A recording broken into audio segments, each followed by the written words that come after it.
Chapter 201, Recalling. Lumion was taken aback, his eyes widening in surprise as he glanced at the vacant seat across from him. With a polite tone, he mustered, "Hello." In that instant, a memory from his sister Aurora flashed through his mind. She had once mentioned an intriguing phrase, expert consultation. Although I'm not entirely surrounded by invisible psychiatrists, there are two of them, and I can't detect them either, Lumion muttered inwardly. The woman sitting opposite him fell silent, while Susie's voice assumed a more relaxed and lighthearted tone. "It seems the newspaper has left a lasting impression on you. Does that mean it had a positive impact?" "Yes," Lumion replied candidly. He had reached a point where he could confront the emotional turmoil within him instead of burying it deep down. Otherwise, he would have tried to avoid any encounters with Red Boots, Franca, as she invariably brought up Aurora. Naturally, this evoked intense waves of emotion. Susie skillfully redirected the conversation back to its original path. "If you wish to further investigate any unusual coincidences that have occurred during this period and identify their underlying sources, I can assist you. I won't delve directly into your memories, but I can awaken them all and present them chronologically before your eyes. Of course, this excludes those hidden deep within the recesses of your subconscious. They pose too great a risk," Susie explained. "Are you willing to give it a try?" Lumion didn't hesitate for a moment. Yes. Whenever he noticed any coincidences around him, he would occasionally recall his recent experiences and meticulously scrutinize the corresponding details. Now, he was merely shifting to a more effective approach. "Lean back fully against the sofa, relax, and close your eyes." Susie's gentle voice reached Lumion's ears unhurriedly. Just as he adjusted his sitting position and prepared to calm his mind and close his eyes, a sudden volcanic eruption erupted within his thoughts. This unexpected attack caught him off guard, leaving his subconscious unable to effectively shield him. Magma and smoke burst forth like luminous specks, each containing a distinct scene. The multitude of glowing dots arranged themselves chronologically, giving Lumion the sensation of watching a play with himself as the central character. It unfolded in a blur, yet every detail remained vivid and complete. As the temperature soared, Lumion's mind raced, threatening to release wisps of white smoke. He witnessed each scene and recalled every detail, skillfully connecting them and searching for any abnormalities. Abruptly, a furrow formed on his brow, and he murmured in anguish, I've realized that the memory from before I returned to Auberge du Coq Doré after my prayer for a boon has vanished." Lumion's eyes widened, and his facial features contorted in visible distress. The memory that should have been present was now a void. In that moment, a gentle female voice resonated within his mind. "Has it truly vanished, or have you forgotten or overlooked it?" spoke the lady seated across from him, her tone devoid of its previous cheerfulness. Like a lightning bolt, it illuminated Lumion's mind, casting light into the darkest recesses beyond his subconscious. Lumion's expression grew increasingly pained, and he couldn't help but bow his head as he struggled to say, I see it. I was in conversation with the angel sealed within me. His name is Termabarose." At last, Lumion recollected something that had slipped his memory.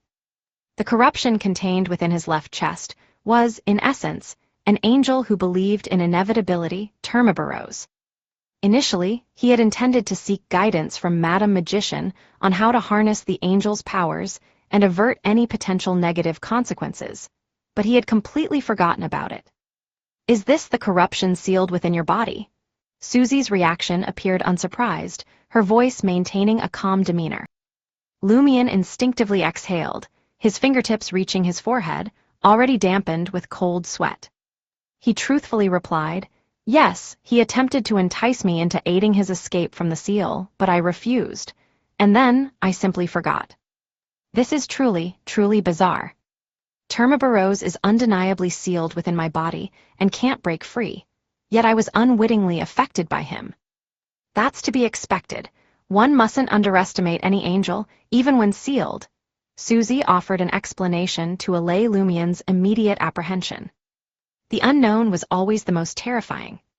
She continued, in ancient times, angels were also referred to as subsidiary gods. This implies that they possess the essence of a deity. Even when sealed, they can exert a certain influence upon the external world through various means.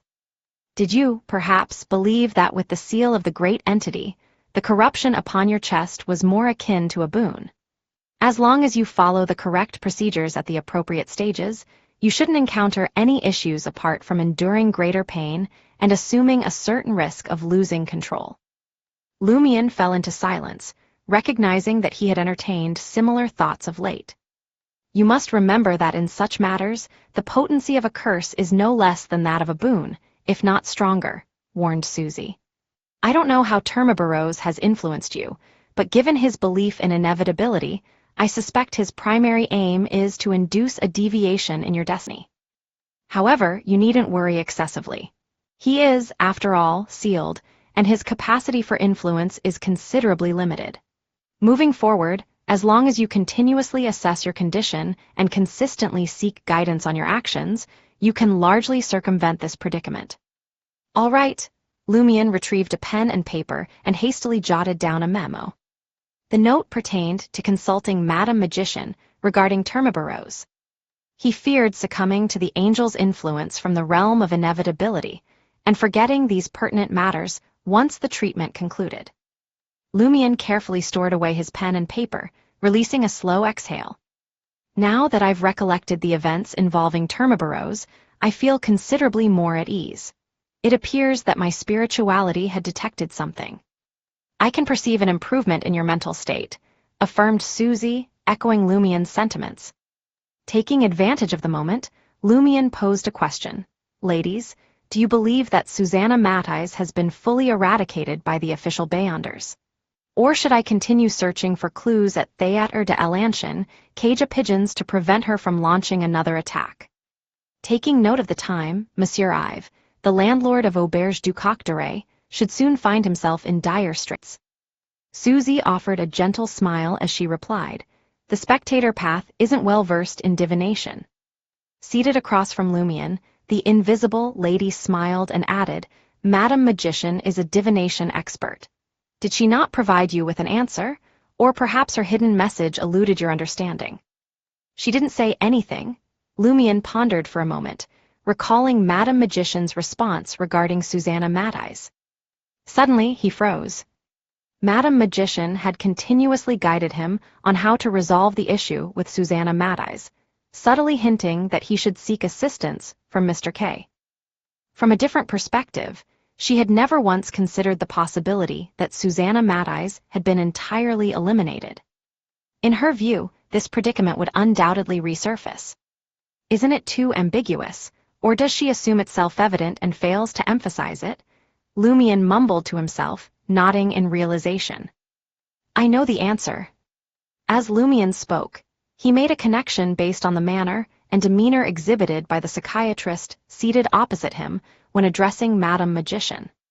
Could they also be members of the secretive organization that employs tarot cards as their code names? To which cards do they correspond? After making some adjustments, Lumion sought clarification about his mental state. The mere thought of meeting Louis Lund fills me with anxiety, excitement, and adrenaline. I can't seem to control my emotions. Is this a severe psychological issue? Susie responded in a soothing voice, that's actually quite normal. People often exhibit similar behavior when it comes to matters they deeply care about. You're just a bit more intense than usual. If you didn't react this way, I would have been concerned that you were facing a more severe psychological problem and had repressed all your emotions. What you need to focus on now is not being fearful or overwhelmed, but rather learning to manage those emotions. Normal, Lumion felt reassured by Susie's explanation, and his concern regarding the matter at hand subsided, allowing his mental state to stabilize. He pondered and asked, manage them. How do I do that? Susie replied, the simplest method is to always remind yourself not to overreact. Whenever you feel a similar surge of emotions, take deep breaths and find your calm. It may sound easy, but in reality, it's quite challenging. When emotions flare up, it's difficult for humans to maintain rationality. They rarely think about controlling themselves. By the time they regain their composure, they often find that they've already made a mistake. I can set up a trigger for you. Once your emotional reactions exceed a certain threshold, it will remind you of my words and assist you in regaining your rationality, allowing you to attempt to regain control. This is a temporary solution. In the long run, it will depend on your own efforts. However, once you become accustomed to self-reflection during times of heightened emotion, the issue will become more manageable. Are you willing to give it a try? All right, Lumion had no qualms about accepting external assistance. At some point, Susie's voice took on an otherworldly and elusive quality. It felt as though she had said a great deal, yet Lumion couldn't recall a single word. The only thing he could remember was her concluding statement. The trigger has been set. If all goes well, it will last for 2 weeks, perfectly timed for your next session. At that point, we can decide whether to make any adjustments. Lumion briefly acknowledged her words and assessed his mental state. After more than 10 seconds, filled with both fear and anticipation, he inquired, "Is it possible for me to attempt to awaken more buried memories from my subconscious?" Chapter 202, Analysis. "Of course," came Susie's gentle voice, reaching Lumion's ears. Almost simultaneously, Lumion felt a weight pulling at his consciousness, dragging him down swiftly into deeper depths. Within a matter of seconds, his eyelids grew heavy, and he could not resist the urge to close them. His thoughts became muddled and indistinct. In his dazed state, Lumion appeared to transform into a spectral figure, floating through the familiar village of Cordu in the cloak of night. After an unknown duration, he caught sight of the onion-shaped cathedral, though his perception remained hazy. A concentrated beam of light emerged near its main entrance, while the rest of the darkness loomed like an ominous shadow. Lumion meandered aimlessly toward the adjacent cemetery. In the darkness, tombstones stood in silent formation, and trees assumed an eerie presence. A group of men were hauling a lifeless body toward a deep pit, preparing to cast it down. Beneath the faint glow of the crimson moon, one of the men lifted his head and surveyed his surroundings. His face, with black hair and piercing blue eyes, bore deep creases, as if shrouded in shadows. "Pons Banet." Lumion snapped out of his reverie. The distance between them diminished instantly. Lumion lowered his gaze and beheld the corpse. The face of the lifeless body appeared swollen from water, drained of color. The brown hair clung damply to the head, while the brown eyes remained wide open, reflecting agony, indignation, and resentment. "Riamund." A surge of intense hatred filled Lumion's heart as he hurled accusations at Pons Banet and his companions, giving vent to his emotions. It felt as if he had unleashed a torrent of curses, as if he had pounced on Pons Banet, the villain. It felt as if he was digging a profound pit with his bare hands. Dirt pierced his nails, uncovering another corpse at the pit's bottom. The girl's eyes, a shade of lake blue, bulged fiercely. Her face bore a bluish-purple hue, her mouth agape, and her neck showed evident signs of strangulation. She wore an expression of excruciating pain. "Ave." Lumion shot up from his seat, propelled by intense emotions, and his eyes flew open. Huff, puff. Lumion stared at the vacant sofa opposite him in the booth, gasping heavily. The intense anger and hatred from his dream lingered, causing him to tremble uncontrollably. After a few moments, Susie's gentle voice broke the silence. "What did you see?" she asked.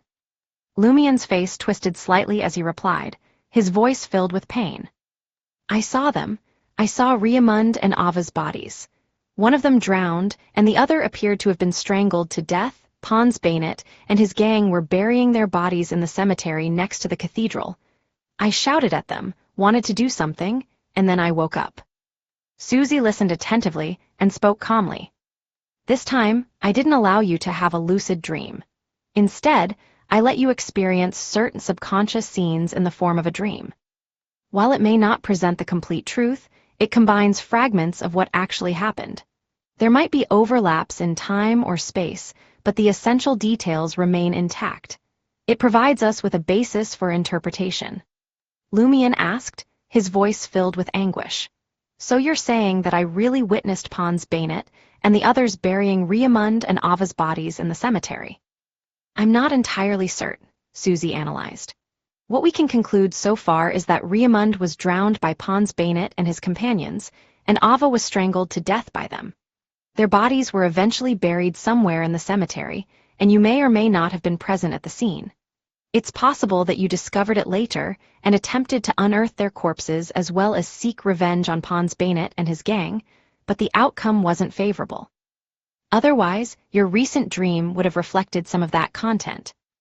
Lumion fell silent for a moment before speaking again. So that's what happened.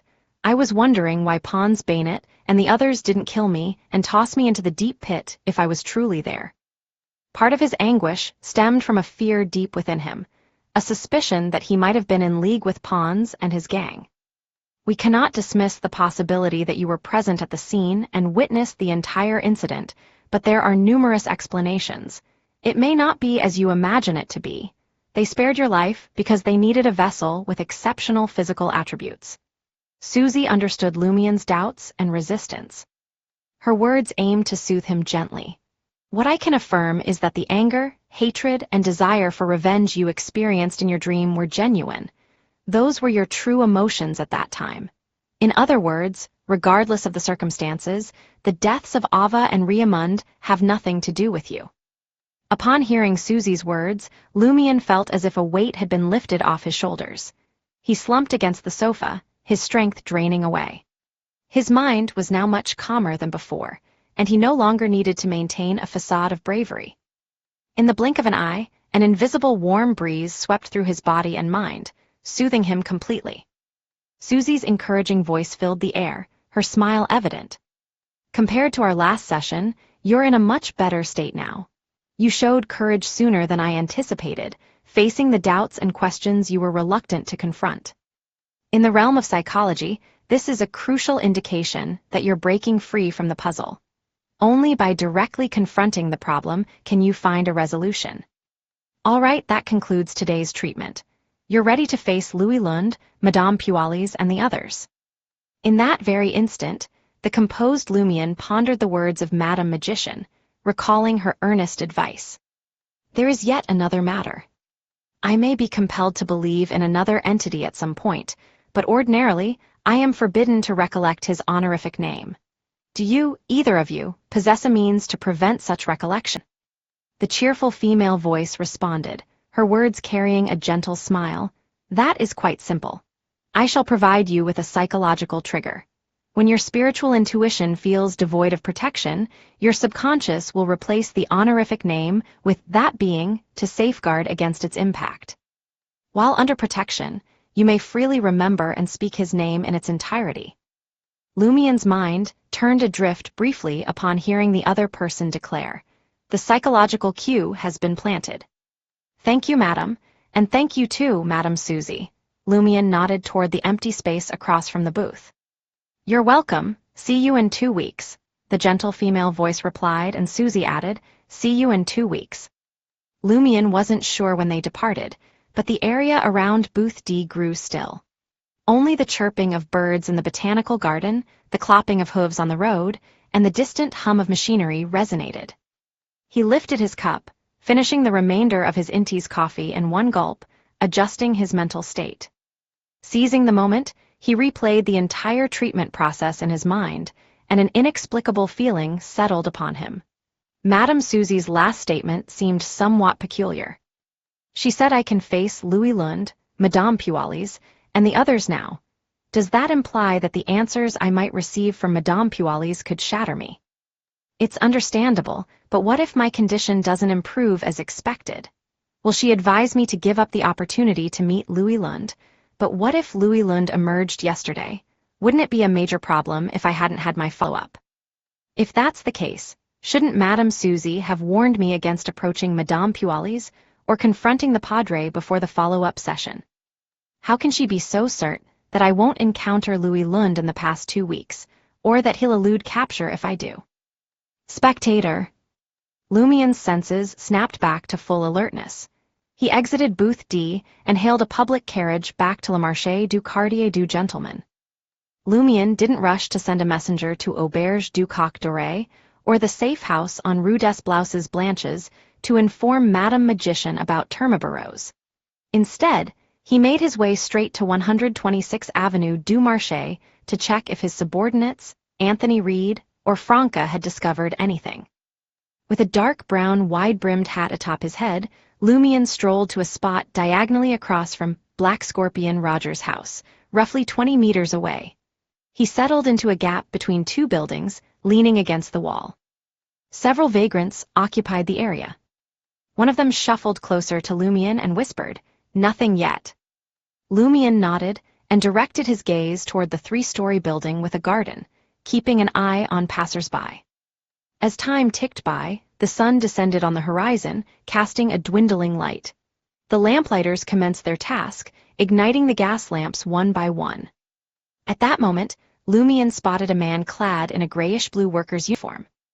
Underneath his cap, light yellow hair peeked out, and his slightly chubby face exuded an air of simplicity and honesty. Anthony Reed, why is he out and about?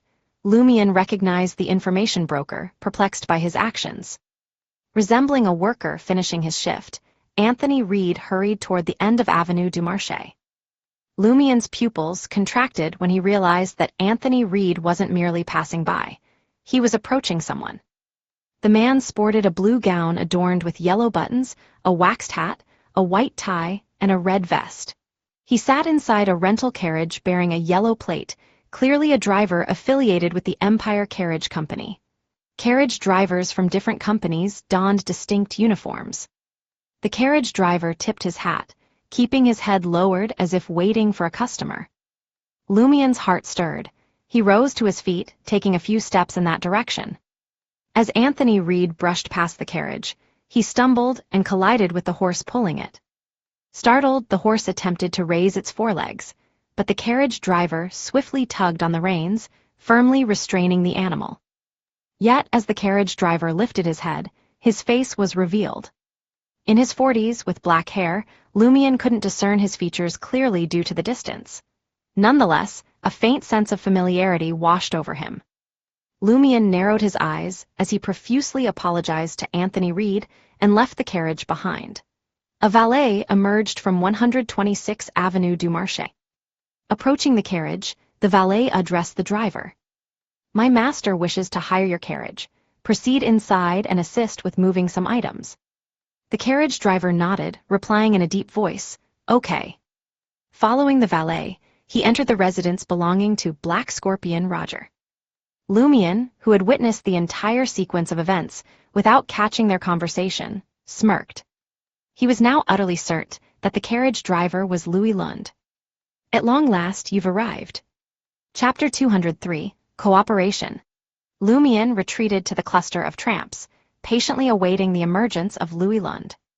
Soon enough, Anthony Reed, the information broker, returned after changing his attire, seemingly determined to fulfill his promise and seize an opportunity to tail Louis Lund. At that moment, he sported a yellowish-white shirt and a brown formal coat. There was no bow tie around his neck, but he wore a round hat, resembling a clerk fresh out of the office. Had Lumion not possessed a certain knowledge of Reed's build, temperament, and gait, he might have failed to recognize him. After considering his options, Lumion stepped out from the crevice between the two buildings and confronted Anthony Reed. Having discarded his disguise upon departing the Valiant Café, he now donned a simple ensemble consisting of black-framed glasses and a broad brown hat. Those familiar with him could effortlessly discern his identity. Noticing the shift in Anthony Reed's gaze, Lumion whispered as they brushed past each other, "I'm back. Await me at the rear entrance." Although the prophecy spell indicated a reunion with Louis Lund on Avenue du Marché, Lumion aimed to avert any potential mishaps. On one hand, the prophetic concoction derived from his body's response, rendering it somewhat unreliable. There might be omissions within the prophecy. On the other hand, the manifestation of a prophecy could assume various forms, deviating entirely from his anticipated sequence of events. Anthony Reed withdrew his gaze and nodded, signifying his comprehension. He advanced onward, passing by the residence of Black Scorpion Roger and disappearing into the distance down an alley. Lumion did not immediately turn around.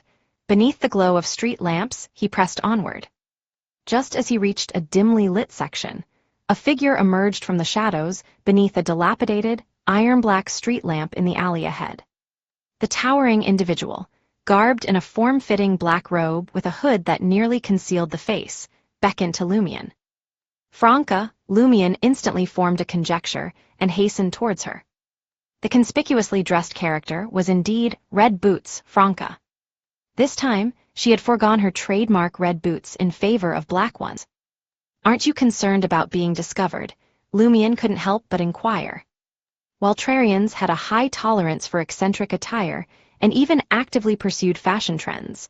Loitering in secrecy while dressed in such a manner would undoubtedly draw the attention of Black Scorpion, Roger, and the Poison Spur mob, even the passing laborers. Franca grinned nonchalantly and retorted, "You don't understand. This is all part of the procedure. Didn't your sister teach you?" "Indeed, she did teach me, but she never mentioned employing it in such a place or situation." Before Lumion could utter another word, Franca waved her hand dismissively. "Fret not, I won't be discovered." As her words faded, she took a step backward, merging seamlessly with the shadow and vanishing from Lumion's sight. With such abilities, one could wear anything they pleased. Lumion once again found himself envious of the assassin path. If it weren't for the inevitable gender change at Sequence 7, he would have considered this path more to his liking than that of the hunter. Emerging from the shadows once more, Franca pointed toward 126 Avenue du Marché in the distance. "That carriage driver should be the Louis Lund you seek. Shall I assist you in tailing him later? I understand that hunters possess a hound's nose and eagle's eyes, making them adept at tracking, but you struggle with concealment. Staying too far away risks losing the target, while staying too close risks discovery. It's safer if I handle it. Don't forget, Louis Lund is also a Beyonder, and he worships an evil god. It's possible he possesses unique abilities." This time, Lumion didn't resist or reject the offer. He nodded and replied, "Very well." At present, he couldn't mark Louis Lund with a distinct scent, and darkness was swiftly descending. The crowded streets, filled with pedestrians and carriages, would muddle any traces. Tailing from 20 to 30 meters away could easily result in losing the target with the slightest misstep. Franca's thin, red lips curled into a visible smile, free from the confines of the hooded shadow, as she spoke. "Your afternoon therapy session was quite effective. A man should be more open-minded, untroubled by trivial matters." She lightly tapped her chest as she spoke. From her possession emerged a glass bottle. The surface of the small bottle had been intricately etched into small squares, reflecting the nearby street lamp's light and shimmering with psychedelic colors. "When I lived as a man, I found these perfume bottles to be beautifully crafted, but I felt too self-conscious to buy them or carry them with me. Now, I have no such concerns. Sometimes, changing your gender can open the door to a new world," Franca said with emotion. The door to a new world refers to sleeping with men. If it weren't for the crucial task of tracking Louis Lund, Lumion would definitely have provided such a rejoinder. Opening the lid, she brought the pressed glass bottle to Lumion's nose. "Remember its scent." The perfume was refreshing and natural, akin to strolling through a forest on a summer's day. "Got it," Lumion nodded slightly. Franca proceeded to spray it on herself. "It has distinct top, middle, and base notes, but the differences are subtle. There's no need to discern them specifically. You'll know it by the scent alone. I'll position myself 3 to 4 meters away from Louis Lund. Without a hound's nose, he won't detect this fragrance that clearly doesn't belong to the market district." Lumion added thoughtfully, "So, I am to track your perfume from a distance of 10 to 20 meters. It was indeed a clever strategy." "That's correct." Franca produced a handful of fluorescent powder, sprinkling it over herself, and recited a deep incantation. It appeared to be a fusion of the Hermes words for hidden and body. Almost instantaneously, Lumion witnessed Franca's form gradually fading away, as if an eraser were obliterating a pencil drawing. Apart from the lingering fragrance in his nostrils, he had completely lost track of the witch. Once again, Lumian marveled at the demoness path's performance as a low to mid-sequence Beyonder. In the blink of an eye, Lumian felt the fragrance's source receding, drawing closer to the 3-story building with a garden at 126 Avenue du Marché. Lumian made his way in that direction, slipping into the shadows and pressing himself against the wall. After nearly half an hour, a man named Louis Lund emerged, dressed in a red vest, blue uniform, white tie, and waxed hat. Accompanying him was Black Scorpion Roger, impeccably attired in a formal suit with neatly combed black hair. One of them took the reins of the carriage, while the other entered inside. Why is Black Scorpion Roger following him? Is he planning to meet Madame Pualis in person? Lumian furrowed his brow in slight confusion. This introduced new variables to his plan. Originally, Lumian intended to find an opportune moment during Louis Lund's return journey. With his current strength, he could easily overpower his target, even if they were both sequence 8s. Plus, he had the assistance of Witch Franca. However, if Black Scorpion Roger joined the equation, things would become considerably more troublesome. From the midwife's performance in his dream, Lumian deduced that a heretic spellmaster possessed numerous mystical techniques and considerable power. They were fully capable of matching a witch from the assassin pathway. While Lumian could have Franca distract Black Scorpion Roger while he dealt with Louis Lund, the battle between two mid-sequence Beyonders wouldn't be swift, thus increasing the risk of discovery. If Black Scorpion Roger truly intends to meet Madame Pualis, I'll follow him instead of attacking. My objective is to locate Madame Pualis and establish contact with her. Lumian swiftly revised his plan and devised a new strategy. The rental carriage began its journey toward the opposite end of Avenue du Marché, and the refreshing, natural fragrance faded away. Lumian hurried along beside the gas street lamps, maintaining a distance of nearly 20 meters. After a while, he sensed the perfume come to a halt. Advancing another 10 meters, he witnessed the rental carriage pulling over by the roadside. Black Scorpion Roger disembarked, carrying a wooden box. Not far away stood Le Marché du Quartier du Gentleman. Within a matter of seconds, Louis Lund directed the carriage toward a fork in the road, bypassing the bustling area. Meanwhile, Black Scorpion Roger ventured into the market alone. Is Madame Pualis at Le Marché du Quartier du Gentleman?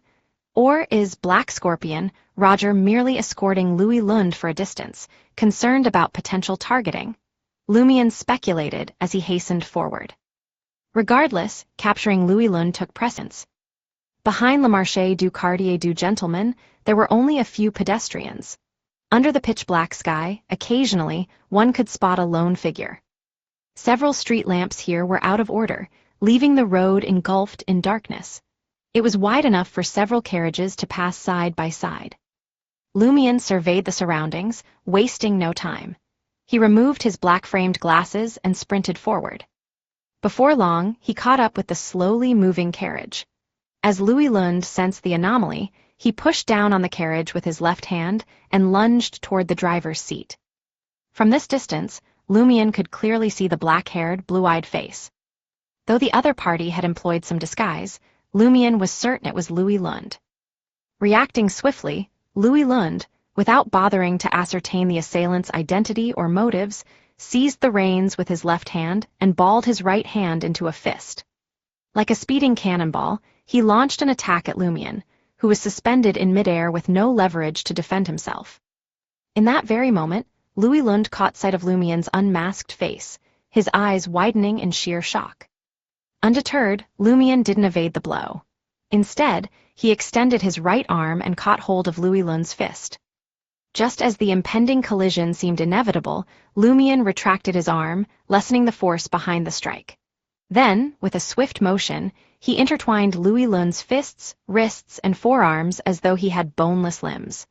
As a result, Louis Lund was sent flying backward, but remained within the confines of the carriage. In the blink of an eye, Louis Lund saw a smile on Lumian's face. Whack!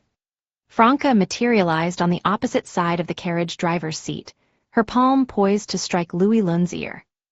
Under the formidable Beyonder powers unleashed by an assassin's full-strength blow, Louis Lund succumbed to unconsciousness without uttering a single sound. Chapter 204, Interrogation.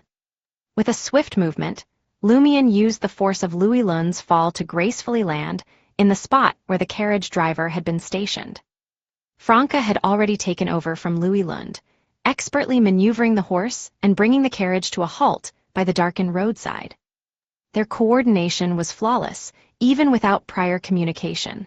One focused on the front while the other ambushed from behind. In a matter of seconds, they managed to overpower Louis Lund, a powerful Beyonder at sequence 8. "Carry him into the carriage," Franca instructed, her experience evident as she contemplated the subsequent course of action.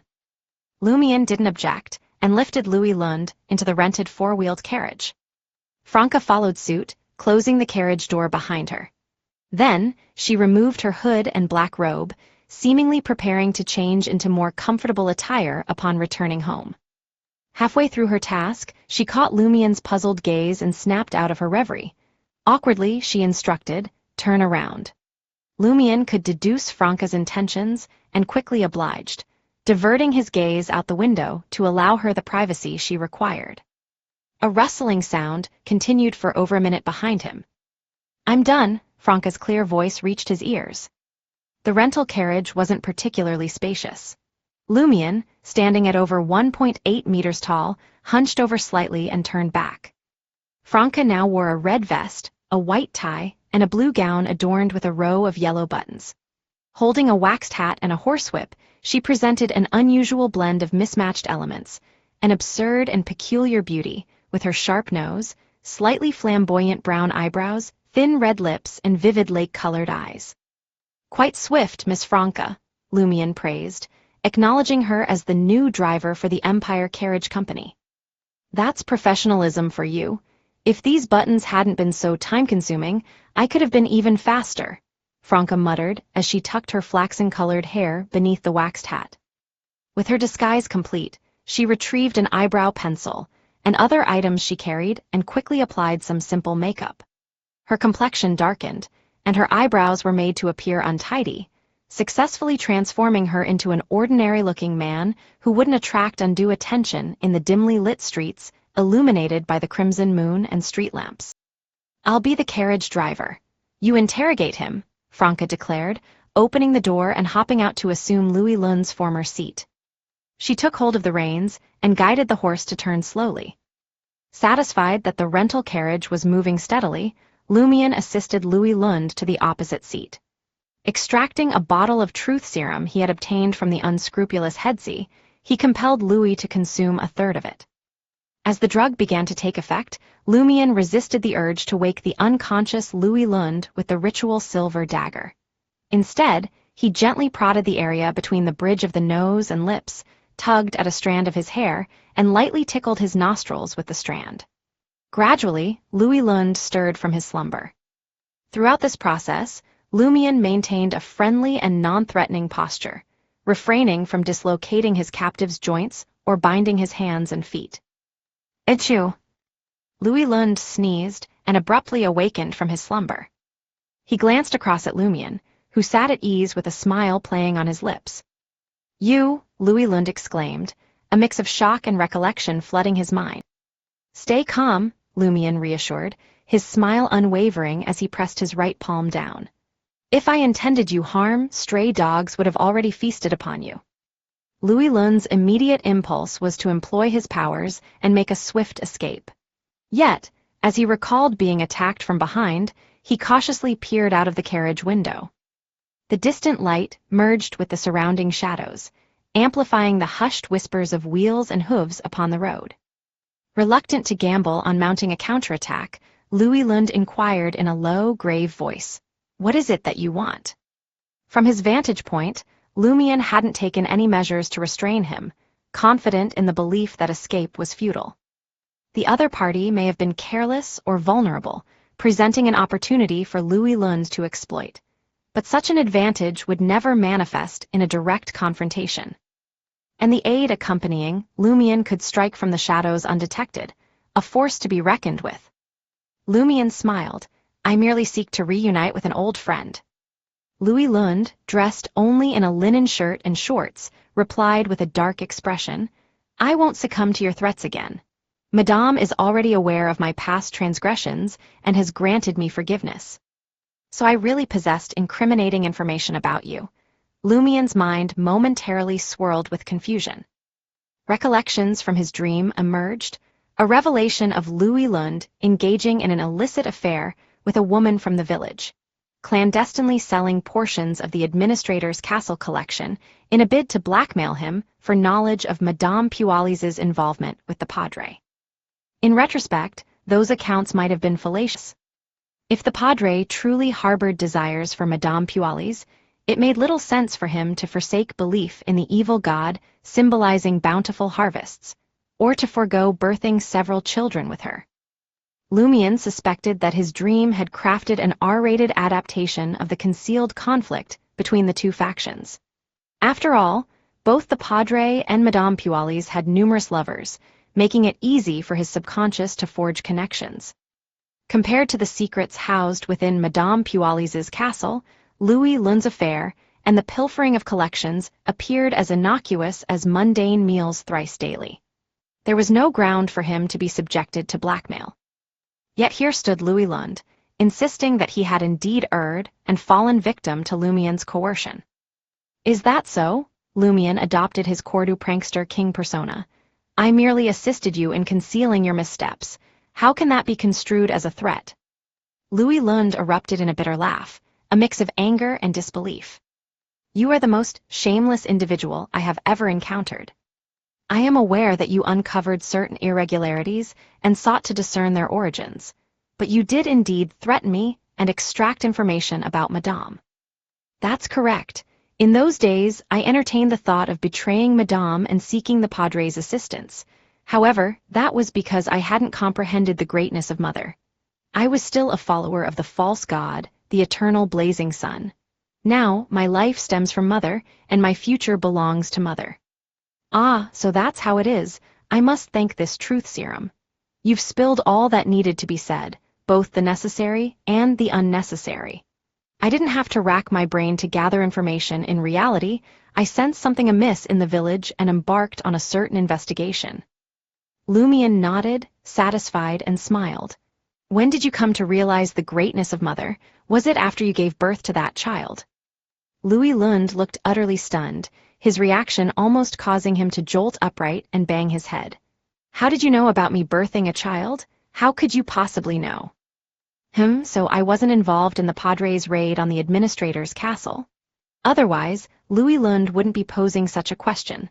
Lumien felt a surge of delight and jestingly responded, "When I undressed you earlier, I noticed stretch marks and a C-section scar on your stomach." "Impossible," Louis Lund fiercely objected. "Madame has already erased them." Lumien swiftly changed the course of their conversation and inquired with curiosity, "I'm curious to know how Madame Pualis managed to impregnate you." Louis Lund, though initially hesitant to answer, couldn't resist the urge to divulge the secret. "Whether it's a man or a woman, as long as you engage in intimate relations with her and exchange bodily fluids, she can conceive a child according to her desires." "I see," Lumien breathed a sigh of relief. His greatest concern had been the possibility of Madame Pualis employing her Beyonder abilities to remotely impregnate him. "So both men and women will do, but what about animals?" Lumien pressed on. Louis Lund was taken aback by the question. After a few moments he responded, "That should work too." "And what about plants, or rocks?" Lumien's inquiry turned scholarly. I don't know," Louis Lund admitted, unable to provide a definitive answer. "Madame has never contemplated such possibilities. Why does this youngster possess such a vivid imagination?" Regretfully, Lumien changed the subject. "Since you conceived through the exchange of bodily fluids, how did you end up with that bird's nest-like thing in your stomach?" "How do you know about it? When did you see it?" Louis Lund asked, astonished.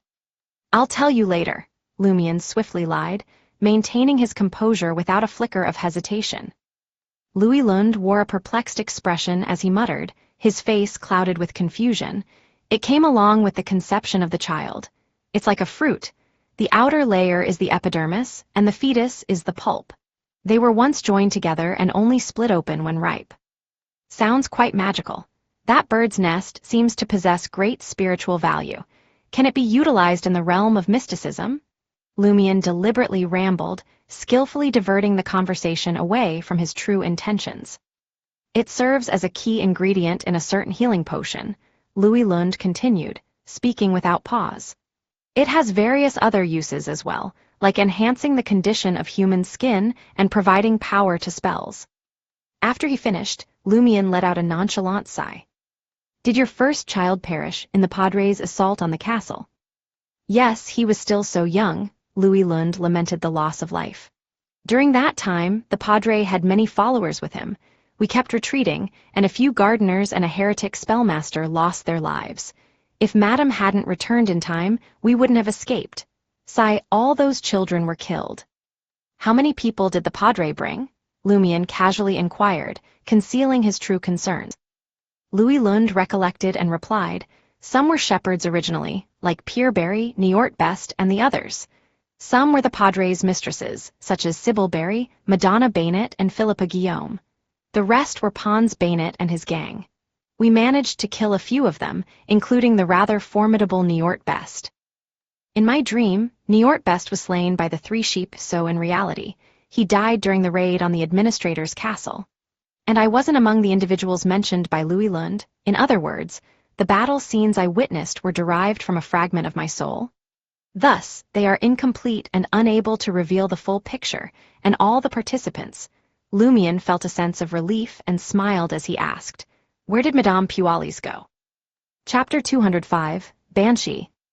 Louis Lund shook his head. I've got no idea, but when Madame came back, she wasn't well either. Then she saw the castle in ruins and the important items destroyed. She gathered the remaining ones and prepared to leave Cordoue. Based on what I witnessed, it seems that Madame Pualis had indeed been engaged in a fight with someone else. Lumion asked with curiosity, why didn't Madame Pualis try to bring the dead back to life? Louis Lund looked at Lumion, surprised. I never told you any of that. In other words, he wanted to know how Lumion had this knowledge. Lumion smiled, but offered no explanation. Louis Lund couldn't contain his urge to spill the secret. Madame can resurrect the dead and restore their bodies, but it's far from perfect. The resurrected ones aren't quite human anymore. They're part corpse, part monster. They only retain fragments of their original memories and can only exist for 7 days. Madame Pualis's resurrection ability is severely flawed at this level. Lumion was disappointed. He diverted the topic. What did Madame Pualis want in Cordoue? Louis Lund looked puzzled. Didn't I already tell you? Lumion was prepared and smiled as he replied, given what happened afterward, I believe you might have a different perspective now. Louis Lund felt the need to share the information, so he sighed and said, back then, I couldn't comprehend it. I was even scared.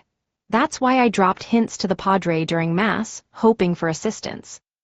Yes, I later discovered that Madame wanted to create an entirely new world in Cordoue. In this world, when humans die, their souls return to the earth and roam the wilderness. On special occasions, they can return home and experience the joy of reunion. By redeeming their sins, they can be reborn, emerging from the mother's womb as human fetuses. Paramita, Lumion remembered the term from his dream. Yes, Louis Lund replied, fear evident in his eyes. He suspected that Lumion had asked the question to gauge his reaction. Lumion knew the correct answer, and sought to determine if Louis Lund was lying or how much of his story was false. Why establish Paramita? Lumion pressed further. He could only inquire about it from Louis Lund, not Madame Pualis. Louis Lund shook his head slowly. Madame briefly mentioned it, but it was very vague. She said she had only established a small, caricature Paramita, a part of the complete Paramita. She also mentioned that by creating her own Paramita, she could please the mother and bear more. Apart, what would happen if those Madames managed to create a complete Paramita? Lumion wondered if constructing a miniature Paramita was a prerequisite for their unusual path towards godhood. He gazed at Louis Lund, attempting to inquire, what is Madame Pualis's sequence now? Madame's condition is rather peculiar. It might be related to the destruction of her paramita or something else she possesses, Louis Lund replied, catching himself mid-sentence. Why can't I control my words? Why did I say what I shouldn't have? Louis Lund realized that his behavior had likely been influenced by one of Lumian Li's Beyonder powers. Now understanding the cause, he no longer blamed himself or felt anxious. He felt a sense of relief and relaxation. Madame should be somewhere between Sequence 5 and Sequence 4. At times, she exudes an imposing aura that makes people afraid to meet her gaze. Other times, she lacks such grandeur. It's reminiscent of the state Madame Pualis displayed in my dream, Lumian recalled and stated. Sequence 9 Villain, Sequence 8 Gardener, Sequence 7 Heretic Spellmaster, Sequence 6 Sower. What comes after Sequence 5? And what about Sequence 4? What lies beyond that? He knows more than I anticipated. Witnessing Lumian Li divulge so much information about the pathway sequences in one go, Louis Lund didn't dare take any risks. Yielding to his desire to confide in him, he responded, Banshee is Sequence 5, and Evil Overlord, also known as Benevolent Overlord or Madame, is Sequence 4. I don't know what lies beyond that. I'm merely a gardener. I don't possess the right to receive any further boons and advance to become a heretic spellmaster. Banshee, the name implies a change in gender. Pulit became Pualis. Titles like Madame Moon and Madame Night symbolize godhood and demigods, but Madame Pualis doesn't precisely fit the role of Madame Night. Lumian pondered for a moment before steering the conversation back to Cordu. Were Madame Pualis's initial followers in the village mostly lovers and the elderly? That's correct, Louis Lund affirmed, nodding. People like Naroka, who were quite old, yearned deeply for their departed loved ones. They longed to see them again and worry about what awaits them after death. They experience both fear and longing. That's the aid Madame can provide them. Unfortunately, Naroka passed away suddenly before fully embracing Paramita. Madame suspects that she discovered the Padre's scheme and was killed by her youngest son, who follows the Padre. That explains it. Lumian gained new insight into Naroka's death from his dream. Her demise was the result of being silenced. Ava and Riamund likely met the same fate. Sighing, Lumian changed the subject. When did you realize something was amiss with the Padre? Louis Lund contemplated for a moment and replied, In early January, I caught sight of the children in the castle tower. You can't fathom what it was like. To put it briefly, it terrified me and nearly drove me insane. I was desperate to leave Madame. Initially, I believed she was just like those mystical fanatics who enjoy purchasing magazines like Psychic and Lotus and engaging in futile practices. I didn't think there was anything wrong. However, as time went on, I noticed that the other residents of the castle were becoming increasingly peculiar. The administrator locked himself and Madame in their rooms on 2 separate occasions, coinciding with the birth of a child each time. My valets and maids often did the same, and Madame was remarkably understanding of their behavior. From time to time, the distant cries of a baby reached my ears, causing deep suspicion to well up within me. Seizing the opportunity presented by Madame's absence and the others' lack of vigilance, I stealthily slipped into the tower. Oh, mother, the sight that greeted me was utterly terrifying. Louis Lund, originally intending to speak of Guillaume Bainet's abnormal behavior, found himself unable to contain his thoughts on the castle tower incident, and he began to ramble. Lumian could vividly imagine the scene, for he had witnessed it in his dream. Human children with bird-like claws sprawled against the walls, densely packed and scattered throughout. Louis Lund gulped nervously and continued his account. I initially dropped hints to the Padre during Mass later. I took the opportunity to reveal Madame's abnormality to him. I suspected she might be a follower of an evil deity. He instructed me to keep it hidden and not expose myself, assuring me that he would handle the situation. It was around mid-January when things took a turn for the worse. The Padre continued his normal routine as if nothing was amiss. Despite my repeated urging, you eventually discovered the truth and threatened me. After that, Suel, the carriage driver, and I received a revelation. We repented and wholeheartedly pledged ourselves to Madame. Then, in March, the Padre suddenly launched an attack on the castle with a group of people. Louis Lund has limited knowledge about the Padres' situation. When Lumian inquired further about what had transpired in Cordu, Louis Lund seemed unfamiliar with the village's circumstances. This aligned with his role as the castle's butler, primarily tending to matters in Darij and other cities. He only mentioned that since January, the villagers of Cordu had been frequently discussing horoscopes, believing that it would bring them glory and alter their destinies. Prior to that, they merely followed certain folk traditions to ward off any changes in their fate. Specific discussions regarding these matters were rare. With the understanding that former Administrator Bayast and Madame Pualis's lady's maid, Kathy, were now heretic spellmasters, and that Madame Pualis had left Cordu before Lent, Lumian realized he wouldn't glean any more information from Louis Lund. Knowing when to stop, Lumian posed a direct question: where does Madame Pualis reside now? In Quartier de Noël, Louis Lund instinctively moved to cover his mouth, but added another detail: Rue de Scotch Broom. Rue de Scotch Broom in Quartier de Noël. A map of Trier from a magazine article flashed through Lumian's mind. Quartier de Noël lay northeast of Le Marché du Quartier du Gentleman, divided by the Renzo River.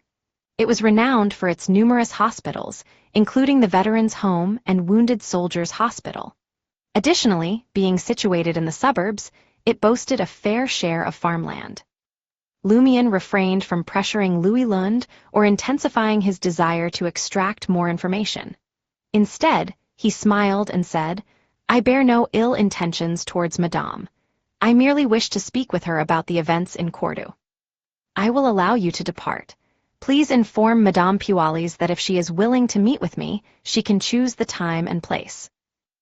Please send your response to room 302, 9 Rue des Pavés, Quartier du Jardin Botanique, before tomorrow night. It was a safe house Lumian had prepared in Quartier du Jardin Botanique, and now it would finally serve its purpose. Louis Lund let out a sigh of relief before responding cautiously, Got it. Anxious thoughts plagued him, fearing that Lumian might allow him to depart only to trail behind him. Yet, considering Lumian's evident capability to uncover Madame's precise whereabouts without pressing the issue, Louis Lund found himself compelled to place his trust in Lumian's amicability. He then gestured towards his shorts and remarked, I cannot leave dressed like this. Chapter 206, Communication. Lumian's head pounded at the mere thought of Franca coming in and undressing. He scrutinized Louis Lund, who was left in a linen shirt and white shorts, and offered a genuine suggestion. I can ask my companion to return the money from your coat. Leave the carriage as it is and find a clothing store. Tell them you encountered a twisted robber. I'm certain everyone in Trier will understand. Louis Lund's expression froze for a moment as he pointed downwards from Lumian's current position. I have spare clothes. Lumian bent down and retrieved a black formal suit with a vest and bow tie. It seemed to be Louis Lund's usual attire as a butler. Is this rental carriage truly yours? Lumian inquired curiously as he tossed the formal suit to Louis Lund. I rented the clothes and the carriage. Louis Lund hurriedly put on his pants. Lumian sat there, patiently waiting for him to dress before calling out to Franca to stop the carriage by the roadside. He opened the door, turned around, and waved at Louis Lund. Hope to see you again. If not, I'll find you on Rue de Scotch Broom in Quartier de Noël. And if you've already vanished, I'll continue my investigation, ensuring you'll never find peace. Lumian would have trailed Louis Lund until he tracked down Madame Pualis if it weren't for his caution regarding her abilities and characteristics, as well as his intention to engage in a friendly conversation with her. Franca placed the waxed hat and whip on the driver's seat of the carriage, picked up the black robe beside her, and put it on. Then, she pulled up her hood and leaped into the shadows by the road. Once Louis Lund steered the carriage away from the street, she emerged from the shadows and approached Lumian. She gazed in his direction and spoke, not following him. No need, for now we're not enemies. Lumian averted his gaze and headed towards Le Marché du Quartier du Gentleman. Franca followed, a smile gracing her lips. Aren't you concerned that Madame Pualis might refuse to see you and disappear overnight? Lumian and Louis Lund didn't purposely lower their voices during their exchange. An assassin possessed sharp ears and eyes, so she caught most of their conversation. While she couldn't fully grasp the quarter-related details due to her lack of prior knowledge, she gleaned plenty about other topics. For instance, Lumion sought an audience with Madame Pualis. For instance, a certain evil god's pathway would transform into a Banshee at sequence 5. Lumion took 2 deep breaths to calm his lingering, trembling emotions. I simply believe it's more likely to meet Madame Pualis if I display friendliness, rather than tailing Louis Lund. She knows full well whom I seek revenge against. Her own castle was damaged by the Padre, and she was driven out of Cordu. I refuse to believe she bears no grudge. I did kill 2 leaders of the Poison Spur mob and tamper with Black Scorpion Rogers coffee, but they don't know Lumion Lee was behind it. There's no conflict between hating Seal and meeting Lumion Lee. Franca couldn't help but chuckle. You're right, what does their vendetta against Seal have to do with you, Lumion? She murmured to herself, lost in thought. What's Madame Pualis's connection to the Poison Spur mob? Which evil deity does the Banshee pathway belong to? Are Black Scorpion, Roger, Baldy, Harmon, and short-legged Candlestick, Castina associated with this pathway? 1 spellmaster heretic and 2 gardeners. She speculated based on her understanding of the Poison Spur mob. Lumion didn't hold back any information. The mastermind behind the Poison Spur mob is Madame Moon, but it seems she has recently made further progress. She and Madame Night, whom Pualis represents, are part of a secret organization called the Night Stalkers. They worship the Great Mother.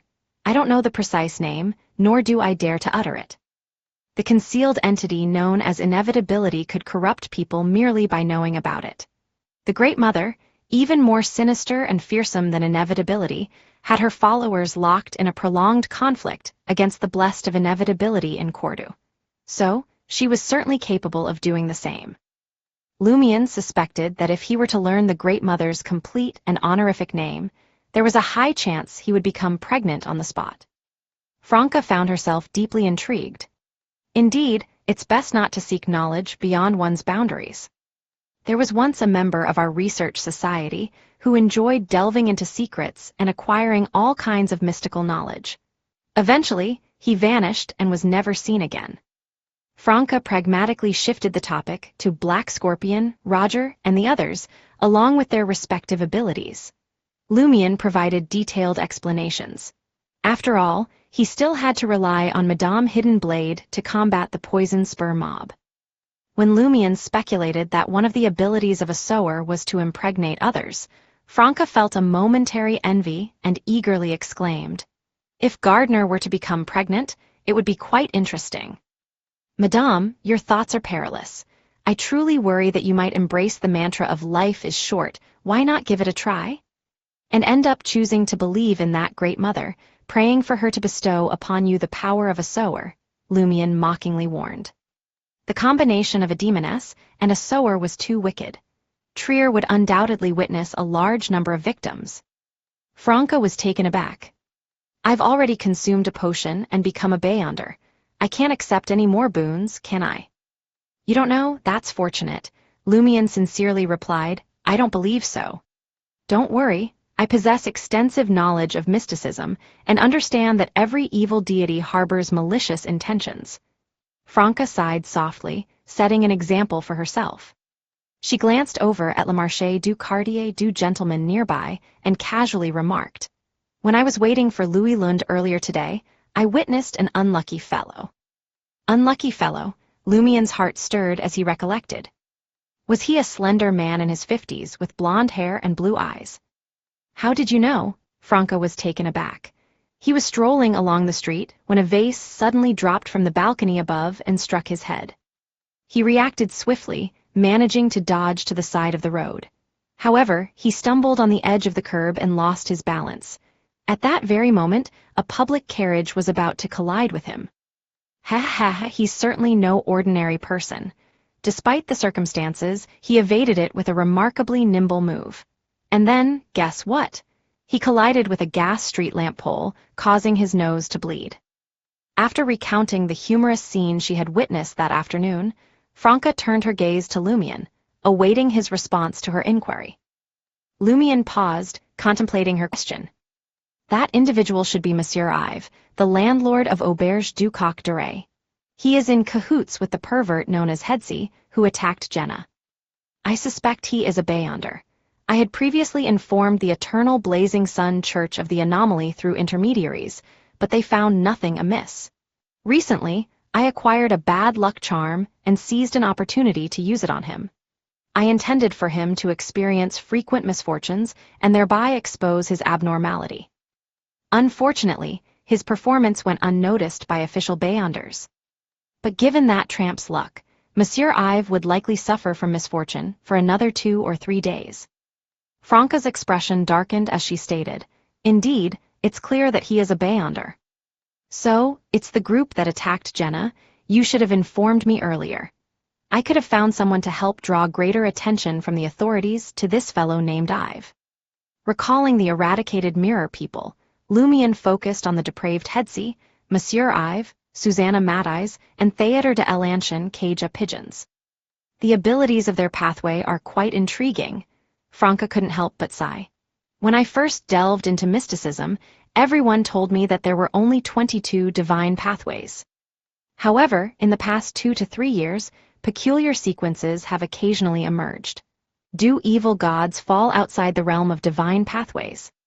After a brief pause, Franca said to Lumion, "I will report this to the authorities through my contacts, but we mustn't be careless. Remember, always remain vigilant and be prepared for any unforeseen circumstances. Indeed, when the time comes, we may have to collaborate and take action. I will inform you once we have communicated."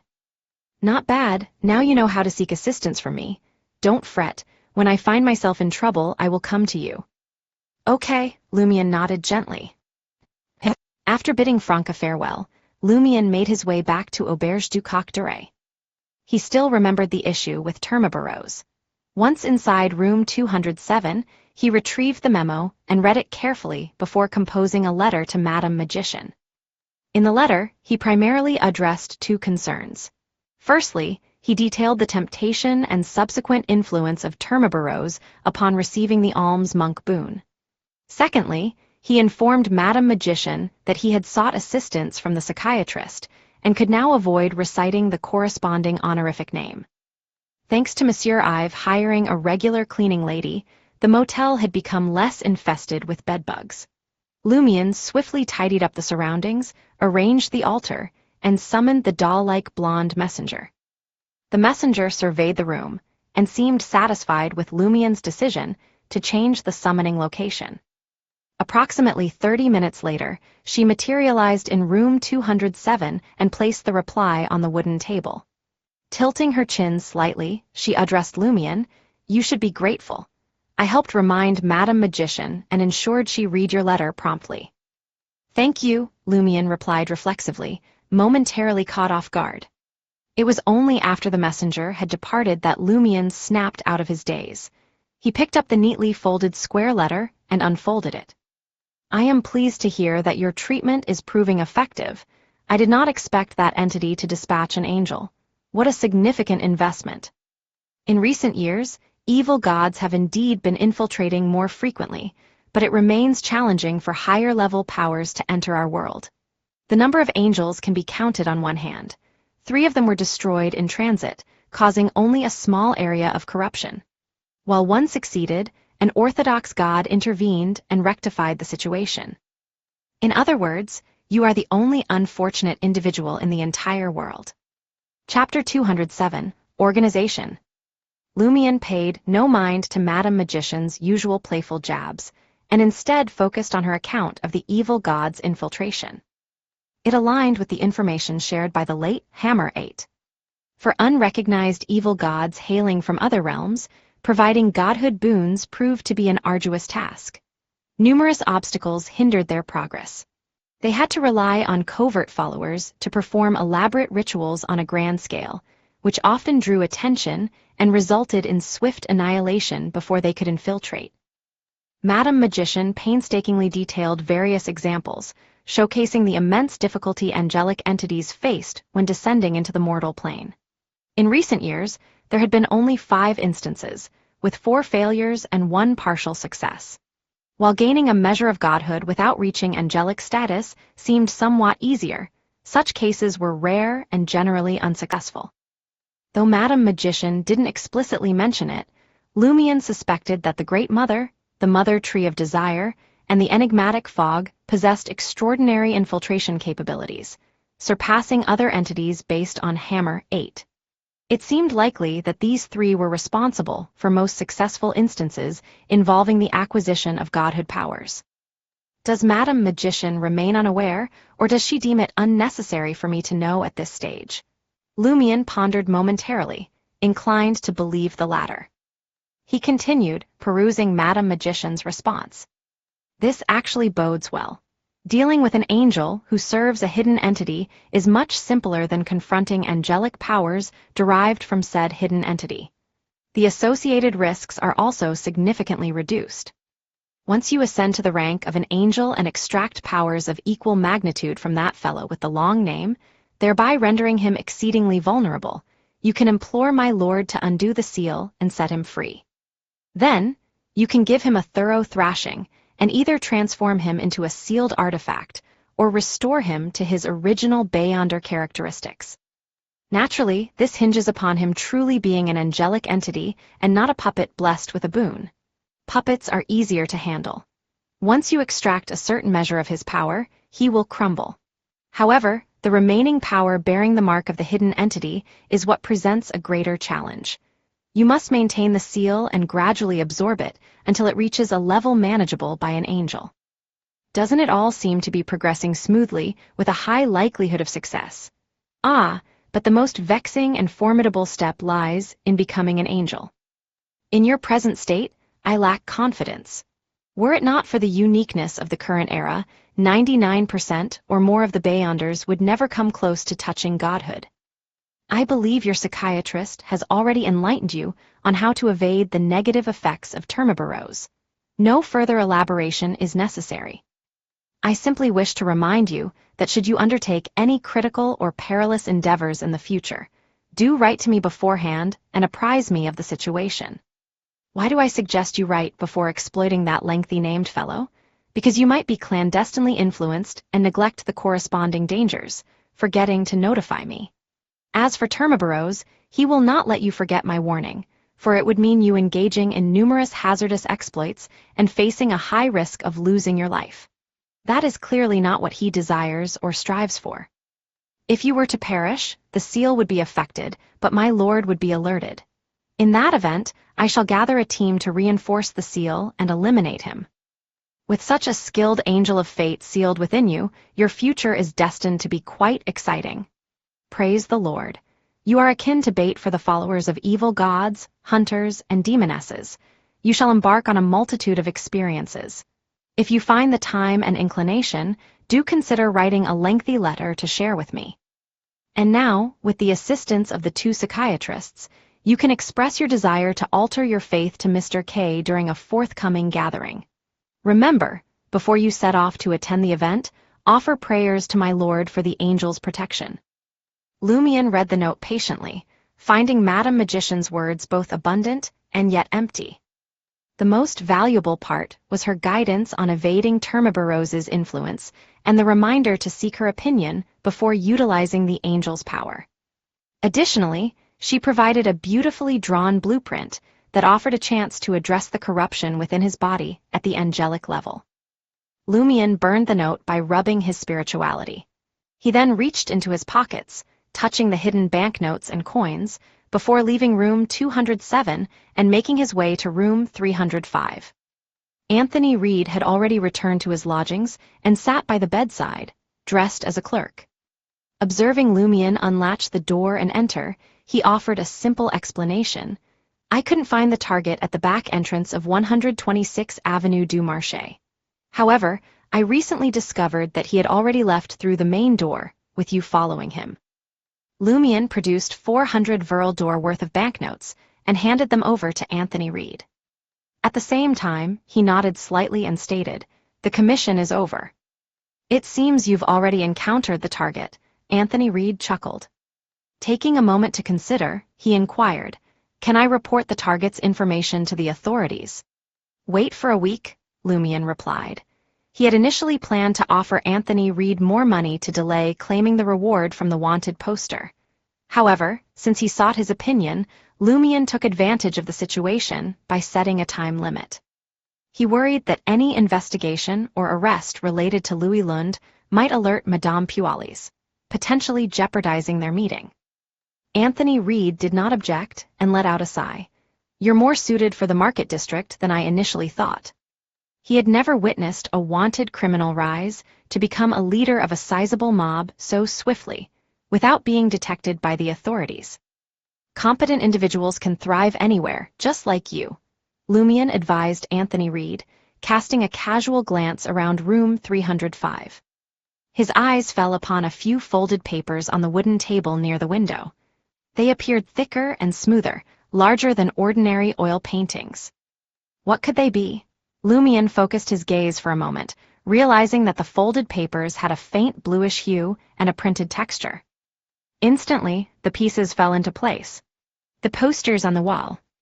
Posters of parliamentary candidates had been plastered all over the place recently. "You seem particularly invested in the National Convention election." Lumian didn't hold back his speculation as he taunted Anthony Reed. "Do you have a legitimate occupation? One of the fundamental eligibility criteria for the elections?" Anthony Reed calmly smiled and replied, "No." He did not elaborate on his reasons for collecting the parliamentary candidates' posters. Another commission, Lumian decided not to delve further. He waved his hand dismissively and left room 305. Amidst the lunatic's piercing cries, Lumian descended the stairs, left Auberge du Coq Doré, returned to Salle de Bal Brise, and settled at the bar counter. "Good evening, boss," the bartender greeted with deference, straightening his posture. Lumian nodded. "Give me a glass of absinthe." Having thought about Cordoue too often that day, he needed a dose of psychedelic bitterness to jolt his senses awake.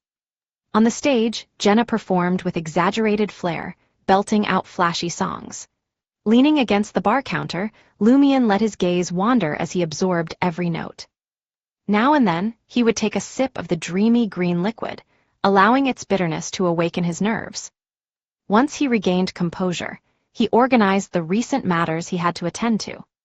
First, there was Mr. K's mission. Second, the looming threat from the Poison Spur mob. Third, Susanna Matthijs's second assault. And fourth, his upcoming meeting with Madame Pualis. Regarding the election, Lumian didn't pay it much mind after confirming from Franca that the Savoy mob also backed Hugues Artois. This meant that even if the opposing party won, it wouldn't entirely suppress the Savoy mob or impede his mission. Susanna Matthijs's resurgence had been a cause for concern, but thanks to the psychiatric treatment, Lumian wouldn't hesitate to seek assistance from Franca. Resolving this matter had become relatively manageable. Once official Beyonders committed to the task, they wouldn't be inferior to Lumian, a sequence 8, in effectiveness.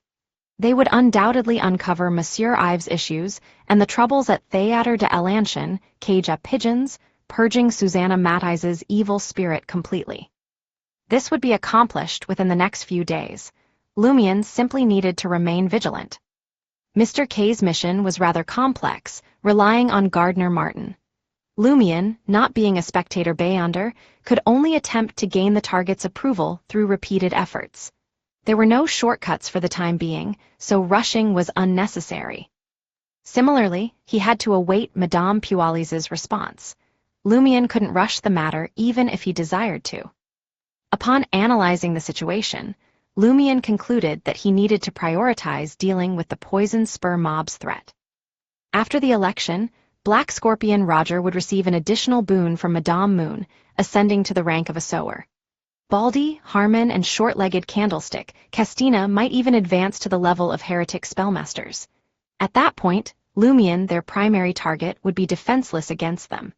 Even with the support of Franca, Baron Brignies, and his allies, the situation would be perilous.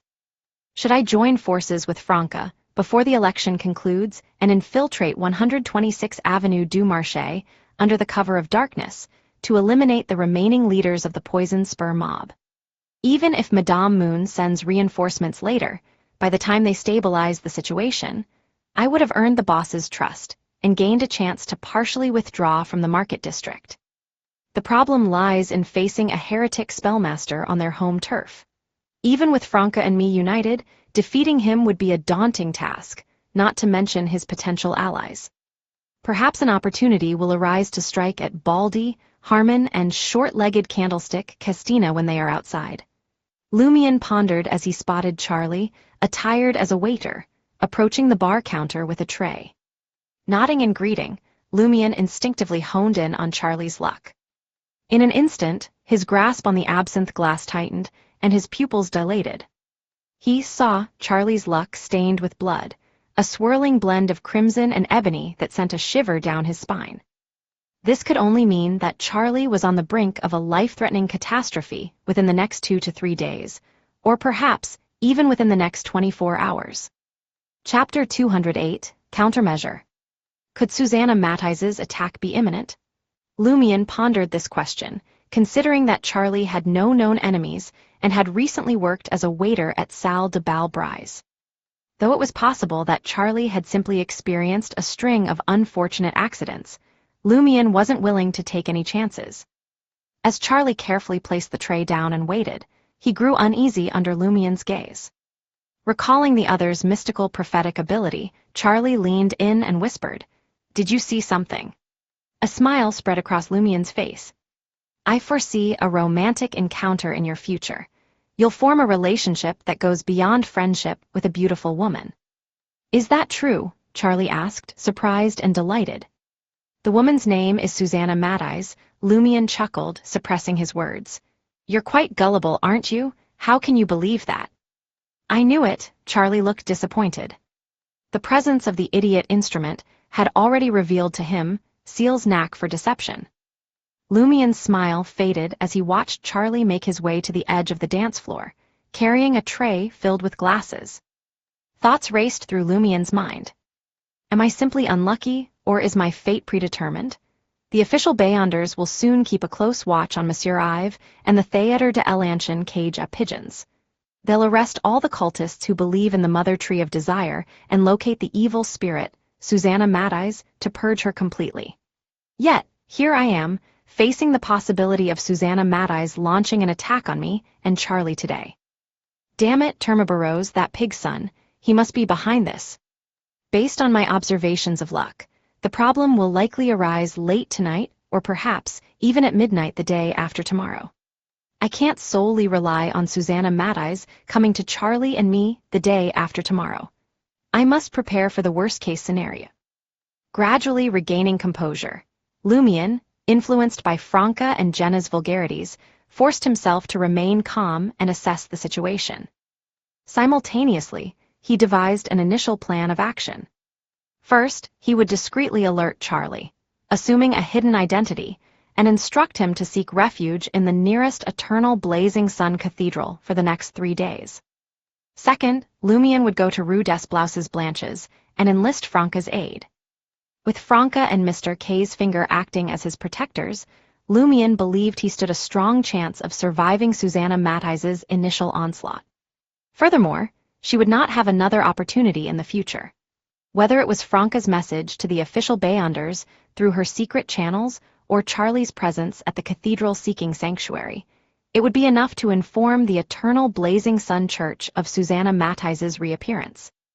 Although Lumion could likely handle Susanna Matthijs on his own with Mr. K's assistance, since he already owed Franca a favor, why not accrue a little more debt to ensure greater security? Without hesitation, Lumion finished his absinthe and departed from Salle de Bal Brise. He returned to room 207 of Auberge du Coq d'Oreille, retrieved the mystery-prying glasses, and placed them on the bridge of his nose. Once again, the world spun, and he descended to the ground. He found himself surrounded by a vast network of brownish-green roots, insects scurrying about, and rats hiding in various corners. Just as Lumion was about to remove his glasses and begin applying his disguise, his eyes caught sight of a clump of turquoise hair entwined with vines and branches. Bang! Lumion's head spun, as if he had been hit, and golden stars danced before his eyes. In haste, he removed the mystery-prying glasses, bent down, and retched for a few moments. Once the wave of nausea subsided, Lumion seized the opportunity, while the urge to draw still lingered. He reached for his makeup tools and began applying various substances to his face. Gazing into the dimly lit window pane, Lumion found himself increasingly unrecognizable. He resembled one of the unkempt drunkards commonly found in dance halls. When he finished, he averted his gaze, afraid of the disorienting effects that might follow. Lumion put away his makeup tools, exhaled deeply, and filtered through the images he had witnessed while wearing the mystery-prying glasses. One image stood out in particular, an image of turquoise hair entwined with branches and vines. It struck a chord of familiarity within him, and he quickly made a connection. Susanna Matthijs also possessed long, turquoise hair interwoven with branches and vines that seemed to materialize from nowhere. Susanna Matthijs's territory likely lies somewhere underground in the market district. Lumion made a preliminary judgment. He couldn't help but grumble, why does it have to be underground once again? Isn't the underground of Trier already bustling enough? However, this also explained why the official Beyonders had been unable to fully cleanse Susanna Matthijs during their previous encounter. Underground monsters were always challenging to eliminate, just like the Montsouris ghost. Lumion recollected the real Monsieur Ives' clandestine visit to underground Trier late at night. He remembered the perverted Hedsey, who had drugged Jenna and led her to an underground cavern. Hedsey seemed familiar with the area and felt at ease there. This convinced Lumion that Susanna Matthijs was indeed hiding somewhere in underground Trier, not far from the location chosen by Hedsey. Deeper into the depths of the underground path, all the way to the end perhaps. Lumion speculated as he changed into simple cargo pants, incongruous with his formal top, and left room 207. Inside Salle de Bal Brise, Lumion surveyed the surroundings until he spotted Charlie, serving drinks to guests near the periphery of the dance floor. Leaning closer, Lumion discreetly brushed past Charlie and whispered, "Susanna Matthijs." Amidst Jenna's singing, booming music, and clamorous voices, the name resonated clearly. Charlie froze in place, as if struck by lightning. Only then did Lumion gently remind him in a hushed tone, "I have received information that Susanna Matthijs will re-emerge within the next 3 days. If you wish to avoid a grim fate, seek refuge in the cathedral tonight and remain there for 3 days." Charlie's initial reaction was one of horror. His second was to search for Seal, and his third was to inquire anxiously whether he would be fired for taking 3 days off. A lump formed in Charlie's throat as he searched in vain for Seal. He mustered the courage to ask in a hushed voice, "Really? You can choose not to believe it." Lumion managed to restrain his instinctual reaction to prevent Charlie from making any connection. With a deliberate effort to keep his voice low, he continued, "If you go to the cathedral tonight, someone will confirm the truth for you." Charlie's fear became too overwhelming to contain. He scrutinized the unfamiliar face before him and asked with a tremor in his voice, "Who are you? And why did you come specifically to warn me?" "Just someone who wishes you well," Lumion responded, borrowing a phrase his sister often used in jest.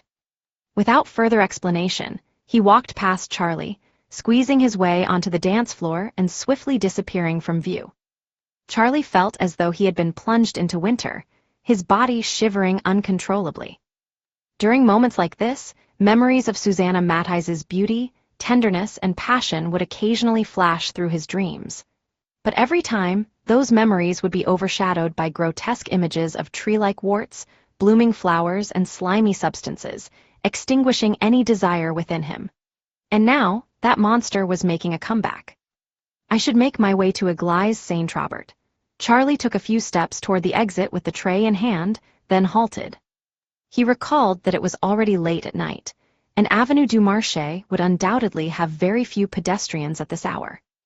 Such an environment posed greater danger than the bustling Salle de Bal Brise.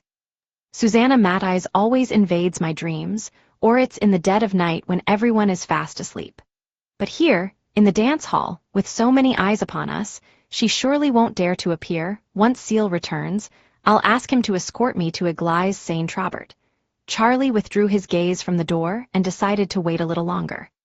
The dance hall, teeming with various sounds and aromas, offered him a sense of security. 3 rudest blouses blanches. Having wiped off his makeup, Lumion rapped on Franca's door. Franca's ponytail had come undone, allowing her flaxen hair to cascade naturally. However, instead of a nightgown, she sported a cotton 2-piece pajama set. Donning summer slippers, she turned to admit Lumion into the room and asked in bewilderment, "Are you here for some mystical knowledge tonight?" Considering the short time they had been apart, less than 2 hours, she couldn't think of any other reason. After Franca closed the door, Lumion spoke with gravity.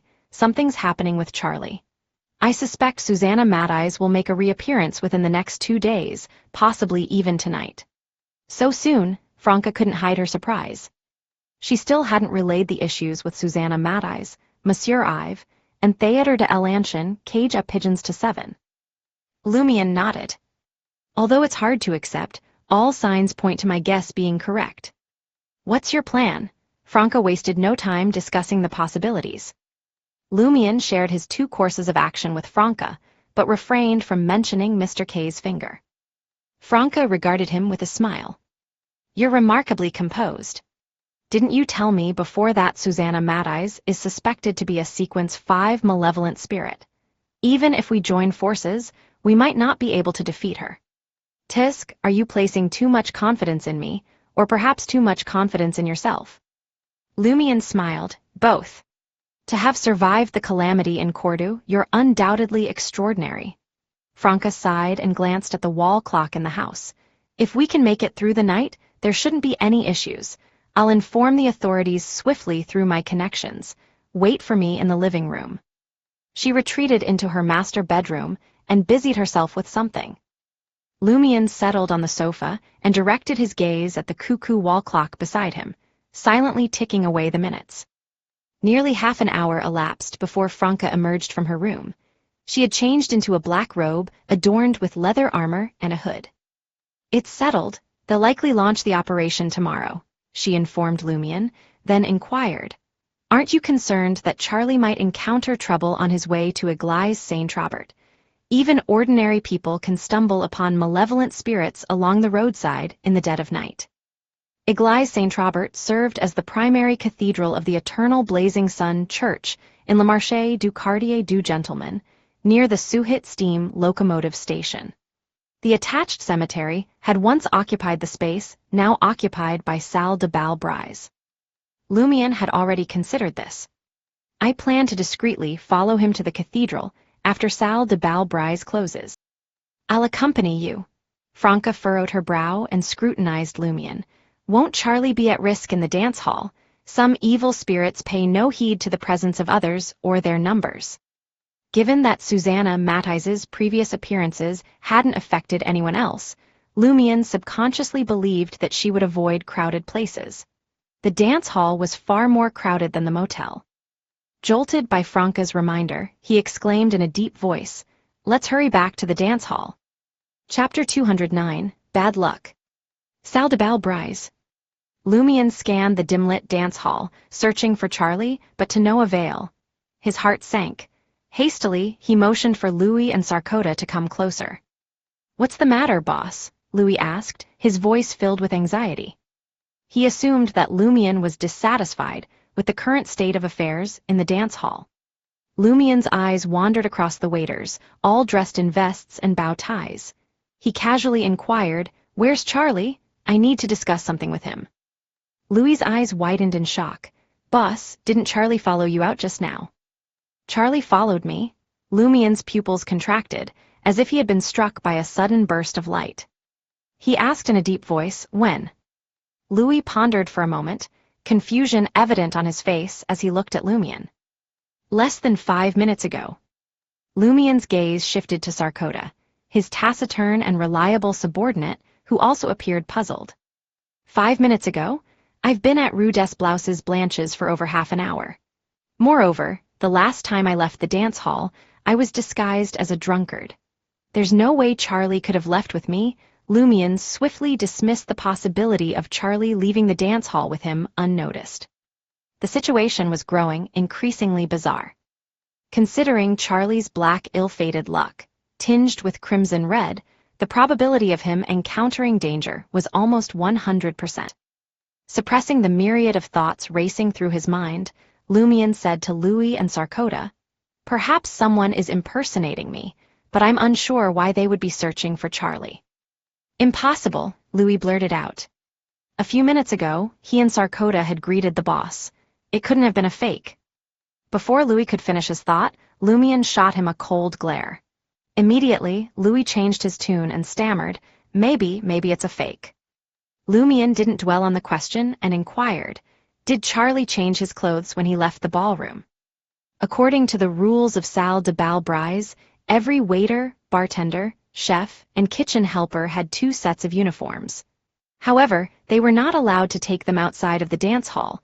They could only be kept in the changing room on the 1st floor. This was due to the cultural environment in the market district. Bartenders and waiters were prone to bankruptcy caused by gambling, alcoholism, illness, and other issues. If they were allowed to take their uniforms home, they would surely pawn them for cash before disappearing. They wouldn't care if Salle de Bal Brise was owned by the mob. Similarly, in Trier's inexpensive cafes frequented by scavengers, laborers, tramps, and low-level workers, tin utensils and iron chains were used to secure them to the tables. This ensured only a limited range of movement for the customers, preventing them from secretly taking the utensils and selling them. The more upscale cafes had their own set of troubles. In order to maintain an air of sophistication, they preferred using silver or porcelain utensils. Consequently, the boss had to painstakingly count the utensils after closing each day to check for any missing ones. The waiters were repeatedly instructed to be vigilant about such matters. "No," Louis firmly replied to Lumion's question. He had intended to prevent Charlie from leaving the dance hall in a waiter's attire. But since Charlie had already departed with the boss, he wisely kept his mouth shut. Most of the dance hall's rules applied to waiters, dancers, bartenders, chefs, bouncers, cleaners, and even managers. The boss was exempt from such restrictions. Lumion nodded slightly and calmly said, "You guys carry on with your tasks." With that, he made his way toward the changing room near the kitchen. He suspected that Charlie's disappearance had something to do with Susanna Mad-Eyes. The small changing room was empty. Lumion glanced around and spotted the locker labeled with Charlie's name. Franca, donned in a black robe and hood, materialized beside Lumion and praised, "You acted swiftly. You knew to seek out a divination medium for me." "I'm not a fool," Lumion simply replied. He retrieved a piece of wire he always carried and manipulated it a few times before opening Charlie's locker where his clothes were kept. Franca pondered for a couple of seconds before reaching for Charlie's linen shirt. She then used a broom that was leaning against the wall outside the changing room to conduct the divination. Charlie's current whereabouts. Franca held Charlie's clothes in her left hand and pressed her right hand against the top of the broom, murmuring to herself. Eventually, she released her right hand, but the broom remained motionless. It stood as still as if someone were still holding it. After a few seconds, it crashed to the ground with a thud. "Was it interfered with?" Lumion probed. Franca slowly shook her head. "Doesn't appear so." She swiftly walked over to the full-length mirror in the changing room and stroked its surface a few times. Holding Charlie's clothes, she commenced another round of divination. After a few seconds, the mirror darkened, as if reflecting the darkness itself. In the next moment, 2 figures materialized, moving in a hazy yellowish light. One of them vaguely resembled Charlie, dressed as a waiter, while the other bore a resemblance to Lumion from behind. Apart from that, they couldn't discern any further details. Franca scrutinized the vision for a few seconds before confidently deducing, "They're underground. That's why the previous divination couldn't provide a clear answer. A broom can't jump and stand on its head, can it?" Lumion nodded and exited the changing room. He proceeded upstairs to retrieve a carbide lamp and any other useful items he might need later. Then, he swiftly left the dance hall. He already had a rough idea. Witnessing the scene, Franca retrieved a glimmering powder from her pocket and combined it with an incantation to conceal herself from view.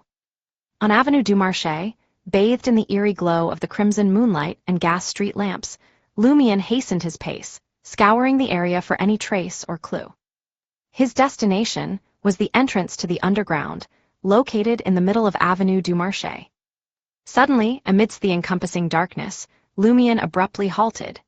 He observed that the grills in the drainage ditch had been displaced, and there were disheveled footprints along the roadside. Near the height of an average person's head, there were signs of impact. Franca revealed herself once more and reconstructed the sequence of events. It seems like he slipped and stumbled while trying to maintain his balance along the gutter.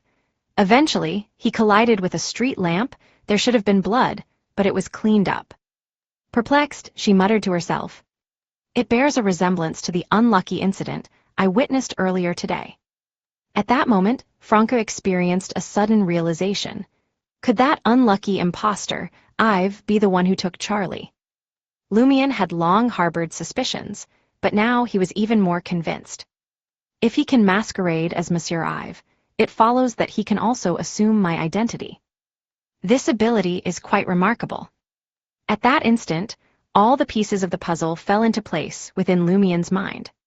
Susanna Matthijs was on the verge of recovering, yet she remained concerned about the official Beyonder's continued surveillance of Charlie. Thus, she enlisted the fake Monsieur Ive to pose as Seal and discreetly escort Charlie underground, making it appear like an ordinary occurrence. Once they reached underground Trier, it would prove challenging for the official Beyonders to locate them. If they lingered any longer, even divination might be thwarted. Evading the official Beyonders during their initial investigation would require impressive skills. Franca responded. Foregoing her invisibility, she trailed Lumion to the entrance of underground Trier in the middle of Avenue du Marché. As the yellowish-blue light from the carbide lamp illuminated the staircase below, Lumion noticed two sets of footprints. One set was familiar, it belonged to Charlie. Examining the footprints, it was evident that Charlie was apprehensive about descending into the underground in the dead of night. He treaded cautiously, yet ultimately chose to place his trust in Seal. For the time being, there were no signs of him being restrained. "Idiot," Lumion cursed under his breath. It was understandable that he couldn't discern the deception. After all, one was a Beyonder, while the other was an ordinary individual. Nevertheless, they had walked together for quite a distance. Didn't he sense anything awry during their conversation? "Is it truly so effortless to impersonate me?" Lumion lay. "Thankfully we have these footprints," Franca sighed with relief. The simplified dowsing rod divination proved challenging to utilize underground. While it might point in the right direction, there might not be a viable path to follow. It often necessitated lengthy detours, increasing the risk of losing their way in the labyrinthine darkness. The witch had not brought any tools to illuminate their path. It was unclear whether she was confident in her ability to remain with Lumion, or if she simply disregarded the hindrance of darkness on her vision. Lumion held the carbide lamp and ascended the stairs, reaching the level where the street and square names were indicated. He moved swiftly, sometimes choosing a direction before Franca could discern the footprints. Soon enough, they discovered Charlie and the imposter Ive's footprints once again. Franca felt perplexed. After a brief pause, she couldn't help but inquire, "It seems you know where the imposter Ive is headed." After that pervert knocked Jenna unconscious, he followed the same path, Lumion calmly replied. This was the route familiar to those individuals, a route that evoked a sense of security. Moreover, it was likely that the imposter Ive was leading Charlie to Susanna Matthijs. Susanna might very well be waiting at the end of this path. Franca refrained from further comment. She utilized the shroud of darkness to partially conceal herself. At times, she scouted ahead, while at others, she watched Lumion's back and flanks. After several minutes of walking, Lumion and Franca came to a halt. The area displayed signs of partial collapse. Debris littered the vicinity, and the trails meandered in disarray. Eventually, they led to a small cavity obstructed by rubble. The target encountered a minor cave-in and became trapped, Franca whispered with a hiss. "Is this not excessively unlucky?" Her gaze then shifted to Lumion. Where did you acquire that unlucky charm? Its efficacy seems way too potent. I'll procure one for you the next time I come across such misfortune, Lumion responded, uncertain if he would encounter another individual as luckless as the tramp. As soon as he finished speaking, gravel cascaded from the heap of stones barricading the cave entrance, clattering upon the ground. In a short while, a passageway was cleared, and a figure emerged cautiously. With golden black hair and brilliant light blue eyes, he possessed a striking handsomeness. Yet another Lumion. Chapter 210, Performance. Upon glimpsing the two figures lurking in the shadows, the impostor Ive was taken aback. He raised his right hand and pointed accusingly at Lumion, his voice filled with inquiry. Who are you? Why are you pretending to be me? As he berated, he hastened his pace, pulling himself out of the tunnel and leaping onto level ground. In the past, Lumion would have charged forward, ready for close combat, or drawing his revolver to unleash a barrage of bullets at his foe. He would have granted no opportunity for words. But this time, for some inexplicable reason, he yearned to put on a show. He desired to witness the other party's abilities before seizing the perfect moment to display his own. Without an adversary, there would be no performance. Franca shared the same sentiment. She eagerly longed to stand in for Lumion, refraining from an immediate attack. Behind the impostor Ive stood Charlie, disguised as a waiter. As he crawled through the debris, he caught sight of a figure beneath the dual glow of a carbide lamp and a lantern. He froze in shock at the confrontation between the two seals. For a moment, it felt as though he was trapped in a dream. He couldn't discern who was genuine and who was counterfeit, who aimed to harm him and who sought to aid him. The only certainty he held was that danger loomed over him once more. The impostor Ive assessed Lumion and turned to Franca, his voice laced with anxiety and anger.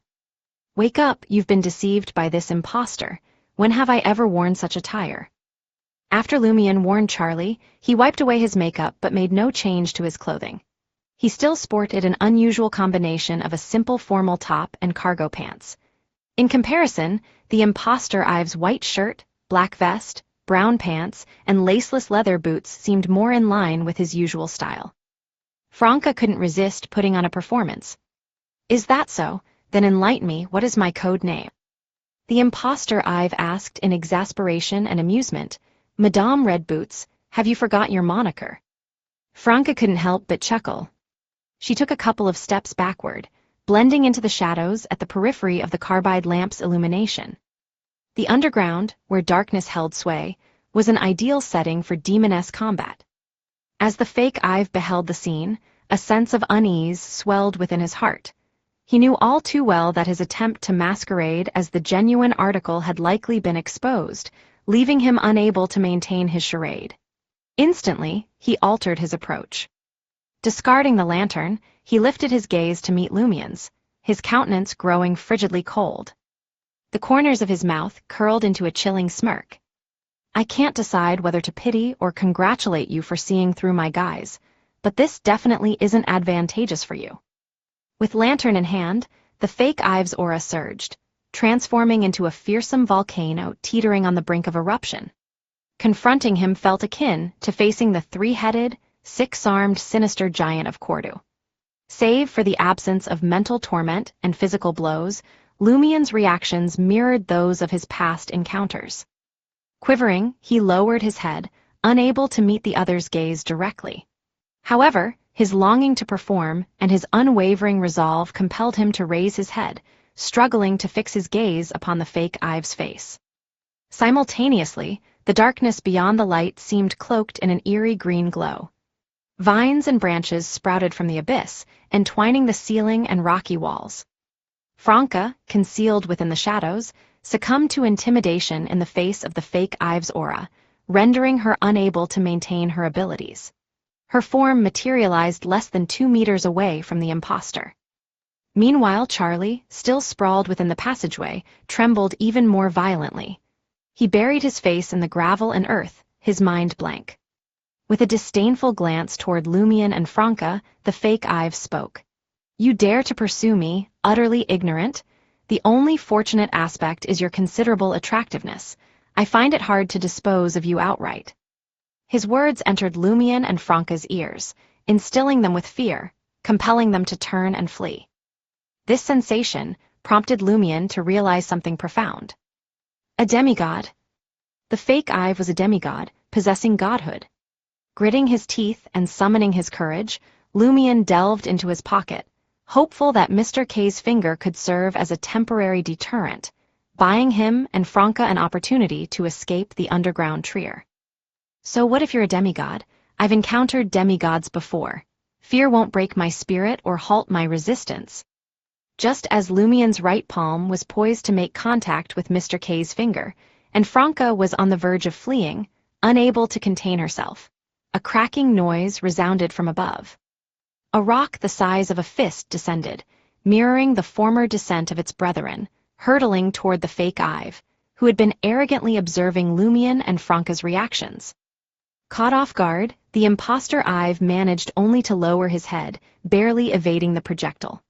The gravel struck his left shoulder, fracturing bone and causing the flesh to sink inward. He emitted a brief cry, nearly toppling to the ground. This unexpected turn of events dispersed the menacing aura and godlike presence, leaving behind a scant few turquoise vines and brownish-green branches as testament to the recent occurrence. Snapping out of his shock, Lumion, driven by his desire to perform and seizing the opportunity to provoke, discarded the carbide lamp, clutched his stomach, and erupted in laughter. A fake is everything about you nothing but fake. Don't tell me that thing of yours is a mere piece of wood. The fake Ive, who had just recovered from the pain, was overcome with emotion. His gaze fixated upon Lumion, his eyes tinged with an otherworldly green hue. Unbeknownst to him, Franca had already sprinkled herself with fluorescent powder, vanishing into thin air with a hushed whisper. In the blink of an eye, Lumion found himself consumed by an intense yearning for the pleasures of the opposite sex. If Franca hadn't rendered herself invisible, he would have been utterly powerless against the impulse. However, he wasn't entirely bereft of reason.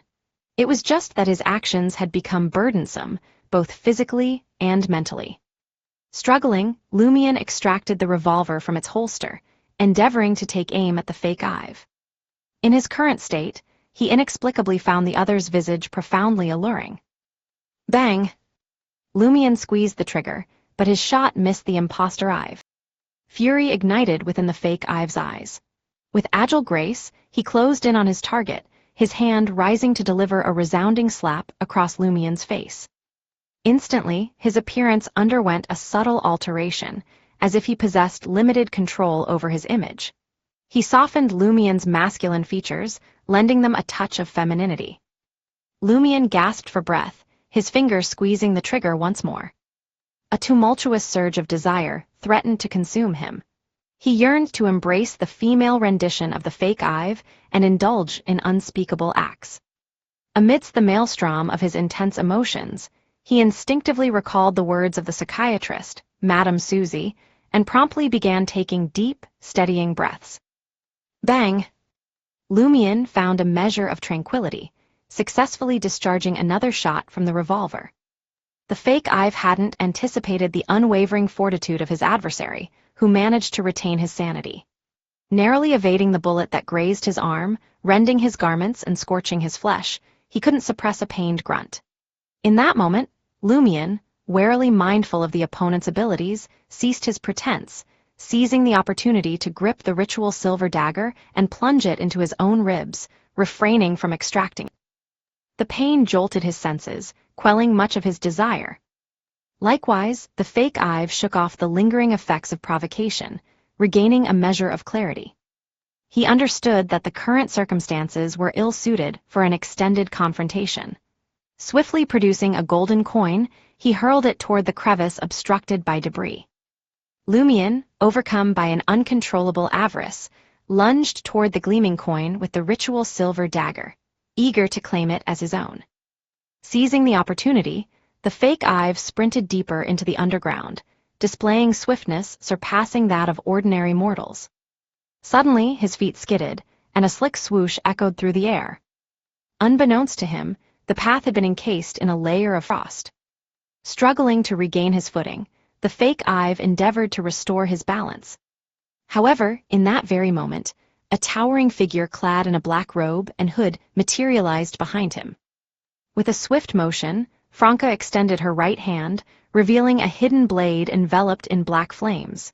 She aimed to plunge it into the fake Ives' back, employing the full force of an assassin's strike. Despite the fake Ives' best efforts to evade and rely on some kind of performance to toughen his skin and muscles like stone, the blade managed to pierce his body. His eyes widened, and he twisted his body forcefully, capturing a glimpse of Franca through his ghostly green gaze. Having successfully executed her attack, Franca intended to take a step back and utilize the shadows to create distance before triggering the detonation of the black flames coursing within the target's body. However, her limbs suddenly grew weak, and she bent over.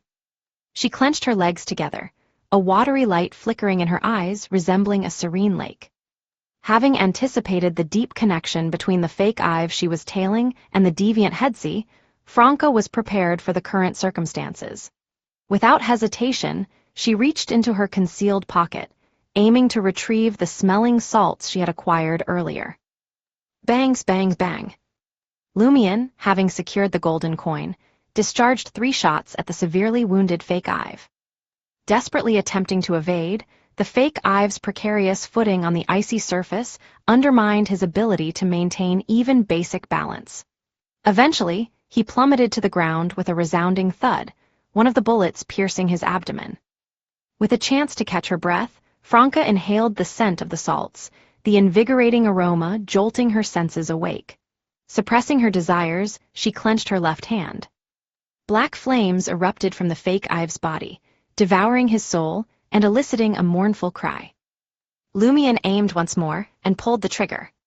The final bullet erupted forth, instantaneously puncturing the fake Ive's forehead. With a deafening bang, the fake Ive's head split open, spilling forth crimson and white. Observing Franca bend over once again, Lumion hurriedly made his way to her side, circling around the frost-covered area. Franca raised her gaze, her eyes moist as she softly gasped for air. Suddenly, she embraced Lumion, but her nostrils detected the presence of a metal canister with an open lid pressed against her nose. The indescribably potent scent compelled her to sneeze repeatedly, diminishing much of her desire. Damn it, this stuff is far more potent than smelling salts, Franca blurted out as soon as she regained consciousness. Lumion quickly took a sniff himself and let out a sneeze. Chapter 211, Spirit Channeling. While Lumion sneezed, Franca swiftly took 2 steps forward and crouched beside the fake Ive's lifeless body. With a delicate grip, she extinguished the flickering black flames that still clung to it. Thank goodness it hasn't burned too far, or the soul would have dissipated. Franca breathed a sigh of relief, straightening up. She reached into her pocket and retrieved a handful of powder that resembled the pitch blackness of night. Lumion stowed away the canister of stimulating gas and glanced at Franca, curiosity etched on his face. Are you planning to channel his spirit? In the recent battle, the fake Ive had displayed the strength of a mid-sequence Beyonder and wielded peculiar abilities. Lumion couldn't hold back, or the situation would have taken a perilous turn.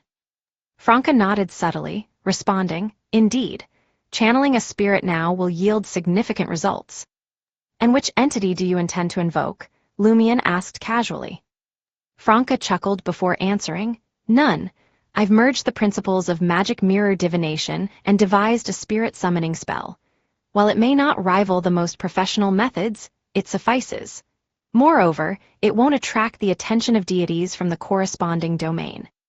You're quite clever, Lumion praised, his words laced with a hint of mockery. Exasperated yet amused, Franca retorted, It's called having an academic spirit. We, your sister, have conducted similar research and experiments. Usually I can't be bothered to overthink things, not because I lack intelligence, but because the burden of endless calculations is tiresome. The key to life is to remain relaxed and not get entangled in every intricate detail. Her gaze swept over Charlie, still sprawled amidst the rubble in the tunnel. Franca refrained from mentioning Gandalf, the president of the Curly-Haired Baboons Research Society. Is this why you've adapted so well after becoming a woman? Lumion observed Franca building a wall of spirituality in the vicinity as he approached Charlie. Witnessing Seal's approach, Charlie snapped out of his daze and crawled out of the debris on all fours. Lumion gazed at him, his expression devoid of emotion. What he was thinking was, Charlie has just witnessed the battle between Franca, me, and the imposter Ive. If he seeks refuge at the eternal blazing sun cathedral, there's a high probability that he won't be able to conceal it when questioned by official Beyonders utilizing their powers. This situation differs from the previous one, where the official Beyonders believed everything was under their control. They were prone to carelessness and had blind spots in their minds. Charlie's initial elation waned as Lumion continued to scrutinize him in silence. His heart began pounding like a jazz band's drumbeat. Fear and confusion evident in his voice, Charlie finally mustered the courage to ask, "What's the matter?" Lumion observed that Charlie's luck remained a blend of red and black, although it had slightly improved since before. This indicated that Susanna Matthijs's threat had not been completely resolved. He fell silent for a few seconds before speaking up. Remember to head to Aglaï's Saint-Robert later. Having already contacted Madame Pualis, Lumion no longer needed to stay at Le Marché du Quartier du Gentleman or manage Salle de Bal Brise. As long as he remained with the Save mob, he still had a chance to fulfill Mr. K's mission. Furthermore, Franca was now involved. With her vouching for him while in the boss's good graces, Lumion could be assigned other profitable ventures even without Salle de Bal Brise. However, the earnings might not be as substantial. All right, Charlie heaved a sigh of relief. Having experienced many things, Charlie possessed an open-minded personality. He belonged to the kind of people who grew more excited as the number of individuals increased. Soon enough, his curiosity got the better of him. Pointing at the lifeless imposter Ive lying on the ground, he asked, "Who's that? Why does he look exactly like you?" Before Charlie could finish his question, he paused. As the fake Ive met his demise, the facial muscles relaxed, no longer resembling Seal. The corpse appeared unfamiliar. "That's someone who believed in an evil god and gained strange powers," Lumion explained simply, tailoring his response to Charlie's comprehension. "He has a certain connection to Susanna Matthijs." Charlie felt a lingering fear. No wonder he kept leading me underground. Unable to hold back, Lumion cursed. "You imbecile! You've been with him for so long, and yet you didn't sense anything was off about him. Does having my face mean he's me?" Charlie replied sheepishly. "When I entered underground Trier, I sensed something was wrong." He was very quiet.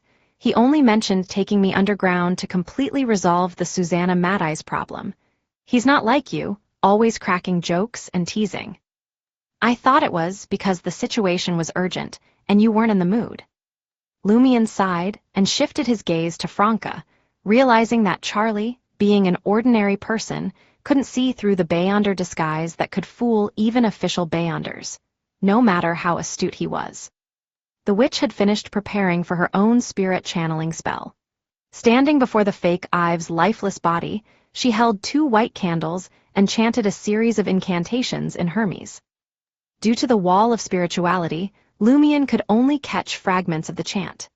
Franca described herself and the imposter Ive, with the former being the source of spirituality and the foundation for maintaining the ritual, and the latter being the object of prayer, the magic mirror that provided answers to questions. As for Charlie, he heard even less and couldn't make sense of it all. A faint light emerged on the makeup mirror in Franca's hand, and its interior turned into an abyss of deep darkness, as if it had sunk to the river's depths. A hazy, pale white face swiftly appeared in the mirror, bearing a resemblance of 50 to 60% to the deceased fake Ive. Switching to Inties, Franca inquired, "Who are you and which organization do you belong to?" The imposter Ive replied in a dazed manner, "Rentas, a member of the Bliss Society." Rentas, Lumion suddenly recalled the name. The word Rentas often appeared on the posters outside Theatre de l'Ancien Cage of Pigeons. He was a prominent male supporting actor. Franca pressed on with her questioning, "What kind of organization is the Bliss Society? And how is it connected to Susanna Matthijs?" The imposter Ive, Rentas, spoke with an otherworldly voice, The Bliss Society was originally a secret society for women who love women. Susanna was one of them. She grew weary of being involved with members of parliament, high-ranking officials, bankers, newspaper moguls, and other men. She sought solace among fellow ladies and madams who shared her love for women. Eventually, she received divine enlightenment and a boon, becoming a priestess of my Lord. She transformed the small Bliss Society into a secret organization that worships my Lord. In today's society, it's inconvenient for women to be openly involved in many affairs. Therefore, the Bliss Society has admitted some male members who can also receive boons, but they lack the privilege to partake in core matters or possess knowledge of the most confidential aspects. Remarkable, Franca applauded. She knew that Rentes was referring to the evil god known as the Mother Tree of Desire. Delving into such matters made her apprehensive, fearing that she might stumble upon mystical knowledge she shouldn't acquire. A secret society for women who love women, male members excluded from core matters. Lumion suddenly grasped something. He stood by the wall of spirituality and gazed at the makeup mirror in Franca's hand. So, Hedsey frequently seeks out street girls and hunts for prey, because his desires cannot be fulfilled within the Bliss Society. Yes, Rentes replied. Women love women exclusively. When I was a sex addict, I had to satisfy my desires on my own. Fortunately, I was more attractive than him and had female audience members who admired me. There were plenty of street girls in the market district, so I didn't need to take the risk of pursuing excitement. That's lit, Franca expressed her feelings with peculiar words. She clicked her tongue and sighed. Isn't there a regular secret group for women who love women? Yes, Rentes firmly responded. To my knowledge, there's the Moment Society and the Narcissus Society. They often organize women orgies at Trocadero's Red House Cafe. We have been attempting to establish contact with them and convert them into believers of my Lord One. Trocadero was situated in Cartier 16 on the north bank of the Renzo River, in the Square District. Known as the Triumph Square established by Emperor Roselle, it was a small town surrounded by a vast suburban forest. It was renowned for its exceptional wine production. Trocadero wine stood second only to Aumere red wine in the world. Fascinated, Franca listened and repeated the terms: Trocadero, Red House Cafe, women orgies. Lumion couldn't help but feel more concerned about the term sex addict. It seemed to perfectly suit the twisted state of Hedsey. It likely corresponded to sequence 8 of the Mother Tree of Desire pathway. However, he feared that time was running out for the spirit channeling, so he didn't rush to delve into the matter. Instead, he redirected his focus to Susanna Matthijs. How did Susanna Matthijs transform into an evil spirit, and why did you bring Charlie underground? Rentes's pale white face contorted in distortion. She died while receiving a boon, and transformed into an evil spirit. She told us that because her name was still on the lips of many Trarians, and her portrait was used by numerous men to satisfy themselves, she didn't completely dissipate. She retained a certain level of rationality, albeit warped. She became more consumed by her own affairs, neglecting all else. She was gravely injured by official Beyonders during her last encounter and spent time recuperating at the altar. We were worried that once she fully recovered, she would seek out Charlie and attract the attention of the authorities. So, we took advantage of the election and brought Charlie to the altar in advance, handing him over to her for handling. Charlie had already moved to Lumion's side. His face turned ashen as he listened, feeling as if he had stepped into the depths of hell. Franca nodded subtly and spoke. Where is this altar? How much time until Susanna Matthijs fully recovers? The altar, the surface of the makeup mirror, revealed a fading blurry face, unveiling an underground tunnel. The tunnel stretched endlessly, branching off in multiple directions before leading to a small quarry cave engulfed by vines and branches. There, a colossal brownish-green tree stump emerged abruptly from the ground. Its form consisted of thick branches, with roots originating from an unknown place. As the image of the tree stump grew clearer, Franca hastily interrupted the manifestation, fearing any potential disturbances. Rentes continued. Susanna will regain her full strength in 2 days and depart from the altar. One such things did exist in the real world during that era. Parisians were experts in this regard. For further details, refer to Histoire insolite des cafés parisiens. Chapter 212, Actor. Franca carefully calculated the time and inquired with meticulous detail, what perils lie at the altar? How much progress has Susanna Matthijs made in her recovery today?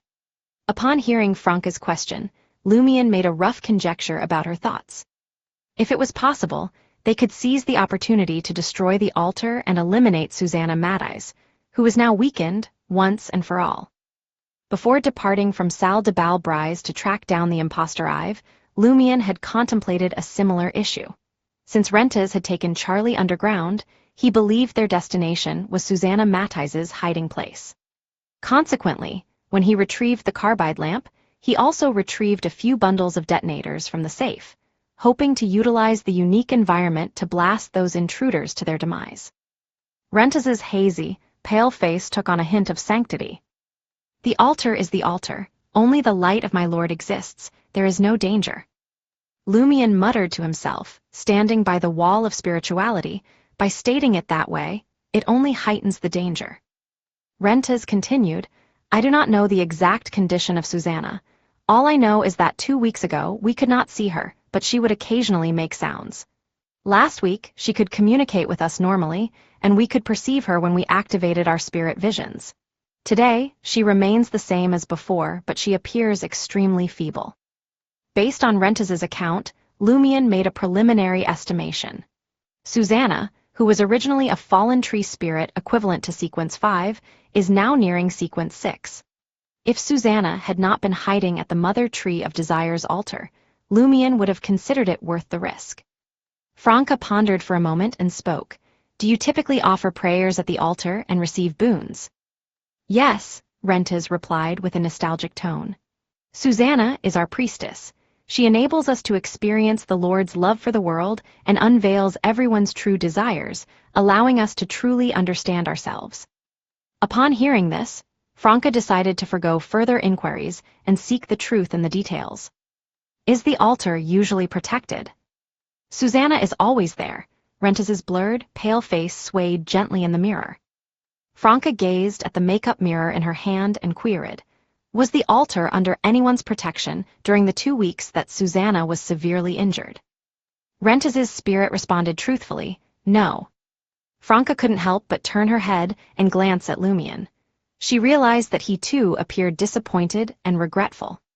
From Rentes's answer, they both discerned a crucial fact. The altar possessed a concealed and formidable protective mechanism. Otherwise, regardless of its underground concealment and the difficulties in locating it, they would need to consider guarding against bounty hunters or cave adventurers fond of searching for treasure in underground Trier. Simultaneously, they would have to be cautious of smugglers who might have temporarily altered their routes or wandering university students. Franca let out a sigh, deciding that it would be best to leave the altar and Susanna Matthijs in the hands of the authorities. The evil spirit still needed 2 more days to recover, and she and Lumian had already discovered the whereabouts of the altar. They had ample time. Franca shifted her focus and inquired about something else. How many members are there in the Bliss Society at Théâtre de l'Ancien, Cage of Pigeons? Not many, Rentes's blurry face with flickering dark green eyes responded. But I only know a few. I've Hedsey, and I report to Mayer. He is the theater manager and represents Susanna in the core affairs of the Bliss Society since she became an evil spirit. Why choose a man? Isn't it believed that women only love women? It would be easier to communicate with the other core members of the Bliss Society if it were a woman, Franca objected. Are you certain there's no hidden significance in this conversation? Lumian sensed Madame Hidden Blade's curiosity piqued. Rentes's voice drifted as he replied, Mayer used to be Susanna's lover. Franca clicked her tongue and sighed. So, we have the High Priestess going against the principles of the organization, loving both men and women. As she spoke, she cast a glance at Charlie, who appeared bewildered and terrified. Rentes didn't shy away from revealing the truth about Mayer. Before Susanna joined the Bliss Society, they were lovers. Furthermore, he was the only one who could make Susanna feel at ease and relaxed. After her divine awakening and embracing her faith in my lord, she transformed the Bliss Society and recruited Mayer. However, their intimate relationship ceased. When she became an evil spirit, she no longer limited her affections to women and resumed her connection with Mayer. Meanwhile, she sought out other targets, infiltrating their dreams and draining their energy. She would fall in love with them before killing them. Charlie's face grew paler with each passing word, as if he had fallen into an inescapable nightmare that would only end in death. Franca, who had seriously contemplated having her lover Gardner bear her child, commented, "This is all rather twisted." She then smiled and remarked, "Does Mayer enjoy wearing green hats?" "No, he now exclusively wears a black top hat. He even meticulously grooms the tips of his beard." Rentes dismissed Franca's speculation. Lumion recalled the mention of a woman's death in Onnet Town during Mr. K's gathering. If Mayer receives a boon and becomes a male fallen tree spirit, could he enter women's dreams and induce erotic fantasies to drain their energy, gradually weakening them until they perish? The Bliss Society consists of women as its core members, emphasizing that they only love women. It is unlikely for male members to attain such high levels of power. Those incidents are not a result of the Bliss Society, but they too believe in the mother tree of desire? Or could it be due to women loving women? Franca pressed on with her questioning. "Why don't you even know the number of members in the Bliss Society at Theater de Alanchen, Cage, a Pigeons? So, other than Susanna, there are no female members among the Bliss Society members you're familiar with." Rentes's pale, blurry face seemed to contort. "Only Mayer interacts with the female members. While I'm uncertain about the current status of female members at Theater de Alanchen, Cage, a Pigeons, I can speculate on who they were in the past." "How?" Franca inquired curiously. Rentes replied, "Those who joined our theater started as supporting actresses. Through honing their acting skills, they eventually became the leading ladies before they left. They were the core members of the Bliss Society. The theater was established as a safe and dependable venue for them to fulfill their inner desires until they could gain initial control."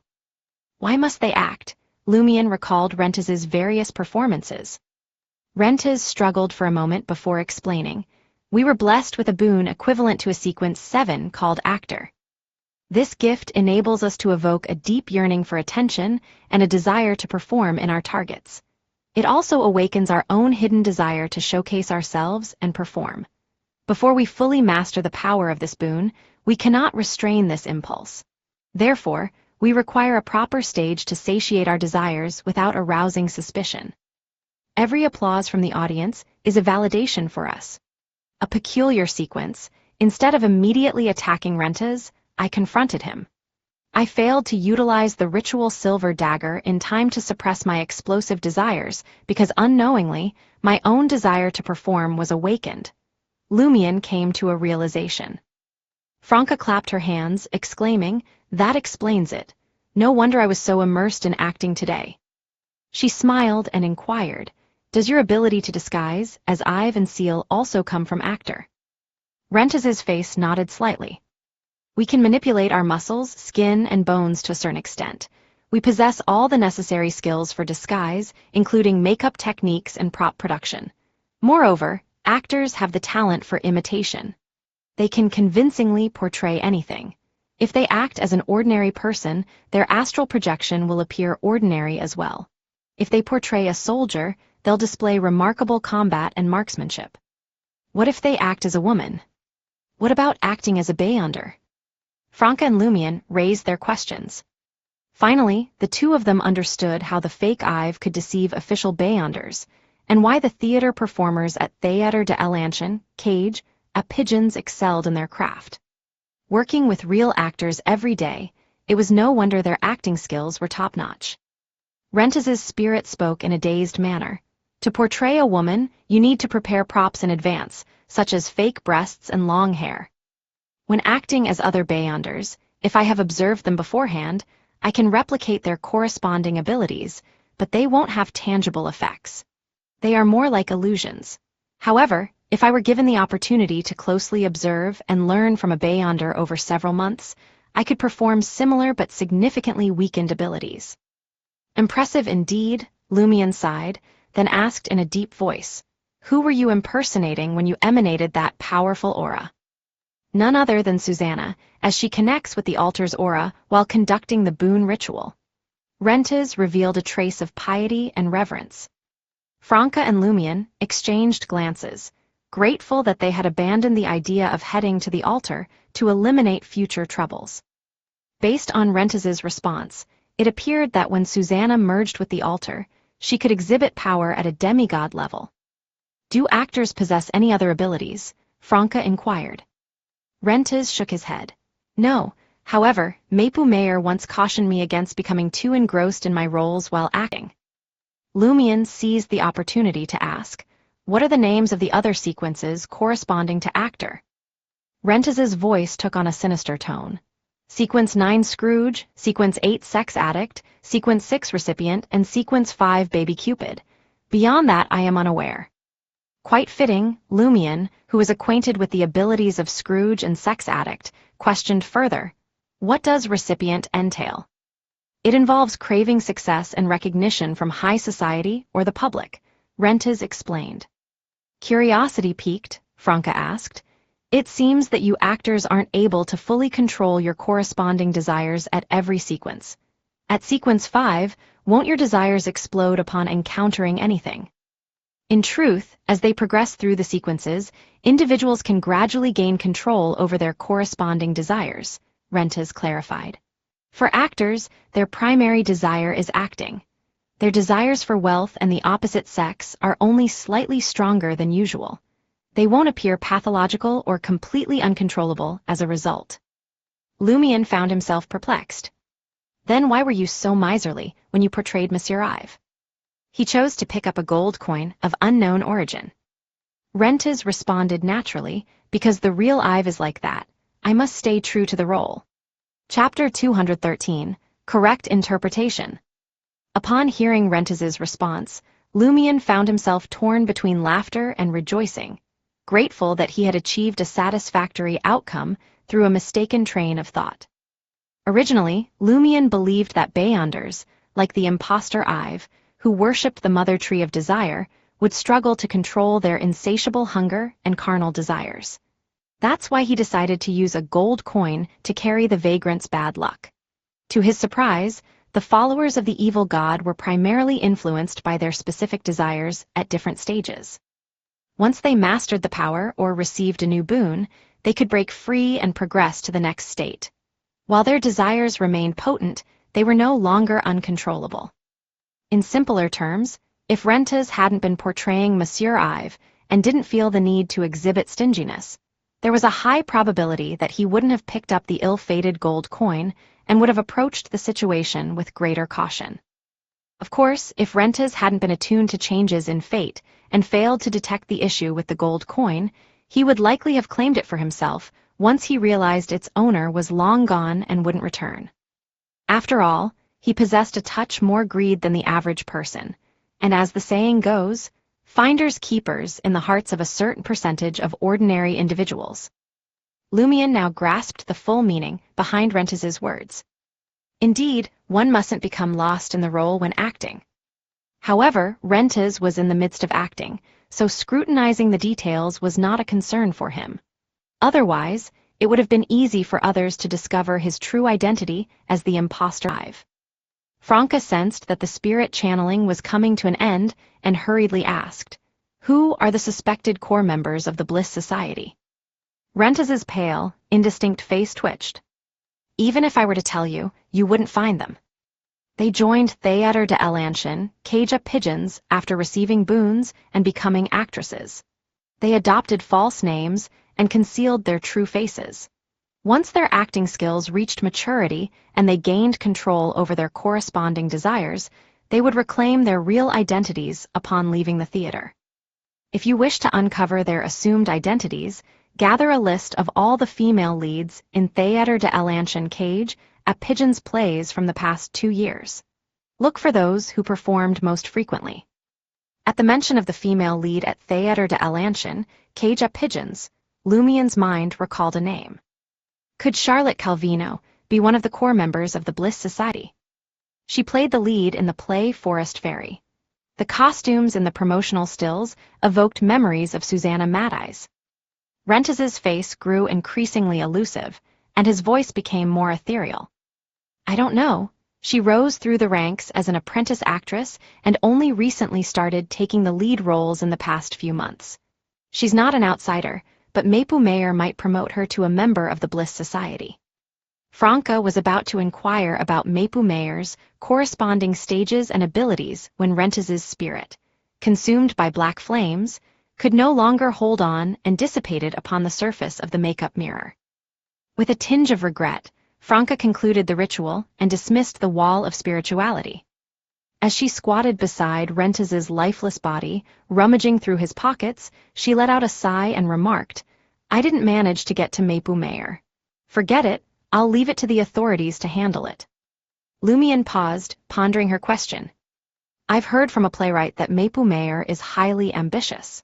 He aims to make Theater de Alanchen Cage, at Pigeons the most renowned theater in Trier, and receive the prestigious Intes Legion of Honor Medal. Desire for success and recognition. Franca recalled Rentez's depiction of a Sequence 6 recipient. I suppose that's the limit for male members of the Bliss Society.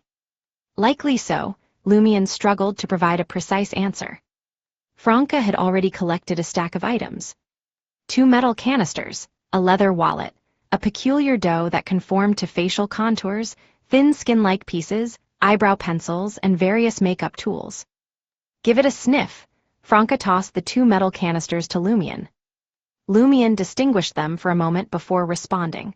One canister contains the scent you just experienced, and the other should hold a matching sedative. They appeared to be essential items for followers of the Mother Tree of Desire when venturing outside. Mysticism-branded smelling salts, Franca mused, then added, you can keep what's left of the canister you have. This is mine. I'll give you the sedative. Choose from these disguises and take the money from the wallet. Anything you don't want, I'll keep. Bloody hell, this pauper doesn't even possess materials, talismans, or weapons, let alone Beyonder characteristics or mystical items. The sedative and mysticism-smelling salts will prove useful. Lumien, who had only obtained Beyonder abilities from Hammer 8, didn't show much concern. Franca didn't overlook any part of Rentez's body, including his crotch and soles, yet she found nothing more. She withdrew a folded cloth bag and opened it, carefully stashing away the collection from the ground. Then, she addressed Lumien, we'll divide this once we return. With that, she rose to her feet and glanced at the frightened Charlie. She muttered to herself thoughtfully, he witnessed our clash with Rentez. What should we do? Charlie's legs trembled, and as he leaned toward Lumien, he gritted his teeth and proclaimed, I won't betray you. Without waiting for Lumien's response, Franca let out a sigh and declared, forget it. We'll leave it to the official Beyonders. She deliberately introduced the topic before promptly reaching a conclusion. Lumien, finally freed from the grip of his acting impulses, regained his composure and rationality. After careful consideration, he suggested, I have alternative solutions. Charlie doesn't need to seek refuge at Église Saint-Trobert, nor does he need to worry about Susanna Madeyes finding him. He thought of his luck transference spell. Before, he refrained from using it as Susanna Madeyes had yet to bother Charlie. There was no corresponding fate to alter. But now, Susanna Madeyes was on the path to recovery, and Charlie was her primary target. His luck had taken a turn, and a life-threatening calamity loomed. His luck had indeed changed. When the moment arrived, Lumien would gift the gold coin carrying the weight of the impending disaster to the real Ive, allowing them to face it on their own. Naturally, this differed from the substitution spell and Fallen Mercury's fate exchange. It only diverted bloodshed temporarily. In other words, Charlie wouldn't be in Susanna Madeyes' crosshairs for the next few days. However, in a few days' time, unless Susanna Madeyes was wholly purified or had lost her memories, this external threat would still remain. Nevertheless, the authorities would take action tomorrow, armed with sufficient intel. When Lumion realized that Charlie's luck was in jeopardy, he refrained from intervening because he could only change Charlie's luck, not his own. Susanna would undoubtedly target him as well, the adversary who had provoked Charlie's betrayal. Therefore, he opted for the simplest approach, to disguise himself and urge Charlie to seek refuge at the Eternal Blazing Sun Cathedral, thus buying more time to guard against Susanna Mad-Eyes. They were now certain that Susanna had 2 days left to recuperate. Really? Charlie's eyes brightened. Lumion smiled and inquired, "Do you trust me or not?" Charlie stammered, I believe you, I believe you. You just like to tease people about trivial matters." Curiosity piqued, Franca asked, "What way?" "A method you shouldn't be aware of," Lumion silently muttered, contemplating the specifics. "If I wish to alter Charlie's current luck, mere prayers won't suffice. I must harness the power sealed within me. Poor Charlie, I'll have to render him unconscious. I can't expose the corruption within me or the suspicion of seeking aid from an evil god." Just as Lumion was about to instruct Charlie to accompany him and prepare for his temporary incapacitation, a thought flashed across his mind. Does utilizing the power within the seal constitute exploiting Termiboros? Should I write to Madame Magician and seek her opinion? Previously, the tramp's ill fortune bore no relation to mysticism or Beyonder abilities. The ritual required minimal power. However, the support needed to resist a sequence 5 evil spirit atop an evil god's altar would likely be several times greater than before. What would occur then? Since Charlie's luck changed, everything had become urgent. The timing was impeccable. It seemed as though an opportunity had emerged without allowing me a chance to weigh my options. If I hadn't just corresponded with Madame Magician and received her reminder, I might have already altered Charlie's luck. Noticing Lumion's motionless state, Franca inquired, "What's the matter?" Shaking off his stupor, Lumion contemplated for a moment. "I just realized that the method I had prepared seems to have significant flaws." "Ah," Charlie uttered, a mixture of disappointment and concern. Franca ruminated for a few seconds before suggesting, "I have an idea as well. Charlie won't head to Église Saint-Robert. He'll follow us to Rue des Blouses Blanches. As long as we survive the night, we'll be fine by tomorrow. Think about it.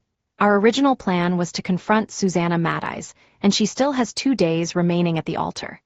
Even if we face an attack tonight, it will likely come from Maple Mayor and his lackeys.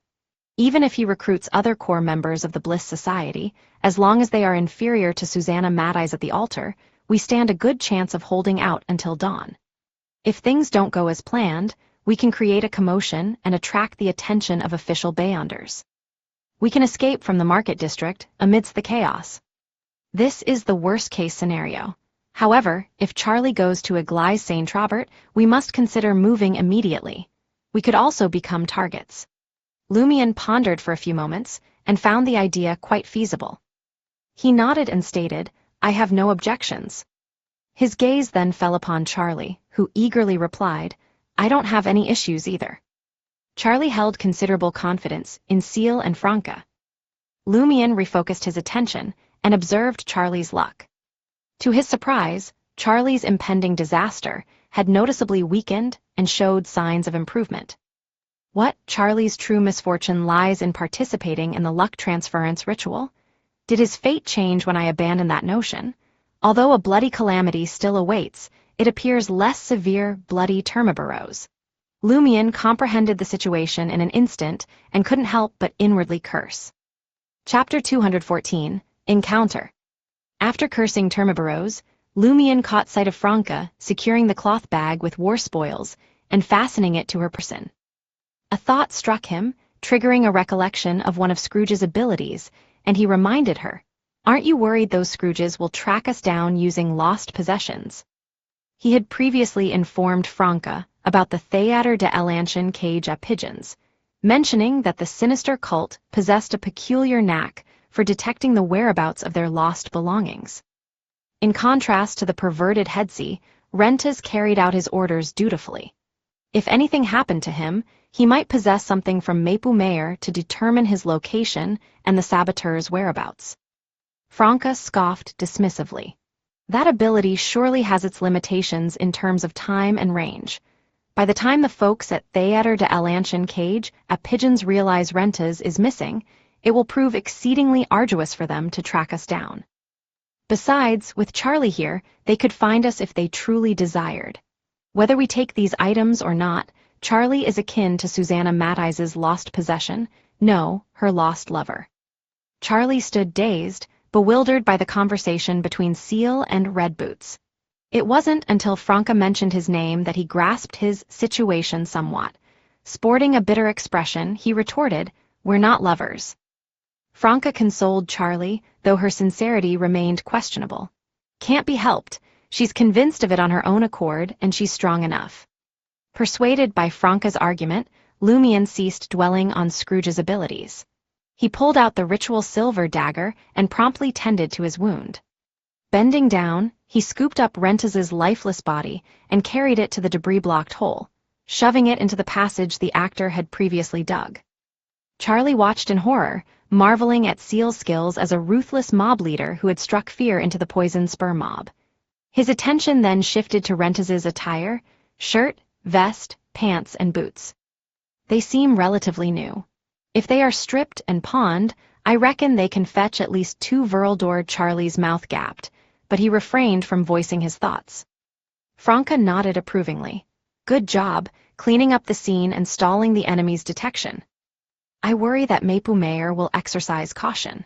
Once Rentas fails to return by midnight, he'll lead his men here and stumble upon the corpse. Then, he might choose to abandon Theater de Alanchen Cage at Pigeons and relocate with the remaining members of the Bliss Society. Maybe we don't even have to wait until midnight. Susanna Mattise will undoubtedly prod him if she can find a way to contact him. Such a turn of events would thwart the forthcoming official Beyonders raid and leave behind latent dangers. Franca added, fortunately, Susanna won't be able to leave the altar in the next 2 days, and the altar itself can't sprout legs and flee. At the very least, the official Beyonders can address Charlie's predicament. Not necessarily, Lumion countered. We shouldn't make assumptions about the evil god altar using conventional logic. It's akin to me never fathoming that a man could give birth. Huh? Charlie's confusion escalated as he listened to Seal and Red Boots, comprehending each word independently, but failing to grasp their interconnected meaning. Franca fell silent for 2 seconds before solemnly nodding. You're right, the true form of the altar is like a massive tree stump. It might possess life. When the time comes, it can uproot itself and transform into a treant, making its escape with Susanna. With a clap of her hands, Franca exclaimed, exactly. How can it be called a tree spirit without a tree? Lumion sensed that Franca's conjecture could be close to the truth. He recollected wearing the mystery-prying glasses at Auberge du Coq d'Oreille, where he had witnessed an extensive underground network of brownish-green roots stretching in all directions. Susanna Mattise's tree stump altar might be part of that brownish-green root system. When faced with danger, it can retract. Lumion's thoughts raced as he crawled into the passageway and pushed Rentas's lifeless body into the rubble-blocked hole. Emerging from the hole, he retrieved the carbide lamp and the enemy's lantern. He scrutinized the structure of the tunnel's ceiling and the surrounding rock walls. Every now and then, he extended his palm, gently patted and knocked against them. Confused by Lumion's actions, Franca, eager to leave underground Trier as soon as possible, asked, "What are you doing?" Calmly, Lumion replied, "I'm searching for a suitable spot to place a bundle of explosives and bury the corpse completely. We mustn't make too much noise to avoid alerting Susanna, who's deep underground, and Mayer, who's in Theater de Alanchen Cage of Pigeons on the surface." Simultaneously, he had to ensure that the ground wouldn't collapse, as it could endanger the buildings above. Clearly, the municipal workers had diligently reinforced these areas when connecting the underground quarries, sewers, and various tunnels. Regular repairs were carried out, and minor cave-ins posed no threat to the surface's safety or its own integrity. Using his hunter powers, Lumion soon identified a depression on the side of the hole and placed a bundle of detonators there. Unfortunately, we lack the proper tools and materials. Otherwise, we could set up a trigger for the explosives under the corpse. When Mayer arrives and tries to lift the body in his agitation, it would go boom. Lumian said with regret, squatting down. Since consuming the first potion, he hadn't had the opportunity to execute a hunter's bomb trap and showcase his explosive finesse. Charlie's heart raced as he listened, confirming Seal's reputation as the most renowned mob leader of recent times. Indeed, a true hunter, Franca exclaimed, filled with admiration. Lumian then took out a match, igniting the fuse. He stood up and began walking toward Franca and Charlie at a steady pace. Passing by the pile of gravel, he tossed the lantern into the tunnel. Hey, hey, hey, Charlie hurriedly warned Lumian as he noticed the fuse nearing its end. His calf muscles tensed, preparing to leap behind the rock wall to avoid the impending explosion. Dressed in a simple formal top and cargo pants, Lumian had only covered a distance of 7 to 8 meters when the detonator erupted behind him. The tunnel trembled slightly, and the stone wall beside the hole collapsed, burying most of the already unstable opening.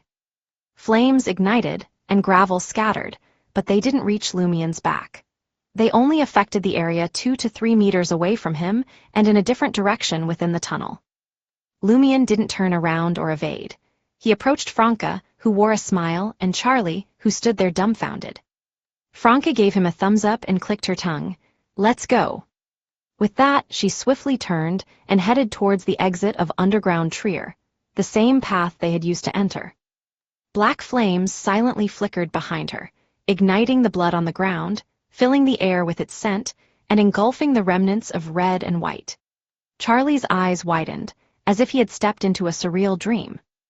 Only when Lumian patted him on the shoulder did he turn and follow, as if his spirit had abandoned him. As they ascended towards the surface, Franca grinned and said, Tomorrow and the day after, we'll discover whether Susanna Mad-Eyes and the altar have been completely eradicated by observing Charlie's situation. Whether Susanna Mad-Eyes comes searching for him, Lumian, carrying the carbide lamp, startled Charlie intentionally. If that were the case, Franca would have said 2 days later, instead of tomorrow or the day after. Charlie trembled and stammered, how? Franca chuckled before replying. If the official Beyonders don't come looking for you, it means you have truly escaped the nightmare called Susanna. If they do come and offer you a good position, congratulations, you will have hope entwined with danger. What do you mean? Charlie didn't fully grasp the meaning. Franca didn't explain further and instead inquired, if you become a quarry policeman with a monthly salary of 300 Vril d'Or, you'll face conflicts with smugglers, cave explorers, and bounty hunters every day. There's a certain chance of sacrifice. Are you willing? Of course, Charlie blurted out. Though being a quarry policeman was perilous, most of them managed to survive. If Susanna Mad-Eyes isn't completely purged, the official Beyonders would offer Charlie a job that would make it easier to protect him. And those positions often come with good pay. Lumian roughly understood Franca's meaning. The three of them exited underground Trier, maneuvered through an alley, and crossed a barricade. Taking a secluded route on Rue des Blouses Blanches, they arrived at Franca's 6th-floor apartment. Franca removed her hood and casually tossed the bag containing their spoils of war beside the coffee table. She half reclined on the armchair and gestured with a nod towards the sofa and another armchair. Now, we must endure until dawn. After Lumian and Charlie took their seats, the living room fell into an eerie silence. This made Charlie uneasy. He glanced at Seal and spoke up, You actually possess those mystical abilities.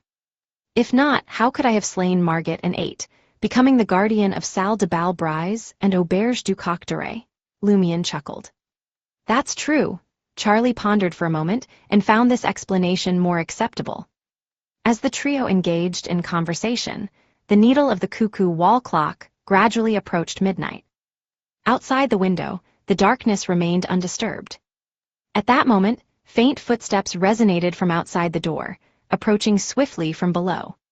Jenna, I forgot she was coming over tonight, Franca exclaimed, sitting upright. She glanced at Lumian, then at Charlie. After a brief moment of hesitation, she closed her eyes and waited for Jenna to open the door herself.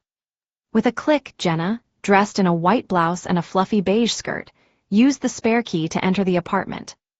In an instant, she noticed Lumian and Charlie. What's going on? Jenna couldn't hide her confusion, her gaze shifting between Lumion, Charlie, and Franca. Franca mustered a forced smile and said, "We were getting bored. We thought of playing Fighting Evil. Want to join us? We have 2 decks of cards." Jenna peered suspiciously for a few seconds, sensing that Franca didn't want to disclose the real reason in front of Seal. She gestured towards the guest room and stated, "Damn it, it's already late. Why are you still playing cards? I have a packed day tomorrow. I need to get some sleep." She waved at Lumion and Charlie before heading towards the guest room. Lumion gazed at Franca calmly and inquired, "Why didn't you just tell her what we're doing?" Jenna, too, had fallen victim to the predicament at Theater de Alantian, Cage a Pigeons. She had nearly been raped by the pervert named Headsy. Franca was caught off guard. "You're right, why didn't I just say it straightforwardly?"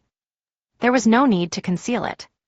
She glanced at the closed door of the guest room, intending to reveal the truth to Jenna later. Casually, Lumion asked, "What does Jenna usually keep busy with?" "Don't you know?" Franca's face gradually lit up with satisfaction. "She's an apprentice in acting, studying drama." "Sigh, it's not like the old days.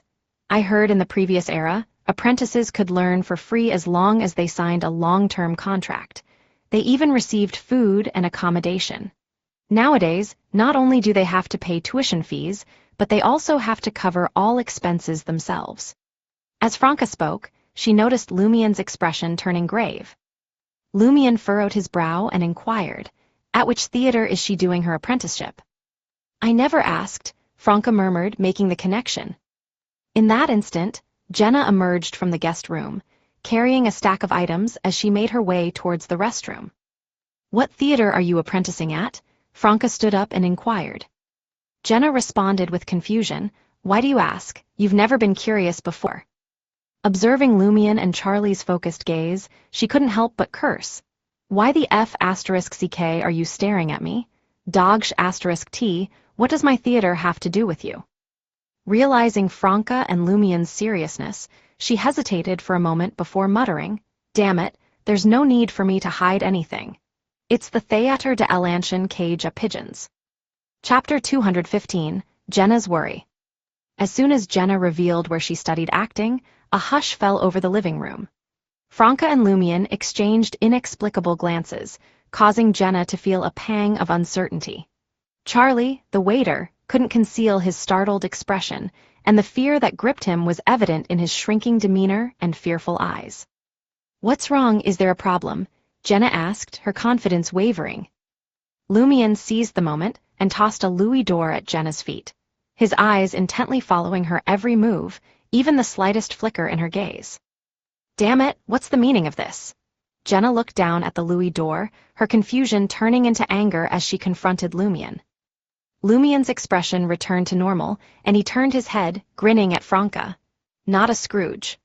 "Of course," Franca responded, a mix of exasperation and amusement. "We meet often. She may be a bit frugal, but she's definitely not a Scrooge. Plus, she doesn't exhibit any signs of being a sex addict, and her acting skills leave much to be desired." Franca couldn't help but feel a twinge of regret. "What are you two talking about?" Jenna was utterly bewildered, forgetting her own penchant for profanity. "You explain," Lumion instructed Franca. Franca rose and tried to allow Jenna to squeeze into the recliner with her, but realizing it was too cramped, Jenna opted for an armchair instead, resting a pile of ordinary clothes on her lap. "Do you remember that creep Headsy?" Franca slumped back disappointedly in the recliner. Jenna responded without hesitation, "I remember. Damn it, he died too easily." "It wasn't exactly an easy demise," Lumion silently muttered, recalling the gruesome state of Headsy's lower body. Using this as a starting point, Franca delved into the secrets of the Bliss Society, the dark sequences tied to the evil god, the mother tree of desire, the connection between the Bliss Society and the Theater de Alantian Cage a Pigeons, and various details involving the True Ive, Rentas, Mapu Mayer, and Susanna Matthijs. Jenna, having absorbed Franca's mystical knowledge, grew increasingly astonished with each revelation. It was as if a door had swung open, revealing a new world, a scene that was entirely different from what she had known before. It festered, exuded sinister vibes, terrified her and made her stomach churn with disgust.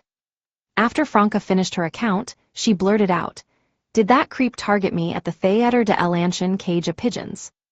Considering that Hetzi was a subordinate of theater manager Mapu Mayer and associated with the Bliss Society, he likely frequented and surreptitiously entered the Theater de l'Ancien Cage of Pigeons. Jenna suspected that the pervert often lurked in the shadows, observing the apprentice actresses during their classes. "It's possible," Franca agreed, contemplating why the pervert Hetzi didn't choose another underground singer, but instead risked attacking Jenna. Jenna was undeniably attractive. After her time at the Theater de l'Ancien Cage of Pigeons, where she honed her acting and makeup skills, her allure had gradually emerged.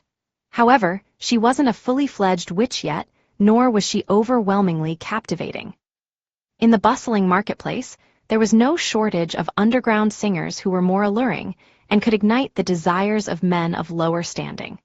Besides, they lacked the distinction of being Red Boots's mistress. Jenna glared at Lumion, her teeth grinding together in frustration. "So, you suspected that I believed in the mother tree of desire, and you used a louis d'or to test me. Isn't that being a bit stingy? You should have used at least 10 louis d'or." Lumion chuckled softly. "I suddenly realized that since we met, you've never praised any orthodox god. I still don't know if you're a follower of the eternal blazing sun or the god of steam and machinery. It's rather suspicious." Jenna scoffed and replied, "Most of the time when I meet you, I'm dressed like this. I wear smoky makeup that symbolizes debauchery and sing, 'My dear, he's really good with his fingers.'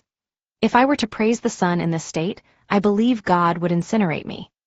As she spoke, she pointed to her chest, revealing a generous amount of alluring cleavage. Without waiting for Lumion's response, she turned her finger towards Franca. "And Franca never praises any deity either. Why aren't you suspecting her?" "Who says I don't?" Franca declared solemnly, drawing a triangular sacred emblem on her chest. "By steam. Your acting skills are mediocre, Auror is the same. She rarely mentions her faith and doesn't attend mass, she only praises the sun when questioned." Lumion drew the triangular sacred emblem. "By steam." Caught up in their actions, Charlie instinctively spread his arms wide. "Praise the sun." An indescribable silence descended, as if no one knew how to proceed with the conversation. After a few seconds, Lumion addressed Jenna, saying, "So, your true identity is an apprentice actress." Jenna couldn't help but feel a twinge of satisfaction. She lifted her chin slightly and replied, "Well then, am I qualified to critique your acting skills? And let me clarify, I'm not some low-class hooligan with a vulgar mouth.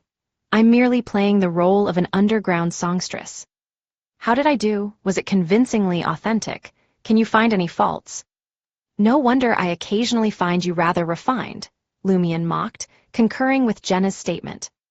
"What do you mean, rather?" Jenna expressed her dissatisfaction.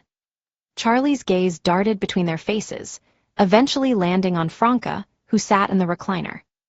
Franca pursed her lips and observed Lumion and Jenna as they bickered. Lumion dismissed Jenna's bragging and said, "Let's discuss the Theater de l'Ancien Cage of Pigeons." After a few moments of contemplation, Jenna blurted out in frustration, "Damn it, my tuition fees." As soon as the words left her mouth, she noticed everyone giving her strange looks. Jenna hurriedly clarified, "Didn't you mention that Mapu Mayer might escape with the members of the Bliss Society? Won't Theater de l'Ancien Cage of Pigeons shut down? Damn it, I've already paid a year's worth of tuition fees to these damn heretics. I need to get that money back." Once Jenna regained her composure, Lumion's lips twitched. "Weren't you claiming that your foul mouth and low morals were all part of an act?" At first, Jenna was left speechless, but then she defended herself forcefully. "I am currently Jenna, the underground songstress. I am still in character and haven't broken free from it." Observing Lumion's skeptical expression, Jenna became enraged with embarrassment. "Damn it, don't you understand? This is called method acting." Yes, yes, yes," Franca chimed in, trying her best to change the subject. "Theater de l'Ancien Cage of Pigeons has a dedicated audience and talented actors. Even if the theater manager and a few leads leave, it won't shut down. At most, they might embezzle funds, It'll be a bit challenging for them. I believe there will be plenty of people willing to take over such valuable assets.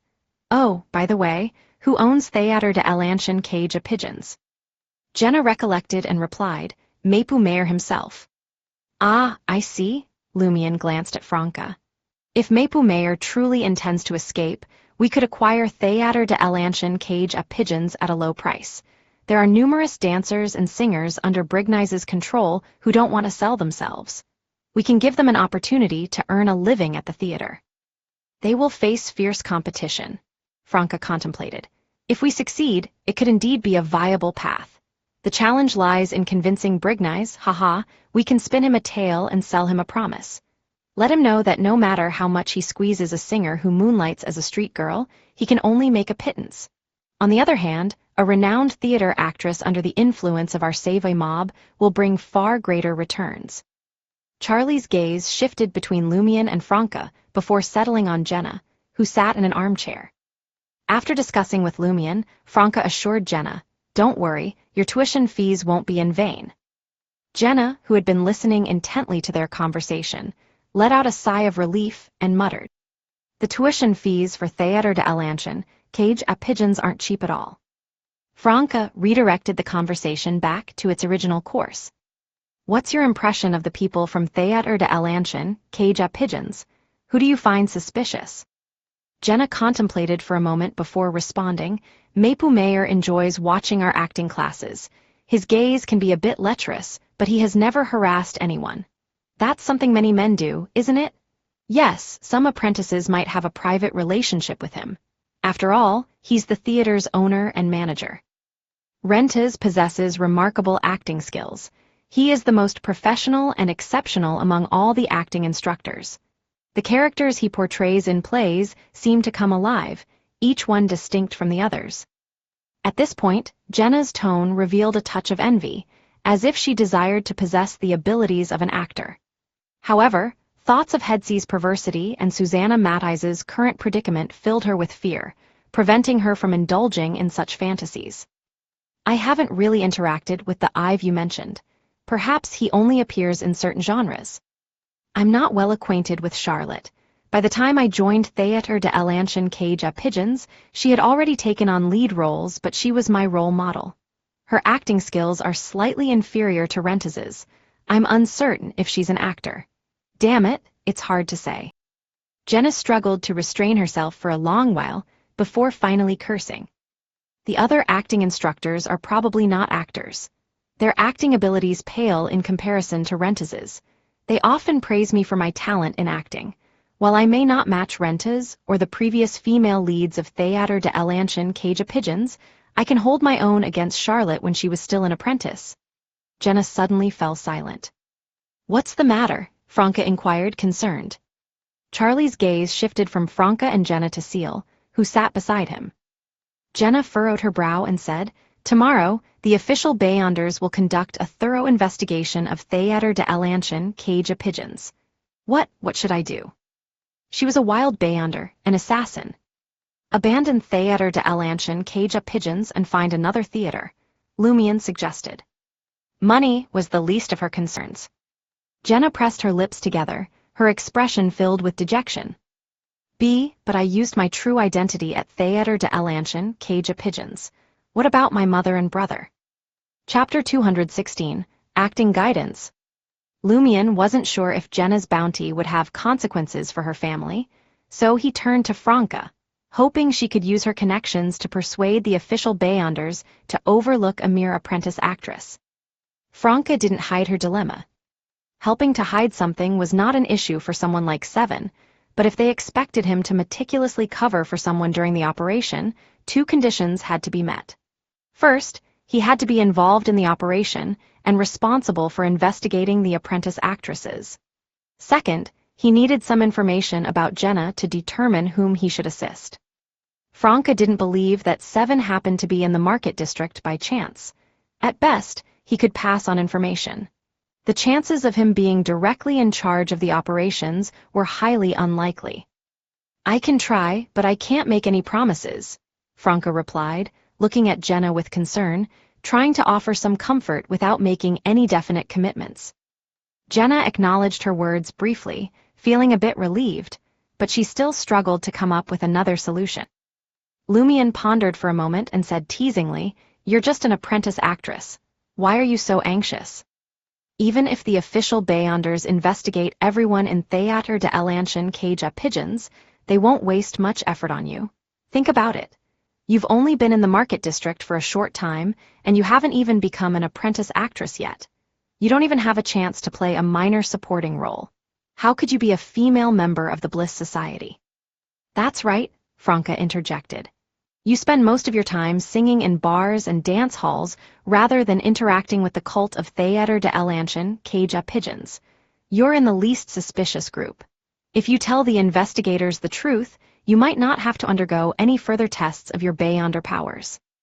Lumion added with a smile, "And even if they do test you, it will mainly be to determine if you believe in the Mother Tree of Desire or if you're a Scrooge or a sex addict.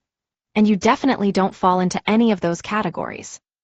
This is a blind spot for the official Beyonders during their investigations, and you can take advantage of it. Didn't you mention your excellent acting skills? Now is the time to showcase them. Yes, when the sun rises, go to Église Saint-Trobert and pray.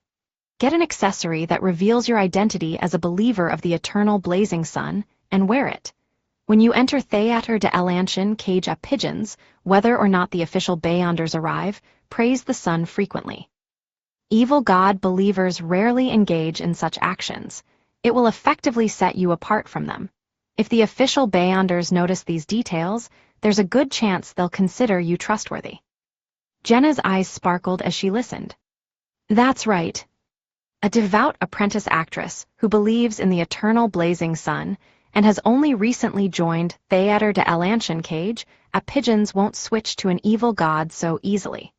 They only need to conduct a simple investigation. As long as I lead them to search for Beyonder powers in connection with the believers of the evil god, they probably won't suspect that I became a Beyonder due to other encounters." The more Jenna spoke, the more her excitement grew. She placed the stack of clothes on her lap and stood up. She paced back and forth, making gestures as if she were embodying a devoted apprentice actress who believed in the eternal blazing sun. "Madame, it appears you're not a true follower of the eternal blazing sun. Otherwise, you wouldn't have needed to rehearse beforehand." Lumion clicked his tongue and criticized. Charlie, who had been listening, was taken aback. "Is Little Minx, Jenna, also someone with magical powers? I'm the only ordinary person here." Jenna's performance, even in the presence of imaginary official Beyonders, gradually bolstered her confidence. Franca observed quietly, her eyes flickering, her mind filled with trivial thoughts. "If Jenna and I possessed the powers of an actor, we would make perfect cosplayers, capable of becoming anything we desired." Tusk, she thought to herself. After some time, Jenna regained her composure and looked at Charlie warily. "I've heard that you enjoy giving speeches in bars and twisting other people's secrets into stories. If you dare to seeking reveal my Beyonder powers, I'll hand you over to a homosexual sex addict. Heh, just imagine the suffering you'll endure." Charlie couldn't help but pause for a moment. He shuddered and raised his right hand. "Praise the sun. I swear in God's name that I won't divulge your secret. I just mentioned that you and Seal became lovers." Charlie suddenly stopped, sensing the strange atmosphere in the living room once again. Lumion shrugged at Franca, signaling that it was merely a rumor. Jenna scoffed. "Will you also spread the rumor that Franca joined Seal and me to form a stable love triangle?" "No," Charlie quickly shook his head. At the same time, he found the idea rather intriguing. It hadn't occurred to him before. Jenna settled back into the armchair and continued to recount her knowledge of Theater de l'Ancien Cage à Pigeons. Lumion and Franca listened attentively, occasionally posing questions to guard against potential threats. In underground Trier, a figure with a lantern in hand moved cautiously along a familiar path, searching for something. This person of average height wore a black tailcoat, a matching bow tie, and a half-top hat.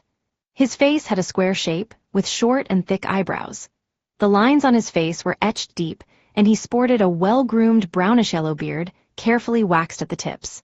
The lantern's flickering light cast eerie shadows on his countenance, lending him an air of profound melancholy.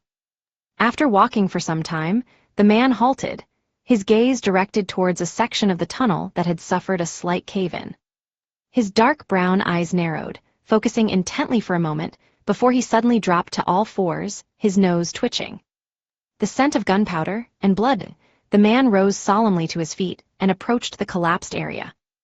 Through the layers of debris, he seemed to discern the glimpse of an incomplete corpse. The atmosphere on Rue des Blanches was much quieter at night compared to Rue Anarchy. Except for the occasional clamor caused by passing carriages and the inebriated stumbling their way home, the night seemed to have fallen into a stillness. From time to time, a distant gunshot would break the silence, its echo piercing through the night only to be swallowed by the darkness and moonlight. Lumion and his companions engaged in intermittent conversation, their nerves on edge, apprehensive that shadows might suddenly emerge from the darkness beyond the window. Time dragged on slowly. For Charlie, it felt like awaiting a verdict. He was restless, anxious, yet filled with a glimmer of hope. Finally, the distant skyline began to be tinged with a golden-red hue. Before long, the entire night was bathed in the crimson light. "We should be safe now," Franca declared, sitting upright in her recliner. Lumion glanced at Charlie and noticed that his luck was no longer drenched in blood red. It had returned to its normal state, and there were even hints of prosperity. The immediate crisis has been averted, but if Susanna Matthijs manages to escape, will Charlie obtain a position with the authorities? Lumion pondered over it and nodded. "For the time being, all I can say is that we should be fine." Through this encounter, he confirmed one thing: even without the luck transference spell, human luck could change. He felt that the future was shaped by multiple factors. Different choices could lead to diverse outcomes. If Lumion had followed Ostatrol and provided protection instead of forewarning him of impending disaster, perhaps he wouldn't have suffered injuries. However, that didn't guarantee a turn for the better. Lumion's protection might have implicated Ostatrol, leading him to be dragged to the river's depths by another water ghost, losing his life. Does inevitability imply that regardless of the choices one makes, a predetermined fate will inevitably manifest? Lumion turned his gaze towards Jenna, the underground songstress and apprentice actress. Jenna possessed average luck, neither filled with fortuitous encounters nor beset by grave dangers. In high spirits, Jenna furrowed her brow and asked, "Why are you staring at me?" After a night of acclimatizing, she refrained from uttering vulgarities and put more thought into her words. Lumion pointed to his eye sockets. "Are you planning to go to Theatre de l'Ancien Cave, a pigeon's looking like that?" "Oh right, I haven't taken off my makeup," Jenna exclaimed, getting up and rushing into the washroom with a stack of clothes. Franca stood up and stretched, paying no mind to her appearance. She glanced at the washroom and whispered to Lumion, "Will the act be convincing?" "Yes," Lumion replied with confidence. Previously, he hadn't been entirely sure, but after observing Jenna's current state of luck, he was more certain. Franca chose to place her trust in Lumion. "I'll keep a close watch on her as well." She clicked her tongue and let out a sigh. "You seem rather skilled at deceiving the official Beyonders, just as I expected from a..." She mouthed the final words silently, "wanted criminal." "Not just deceiving the official Beyonders," Lumion whispered to himself, pointing at Charlie. "I'll take him back to Auberge du Coq Doré to rest, just in case the official Beyonders can't locate him. I'll leave Jenna in your care." "You make it sound like she's truly your lover, asking me to look after her," Franca retorted with a sour tone. By the time Jenna finished removing her makeup and changing her clothes, Lumion and Charlie had already departed. Franca had also informed Seven about the altar, the actors, and the other information she had gathered. At that moment, Jenna's face was no longer adorned with smoky eyes, pronounced blush, and fiery lips. She appeared clean-faced, albeit a bit fatigued. As Jenna braided her brownish-yellow hair, she glanced at the door and grinned at Franca. "When did you become involved with Seal? Aren't you afraid the boss will find out?" Franca chuckled. It'll be far too sinful. I can't bring myself to do it." "Why?" Jenna couldn't comprehend. To her understanding, Franca's moral boundaries weren't that strict. Seal was only a few months away from adulthood.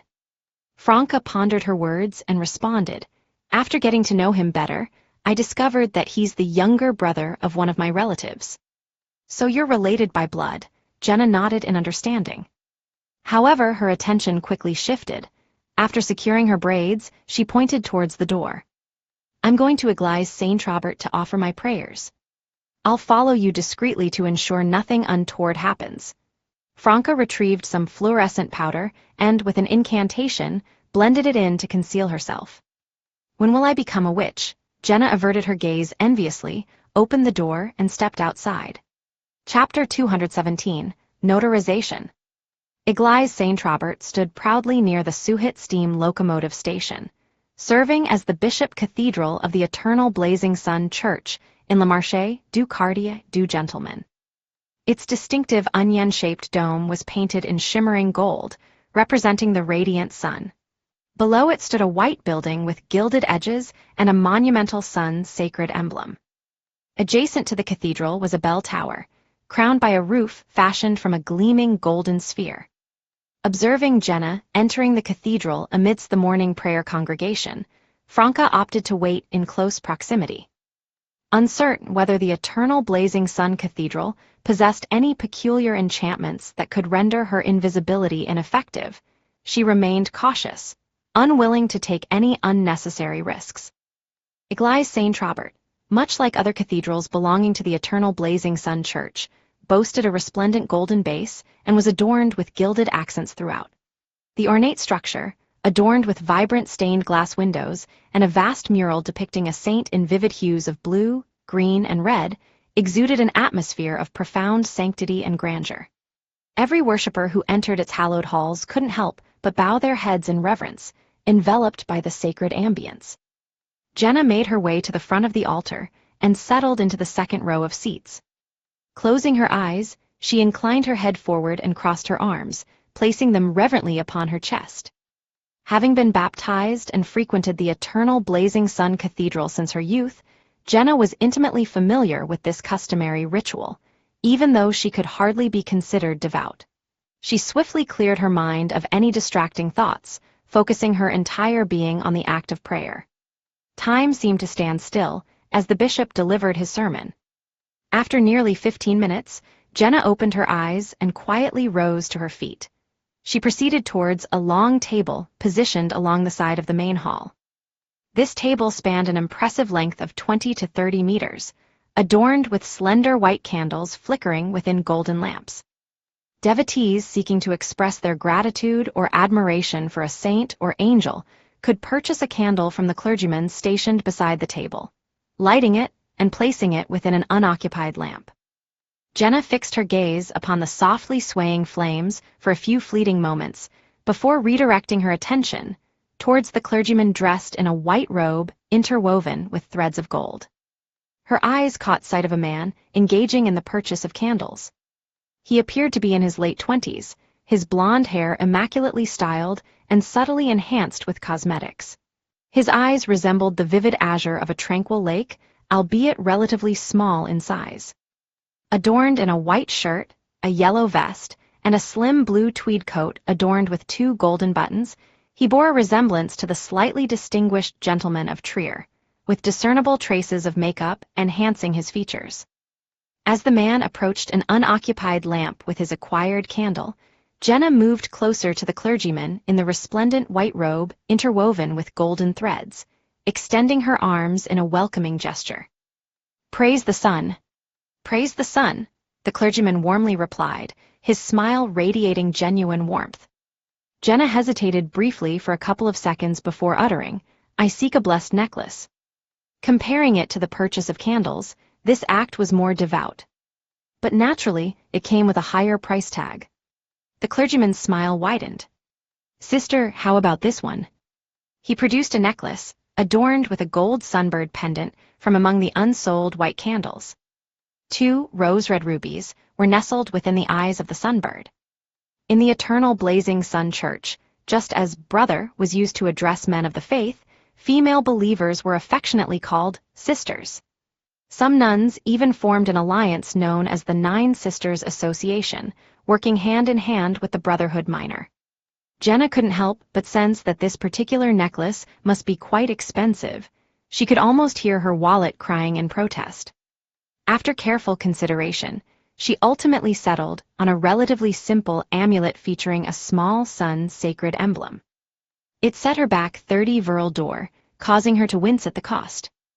As an underground singer in the market district, Jenna earned a decent income, especially since her recent rise in popularity. However, it had only been a month since she began gaining recognition. Previously, her earnings were barely sufficient to cover rent, food, performance attire, makeup supplies, and the like, without having to rely on her family for financial support. Despite now earning nearly 300 viral d'or a month through part-time work, her financial situation still left her feeling uneasy. She had to save for next year's tuition, ensure her mother wouldn't worry, and even contribute to the family's debts. With the newly acquired amulet adorning her neck, Jenna took a deep breath and departed from Église Saint-Robert, making her way to Théâtre de l'Ancien, cage à pigeons before 9 a.m. The classroom for apprentice actresses was located on the second floor, and Jenna passed by the manager's office on her way. The door remained tightly shut, indicating that Maple hadn't arrived at the theater yet. Could he have really fled? Jenna averted her gaze and continued forward. Shortly thereafter, she walked past the locked door of the exclusive break room belonging to the popular leading actress, Charlotte Calvino. The door was locked as well. Jenna exhaled quietly, straightened her posture, and turned into the classroom. She was late. Gaspar, the instructor for today's first acting class, had already arrived and was busy addressing a private question from one of the apprentices. Gaspar, despite being a middle-aged man of dignified demeanor, had the ability to portray a charming playboy on stage. Deep within underground Trier, nestled within a hollow strewn with remnants of tree branches and vines. The very center had collapsed, leaving the soil in a state of disarray. Faint marks, as if from hurried footsteps, led towards an unknown destination. Angoulême de François followed the path indicated by the cardinals and found himself standing at the precipice, his eyes fixed on the bewildering sight before him. Those filthy rodents had relocated once more. In response to the signal from the cardinals, Angoulême unsheathed a golden longsword that appeared to be forged from condensed light from a grayish-white mechanical doll. With a swift motion, the sword plunged into the ground, causing the bluish-green and withered branches and vines to erupt into flames. Yet, no trace of black smoke ascended. As the fiery shroud dissipated, the true nature of the ground, walls, and ceiling came into view for Angoulême and his companions. A multitude of serpents, slimy and cold, writhed and entwined, engaging in frenzied mating rituals. Countless gray rats tore at each other relentlessly, refusing to retreat until death claimed them. Diverse insects devoured leaves and soil with such voracity that they burst open from overindulgence. As the realization dawned upon Franca that the plainclothes police had covertly sealed off Théâtre de l'Ancien cage à pigeons, she swiftly withdrew from the brick-red 3-story edifice and sought refuge in a nearby side alley. From her concealed vantage point, she observed the situation unfolding on the second floor. As the first acting lesson neared its end, Jenna couldn't help but notice the conspicuous absence of Maple, who typically lingered by the classroom door. Just then, a group of black-uniformed police officers entered, clutching lists in their hands. The leader called for a momentary pause in the lecture and addressed the assembled individuals. Maple has been confirmed as a heinous heretic. We must ascertain your faith. Gasps and exclamations erupted, momentarily plunging the scene into disarray. Silence, bellowed the leading officer. I shall read out your names, and you will sign this pledge as a witness before God. No one shall deceive. Ascertaining of faith, Jenna's racing heart found a measure of solace. One by one, the teachers and apprentice actresses stepped forward, receiving a pledge form from one of the police officers. They diligently completed their declarations of faith, appending their signatures to solidify their commitment. Before long, Jenna heard her own name being called. Celia Bello. She approached with composure, collecting a pledge form and a scarlet fountain pen. The contents of the pledge were as follows. I solemnly swear that my faith in the remains unyielding to this day. Affirmer. Notary. Jenna filled in the first two blanks with Eternal Blazing Sun and Celia Bello, respectively, before returning the completed pledge and the fountain pen to the police. Once all the actors and apprentices had signed the pledge, they were instructed to remain confined within the classroom, rehearsal room, and other designated areas until further notice, unable to venture beyond those confines. Within the manager's office that had previously been occupied by Mapu Mayor, a gathering took place to collect the signed pledges. Several devout members of the Eternal Blazing Sun Church, known as Bayonders, took turns wielding a fountain pen crafted from pure gold. With deliberate strokes, they inscribed the initials DE in the designated notary space. The ink they used appeared to be a vivid shade of crimson, reminiscent of fresh blood. Upon the completion of each pledge, a shimmering golden aura would briefly envelop the document before dissipating back to its original state. Every so often, a pledge would emit an ominous, blood-red glow, accompanied by piercing screams emanating from the same floor. Even those actors and apprentices who employed aliases, long-established pseudonyms recognized by those in their midst, possessed mystical connections that were intricately intertwined. Auberge du Coq d'Oreille, room 504. Charlie lay restless in bed, his weariness unable to lull him into sleep.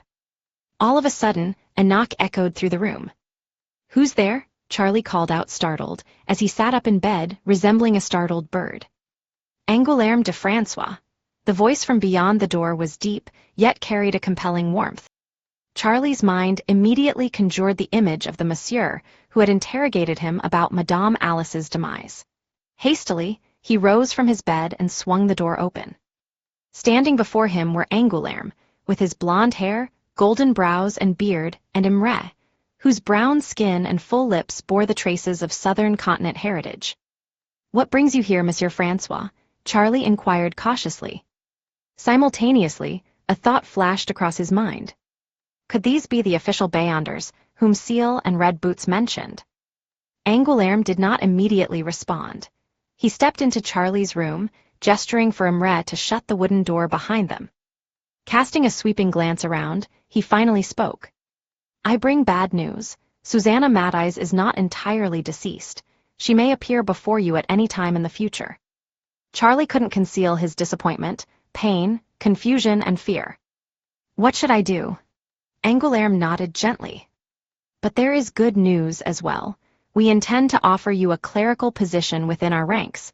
This will provide you with enhanced protection. Your monthly salary will amount to 320 Verl d'Or, and there will be a confidentiality agreement in place as compensation. For the initial 1 or 2 months, you will need to undergo an Intision improvement course. Consider it an internship period, with a stipend of 200 Verl d'Or. Once you successfully pass the assessment, you will become a full-time employee. Are you willing? We do not wish to force this proposal upon you. 320 Verl d'Or per month, and improved protection? These words echoed within Charlie's mind. He believed that no ordinary person could turn down such a remarkable opportunity. He was satisfied even with his current job as an attendant, which earned him 80 Verl d'Or monthly. Recalling the hints dropped by Lumion and Franca, Charlie responded with surprise and delight. Absolutely no problem. By the window of room 207, Lumion positioned himself in front of a wooden table, observing Charlie as he followed the two strangers towards Avenue du Marché. He focused his attention, seeking any changes in Charlie's luck, but found none. This meant that the two individuals were not actors manipulating the situation. Lumion's gaze then shifted to the blonde man, intrigued to discover what kind of fortune the official Bayonder possessed. Suddenly, an intense wave of danger washed over him. He instinctively crouched down, reducing his profile. Angoulême turned his head, his eyes filled with confusion, as he looked at the Auberge du Coq d'Oreille's windows. He sensed that someone was observing him. Chapter 218, Promise. After Charlie and the two official Bayonders departed Rue Anarchy, Lumian settled back down at the wooden table, berating himself internally. How could I forget? I mustn't gaze upon what I ought not to. The same applied to observing luck. Previously, he believed that scrutinizing one's luck was a subtle affair, unlikely to be detected. Neither Sequence 7 Franca nor the equivalent of a Sequence 7, Black Scorpion Roger, had noticed anything awry. However, the previous official Beyonder had displayed an unmistakable reaction. Does his sequence far exceed mine, or does he possess special abilities, or perhaps he wields a corresponding mystical item? Lumian struggled to determine. He had never observed Beyonders beyond Sequence 7, lacking a point of comparison. Whether it was Gardner Martin or Mr. K, he exercised caution and refrained from examining their luck in their presence. Having taken note of the lesson, Lumian, who didn't require sleep, perused the copied grimoire of Auror. The sunlight grew more intense, transforming the window into a radiant source. Even the bustling Rue Anarchy appeared like a golden oil painting. In comparison to Backland, the capital of the Lone Kingdom, Trier remained bathed in sunlight. Despite its pollution, the city's industrial layout was relatively sensible, confining the impact to specific areas. Most of it lay to the south, where factories were abundant. Knock, knock, knock. Someone rapped on room 207 once again, yet this time, Lumian failed to discern any footsteps. Arching his right eyebrow, he stowed away the papers on the table and turned toward the door. Come in, it's unlocked, Madame Redboots. With a creak, the door swung open, and Franca stepped inside, donning a blouse, beige trousers, and red boots. In surprise, she inquired, How did you know it was me? Why ask the same question as Jenna? Should I praise her for being a worthy student of an assassin like you? Lumian replied, amused, because I possess a brain. Don't make it sound like I lack one, Franca responded calmly, settling herself on Lumian's bed. Lumian chortled. I can't think of anyone else capable of approaching my room without my notice and knocking on the door politely. Naturally, he had to exclude Madame Magician first. She lacked such diligence. It was impressive enough that she managed to reply in time. After a brief moment of contemplation, Lumian inquired, Has Jenna's predicament been resolved? Franca clicked her tongue. You have an uncanny foresight, brat. She assumed the role of an elder sister. It's a rather straightforward deduction.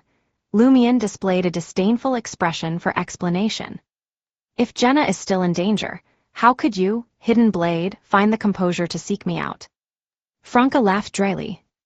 I was referring to your astute guess that the authorized Beyonders would primarily investigate whether Jenna and the others are followers of evil gods.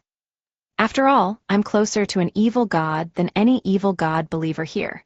Lumian raised his right hand and gently patted his left chest. With a smile, he responded, Such insights stem from the ample experiences of a wanted criminal. You seem quite proud, Franca teased. Curious, Lumian inquired, how did the authorized Beyonders conduct their investigations? The more he learned, the more confident he would become in evading similar inquiries in the future. Franca responded with an air of indifference. Based on Jenna's account, I reckon they utilized the powers of a notary. Each person had to sign a pledge of their faith, a pledge witnessed by a notary. Ha, those who lied were engulfed in burning golden flames. They bled profusely and were dragged away. Aware that Lumian was still delving into the realm of mysticism, Franca proceeded to provide a detailed explanation. Notary-related abilities are quite common in Trier. They can be found in various places, disguised under different guises. Notaries have the ability to create contracts with mystical effects. Once the parties affix their signatures to a similar contract in the presence of a notary, they are bound by it unless they are demigods. Even at the demigod level, breaking the contract requires a substantial price. For transactions involving millions, or even tens of millions, of virile d'or, both parties are willing to pay a hefty sum and receive notarization in front of the God of Deeds' sacred emblem at a cathedral. The pledge is a special contract. The eternal blazing sun is also known as the God of Deeds and the Guardian of Businesses. It aligns with Auror's grimoires. Lumian inquired, Has Jenna returned home? Franca nodded subtly. She needed to catch up on sleep. Franca scrutinized Lumion. You seem lively. I can't tell that you haven't slept all night. I'm accustomed to it. Lumion couldn't reveal that his condition would automatically restore itself at 6 in the morning. You also appear quite energetic. Franca smirked and replied, I'm accustomed to it as well. For people like us, the night is the beginning of revelry. If Auror had made that statement, words like inspiration, drafts, and tranquility of the night would have crossed Lumion's mind. However, when Franca said it, he could only associate it with orgies, large beds, and romping. Unaware of his critical thoughts, Franca continued, Apprentice training at Theatre de l'Ancien Cage at Pigeons will be suspended for 3 days. The theatre will be temporarily occupied by the police headquarters. The daily performances will carry on as usual to avoid impacting the National Convention elections. However, the repertoire will be adjusted. Some plays have lost their female leads. Charlotte and Mapume are gone, Lumion asked. Though he had suspected that Susanna Matthijs hadn't been completely purified when Charlie left with the official Beyonders, he still felt a tinge of disappointment upon hearing Franca's account. Franca nodded. Apart from them, 2 others are missing, the real Ive and Lolt. Among the remaining actors and apprentices, a total of 7 have converted to the Mother Tree of Desire. They were exposed, but it seems none of them received any boons. So, those who received boons have fled, while the mere believers have been abandoned. Lumion scoffed inwardly as he relayed Charlie's departure with the suspected official Beyonders to Franca. Franca let out a soft sigh. This is the best outcome for him. We can't protect him every single day. Though the official Beyonders can't either, they can arrange for Charlie to stay in a relatively safe place until Susanna Matthijs's matter is truly resolved. In comparison, you're in more danger. Didn't you mention that Susanna Matthijs holds a grudge against you? Evil spirits can be quite fixated. That will give me a good chance to test Mr. K's finger, Lumion silently muttered, indicating that he would be cautious. Something crossed his mind, and he inquired, Do you know why our Save mob supports Hugues Artois? Franca smiled.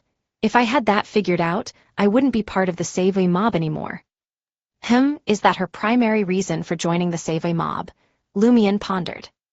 Franca stretched, stood up, and addressed him. We truly have a chance to acquire Theatre de l'Ancien Cage at Pigeons at a low price, but we might have to face the enmity of those Scrooges. However, you have nothing to fear.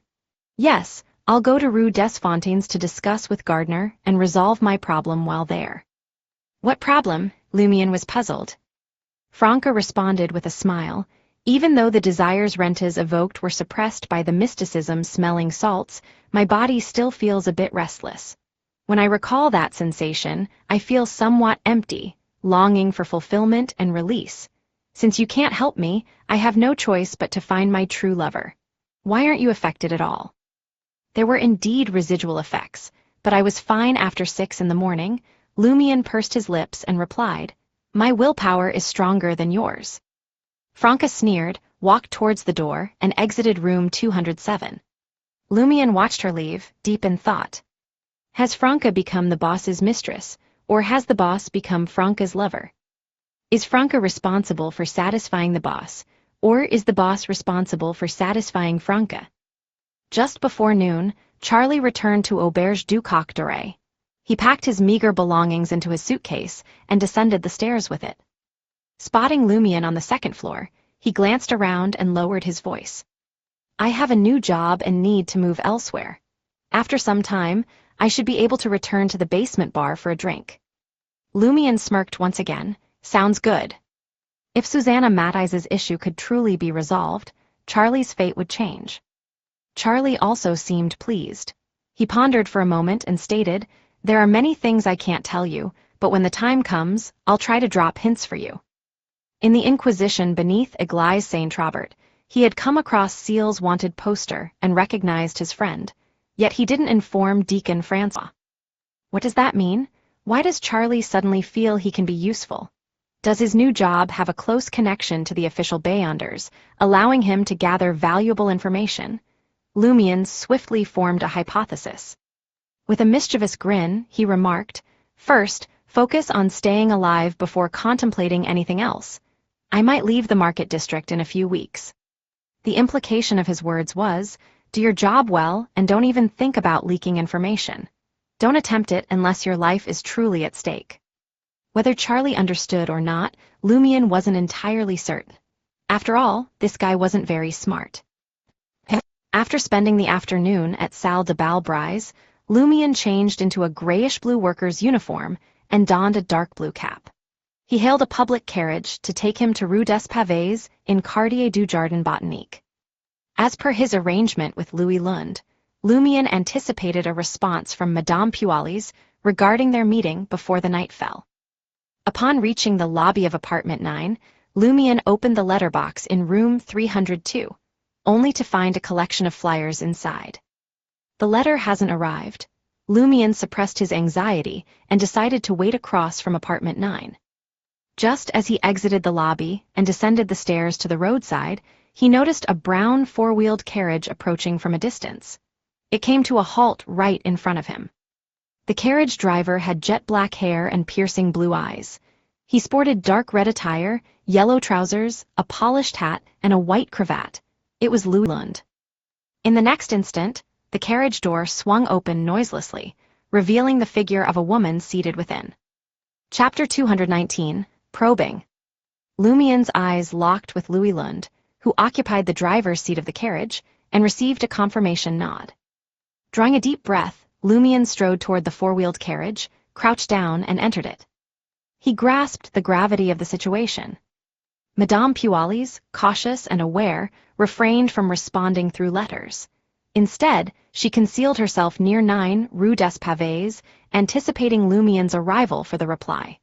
This strategy effectively minimized the risk of being trailed and cornered. In the blink of an eye, Lumion's attention was seized by a familiar figure. Adorned in a meticulously tailored black corset dress and a slightly mischievous lady's round hat, she exuded an elusive allure. Her untamed brows, lively brown eyes, and moist lips radiated a sense of allure. A cascade of brown hair, half up and half down, graced her shoulders. Although informal, her elegance, immaculateness, and enchantment remained undeniable. She was none other than Pualis de Roquefort, the wife of Cordoue administrator. Long time no see. Madame Pualis greeted him with a smile, yet her eyes emitted a frigid glare, sending shivers down one's spine. Simultaneously, Lumion observed a shift in his surroundings. The carriage vanished, leaving him stranded in a desolate wilderness. There was nothing before him, and Madame Pualis had vanished into thin air.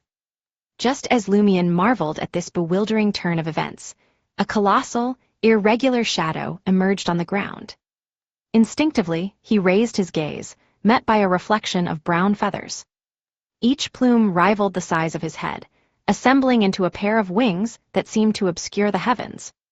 These wings belonged to Madame Pualis herself, who grew in stature, hovering in midair. Her feet transformed into avian talons, glistening with a chilling gleam. A majestic, ethereal voice resounded. "You should have been buried with Cordoue." Lumion's heart constricted. Gripping his revolver, he swiftly pivoted and sprinted toward the edge of the wilderness. If the visions within this dream held even an ounce of truth, he could escape Pyramida once he reached its limits. Bangs, bangs, bang. Lumion maneuvered in a curved path, firing rounds into the air. This constituted his sole means of long-range assault. Despite her immense size, Madame Pualis displayed remarkable dexterity. The gusts generated by her flapping wings disrupted the bullet's trajectory, enabling her to deftly reposition herself. An ear-splitting screech emanated from her throat. Ahead of Lumion, the earth beneath the wilderness upheaved, soil cascading away, unveiling yet another monstrous entity. A python, long deceased, emerged from the ground. Most of its blue scales had decayed, exposing rotting flesh and jagged bones. A repugnant odor filled the air as the python's entire body writhed with yellow pus and deformed worms. Bloodshot eyes glared condescendingly at Lumion. Translucent silkworms squirmed in and out of its hollowed eye sockets. The serpent's gaze landed condescendingly on Lumion before it lunged over, its maw open wide, its yellowed fangs aimed at the living prey. Lumien's head spun from the putrid stench that permeated the air. With haste, he withdrew a sheet of drawing paper from his shirt and unfolded it. A vibrant, golden-red sun adorned its surface. Instantly, the surroundings grew warmer, and the sky, once obscured by Madame Puali's, brightened. The long-deceased python averted its gaze from Lumien, seemingly unwilling to face the sun's brilliance. Yet its attacks merely slowed rather than ceased. Seizing the opportunity, Lumien pivoted, clutching the drawing, and darted off in another direction. Hovering midair, Madame Puali's parted her lips, uttering a sinister phrase unintelligible to Lumien. An immediate weakness washed over Lumien, diminishing his running speed, as if a grave illness had befallen him, leaving him yet to convalesce. Right on the heels of that, Madame Puali's raised her head, emitting a sharp, pained howl. At that moment, Lumien perceived an ethereal shattering sound. It reverberated within his soul and body, casting a veil of darkness over his vision, propelling him toward the threshold of death. Had it not been for Hunter, Provoker, Dancer, and Alms Monk fortifying his constitution from various angles, Lumien might have succumbed to his enfeebled state. Clutching onto his last vestiges of reason, Lumien endured the agonizing pain, mustering his dwindling strength to reach into his pocket and brush Mr. K's finger. In an instant, he felt the refreshing touch of raindrops nourishing his body and soul. His injuries swiftly mended at a visible pace, while the surrounding wilderness gradually dissolved into illusion until it vanished entirely. Lumien caught sight of Madame Puali's, seated opposite him in the carriage. The chill had evaporated from her gaze, replaced by a sneering mockery. With your feeble strength, you aspire to seek revenge against Guillaume Bainet. When I departed Cordoue village, he gained a new boon after driving away us believers in the Great Mother. He now stands on par with a Sequence 5 Fate Appropriator. In the future, he may even procure the corresponding potion for consumption. Was her earlier attack merely a test of my capabilities? Lumien harbored no surprise at the Padre's Sequence 5 status. After all, his contracted abilities far surpassed those of a contractee, yet he clearly lacked godhood. That left only two possibilities, Sequence 6 or Sequence 5. Considering Guillaume Bainet's performance in the dream and his clash against Ryan, Lee, and Valentine, Lumien had long suspected him to be a Sequence 5 Fate Appropriator. Now, Madame Puali's had confirmed his suspicions. What astonished him was that recipients could consume potions to acquire additional abilities. However, they must choose the appropriate potion or a suitable alternative. Lumien pondered for a moment, concluding that such occurrences were to be expected. Beyonders themselves could receive boons. It was just that the process carried various complications. Lumien met Madame Puali's gaze and responded calmly, I still have time to grow, and there's a chance for me to become stronger. However, Guillaume Bainet has little hope of attaining godhood. He doesn't believe in the three entities that the Great Mother is a part of. I'll catch up to him as soon as I can. Unspoken by Lumien were his hopes of acquiring more formidable allies. Being an evil god's blessed, and having offended a follower of the Great Mother, Guillaume Bainet couldn't find many companions. They were likely wild Beyonders and recipients who also believed in inevitability. Madame Puali's chuckled. Confidence is a good trait. I admire young people like you who are full of confidence. Would you like to join me and worship the Great Mother? By doing so, you can gain additional assistance. Apart from the power of the potion, you can also receive boons. I'd rather not become pregnant and have children. Lumien declined Madame Puali's kind offer in a tactful manner. Madame Puali's smiled and replied, It seems you haven't yet experienced the holiness, preciousness, and joy of life and the wonders of new beginnings. It's something I only came to fully comprehend after giving birth. But there's no need for you to refuse now. When you come to understand the greatness of the Mother, you can approach me anytime. Lumien didn't wish to dwell on matters concerning the Great Mother, so he changed the subject. I thought you got others to have children. I didn't expect you to have one yourself. Madame Puali's face glowed with a maternal radiance. After becoming a Banshee, I had to bear a child myself in order to draw closer to the Great Mother. It's hard to believe that you were once a man, Lumian almost hesitated to meet Madame Pualis's gaze.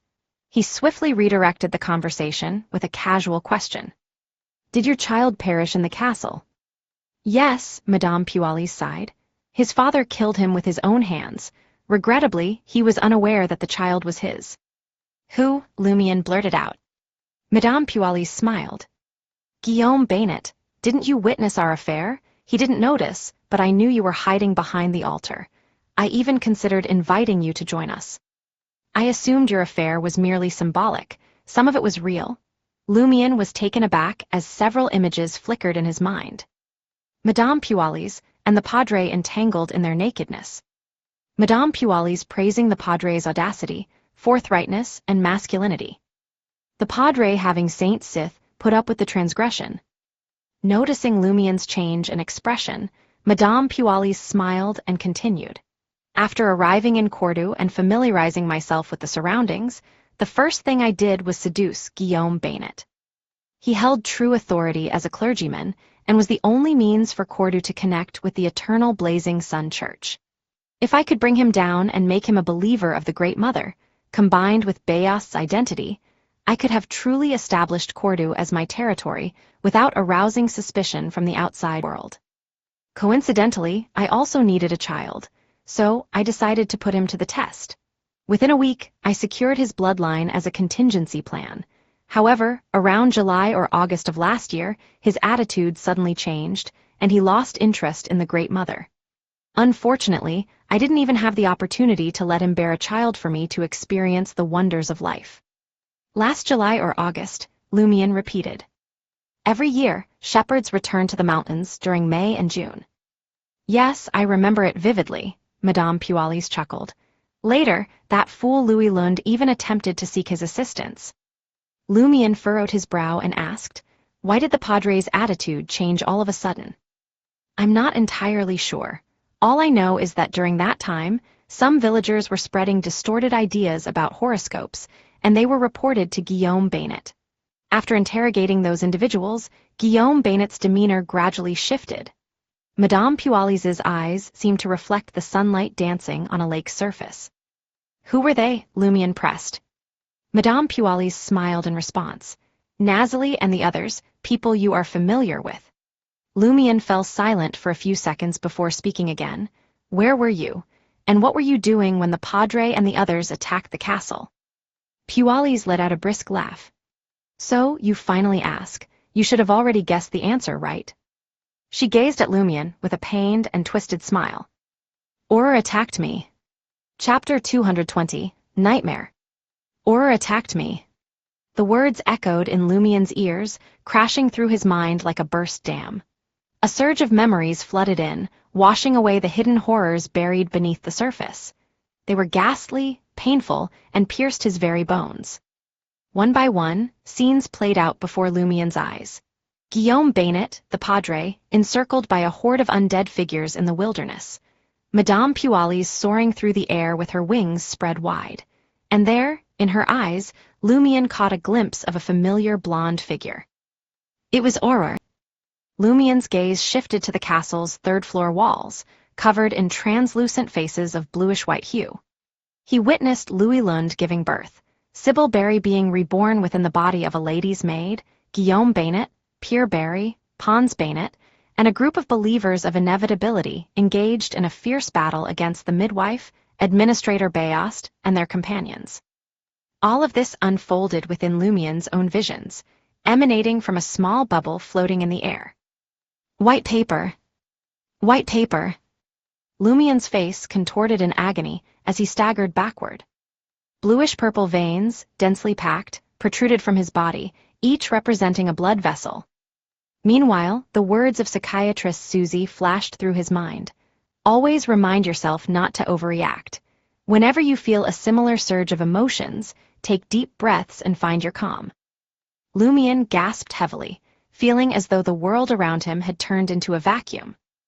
In an act of sympathy, Madame Pualis spoke, "You have indeed forgotten many things. No, you've buried them deep in your heart, afraid to confront them." "I, too, suffered. It was not pleasant for me. After becoming a Banshee, it was the first time I encountered a woman who truly touched my heart. She possessed charm, kindness, gentleness, and a vibrant spirit. I never imagined that she, as a follower of the evil god, would turn against me.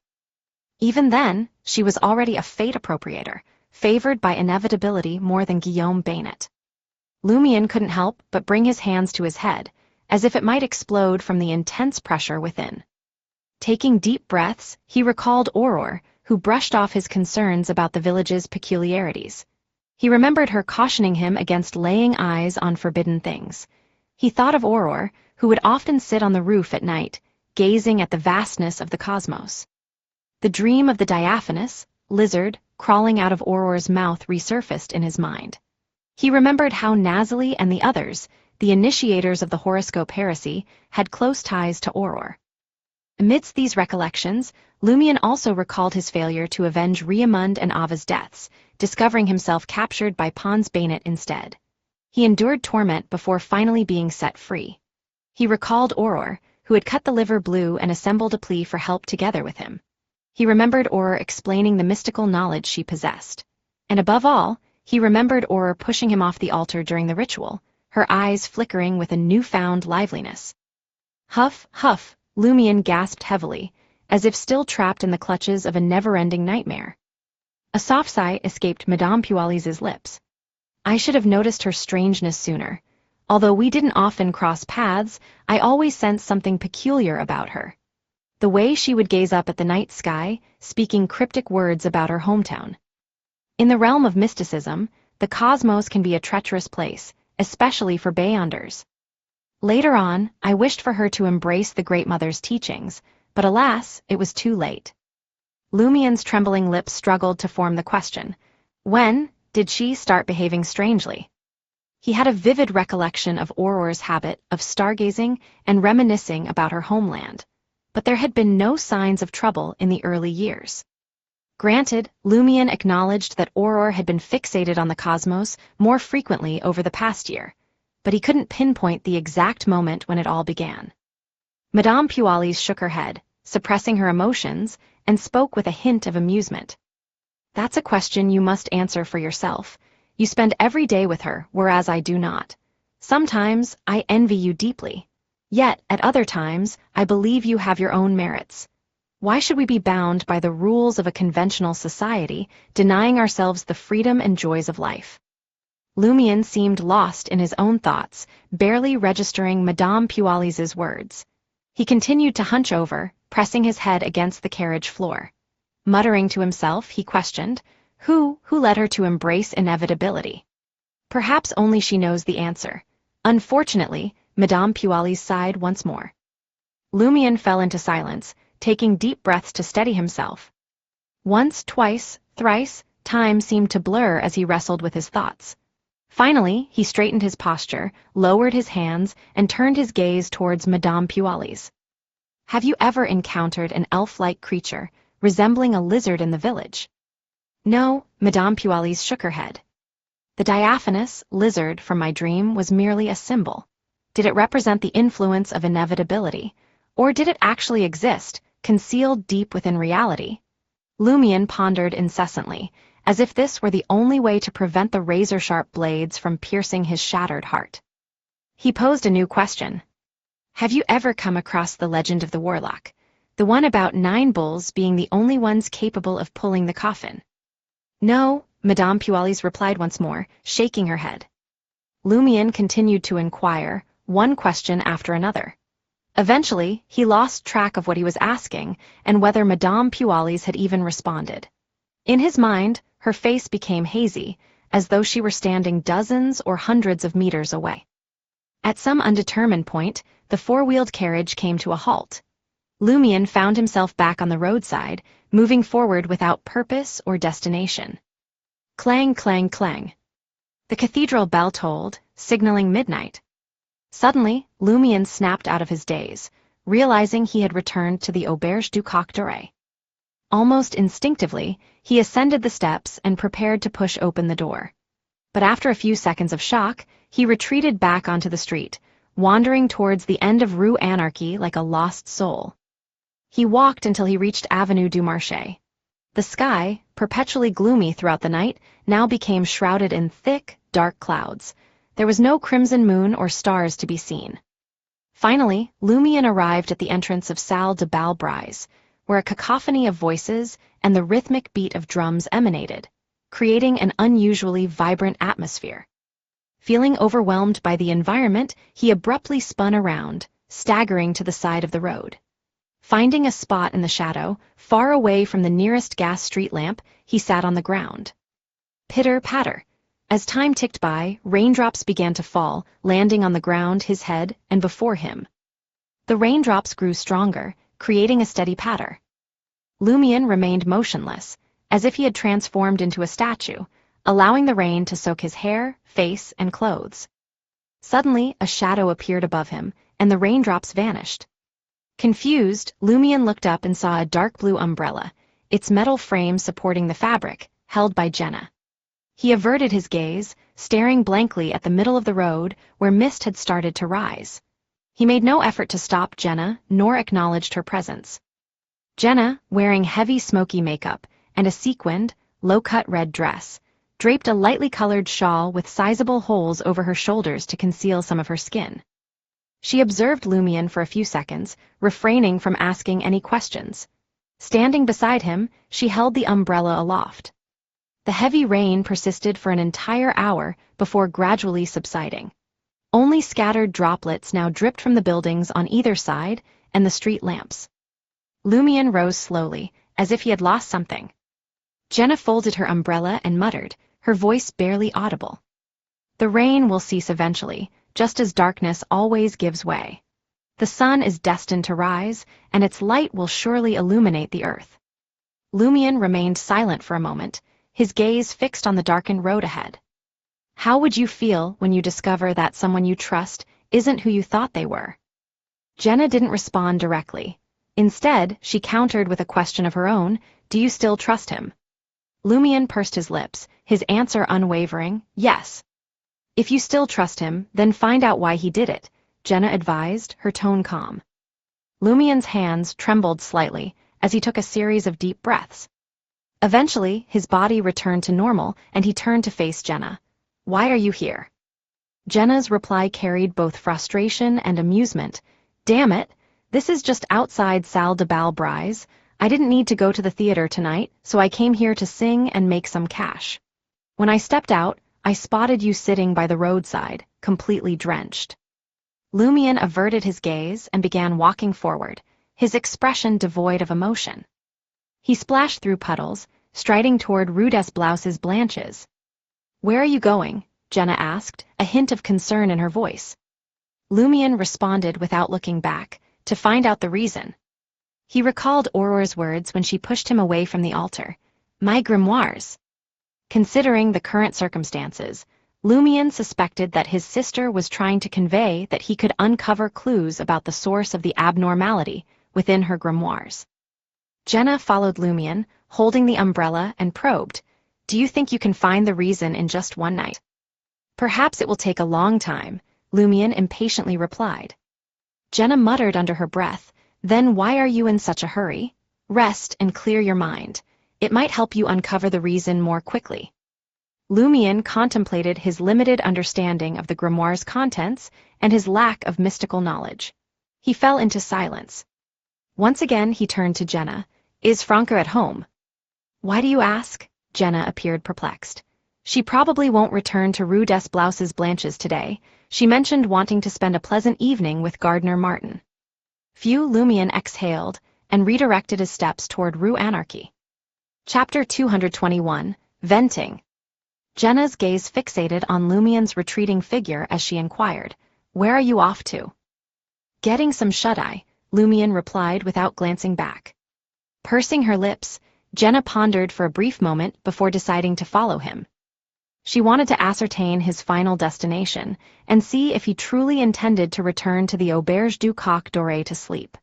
Otherwise, with his current state, she couldn't fathom the trouble he might stir up. Ignoring Jenna's presence, Lumion ambled slowly back towards the Auberge du Coq Doré. As he reached the motel's entrance, he discovered the main door firmly locked. Rather than scaling the pipes, he retrieved a small wire from his person and deftly inserted it into the brass keyhole, skillfully manipulating it. The door swung open, revealing the murky interior. The only source of illumination emanated from the staircase leading down to the basement bar. Lumion cast a fleeting glance and chose to descend in that direction. Damn it, didn't he claim he was going to bed?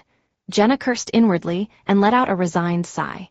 She trailed after him into the Auberge du Coq Doré's basement bar. The bar wasn't bustling with patrons. 2 or 3 inebriated men occupied a small round table, sporadically bellowing, but they lacked any significant strength. The sole customer at the bar counter happened to be Lumion's neighbor, Gabriel, the playwright residing in room 206. Garbed in a faded linen shirt, brown trousers, and oversized black-framed glasses, Gabriel's hair appeared unkempt and greasy. "You're still drinking at this hour?" Lumion settled beside Gabriel, his gaze fixed upon the glass of green absinthe clasped in the playwright's hand, shimmering with a psychedelic allure. "Has he returned to normal?" Jenna appraised Lumion, sensing that his condition wasn't as dire as before. Suppressing a yawn with her hand, she pulled a bar stool over and took a seat, resolute in her intent to observe for another 30 minutes. Gabriel forced a bitter smile and responded, "I just finished a manuscript and came down for a drink." "Are all authors the same? Do you prefer to toil at night and slumber during the day?" Lumion rapped on the bar counter, beckoning for a glass of absinthe.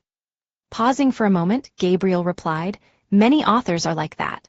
Tranquil nights grant us greater inspiration. But that's not why I stay up late. I must visit various theaters during the day, persuading managers to peruse and accept my manuscript. Today, I went to the Théâtre de la Renaissance in Quartier de la Cathédrale commémorative. Their manager, Nathan Lopp, is renowned as the most astute theater manager. He possesses the highest likelihood of recognizing the value of my script. Yet, he refused to see me. I failed to meet him both at his office and during my visit to his apartment." Upon hearing words like theater and manager, Jenna inwardly gasped, a vague sense of trepidation creeping over her. The fact that many individuals around her worshipped an evil god had left a lasting scar on her psyche. Furthermore, their abilities were repulsive and twisted, evoking deep-rooted revulsion within her. Lumion lifted the absinthe, proffered by the bar owner and bartender, Pavard Neeson, and took a sip. "Do you happen to know where the theater manager lives?" "Yes, I've visited him at his apartment before, along with other playwrights. He's still unmarried and often changes mistresses," Gabriel rambled on. A grin crept across Lumion's face. "I have a way to get that fellow to read your script, but I can't guarantee he will accept it." "Really?" Gabriel was taken aback and perplexed. "There's actually a way," Jenna wondered, her mind filled with bewilderment. Lumion swiftly finished his absinthe and rose to his feet. "Let's go at once, bring your script." Gabriel had never encountered such a man of action. It was already midnight. With no remaining hope, he resolved to give it a try. Downing the last of his absinthe, he ascended to the second floor to retrieve the script for his 3-act play. Standing at the entrance of Auberge du Coq Doré, Jenna studied Lumion with a mix of puzzlement and curiosity. "Do you truly have a solution?" Lumion scoffed dismissively. "You need not believe me." "Heh," Jenna expressed her disdain. Uncertain if this was a consequence of his troubled state, she felt a twinge of curiosity and decided to follow Lumion to prevent him from engaging in any rash actions. Before long, Gabriel returned to the ground floor. He had changed into a clean and respectable formal suit, complete with a crimson bow tie. "Address?" Lumion inquired calmly. "Room 702, 15 Rue de Faux, Quartier de la Cathédrale commémorative." Gabriel gazed at the poorly lit Rue Anarchy, observing only a few inebriated individuals and wanderers. He tentatively asked, "Shall we walk there?" There were no public carriages available at this hour, and Quartier de la Cathédrale commémorative was adjacent to the market district. Lumion paid no attention to the query, instead strolling towards Avenue du Marché at a steady pace. He halted before a late-night operating rental carriage, a 4-wheeled 2-seater, and addressed the driver, who sported the uniform of the Empire Carriage Company. "To 15 Rue de Faux, Quartier de la Cathédrale commémorative." The carriage driver, donning a waxed hat and a blue gown adorned with yellow buttons, scrutinized Lumion and his two companions before stating, 2 Verl d'Or. In Trier, daytime travel in a rental carriage lasting less than an hour cost 1.25 Verl d'Or, with an additional 1.75 Verl d'Or per hour. After midnight until 6 a.m., short journeys were priced at 2 Verl d'Or, while longer trips incurred a charge of 2.5 Verl d'Or per hour.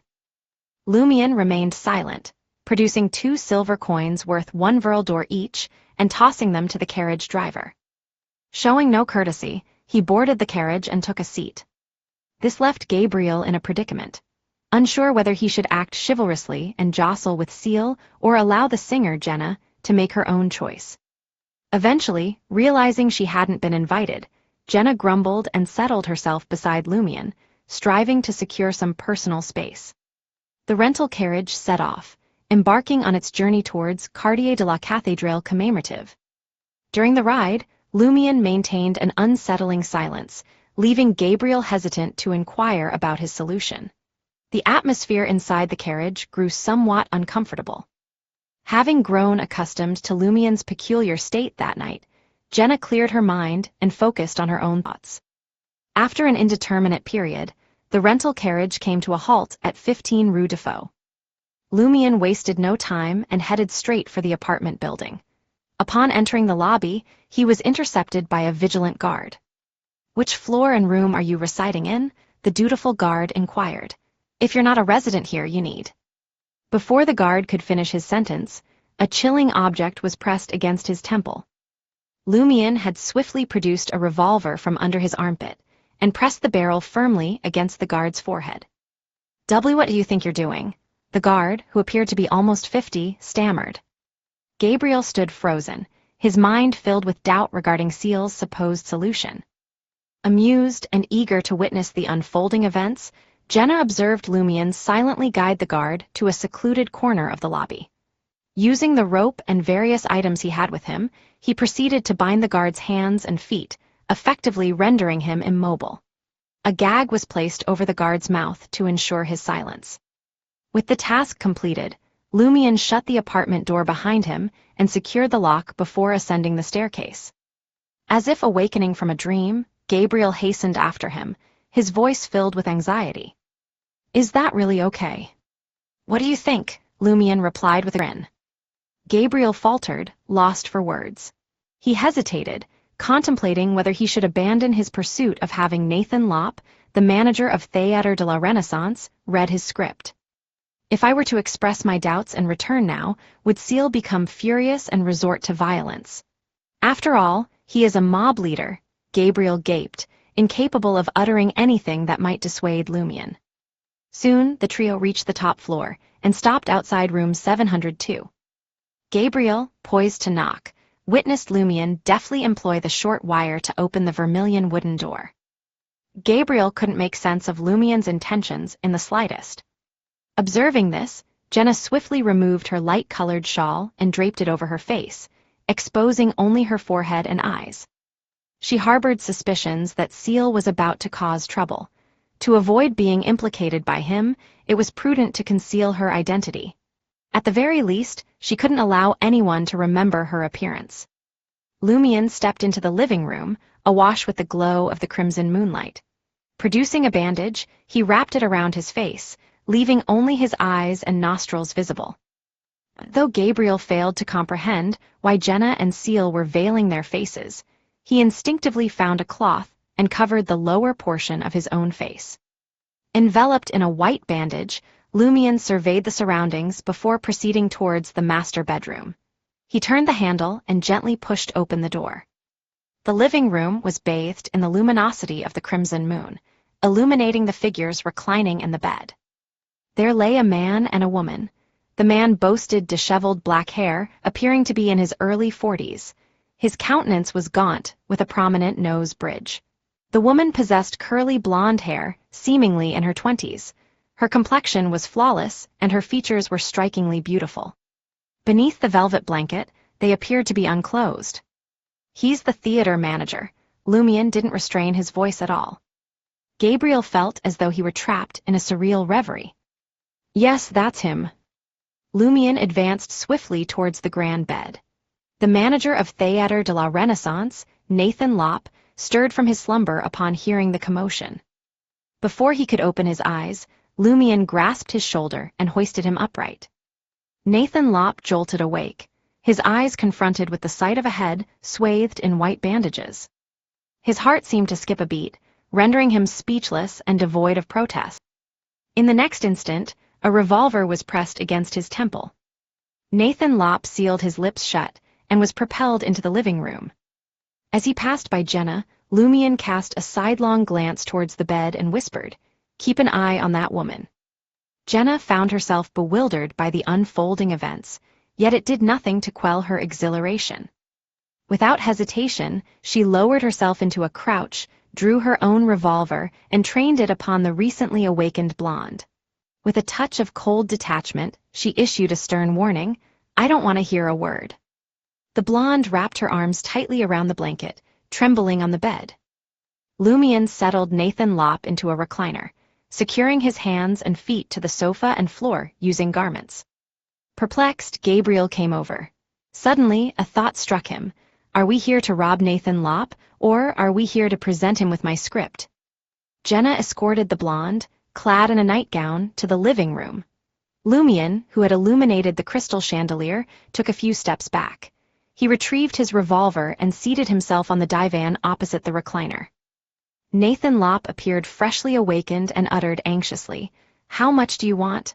I'll give it to you, everything. There's a total of 1,100 Verl d'Or and a diamond necklace here. I'll surrender them all, just promise not to harm me." Lumion, his face concealed by bandages, turned towards Gabriel and stated, "Read it." "Read what?" Gabriel responded, his mind blank. Lumion let out a soft chuckle. "Read your script, Monsieur Nathan Lopp is waiting." Gabriel stood dumbfounded. Is this the solution to making Nathan Lopp read my script? Is this how a rational person thinks? Not only Gabriel pondered this, but Jenna couldn't help but mumble to herself. Seal's mind is truly unhinged. Won't this result in Monsieur Playwright being taken to the police station? Thank goodness I've concealed my face. With a similar sense of relief, Gabriel approached Nathan Lopp apprehensively. He retrieved the script and began reading it aloud, as if compelled to do so.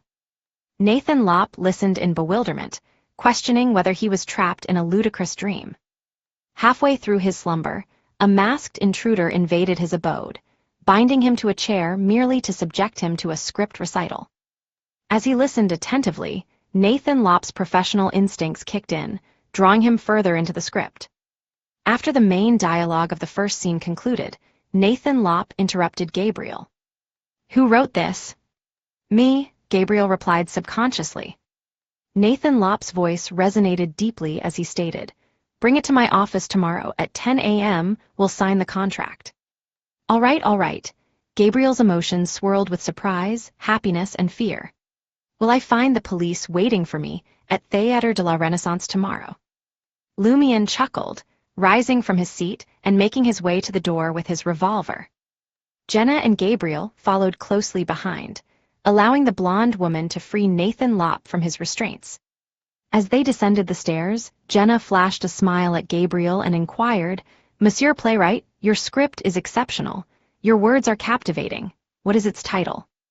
"It's called Lightseeker," Gabriel responded instinctively, unable to comprehend why an underground singer held such interest in the script. Jenna quickened her pace to catch up with Lumion. Lowering her voice, she asked, "Is this your solution? Aren't you concerned that the theater manager may also be a devotee of an evil god?" In her current state of mind, all theaters seemed suspect. Lumion removed the bandages, his expression unwavering as he replied, "Then we would have fought." "I knew it," Jenna silently muttered to herself. After retrieving their belongings and ropes from the guard, the trio boarded a rental carriage and returned to Auberge du Coq Doré. Once Gabriel expressed his gratitude and retreated to his room, a mix of worry and joy, Jenna observed Seal as he freshened up and settled onto the bed. Finally, she breathed a sigh of relief. She drew the curtains and carefully closed the wooden door before departing Auberge du Coq Doré. In the nearly pitch-black darkness, Lumien's eyes remained closed, unmoving. Chapter 222, Fliers. Clang, clang, clang. At the stroke of 6, Lumien sat upright and flung open the curtains, allowing a gentle light to stream into the room, breathing life into the once silent space. He rubbed his face, freshened up, and attended to his needs. Once ready, he changed his clothes and departed from Auberge du Coq d'Oreille. Making his way around Rue des Blouses Blanches, he entered the rented safe house. With great anticipation, Lumien delved into Auror's grimoires, hoping to uncover some hidden gems that had eluded him in his previous search. Auror's grimoires contained 3 distinct categories of knowledge. Firstly, there were the common mystical understandings, the names of various pathways, the state of certain sequences, the foundations of ritualistic magic, the significance of symbolic elements, and the pronunciation and meanings of several supernatural languages. The second category focused on the practical application of mystical knowledge and personal abilities.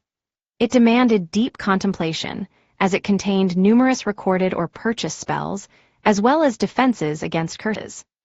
Lastly, there were fragments of peculiar and incomplete knowledge, along with intriguing anecdotes. Some were bestowed upon Auror by the hidden sage, while others emerged from interactions within the curly-haired baboon's research society. These miscellaneous tidbits weren't organized into separate grimoires, but appeared sporadically as Auror acquired them. For Lumien, the second category posed the greatest challenge.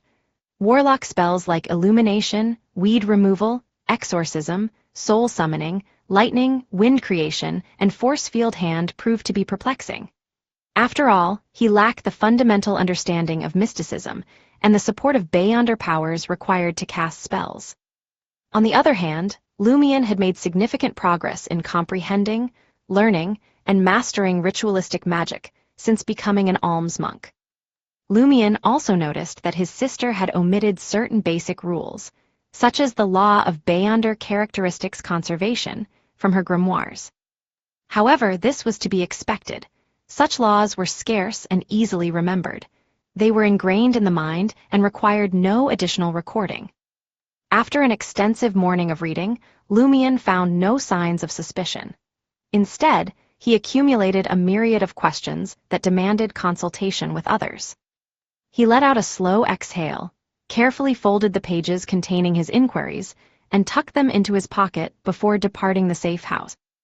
On his way to Avenue du Marché, Lumien's attention was caught by several voting booths. Uniformed police officers and heavily armed military police were working diligently to maintain order, allowing long queues of people to deposit their votes into wooden boxes. Despite having acquired a new identification from Gardner Martin and assuming the persona of Cécile Dubois, a resident of the Market District, for nearly 2 years with the right to vote, Lumien chose not to register at all. He had no desire to partake in the parliamentary election. After some time, a newsboy rushed by and tossed a stack of white papers into the air.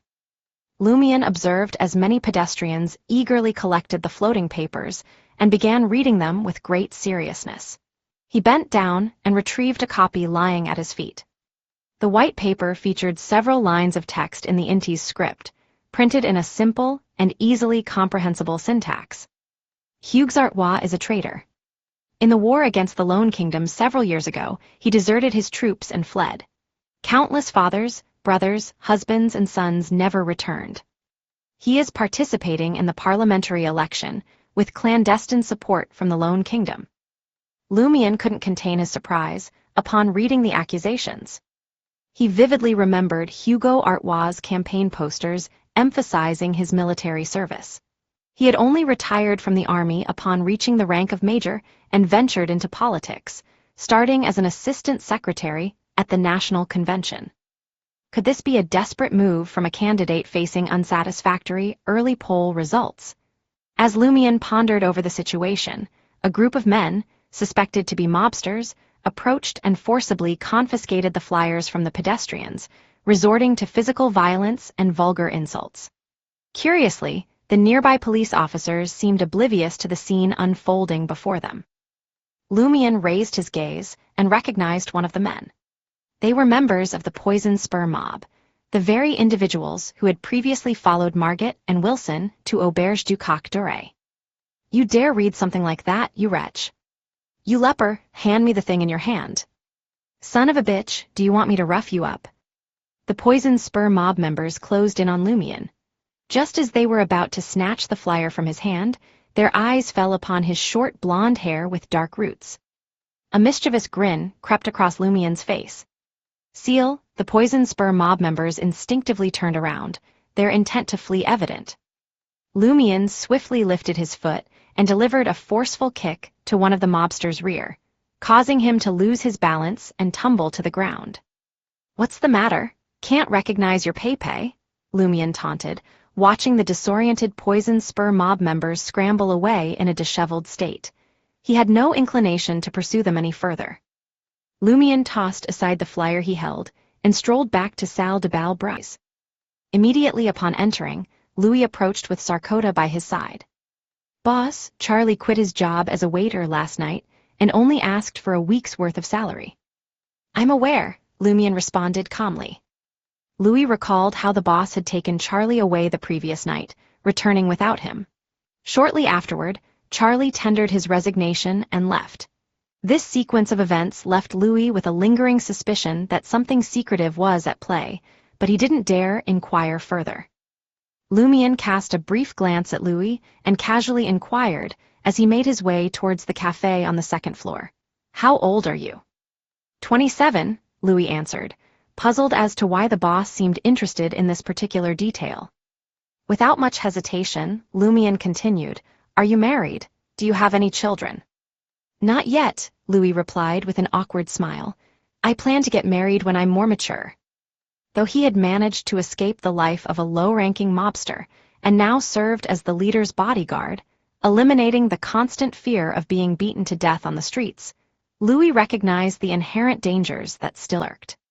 He didn't wish to benefit another man shortly after entering married life and having a child. Lumian nodded. It's important to consider your future. The other Louis I know already has several children. Louis brushed off the remark, perceiving it as an attempt by the boss to force a conversation when there was little else to discuss, as if trying to prove a point. Franca skipped her lunch with Gardner Martin and returned to 3 Rue des Blouses Blanches before noon. Upon reaching the house, she noticed that the door to the guest bedroom was tightly shut. Perplexed, she turned the handle and pushed it open. Inside, Jenna lay fast asleep in her pajamas, huddled under a blanket. Stirred by the door's movement, she rubbed her eyes and slowly sat up, her gaze fixed on Franca. Still snoozing? Franca asked, her smile in place. Just because you don't have acting lessons at Théâtre de l'Ancien, cage up pigeons, you're letting yourself go like this. Jenna combed through her tawny locks and grumbled, It's all Seal's fault. Things went on late into the night. Franca's smile froze. Jenna continued, I don't know what happened to him last night, but his mood and condition were off. I was worried something might happen, so I followed him. Only after he entered Auberge du Coq d'Oreille and got into bed did I return to get some rest. Franca breathed a sigh of relief and inquired with concern, Tell me everything. Jenna recounted the events starting from her performance at Salle de Bal Brise, seeing Lumian sitting by the road in the rain, all the way until he employed an unimaginable method to secure Gabriel's script deal. Finally, she said. Damn it, it was almost 3 o'clock before he finally agreed to go back to his room and sleep. I was beyond exhausted. Franca listened attentively and expressed her worry. It's rare to see him in such a state. Franca paused, a realization dawning on her. Lumian was still undergoing regular treatment from a psychiatrist, and perhaps this state she witnessed was his truest form. He must have experienced some sort of trauma last night. I'll ask him about it later. After Franca referred to him as a relative, she no longer concealed her close relationship with Lumian in front of Jenna. Jenna nodded. Choose your words carefully, don't agitate him. On the second floor of Salle de Bal Brise, in Lumian's office, he noticed Franca, who had turned invisible. I heard from Jenna that something happened to you last night, Franca, dressed in a white blouse and black pants, asked casually. Did you meet Madame Pualis? During her lunch with Jenna, she had managed to piece together what had triggered Lumien's mental distress. Lumien seemed to lose all his strength upon hearing Franca's question and slumped into the swiveling armchair. After a pause of more than 10 seconds, he exhaled and said, "That's right. I can't accept the truth I learned, but I have no choice." Sensing his reluctance to share further, Franca didn't press the matter. She nodded slightly and offered, "Is there anything I can do for you?" Lumien straightened up and spoke bluntly, "Two things. First, I have numerous questions about mysticism. Second, the issue with the poison spur mob. As I mentioned before, once the election is over, Hugues-Artois will become a member of Parliament. Black Scorpion, Roger and his cohorts will gain a new boon. In due time, we'll all be in danger.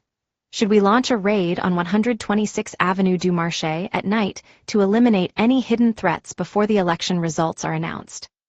Franca pondered for a moment and replied, "Based on your description, the heretic spellmaster holds a significant advantage on their home turf. Even if the two of us use our trump cards, our chances of successfully eliminating Black Scorpion, Roger and the others are uncertain, assuming there are no other surprises awaiting us. But if we don't act now, they will become even more formidable after receiving their new boons."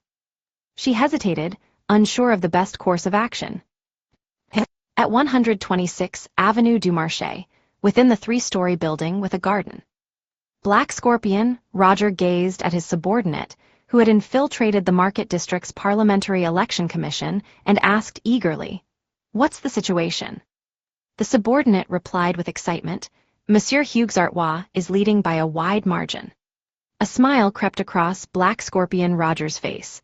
Once the subordinate left, he turned to Baldy, Harmon, and short-legged Candlestick Castina, saying, "The election results will be announced tomorrow afternoon. Lady Moon will personally oversee the ritual and grant us a boon during the night. Afterward, we won't hold back anymore. That wretched seal must meet his demise." Chapter 223, Choice. On a southeastern hill, overlooking Le Marché du Quartier du Gentleman, there stood an active quarry. Having departed from Salle de Balbrise, Lumien embarked on a quest to find a suitable candidate, which led him to this very place. The night was deep, and the lamplighters diligently illuminated the gas lamps strewn across the streets. In stark contrast, the quarry, having concluded its daily operations, was enveloped in darkness, devoid of any artificial illumination. Scattered across the quarry floor were several gypsum furnaces, surrounded by numerous tramps. Lumien honed his focus, meticulously assessing each individual's circumstances. At long last, he discovered a target that fit his requirements. Resting against one of the gypsum furnaces was a male tramp. His shirt, pants, and jacket were tattered, their original hue obscured by the dark brown soil. Sunken cheeks and emaciated limbs almost distorted his figure. His unkempt hair and beard intertwined in a mess of strands. His eyes were half shut, and his shallow breaths suggested he might perish at any moment. According to Lumien's observations, the tramp was indeed approaching the end of his waning life. He had but 2 or 3 days left. Approaching the figure, Lumien squatted down and retrieved the gas canister he had obtained from the unsavory headsie, whom Franca had aptly named Mysticism, smelling salts. Unscrewing the lid, he positioned it near the tramp's nostrils. He and Franca had already distributed Rentez's remains. The sedatives and coins totaling 212 Verle d'Or belonged to Lumien, while the remainder was Franca's share. "Achoo!" The tramp sneezed twice, and his eyes fluttered open. Weakly gazing at Lumien, donned in a blue laborer's uniform and a dark cap, he inquired, puzzled, "W, who are you? W, what are you trying to do?" Lumien responded calmly, "I'm just a passing worker. I sensed that your demise was imminent, so I approached to verify." The tramp found no fault in Lumien's explanation. In the Intis Republic, upon discovering a lifeless body, whether reporting to the governmental authorities or the 2 churches, individuals would receive compensation for promptly ensuring purification or cremation. Though the sum was meager, a mere 1 Verle d'Or, even the lower-class citizens found it a pleasant surprise, no matter how modest the additional benefits. The tramp's beard trembled as he managed a smile. "You guessed right. I also feel as if my time is drawing near. Drop by more frequently over the next 2 days so your money doesn't get snatched away. Perhaps it was the effect of the mysticism smelling salts, or perhaps the topic of death momentarily stirred the tramp's spirits, for his words ceased to falter, and his reasoning became clearer. "Have you got any family left?" Lumian inquired casually, squatting before the tramp as he stowed away the mysticism smelling salts. The tramp fell silent for a few moments, then slowly shook his head. "No, not anymore. If you're interested in my clothes, take them when I'm dead." "Has your family passed on?" Lumian probed further. The tramp's beard swayed with the motion of his muscles, and his voice carried an unmistakable tinge of anguish. "They're gone, all gone. My parents didn't make it past 45. My brother fell in the war a few years back. My sister succumbed to illness, and her child became a child laborer. By the age of 10, he was already hunchbacked and died from sheer exhaustion in a textile mill." The tramp seemed to stray from Lumian's question, more akin to a recollection before his impending demise. He rambled on, "I used to toil in the quarry, praised for my strength. Then, a monsieur saw my diligence, believed I could endure hardship. He taught me to place detonators and loosen rocks.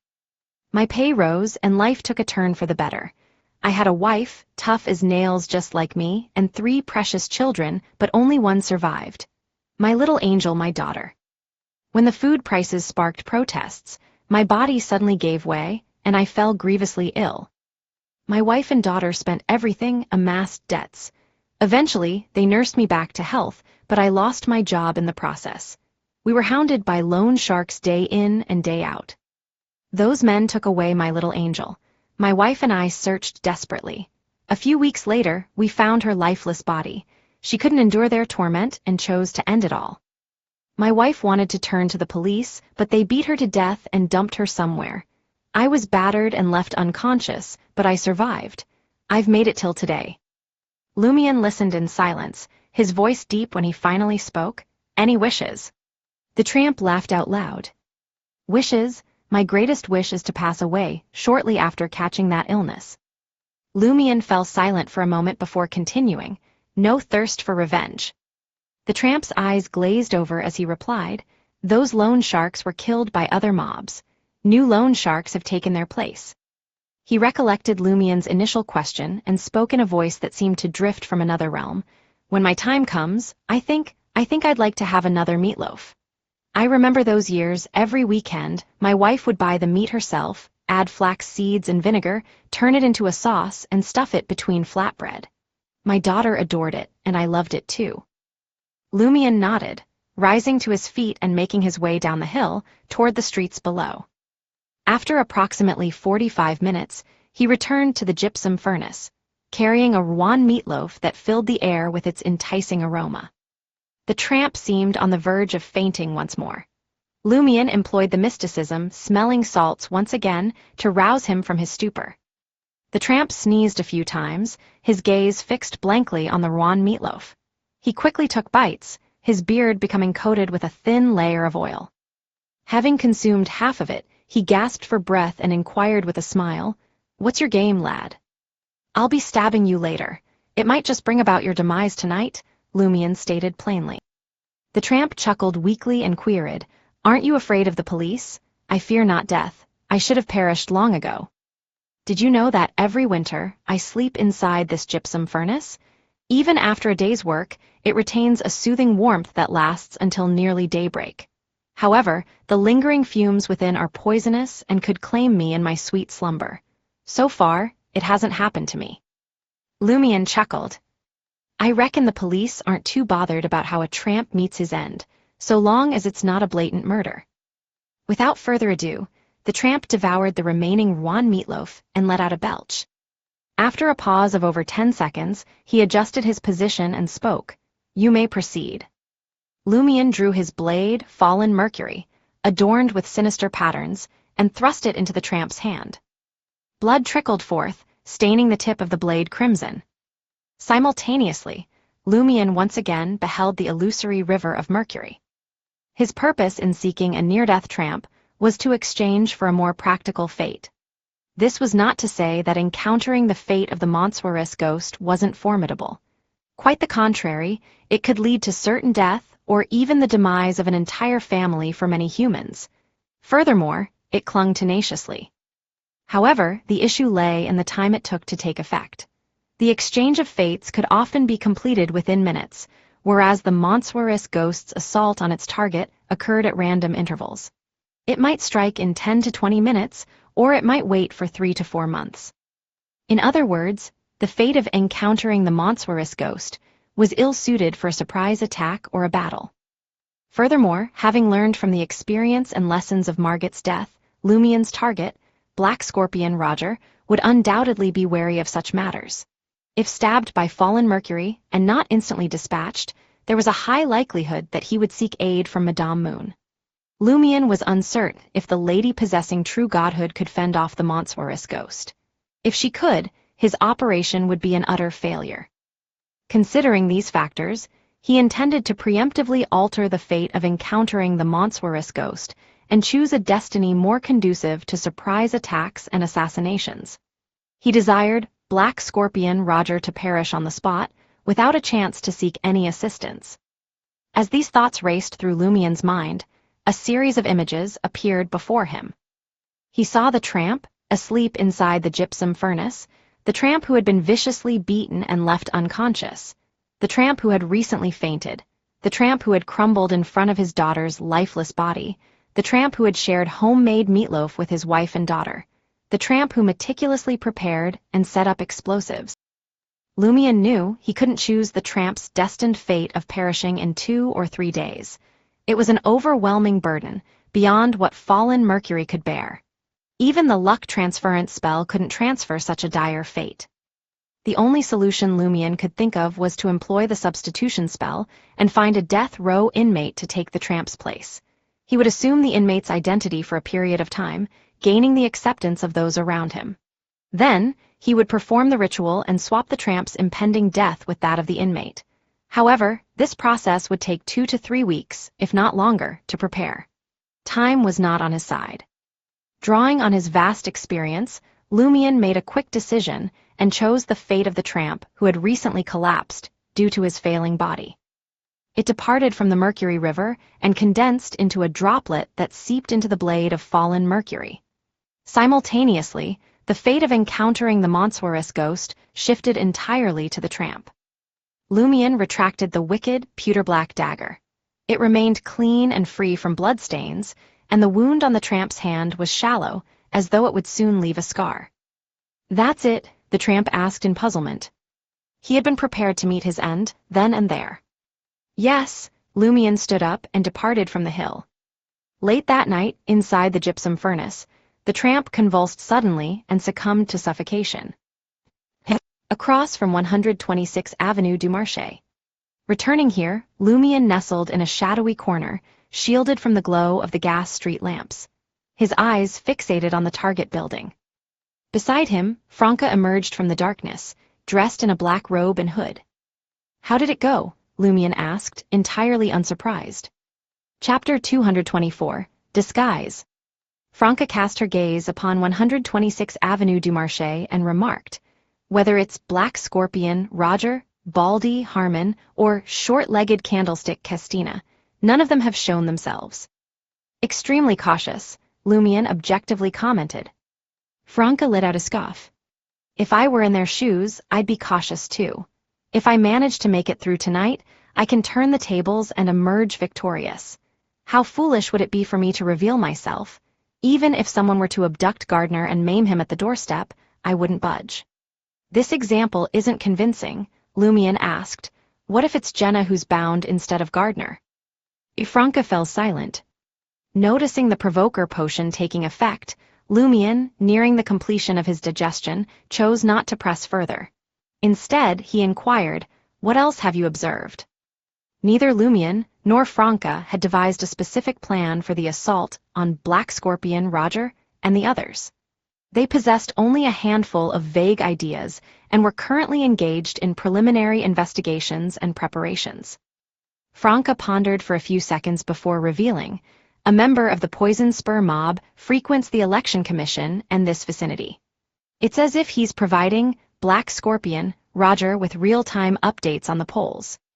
Pausing briefly, a mischievous smile curled the corners of her mouth. We can exploit this.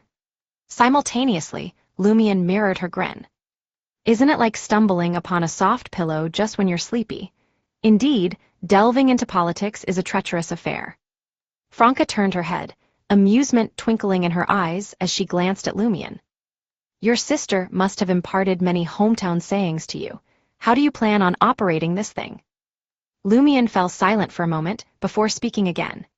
If I were an actor, the problem would be simple. Nonetheless, I still possess those glasses. Franca nodded, satisfied with his response. This operation requires both a surprise attack and an assassination. The importance of the assassination must outweigh that of the surprise attack to minimize a heretic spellmaster's advantage on their home turf. After some deliberation, the two of them moved away from 126th Avenue du Marché, positioning themselves in a shadowy spot near the district's Parliamentary Election Commission. The day's voting had concluded, and the Election Commission staff toiled diligently, counting the votes and providing real-time updates. Countless reporters from various newspapers gathered there, eager to acquire first-hand data. If all went according to plan, Hugues Artois would secure more than half of the registered votes tonight, enabling him to declare his election victory. As time ticked by, the night grew darker. Suddenly, Franca nudged Lumion and pointed towards a figure exiting the election commission. That's the guy from the Poison Spur mob. The person appeared to be almost 30, boasting black hair, brown eyes, and a narrow face. He sported a blue and white striped shirt, a light brown jacket, and a thick gold necklace. Lumion offered a subtle nod and departed from his hiding place, adopting an air of urgency as he approached the man. He pulled his dark cap down low, obscuring his distinct blonde and black hair. Upon noticing someone drawing nearer, the Poison Spur mob member cautiously altered his path. At that moment, Lumion took a diagonal stride forward, positioning himself in front of the individual. He smiled and greeted, "Long time no see. How have you been faring within the Poison Spur mob?" The man was caught off guard. Utilizing the illumination from the gas street lamps, he scrutinized Lumion's face. Seizing the opportunity, Lumion lunged forward, gripping the other person's neck and pulling them into an embrace. Simultaneously, Lumion pushed the metal canister closer to the target's nose with his left hand. He had already unscrewed the lid, but he kept his finger pressed against the opening, controlling the gas release.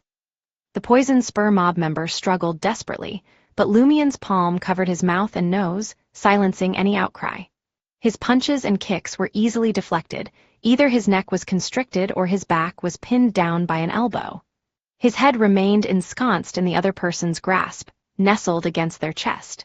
In his anxious state, it was difficult for him to strike his foe's vulnerable points, and Lumion endured the onslaught.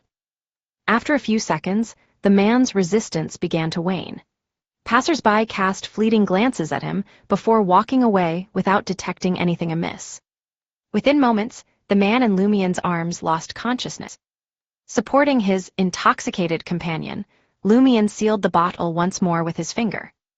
They arrived at a deserted alley barricaded from public access, where Lumion abandoned his target and screwed the metal canister shut. "You're very reckless." Franca emerged from the shadows beside him. "Only in Trier can you get away with this. Anywhere else, someone would have raised a loud alarm." "I reserve these actions solely for Trier," Lumion replied, crouching down to strip the Poison Spur mob member of his attire and necklace. He bound his hands and feet with a rope he had brought along.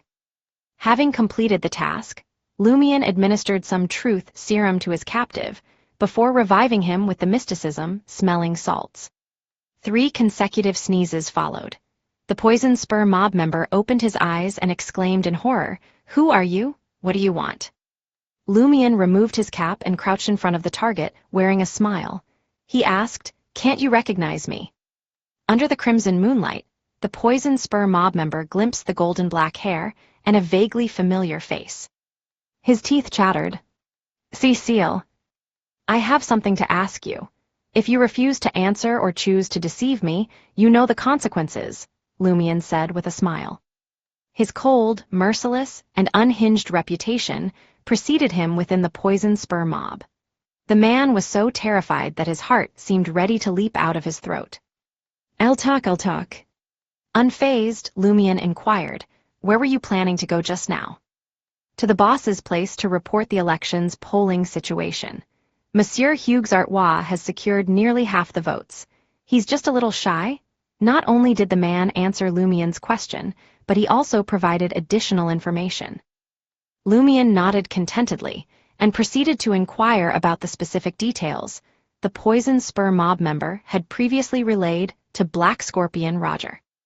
This encompassed his demeanor towards the staff, his manner of addressing Black Scorpion Roger, his positioning, and his tone. Having meticulously memorized the details, Lumion employed the sedative once more to render the poison spur mob member unconscious. Without delay, he changed into the other person's attire, retrieved his mystery-prying glasses, and perched them upon his nose. This time, underground, he beheld rats, insects, and serpents, but a charred building and a blurred face behind a glass window also materialized. The face possessed unusually vacant eyes. Lumion's mind momentarily spun into disarray. Frowning, he removed the mystery-prying glasses and retrieved a collection of cosmetics. Assisted by the crimson moonlight and the small torch held by Franca, he meticulously applied various substances to his face, utilizing the makeup mirror his companion carried. Around 10 minutes later, his countenance grew gaunter and began to assume the likeness of the poison spur mob member. His skill in makeup fell short of fully replicating the other person's appearance, but the inherent effect of the mystery-prying glasses would convince anyone who glimpsed his face that he was the individual named Alcei. Smack! Lumion snapped the makeup mirror shut, daring not to gaze upon his reflection once more.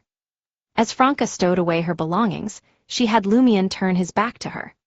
She feared that she, too, might mistake her companion for a member of the poison spur mob, thereby hindering their subsequent collaboration. Franca examined Lumion's hair color and retrieved the disguise props she had acquired from Renta's. Hair and eye color are the most noticeable flaws. First, use this black hair dye, then wear these brown contact lenses. Damn it, anything is possible in the realm of mysticism. Who would have thought that in this day and age, actors could create the illusion of cosmetic contacts? Although the materials are different and they don't improve vision, they can indeed alter the color of one's irises. Otherwise, Renta's wouldn't have been able to pass as Ive or you. It defies scientific explanation, but it's utterly mystical. Lumion paid no mind to Franca's musings and took the mysticism hair dye, which could be washed away with a special lotion. Under her guidance, he transformed his golden and black hair into a solid black hue. Once he donned the brown contact lenses, Franca seized the opportunity to discuss the specifics of their forthcoming assault. The two of them swiftly outlined a rough plan, but they refrained from delving into every detail. Firstly, time was limited, and secondly, they had to anticipate numerous unforeseen circumstances at the scene. It was impossible to account for every possibility, so they could only adapt and make decisions based on the main concept. Franca produced a coin pouch. It was a fist-sized bag made of grayish-white cloth, filled with gold, silver, and copper coins. Franca rummaged in her bag and retrieved an iron-colored ring with a thick band and slender spikes on its surface. "This is one of my mystical items, the Ring of Punishment," she explained to Lumion. "It serves a single purpose. It can pierce a target's spirit body within a 5-meter range, causing excruciating pain and rendering them temporarily unconscious. For low and mid-sequence Beyonders, there are very few Beyonder powers capable of bypassing defense and directly attacking a spirit body. This is one of them." Franca paused momentarily before continuing. "Wearing it for an extended period will make you irritable, bloodthirsty, cruel, and impulsive. If you use it more than 3 times in an hour, it will cause your personality to undergo mutation. If you remove it, you will suffer indiscriminate psychic piercing damage once you enter a 5-meter radius. To seal it, you need to place it amidst a pile of valuable metal coins." Currently, Franca wore the ring, ensuring neither she nor Lumion fell victim to its effects. She handed the Ring of Punishment to Lumion. As soon as Lumion slipped the ring onto his right middle finger, he experienced overwhelming frustration. Collecting himself, he donned black gloves, left the alley, and jogged towards 126 Avenue du Marché. Chapter 225, Exposed. On 126 Avenue du Marché in Lumion, concealed as Alcide, a member of the Poison Spur mob, pressed the doorbell of the 3-story building with a garden out back. Amidst the pleasant chimes, the valet, who had previously ushered Louis Lund inside, swung open the wooden door. Seeing Alcide's face beaming with joy, he returned the smile. "Have the voting results for today been announced?" "You bet," Lumion concealed his voice with feigned delight. "Monsieur Hugues Artois will be the new Member of Parliament by noon tomorrow." The valet had long been a believer in the Great Mother, and he had been promised a reward of becoming a villain after the election. Hearing this news delighted him, and he led Lumion straight to the living room. In the living room, Black Scorpion Roger, now wearing aqua-blue silk pajamas, lounged on a divan. He addressed short-legged Candlestick Castina, nestled beside him while he playfully squeezed her buttocks, and Baldy Harmon, who paced around the room. "Hold on tight, it all comes to an end tomorrow night. No matter what happens in the next 24 hours, we can't leave this place." "Is that so? Are you willing to stay here even if there's a fire, explosion, or earthquake?" Lumion criticized silently. He shook off the valet and swiftly approached. "Boss, I have good news." Black Scorpion Roger's excitement was palpable. He forgot to scrutinize his subordinates' movements, voices, and appearance. His eyes sparkled as he inquired, "Has Monsieur Hugues Artois won the election?" Baldy Harmon and short-legged Candlestick Castina turned their gaze toward Lumion as well. At that moment, Lumion had closed the gap between him and Black Scorpion Roger, standing just 3 meters away from the divan and the glass coffee table before it. He exclaimed with excitement, "He's only 2,000 votes away from securing a majority." Black Scorpion Roger felt a tinge of disappointment, but his happiness prevailed. He nodded and proclaimed, "Very good." Before he could even complete his sentence, Lumion's hand caught his attention. He was wearing a pair of black gloves. Alcide didn't have such a habit. At that moment, 2 blinding beams shot out from Lumion's eyes, like silent bullets and swift lightning bolts. With a snap, Black Scorpion Roger felt the imaginary sound of his spirit body shattering, sending waves of excruciating pain through him. He cried out tragically, clutching his head in agony. In his state of distress, he completely forgot to activate the protective enchantment that usually shrouded the master bedroom and living room. The sudden twist of events, their origin unknown, left short-legged Candlestick Castina and Baldy Harmon bewildered, struggling to comprehend the situation. Their responses were purely instinctive. One of them stood tall, assuming a defensive stance against the suspicious Alcide, while the other sprinted towards their boss, shielding his flank. Lumion seized this golden opportunity. Drawing his weapon, Fallen Mercury, he lunged at Black Scorpion Roger, who huddled on the couch. Witnessing the attack, short-legged Candlestick Castina intercepted with her right elbow, disregarding the harm that would befall her. Her intention was to aid Black Scorpion Roger in fending off the strike. In her other hand, she grabbed the nearby axe, attempting to swing it at Alcide. Suddenly, a figure dressed in black robes, their face concealed beneath a hood, materialized behind her. Franca. Franca had skillfully employed invisibility to trail Lumion all the way to this location. Her primary target was short-legged Candlestick Castina, the one providing protection to Black Scorpion Roger. She refrained from directly assassinating Black Scorpion Roger, fearing that a fatal blow jeopardizing his life would activate the magic circle with its substitution effect. The hidden blade, wreathed in black flames, darted forth alongside Franca's full-force strike. It pierced through Castina's back, finding its mark in her heart. Castina's brown eyes widened, her face contorted with disbelief, pain, and despair. Despite the injury, she continued to block for Black Scorpion Roger, but her strength had already abandoned her. Lumion's arm seemed to possess no bones. With fluid motion, he flicked his joints and swung his forearm, evading Castina's feeble attempt to obstruct him. The pewter-black dirk sword, aiming straight for the leader of the poison spur mob. Fallen Mercury's tip pierced through the aqua-blue pajamas, puncturing the skin over Black Scorpion Roger's ribs. Crimson blood rapidly welled up, and amidst the pain of the psychic piercing somewhat subsiding, Black Scorpion Roger snapped back to reality. He emitted an unnaturally enraged shriek, and blurry faces, some bluish-white, materialized on the living room's floor, ceiling, and walls. Most were ordinary people, a handful being children, their visages twisted with agony. As the undying lands materialized, Black Scorpion Roger, nearly impaled by fallen Mercury, vanished from Lumien's sight, leaving behind the pewter-black dirk stained with blood. Crash, Baldy, Harmon toppled the coffee table and lunged towards Lumien, who had just collapsed onto the sofa. Lumien hastily raised his hand, but his body wavered, and he slumped to the ground. In midair, his eyes caught a glimpse of Baldy, Harmon's form, followed by lighting up with two beams of light resembling lightning. Harmon, on the verge of launching a close combat assault, experienced an anguish that penetrated the depths of his soul, forcing an involuntary scream to escape his lips. His body froze, tilting backward. Franca, fresh from dispatching short-legged candlestick Castina, brandished a classic brass revolver in her right hand.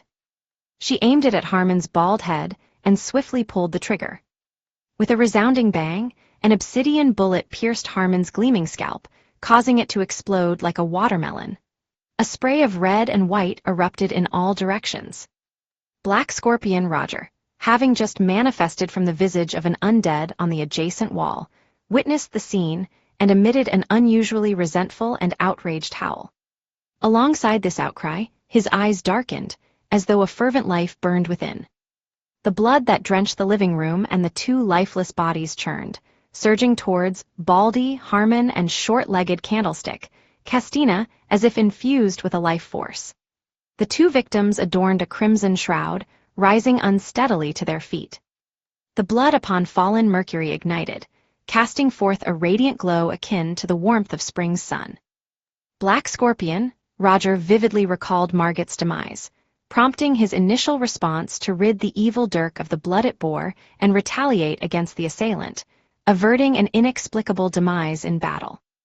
His second response was to swiftly conclude the conflict and seek aid from Lady Moon. Even the rebirth ritual proved incapable of absolving the influence of Seal's wicked dirk. The efficacy of solely burning the blood remained uncertain. Indeed, he had recognized the assailant as that wretched lunatic, Seal, through the pewter-black malevolent blade. Cursed Seal! The radiant flames upon fallen Mercury blazed along the blade, reaching towards Lumien's fingertips.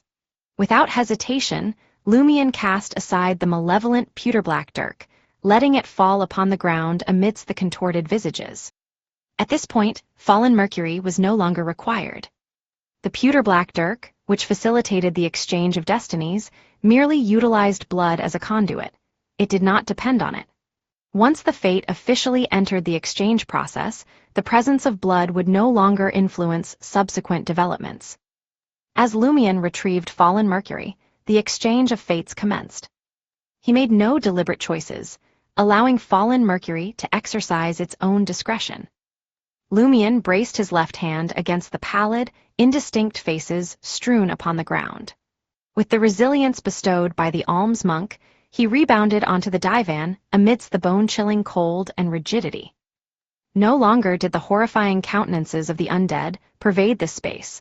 Only Baldy, Harmon, and short-legged Candlestick, Castina, their original appearances concealed beneath the flowing cascade of blood. Simultaneously, the two lifeless bodies extended their arms and lunged at Lumien, seeking to ensnare him in their clutches. Meanwhile, Franca leapt nimbly, alighting upon a chair with an air of weightlessness. Unbeknownst to all, a thick frost had descended from the pallid white or bluish-white ground, solidifying into a translucent sheen of ice. This restrained the undead countenances, constraining their movements. Almost concurrently, Franca's left hand, pressed against the hidden blade, tightened its grip, causing black flames to erupt within short-legged Candlestick Castina's form, consuming her from within. The lingering spirit of the blood-colored corpse emitted an ethereal crackling sound as its mutated body melted akin to a dripping candle, splashing upon the ground. Black Scorpion Roger, relying upon the characteristic of the undying lands to shift locations, emitted yet another shrill cry. A layer of black flames enkindled upon Franca's person. In contrast to her own black flames, the black flames conjured by the heretic spellmaster exuded an overt malevolence, as if they consumed the life force and vitality of all who stood witness. With a resounding crack, Franca's figure shattered, leaving behind naught but irregular shards of mirror.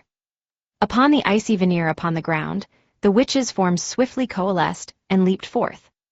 She had taken the initiative to create frost and freeze the ground not for restricting the movements of Black Scorpion Roger.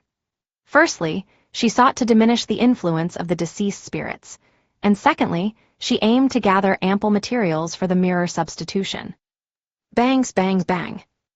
Devoid of the pincer attack from short-legged candlestick Castina, Lumion deftly parried head-on, successfully evading the bloodied Harmon. Springing onto the overturned coffee table, he withdrew his revolver and unleashed a volley of shots towards Black Scorpion Roger upon the wall. Concurrently, he produced the drawing depicting the peculiar sun. He held no concern that his assault upon the target would disrupt the exchange of fates, for he was neither the wielder of fallen Mercury, nor did he grasp its hilt. The yellow bullet struck the wall with force, yet Black Scorpion Roger had already diminished into a wan, distorted, transparent countenance, vanishing from Lumion and Franca's sight. Chapter 226, Sculpture. Lumion's left hand trembled, revealing the sun pattern that emitted a colorful glow. The living room, once chilly, suddenly warmed up, but the frost on the ground remained stubbornly frozen. Only the pale, distorted faces turned away, unable to bear witness to what was about to unfold. Harmon, decapitated and drenched in blood, charged at Lumion, heedless of the revolver pointed his way, driven by a sinister desire to embrace his intended victim by force. The drawing of the sun caused his body to tremble, and blood dripped from him onto the ground. Instinctively, Lumion knew he couldn't engage in a direct confrontation with this corpse. He used his light brown jacket to shield himself, pushing back against Harmon's relentless assault. The jacket quickly turned blood-red, showing signs of wear. At that moment, Black Scorpion Roger had been absent for a couple of seconds, and Franca finally found an opportunity to act. A dense black flame materialized in her palm, which she hurled at the zombified Harmon. The black flames struck the blood-stained corpse with the force of a cannonball, causing it to burst into silent flames that ignited the hidden spirituality within the blood and remains.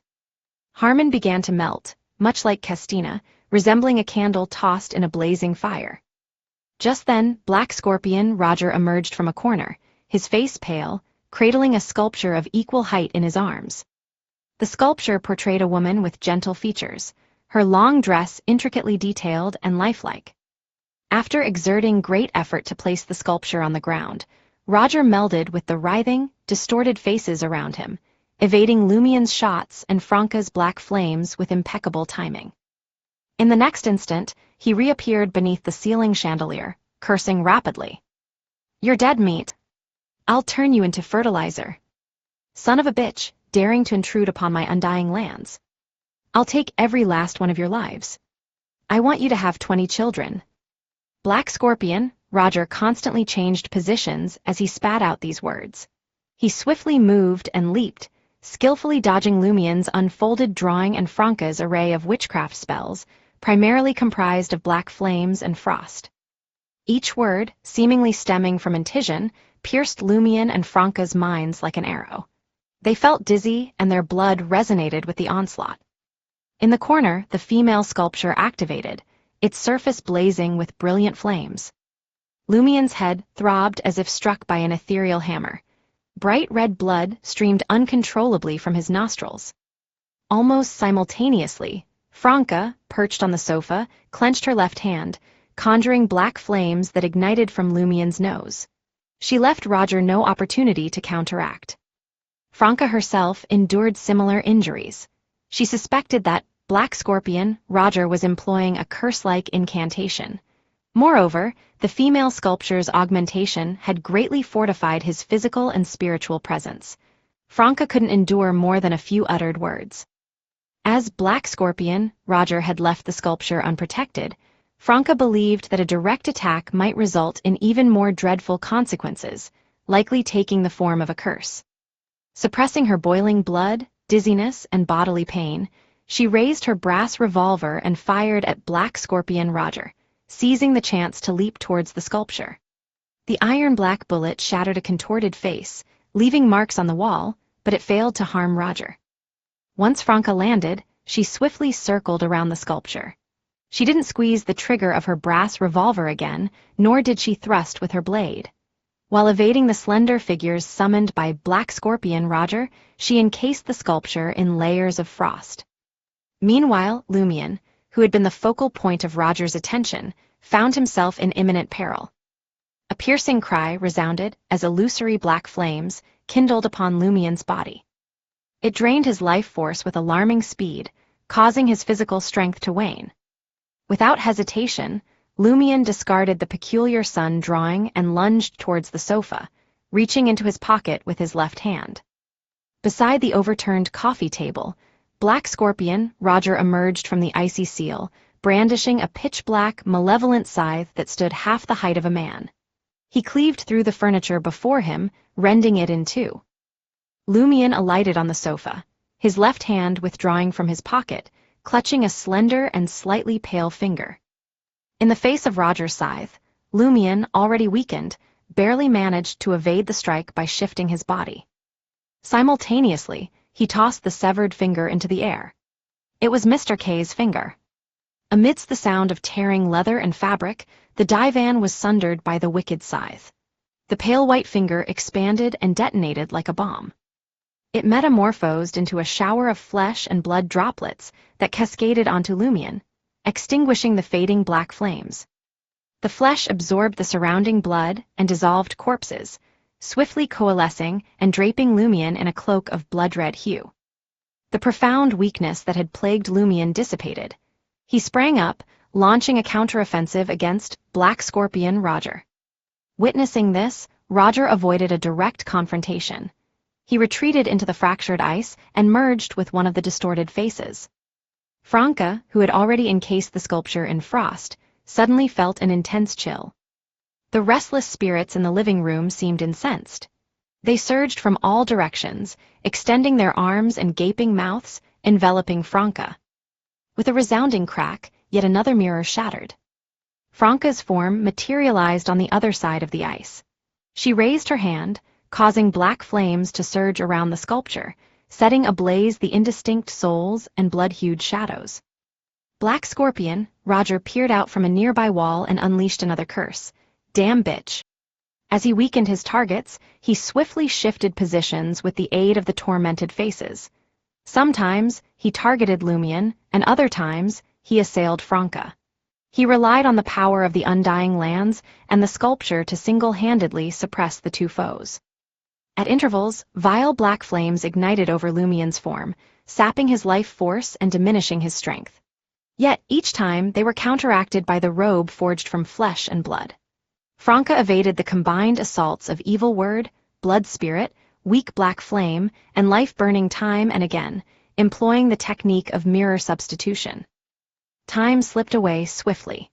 Noticing that Seal's robe of flesh and blood teetered on the brink of disintegration, while the mirror and ice that Franca had brought with her neared depletion, Black Scorpion, Roger poked his head through the ceiling, a malicious chuckle escaping his lips. You fools! Do you truly believe you can withstand the might of the Undying Lands? I fear no consequence, even if the entire leadership of the Save mob were to enter this domain. Go to hell. His cutting words pierced Lumion and Franca's ears and minds, causing their bodies to tremble as if they could bear no more. Observing this, Black Scorpion Roger, who had already shifted to the adjacent wall, revealed a sinister smile, brimming with anticipation. Suddenly, his vision darkened, and a surge of intense emotions overwhelmed his heart. Disbelief, shock, confusion, and panic. In the subsequent moment, he lost consciousness. Thud! The boss of the poison spur mob materialized from the wall, collapsed onto the floor, and slipped into unconsciousness. The fate exchange had finally concluded, as Fallen Mercury swapped the unconscious fate of the dying tramp with Black Scorpion Rogers. It happened swiftly, much faster than the exchange involving Margit. This was because the tramp was an ordinary person, and when Fallen Mercury selected Black Scorpion Rogers' fate, it chose the least significant one, unrelated to any Beyonder matters. Lumien's gaze fixated on Black Scorpion Roger, clad in aqua blue pajamas. Supported by his blood-colored robe, Lumien traversed the transparent and distorted faces, enduring the bone-chilling cold and stiffness. Finally, he reached his motionless target. Retrieving the metal canister containing the sedative, Lumien unscrewed the cap and squatted down. He directed the sedative obtained from Rentas toward Black Scorpion Roger's nose, gently fanning the gas with his hand, ensuring its entry into the enemy's breath. With that done, Lumien lifted Black Scorpion Roger and made his way out of the living room, guarded by Franca. The valets and maids had long since fled. As Black Scorpion Roger departed the living room, the bluish-white faces swiftly faded away, and everything returned to normal. Witnessing this, Lumien dropped the poison spur mob leader to the ground and aimed his revolver at the man's head. After a few seconds of contemplation, Lumien pulled the trigger calmly and silently.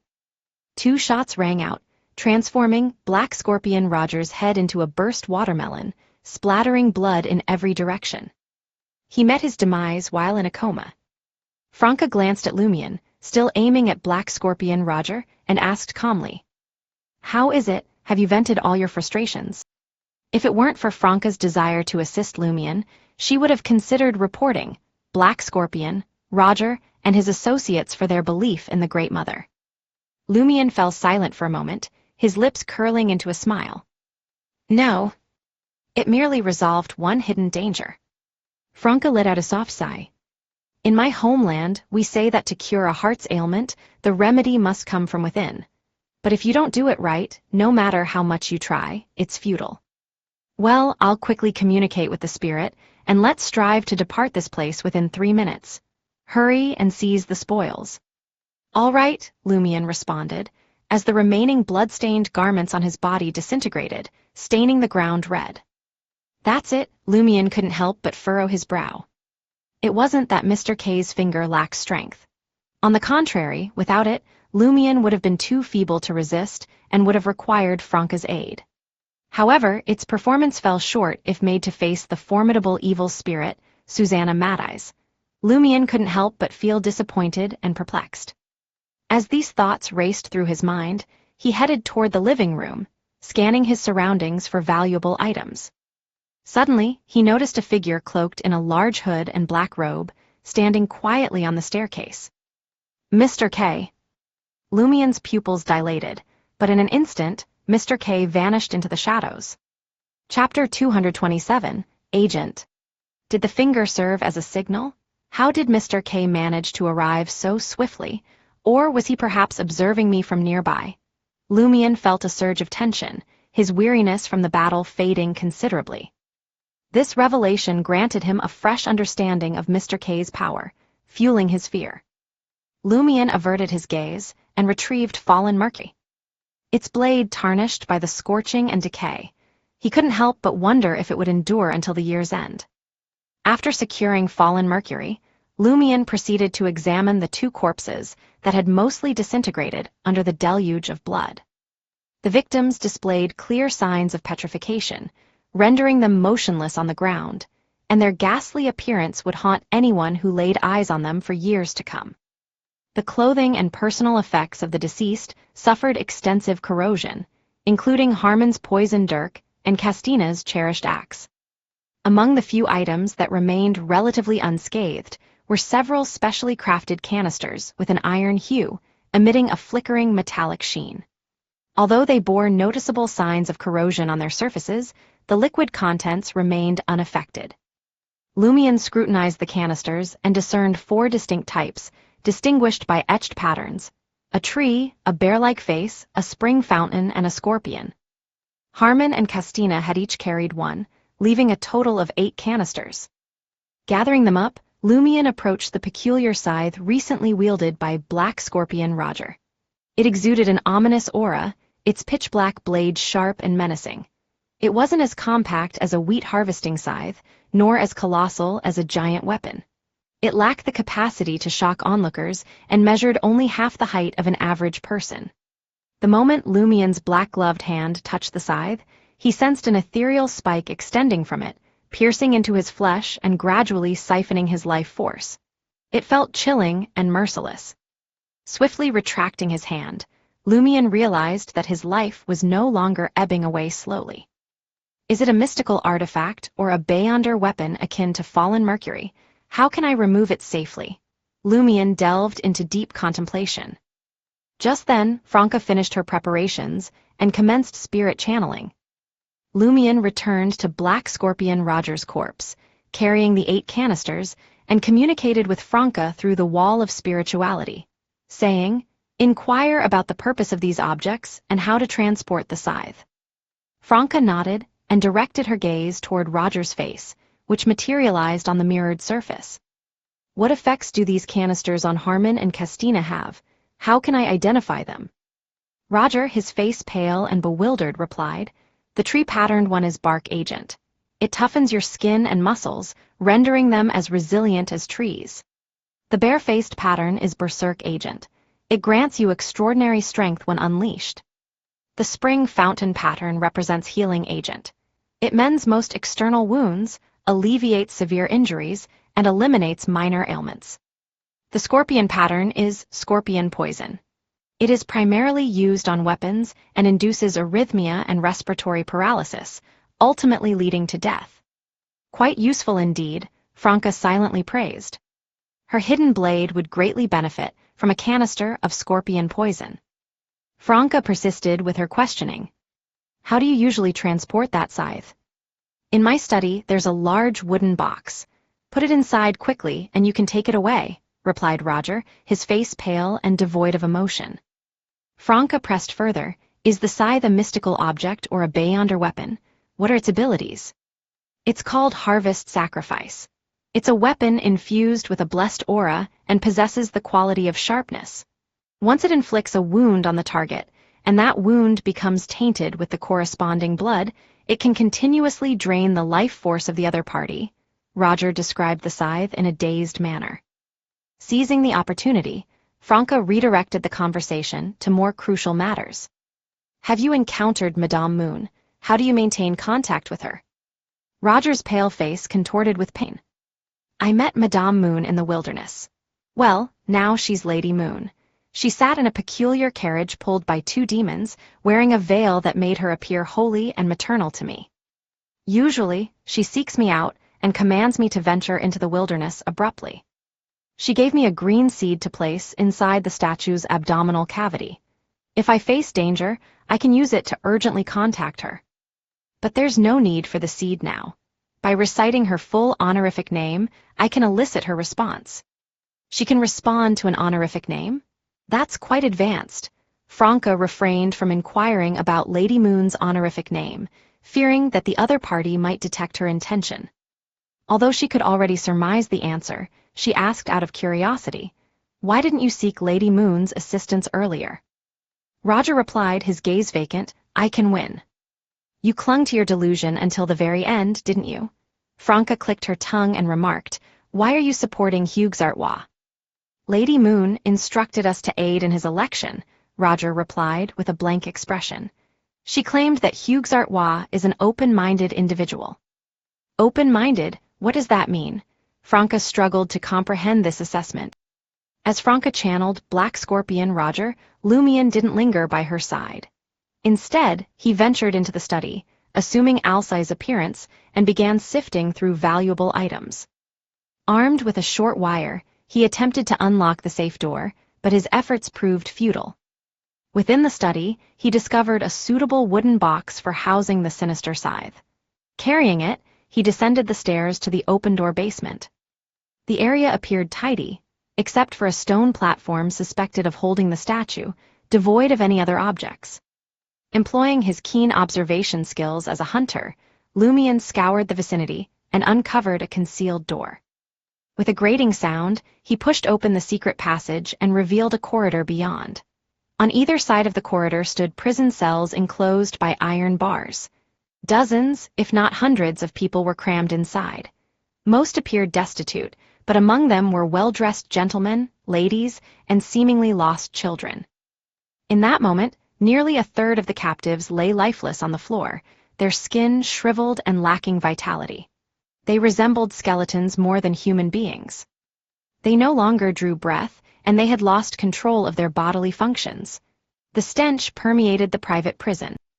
Lumien's gaze swept over the trembling individuals, and he noticed numerous sinister and peculiar symbols etched upon the ground, the wall behind them, and the iron fence in front. No wonder a heretic spellmaster wields such formidable power on their home turf. Lumien reached a realization. Not only did they possess the backing of a magic circle teeming with deceased souls, but they could also extract the life force of others at will to replenish their own. Balancing the wooden box with one arm, Lumien retrieved his revolver, pressed it against the door of a cell, and pulled the trigger. With a resounding bang, the iron lock shattered and clattered to the ground. After reloading, Lumien paid little attention to the captives. He progressed methodically, obliterating the iron locks of the remaining cells. Then, with the revolver holstered under his armpit, he turned and departed, leaving behind a bewildered and numbed group of survivors. When Lumien returned to the ground floor, Franca had just concluded the spirit channeling and dispelled the spiritual barrier. "Did you discover anything?" Franca inquired casually. Lumien gestured toward the wooden box nestled under his left arm. "It should suffice for storing the scythe. I couldn't access the safe. It's possible that the servants fled to the second floor or the garden at the back. I didn't encounter them." "Don't concern yourself with them. As followers of an evil deity, they will meet a swift demise once their protection wanes. Furthermore, we have disguised ourselves adequately to avoid recognition." Franca affirmed with a nod. "Pack up Harvest Sacrifice. We shall depart now. Oh, by the way, the scythe is called Harvest Sacrifice." Before long, Lumien returned to Black Scorpion, Roger's lifeless body with the scythe in hand, presenting the wooden box to Franca. Then he squatted down, tore off a section of his pajamas, crumpled it into a ball, and stained it with blood. Curious, Franca inquired, "What are you doing?" Lumien remained focused, his gaze fixed on the task at hand, and succinctly replied, providing a hint to the official Beyonders. With the blood-stained cloth in hand, Lumien made his way back to the living room. Beside the serene female statue, he messily inscribed words in Intision, "Great Mother." Having completed the task, Lumien discarded the cloth bundle and headed towards the door. "Why does it seem so provocative?" Franca sighed and turned around. Behind her, dark flames materialized and ascended, consuming the traces left by both of them and the lingering spirit bodies of the deceased. Shortly after, Franca scattered shimmering powder and recited the incantation of invisibility. She disappeared from the foyer, clutching the wooden box. Lumien pushed open the door and confidently stepped out onto 126th Avenue du Marché. He left the door ajar, allowing the scene within to be exposed to passers-by. Under the yellowish glow of the gas wall lamps, a lifeless body lay in the foyer, surrounded by blood. Lumien crossed Avenue du Marché, constantly altering his course, until he reached the alley where he had changed his clothes and assumed his disguise. He wiped his face clean and donned his original attire, no longer emanating the aura of Alcai. In the next moment, Franca transformed into her hooded figure, draped in black robes. She retrieved the ring of punishment from Lumien and returned it to her coin bag. The witch glanced at the unconscious Poison Spur mob member, Alcai, and said to Lumien, who was about to depart, "Aren't you going to take care of him?" He knows Seal knocked him out, and the person who killed Black Scorpion, Roger, posed as him. Lumien remained silent. He drew his revolver, partially turned, and fired at Alcai, clad in a blue and white striped shirt. 2 gunshots rang out as the Poison Spur mob member, trusted by Black Scorpion Roger, was struck in the chest and met his demise. Observing Lumien's nonchalant demeanor, Franca shook her head inwardly and proceeded to deal with the remaining spirit body and traces in the alley. Then she concealed herself once more and departed alongside Lumion. He scaled the outer wall and returned to the second floor of Salle de Bal Brise. After using a special lotion from Rentes to remove the excess black dye from his hair and transforming back into Cille Dubois, Lumion, Franca smiled and inquired, "Do you want to keep this scythe? If not, I'll sell it and we'll split the proceeds evenly. Your provoker potion should be almost fully digested. You'll need to gather funds and ingredients for your advancement." Chapter 228, Sudden Digestion. Upon Franca's mention of advancement, Lumion felt a sudden urge to make preparations. It wasn't that he didn't aspire to become a sequence 7 Pyromaniac and master mysticism techniques, but the hunter and provoker potion formulas were bestowed upon him by Madame Magician, making them easily obtainable and reducing the sense of urgency.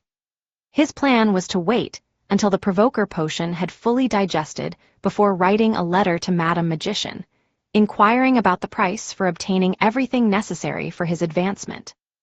More importantly, Lumion knew that Madame Magician possessed a Pyromaniac Beyonder characteristic. But now that he thought about it, he felt that he had to make additional preparations. It occurred to him that Madame Magician might not be associated with the hunter pathway, which meant she might not possess the Pyromaniac potion formula. Furthermore, she could have already given the Beyonder characteristic to someone else. Lumion couldn't be the only one with the Minor Arcana card, and it was unlikely that they all belonged to different pathways. While Madame Magician's level and abilities made it relatively easy for her to acquire the Pyromaniac potion formula and its main ingredient, she might be unwilling or face unforeseen delays. Lost in thought, Lumion glanced at the wooden box resting on Franca's lap and hesitated before suggesting, "Let's sell it." The evil scythe possessed an uncanny sharpness and the ability to drain an enemy's life through blood, perfectly suited to Lumion's close-quarters combat style. However, it proved highly inconvenient to carry and conceal due to its usage restrictions. Most of the time, Lumion could only store it at Salle de Bal Brise or Auberge du Coq Doré, relying on it when attacked. Alternatively, he could draw it in advance and hide it in the cover of night shadows for offensive purposes. If Lumion wished to have it with him at all times, his only solution was to acquire a cello case and carry it on his back. Yet for a mobster leader, this would raise suspicions. In fact, if Franca hadn't brought up the topic of preparing for his advancement, Lumion would have deemed his current stash of 4,000 Verl d'Or far from sufficient. He needed to acquire more funds. Keeping the evil scythe, known as Harvest Sacrifice, wasn't a problem as it could still prove useful in certain situations. If necessary, Lumion could use the mystery-prying glasses to disguise himself as a musician, carrying the cello on his back to assassinate his intended target. Franca sighed in response. "I suppose selling it is our only option. It's actually quite good, but it doesn't suit my combat style." She then gestured towards Lumion's waist. "How about we each get a canister?" To be honest, Franca wasn't particularly interested in the Berserk agent and the Bark agent. She only desired the Scorpion poison and the healing agent. However, considering that Lumion also required poison for his weapons and healing capabilities, she opted for a fair solution. "All right," Lumion agreed. In the dead of the night, outside 126 Avenue du Marché, a group of police officers, dressed in black uniforms, formed a barricade to keep pedestrians away from the building behind them. Within the house, Angoulême de François, with his blonde hair, eyebrows, and beard, stood before a delicate female sculpture, his gaze fixed upon the blood-red words adorning the wall. Donning a row of golden buttons on his chest, he remained silent, emanating an overwhelming sense of oppression that affected both the surrounding purifiers and police officers. After a moment, the purifier of Southern Continent descent emerged from the basement and approached Angoulême. In hushed tones, he spoke. "Deacon, we have found clear signs of sacrificial rituals to an evil god beneath us. There are deceased individuals who were used as living sacrifices. The prison cells have been unlocked, and some of the abductees managed to escape. Those who remain informed me that Black Scorpion, Roger, did indeed employ sorcery." Angoulême listened impassively, scanning his surroundings. He then addressed the nearby police officers, saying, "Did none of you notice the significant number of people who had gone missing? Who was it that claimed the market district housed only a handful of controllable Beyonders? Who suggested that arresting them would only pave the way for new criminal organizations, causing even greater chaos?" His voice, filled with anger, reverberated through the living room of 126 Avenue du Marché, causing each police officer to lower their gaze. At that moment, Angoulême abruptly turned his attention to the delicate female sculpture. He sensed a fleeting surge of anger emanating from it, quickly dissipating. He had sensed a faint fluctuation of anger there, but it disappeared in a flash. A golden light enveloped Angoulême's body as he extended his right palm, opening the abdomen of the statue. There, a cavity large enough to cradle a curled-up human revealed itself. Within it rested a brownish-green seed, silently crumbling into dust when stirred by the wind. On the second floor of Salle de Bal Brise, Lumion furrowed his brow abruptly. "What's wrong?" Franca asked. Lumion found himself torn between elation and confusion. "My provoker potion has fully digested. Could it be that some important figure was provoked by our actions?" Franca speculated, perhaps Lady Moon or maybe an official Beyonder.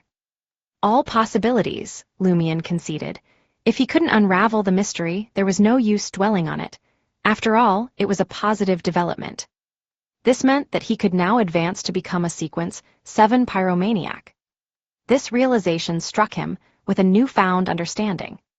He didn't need to meticulously summarize all the principles of acting to fully digest the corresponding potion. By summarizing a portion of his acting principles and consistently receiving feedback while performing appropriately, he could rely on quantity or the accumulation of time to digest the potion. Hence, most Beyonders can rely on time and fortunate encounters to digest the potion without being familiar with the acting method. Lumion pondered silently, feeling enlightened. After distributing the agents and deciding to sell the remaining spoils for money, Lumion bid Franca farewell. Deliberately, he circled Salle de Bal Brise before departing Avenue du Marché and returning to Auberge du Coq Doré. As he reached the second floor, he noticed that the door to room 206 stood ajar, allowing the light from a carbide lamp to spill into the dim corridor. Curiosity piqued, Lumion glanced inside as he passed by, spotting Gabriel seated by the bed in his preferred black dungarees, observing the hallway outside. "You're finally back," the playwright exclaimed with delight upon seeing Lumion. Raising an eyebrow, Lumion queried, "You haven't been arrested by the police yet?" Gabriel found himself momentarily speechless. After a few seconds, his joy overcame him, and he replied, "Monsieur Nathan Lopp didn't report me to the police. In fact, he signed a contract with me and purchased my script. He intended to make a down payment of 1,500 Verl d'Or, but considering how we frightened him, he deducted 500. Once the play commences, I'll receive 2.5% of the ticket revenue for each show." A soft chuckle escaped Lumion's lips. "I thought the revolver had coerced him into agreement, fully expecting him to go back on his word. I never imagined that your script would genuinely move him." "If you thought so, why did you still do it?" Gabriel grumbled instinctively. He elaborated, "Monsieur Lopp understands the idiosyncrasies of artists and doesn't mind such matters. He mentioned that his previous mistress was a female painter. She not only kept a sheep on his balcony, but also attempted to flirt with men. She even prepared fake props to try and convince him, which ultimately led to their breakup." "Utrarians," Lumion sighed, even as the prankster king of Cordoue. Gabriel, hailing from a different province and not being a Trarian himself, took Seal's teasing in stride, unfazed by the remark. He expressed his gratitude sincerely. "Thank you very much. Although I don't agree with your approach, Monsieur Lopp would have never laid eyes on my script without your help." Gabriel, perplexed, questioned. "Monsieur Lopp mentioned that we authors weren't cautious enough. We only covered our faces once we reached his doorstep. After conversing with the guard at the lobby, he knew what we looked like. Once he calls the police, there's no escape for any of us." "Why didn't you mask up earlier when we tied up the guard?" Gabriel believed that Seal, being a mob leader, should have been more cautious. Lumion responded calmly, "Why should I have masked myself? Confusion filled Gabriel's face as he asked, "Then, why did you eventually mask yourself?" Lumion replied calmly, "Because Jenna masked up." What kind of logic is this? Even as a playwright himself, he found it difficult to comprehend Seal's thoughts. He could sense that Seal's state last night was abnormal, but he didn't know the exact reason. It was difficult to determine his mental state and the motives behind his actions. Gabriel let out a sigh and remarked, "Fortunately, things turned out well. Otherwise, we would have been apprehended by the police." He paused for a moment, realizing that Seal was a leader of the Save mob. The crimes he had committed in the past were more serious than what happened last night. There was no need to fear.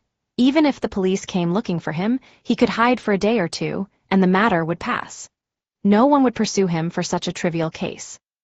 Lumion chuckled and gave Gabriel's shoulder a friendly pat. "Even if you get caught, you're just an accomplice. You didn't carry a weapon. You can secure your release by posting bail." With that, Lumion walked towards his room and opened the door to room 207. Gabriel watched Seal's retreating figure, feeling a mixture of confusion and relief.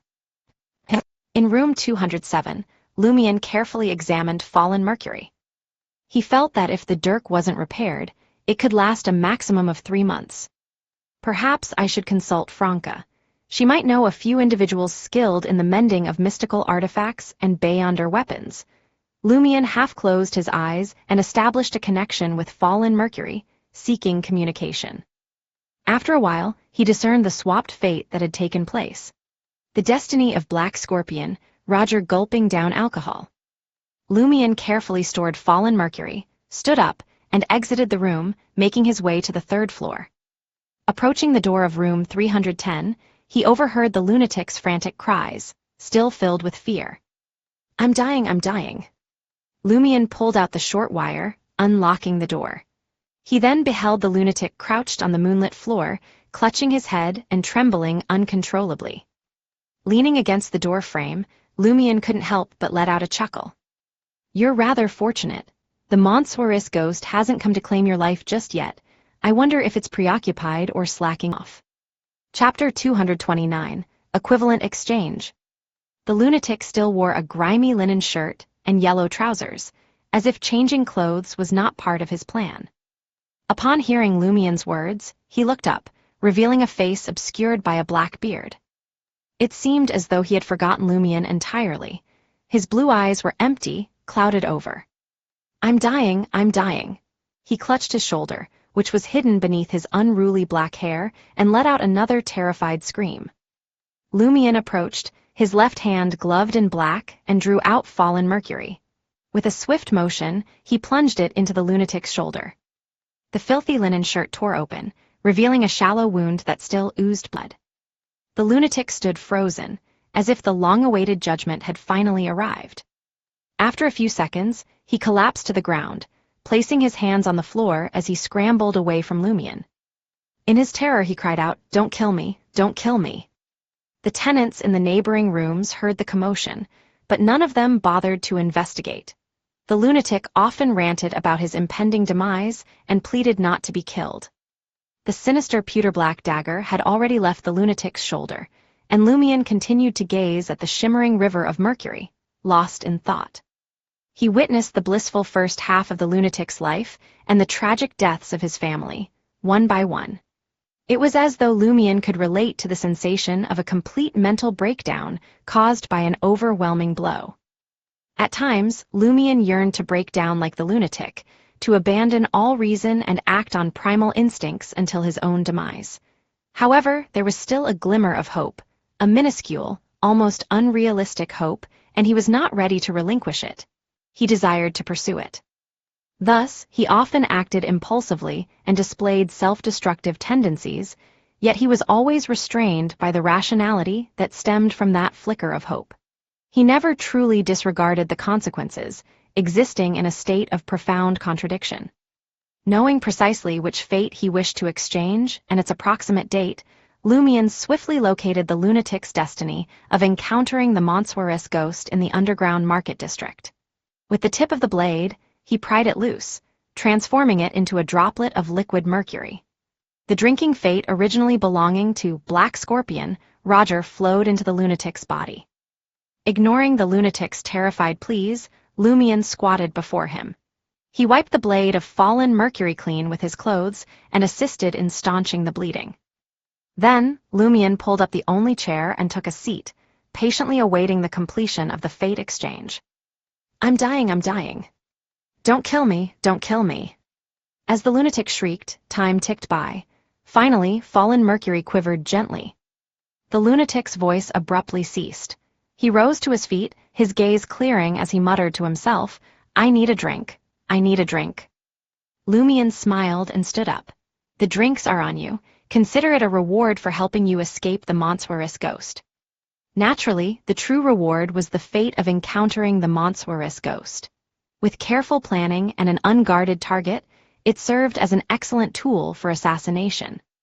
The lunatic appeared startled for a moment before replying, You got rid of it. You can choose not to believe me. Lumion turned and walked into the dimly lit corridor, devoid of wall lamps. The lunatic, driven by an insatiable thirst for drink, unwittingly trailed after Lumion. As they made their way to the basement bar, the lunatic glanced around and noticed a distinct change in his surroundings. The eerie sensation of being watched from the shadows had vanished. Perplexed, the lunatic settled himself at the bar counter and ordered 2 glasses of oatmeal beer, one for Lumion and the other for himself. He downed his own glass, leaving traces of foam clinging to the corners of his mouth. Since he occasionally visited the bar in moments of sobriety, no one suspected anything amiss. After quenching his alcohol craving, the lunatic turned to Lumion and asked once more, Have I truly escaped the monstrous ghost? How did you manage it?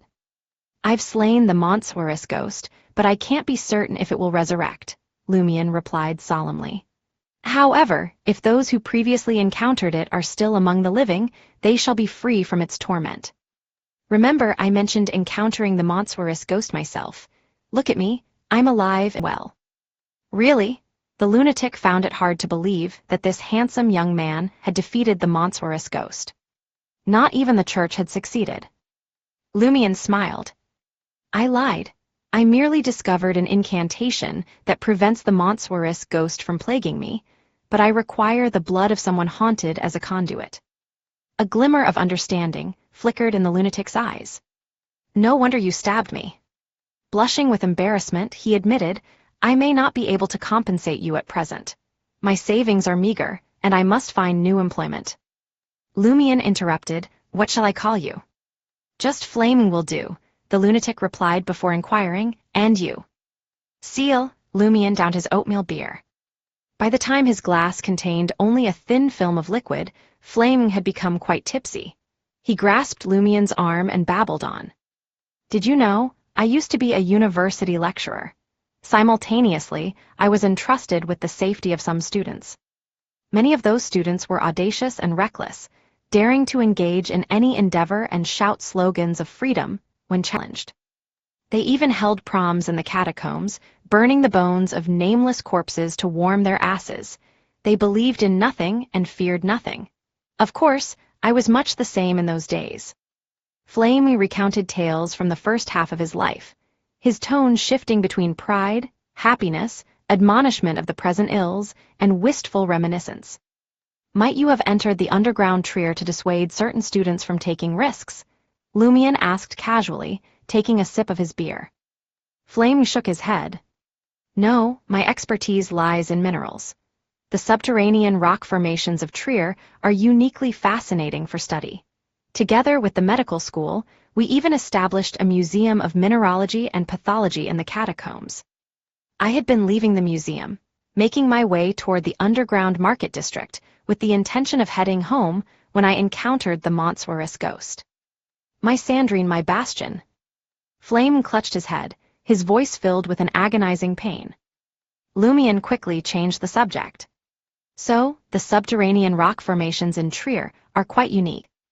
Indeed, Flame instinctively replied, before collecting himself and continuing, we even assigned poetic names to those formations. From top to bottom, they're referred to as flowers, sheep, and sedges. Engrossed in conversation, Lumion and Flame chatted well into the midnight hours. The latter appeared lively, and even his bearded face seemed to regain some color. He didn't lose his sanity again. Having confirmed that there was no longer a feeling of being watched in the darkness, he returned to normal. After bidding a cheerful farewell to the intoxicated flame, Lumion smiled and withdrew his gaze. He entered room 207 to compose a letter to Madame Magician. In the letter, he first mentioned how Termaburrows had nearly influenced him into transferring Charlie's luck, and how he had slain Black Scorpion, Roger, and other Lady Moon subordinates.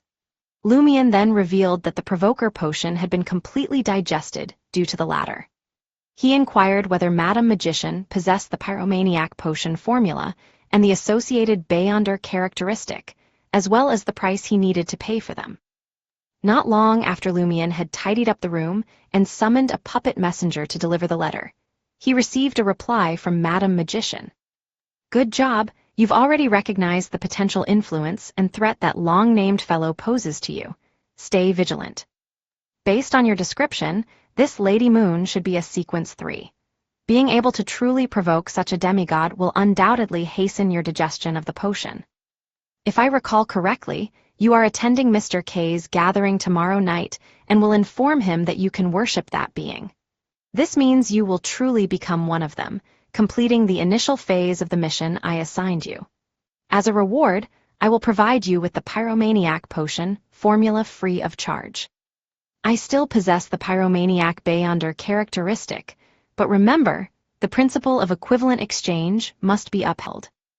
In Inties, the 2 main ingredients of the Pyromaniac potion cost more than 18,000 Veraldor, often exceeding 20,000. Correspondingly, the Beyonder characteristic usually amounts to around 35,000 Veraldor. What does this mean? It implies that many people in Inties have become pyromaniacs, yet many pyromaniacs have also perished. As a holder of a minor arcana card, I will offer you a substantial discount. The Beyonder characteristic will only cost you 30,000 Veraldor. Good luck. Phew, 30,000 Veraldor, Lumion exhaled, feeling that the sum was not unattainable. He already had over 4,000 Veraldor in savings, and the evil scythe known as Harvest Sacrifice could fetch a decent price. Additionally, he could borrow some funds from Franca and embezzle a portion of Sal de Balbrise's money. These combined efforts would bring him close to 30,000 Veraldor. And just as Lumion had suspected, Lady Moon had transformed from a mere madame to a lady capable of birthing deities. She was undoubtedly more than a sequence 4. Fortunately, we had feigned impending defeat in our previous battle, preventing Black Scorpion Roger from seeking assistance. Lumion burned Madame Magician's letter, freshened up, climbed into bed, and drifted off to sleep. Just after 6 in the morning, Lumion had finished washing up and changed into a crisp white shirt, black vest, brown pants, and sleek leather boots, when he heard footsteps descending from the 3rd floor. It was Roar and Mitchell, clad in tattered clothes and emanating a pungent odor. As Lumion stood by the door of room 207, Roar, his voice filled with panic, cried out, "Seal, Monsieur Seal, that lunatic is dead." Dead, Flame is dead. Lumion was momentarily stunned before darting past Roar and Mitchell, making his way to the 3rd floor. The door to room 310 was wide open. Lumion cast a quick glance inside and spotted Flame hanging from the window. He faced the door, having cleanly shaven his face, revealing a gentle and gaunt visage. Now he no longer breathed. His face had turned blue, his eyes slightly bulging. His mouth hung open wide, and the morning light streamed through the window, bathing his lifeless body. He hung silently, suspended by a belt tied to the window frame. Beneath him, on the wooden table, lay a nearly extinguished kerosene lamp, several large books, and a white sheet of paper weighted down by a fountain pen. It appeared that something had been written on it. Lumion fell into an eerie silence for a few seconds, before cautiously approaching the white sheet of paper. In precise Intisian handwriting, it read, "When I was deranged, I still harbored the will to live. Upon awakening, I found no purpose in life. Please lay me to rest in the underground tomb of lights within the catacombs." Lumion raised his gaze, meeting the vacant blue eyes that seemed to peer back from beyond the grave. He stood in solemn silence, transfixed, as if time had come to a halt. Chapter 230, Scapegoat. At the stroke of 8 a.m., a pair of law enforcement officers ambled up to the third floor of Auberge du Coq d'Oreille. One meticulously examined the lifeless body, the suicide note, and the surroundings, while the other commenced interrogating the neighboring tenants. Lumian, already disguised using the mystery-prying glasses, had taken his position at the entrance of room 310. The officer, donning a uniform and clutching a pen and paper, cast a fleeting glance in his direction. "You must be Cécile Dubois. Enlighten me on the matter." Lumian proceeded to recount how Flame's sanity was gone prior to his arrival. The man incessantly raved about encountering the monstrous ghost and the demise of his own kin. Soon, it seemed, his turn was imminent.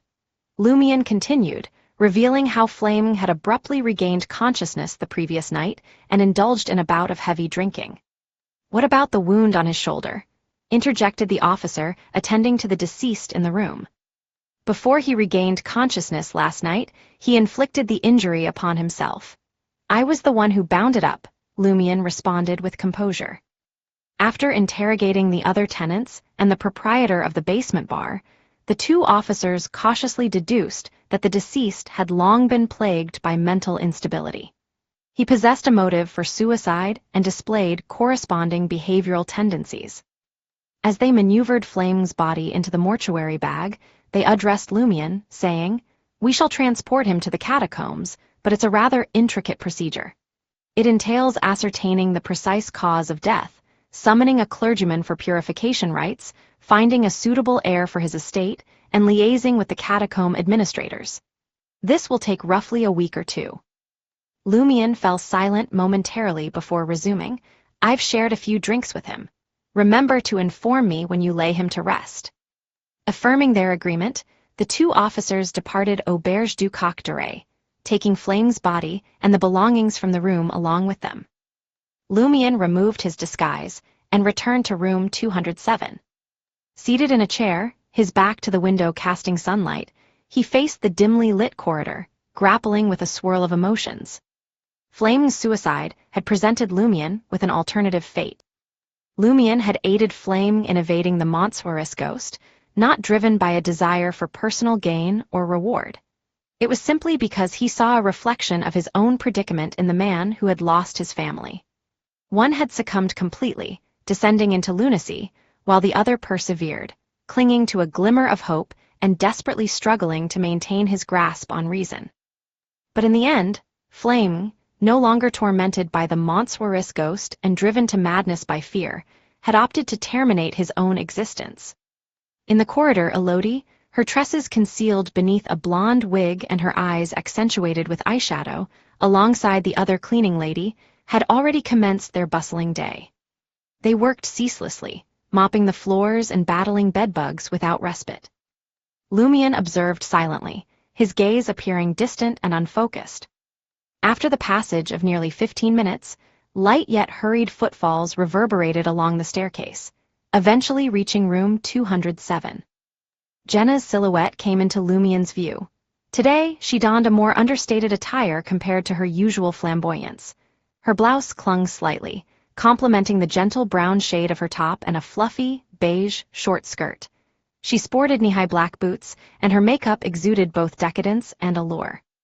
She glanced at Lumian, entered room 207, and gently shut the wooden door behind her.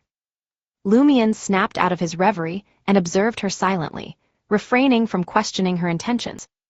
Jenna repressed her curiosity and excitement before speaking up. "Have you heard? The boss and 2 leaders of the Poison Spur gang have been murdered." "I'm aware," Lumian acknowledged with a nod. Jenna scrutinized his expression and deliberately probed further. "You weren't involved, were you? Do you think I possess the capability to eliminate Black Scorpion, Roger, Baldy, Harmon, and short-legged Candlestick, Castina all at once?" Lumian retorted. Jenna, having already gleaned an estimation of Seal's strength from Franca, understood that Black Scorpion Roger was no less formidable than Franca herself. She shook her head and uttered, "No." She then drawled in a leisurely tone, "But you can still seek assistance. For instance, Franca." The authorities don't even suspect me, Lumian stated, shrugging his shoulders. In truth, he found this matter rather perplexing. Ordinarily, as one of the few individuals who had recently engaged in a direct confrontation with the Poison Spur Gang, he would undoubtedly be subjected to questioning following such an incident. Yet, Lumian had remained on standby since last night, prepared to don a disguise at a moment's notice, yet no investigators had arrived. Just then, hurried footsteps echoed from the staircase. Knock, knock, knock. Knocks resounded against the door of room 207. Charlie, Lumian's gaze fixated on the door as he beckoned. Come in, it's not locked. The visitor who stood before them was none other than Charlie. Clad in a crisp white shirt, a light-colored vest, and a formal black suit, he exuded an air of dignity. Atop his head rested a half-top hat, while a dark bow tie completed his ensemble. His attire seemed even more refined than when he served as an attendant at Hotel du Cygne Blanc. After sizing up Charlie, Lumian couldn't help but smile. Well, where did this civilized individual come from? Charlie couldn't conceal his own grin. His tone brimmed with warmth and enthusiasm as he replied, Right, I am now a true gentleman. I'm still in the process of mastering classical grammar. Madame, monsieur, please allow me to extend my civilized greetings. With those words, he removed his half-top hat, pressed it against his chest, and offered a slight bow. Jenna chuckled but didn't discourage Charlie. Lumian clicked his tongue and remarked, To be frank, you're more like a monkey playing dress-up in civilized clothing. Charlie remained unaffected, his joy unwavering. I've only just begun my studies. In a month's time, you'll witness an entirely different version of me. Oh, by the way, this is Monsieur Charlie Collant. He is currently enjoying a sumptuous dinner worth 8 Verl d'Or. At this point, Charlie glanced at Jenna, who stood beside the bed. He opened his mouth as if he had something to say, yet hesitated to do so in her presence. Nonchalantly, Lumian inquired, What's the matter? Just speak your mind. Charlie lowered his voice. Did you hear, last night, Black Scorpion Roger, Baldy Harmon, and short-legged Candlestick Castina were all killed. I'm aware, and Lumian believed Charlie wouldn't seek him out for something that would soon become public knowledge. Charlie glanced at Jenna and continued, What has been confirmed is that the murderer belongs to a terrorist organization known as the Aurora Order. They have a penchant for gruesome displays of carnage and primarily target individuals who worship evil gods. In this case, Black Scorpion, Roger and his cohorts followed an evil god named the Great Mother. Aurora Order, Lumian was taken aback. Where did this scapegoat come from? Why were the official Beyonders suddenly pointing fingers at the Aurora Order? Shouldn't they first investigate those who had conflicts with Black Scorpion, Roger, and the Poison Spur Gang? That's how detective novels were written. Are you saying that the Aurora Order truly carried out these murders? Jenna inquired curiously. Charlie nodded emphatically. That's correct. The Aurora Order appears to have claimed responsibility for these acts in some capacity. Tomorrow, there should be reports about the case in certain newspapers. The latter half of Charlie's statement suggested that the information he had just shared was meant to be disclosed and held no confidentiality clauses. The Aurora Order claiming responsibility, they weren't even involved. Why would they assume responsibility? Lumian found himself momentarily perplexed, yet slightly amused. If he hadn't personally slain Black Scorpion Roger, he might have suspected the Aurora Order as the culprits. Charlie glanced at Lumian and added in a hushed tone, This afternoon, once the election concludes, a crackdown on the mobs in the entire market district shall commence in response to the public's concerns about the district's security. Are you reading from a document? Your words sound so official. Lumian realized why Charlie had rushed to inform him. It was best for those with dirt on them to leave the market district this afternoon and hide for the time being. Lumian nodded subtly and replied, I have a mysticism gathering to attend this afternoon. Although Mr. K's gathering was scheduled for 9 p.m., Lumian intended to arrive early. Charlie breathed a sigh of relief and gestured toward the door. I'll make a move first. After a moment of contemplation, Lumian responded, In the future, there's no need to inform me about such trivial matters. He added mockingly, Do you doubt my abilities? Charlie sheepishly smiled. It's my first time, so I couldn't help but feel a bit emotional. Don't worry, unless it truly concerns you, I won't drop any more hints. As Lumion watched Charlie depart, Jenna clicked her tongue and sighed. He's turned into your spy, among the official Beyonders. I'd prefer it if he wasn't, Lumion mumbled, pursing his lips. He's just an imbecile, bound to mess things up. Jenna scoffed and waved her hand. I'm going to find Franca. Are you planning to share the information Charlie gave us with the others? Lumion shook his head. If everyone flees, the official Beyonders will undoubtedly investigate any leaks. That imbecile won't be able to escape. Besides, some people deserve to end up in jail. And you don't, Jenna criticized as she left room 207 and stepped into the corridor.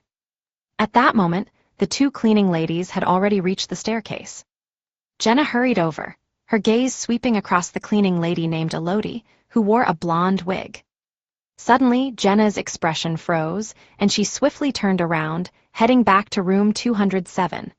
Lumion, who was about to leave, found it peculiar.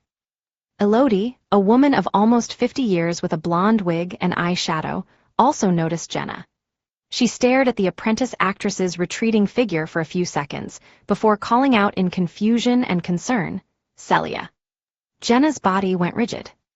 She slowly turned back, forcing a smile, and greeted Elodie with a loud voice, Mother. Mother, Lumion almost couldn't believe his ears.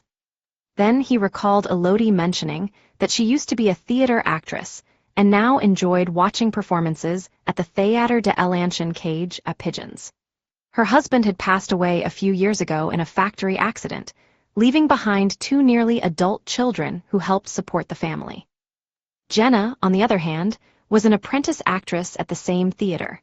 Her father had also passed away a few years ago, leaving only her mother and brother. Her plan was to earn enough money for her tuition fees and other expenses for the coming year. It all adds up, Lumion nodded thoughtfully. Elodie approached Jenna with a broom, assessing her appearance. Why are you here, and what kind of makeup is that? Chapter 231, Mr. K's Purpose. Jenna's eyes darted around, her arm raised in the air. This is a requirement for my theater acting class. Her words seemed to ease her tension, and her smile took on a more natural quality. Didn't I mention that I work part-time as a waitress at a bar to make ends meet? This is my boss. I'm here to discuss a salary increase with him. Jenna pointed confidently at Lumion, stationed by the door of room 207. Elodie glanced at Lumion, then fixed her gaze on Jenna for a few moments before nodding. Don't forget to come home tonight. Jenna's smile faltered momentarily before she replied, Okay. Seeing Elodie return to her tasks, cleaning the other side of the second floor, Jenna tiptoed down the stairs and made her way out of Auberge du Coq Doré. It didn't take long for her to spot Lumion catching up to her, prompting her to grumble, Damn it, why is my mother at Auberge du Coq Doré? Lumion contemplated for a moment before responding. Blame it on Théâtre de l'Ancien Cage à Pigeons. Monsieur Ives, the owner of Auberge du Coq Doré, found a part-time cleaning lady who works only half a day there. And your mother is a regular visitor at Théâtre de l'Ancien Cage à Pigeons for plays. Jenna clenched her teeth and exclaimed, Those cursed heretics. She then threw up her arm. Tonight, I'll tell her the truth. I'll say I'm working part-time as an underground singer to save up for next year's tuition, and I earn quite a bit. Lumion glanced at Jenna's side profile, curious. You don't seem too nervous or afraid. Jenna spat. That's my mother, not some man-eating monster. She's kind-hearted and understanding. I didn't tell her what I was up to before because I didn't want her to worry. She'll worry now, though, Lumion reminded her. Being an underground singer in dance halls and bars often involved dealing with shady characters. Being taken advantage of was an unfortunate reality from time to time. Jenna's smile was mischievous as she playfully remarked, I'm the mistress of Cécile Dubois, leader of the Savoy mob and guardian of Salle de Balbrise. Who dares to mess with me? Lumion chuckled, That's even more dangerous. Jenna averted her gaze and observed the street vendors on Rue Anarchy. If my mother can't accept it, I plan to demonstrate my current abilities and convince her that I can protect myself. Oh, really? Lumion didn't raise the example of the perverted headsie. Jenna composed herself and said in a heavy voice, "She's been through so much. She has worked tirelessly for years. I want to help her shoulder some of the burden so she won't break herself." Lumion contemplated for a moment before responding, "Since your father's passing." Jenna's gaze shifted to the ground and she tersely confirmed, "There was an accident at the factory. My father was severely injured and spent over 10 days in the hospital. In the end, he couldn't be saved. We used up all our savings and still owe a significant amount of money. A few years ago, I could have pursued a career in theater and studied acting. But it wasn't until the beginning of this year that we managed to repay almost half of our debt and save up some money for my education. My mother insisted that we couldn't delay any longer. If we kept delaying, I would become too old." Lumion listened attentively, his brow furrowing in puzzlement.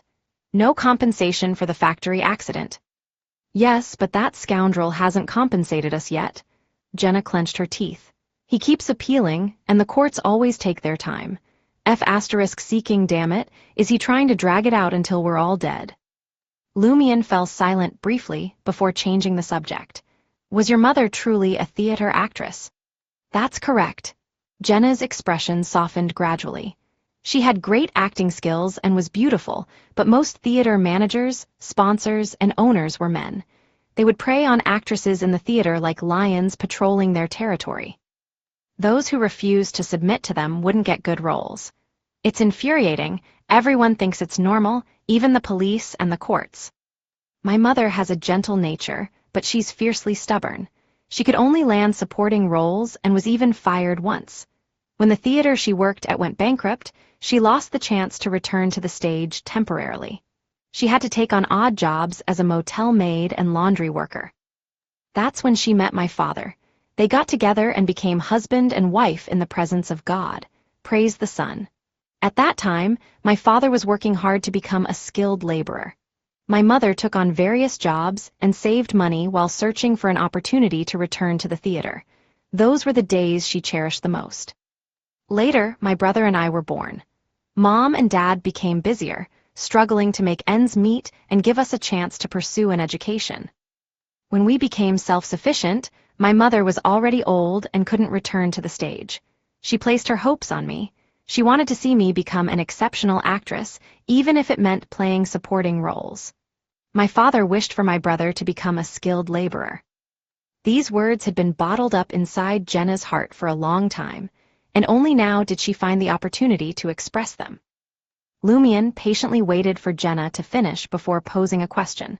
"Do you aspire to be a theater actress yourself?" Jenna beamed with pride and contentment. "It's hard not to love theater when your mother is such a dedicated fan and talented actress." Her smile inexplicably evoked a twinge of jealousy in Lumion. Sighing with a touch of emotion, he remarked, "I can tell that your mother has a genuine passion for theater.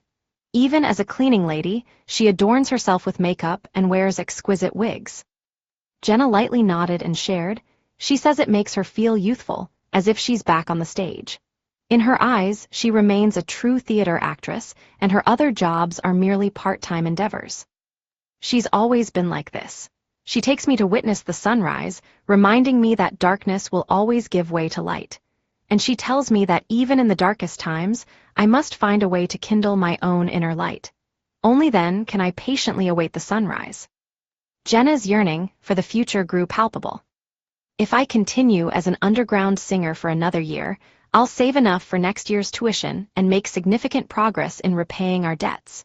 With the combined earnings of my mother and brother, we won't be burdened anymore. Soon, she won't have to juggle multiple jobs, and my brother will have the opportunity to learn skills from others." As Jenna spoke, her excitement grew, and she couldn't help but raise her arm, as if reaching out to grasp the beauty of the future. Lumion observed Jenna silently, and a wave of pent-up emotions within him seemed to dissipate. Hope, such a profound and moving word. After a few moments of relief, Jenna suddenly felt an inexplicable sense of embarrassment. She turned her head and gave Lumion an accusing glare. "Why are you staring at me? Haven't you seen someone getting excited before?" Lumion scoffed but chose not to respond. Jenna studied him intently and muttered to herself, "Why do I feel like you're in better spirits?" "No," Lumion replied succinctly. At that moment, the two of them had already entered Avenue du Marché. Posters celebrating Hugues Artois' successful election as a member of Parliament adorned the surroundings. Hugues Artois, the joint support of the Save mob and the Poison Spur mob, has indeed become a member of Parliament. I wonder what changes he will bring to the market district. Lumion averted his gaze from the poster, his mind echoing Franca's words. Lady Moon, a follower of the Great Mother, believed that Hugues Artois was an open-minded individual. In the afternoon, prior to embarking on his journey to Avenue du Boulevard in search of Mr. K, Lumion arranged an altar in the second-floor bedroom of Salle de Bal Brise.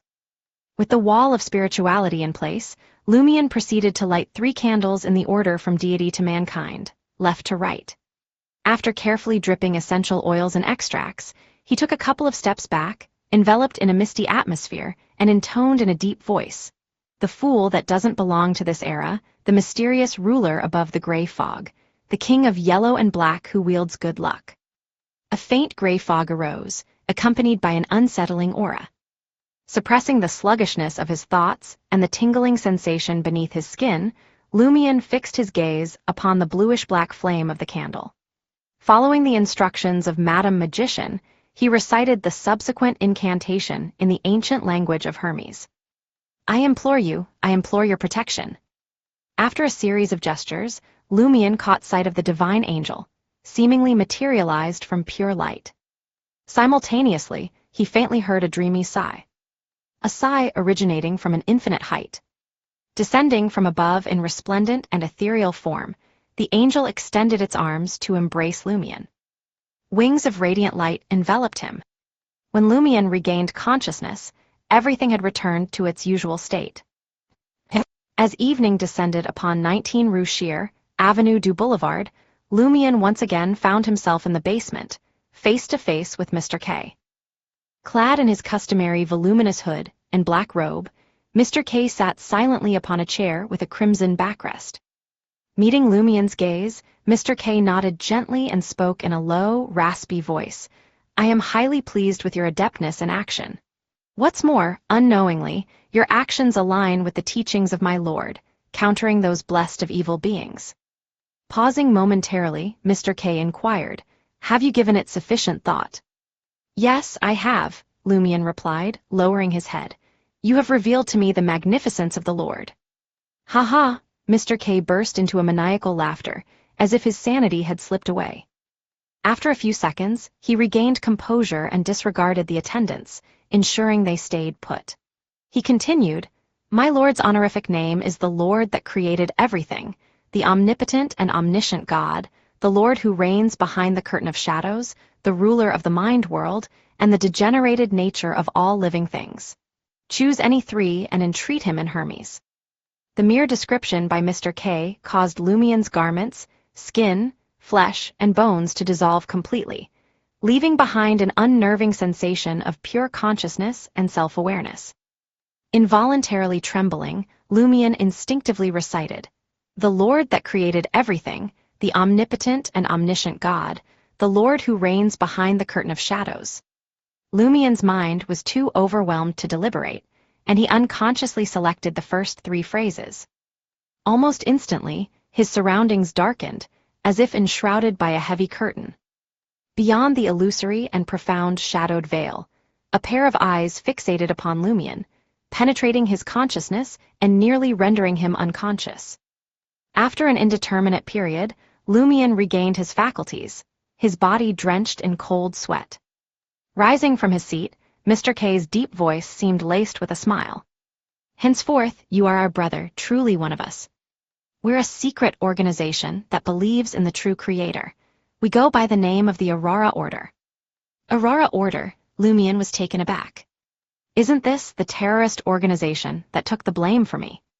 It seems that the official Beyonders did not misidentify their target. "I have truly become a member of the Aurora Order." Dismissing the attendants from the basement, Mr. K addressed Lumion. "Gardner Martin is a member of the Iron and Blood Cross Order." This secret organization once revered our Lord, but in recent years, they have distanced themselves from us and ceased their frequent prayers. They appear to be plotting something of great significance. I have assigned you to infiltrate their ranks, for I hope you can discover the cause behind their actions and unravel their intentions. Chapter 232, Financing of Activities. The Iron and Blood Cross Order appears to have some significant plans in the works. Lumion finally grasped Mr. K's true intentions for persuading him to join a mob. The Iron and Blood Cross Order, an equally secretive organization, seemed to be related to a competition of faith and Trier's situation. Curiosity stirring within him, Lumion inquired, "What exactly is the Iron and Blood Cross Order?" The more Lumion understood, the more he inclined towards actions that would gain Gardner Martin's approval. Mr. K let out a chuckle. "Allow Gardner Martin to personally enlighten you. If you possess knowledge about their circumstances before they disclose it to you, they are likely to notice some problem." So you found a wanted, simple country boy like me to be a spy? You wanted someone with a clean slate and humble background. Lumion pondered, nodding thoughtfully. His thoughts wandered to the mysterious item Gardner Martin had smuggled into Trier through Rat Christo, as well as the support the Savoy mob extended to Hugues Artois. After 2 seconds of contemplation, Lumion voiced his suspicion. Could the Iron and Blood Cross Order's plan be connected to Hugues Artois? In a raspy voice, Mr. K responded, "According to the information we've gathered, that is merely one component, not the primary one." "I see." Lumion then broached the topic of mirror people, before continuing. Gardner Martin seemed aware that the item he had the smuggling caravan transport could trigger a corresponding incident. Mr. K fell silent momentarily before speaking. "I suspect that item holds immense importance. It's a matter you'll need to unravel. Don't worry, our Aurora Order is generous with rewards. When the time comes, you can make any request." Just as Lumion was about to internally utter the words, "Help me revive my sister," Mr. K added, "as long as it lies within my power." Very straightforward. If I genuinely become an official member of the Iron and Blood Cross Order and gain access to pertinent information, they will undoubtedly grant me certain privileges.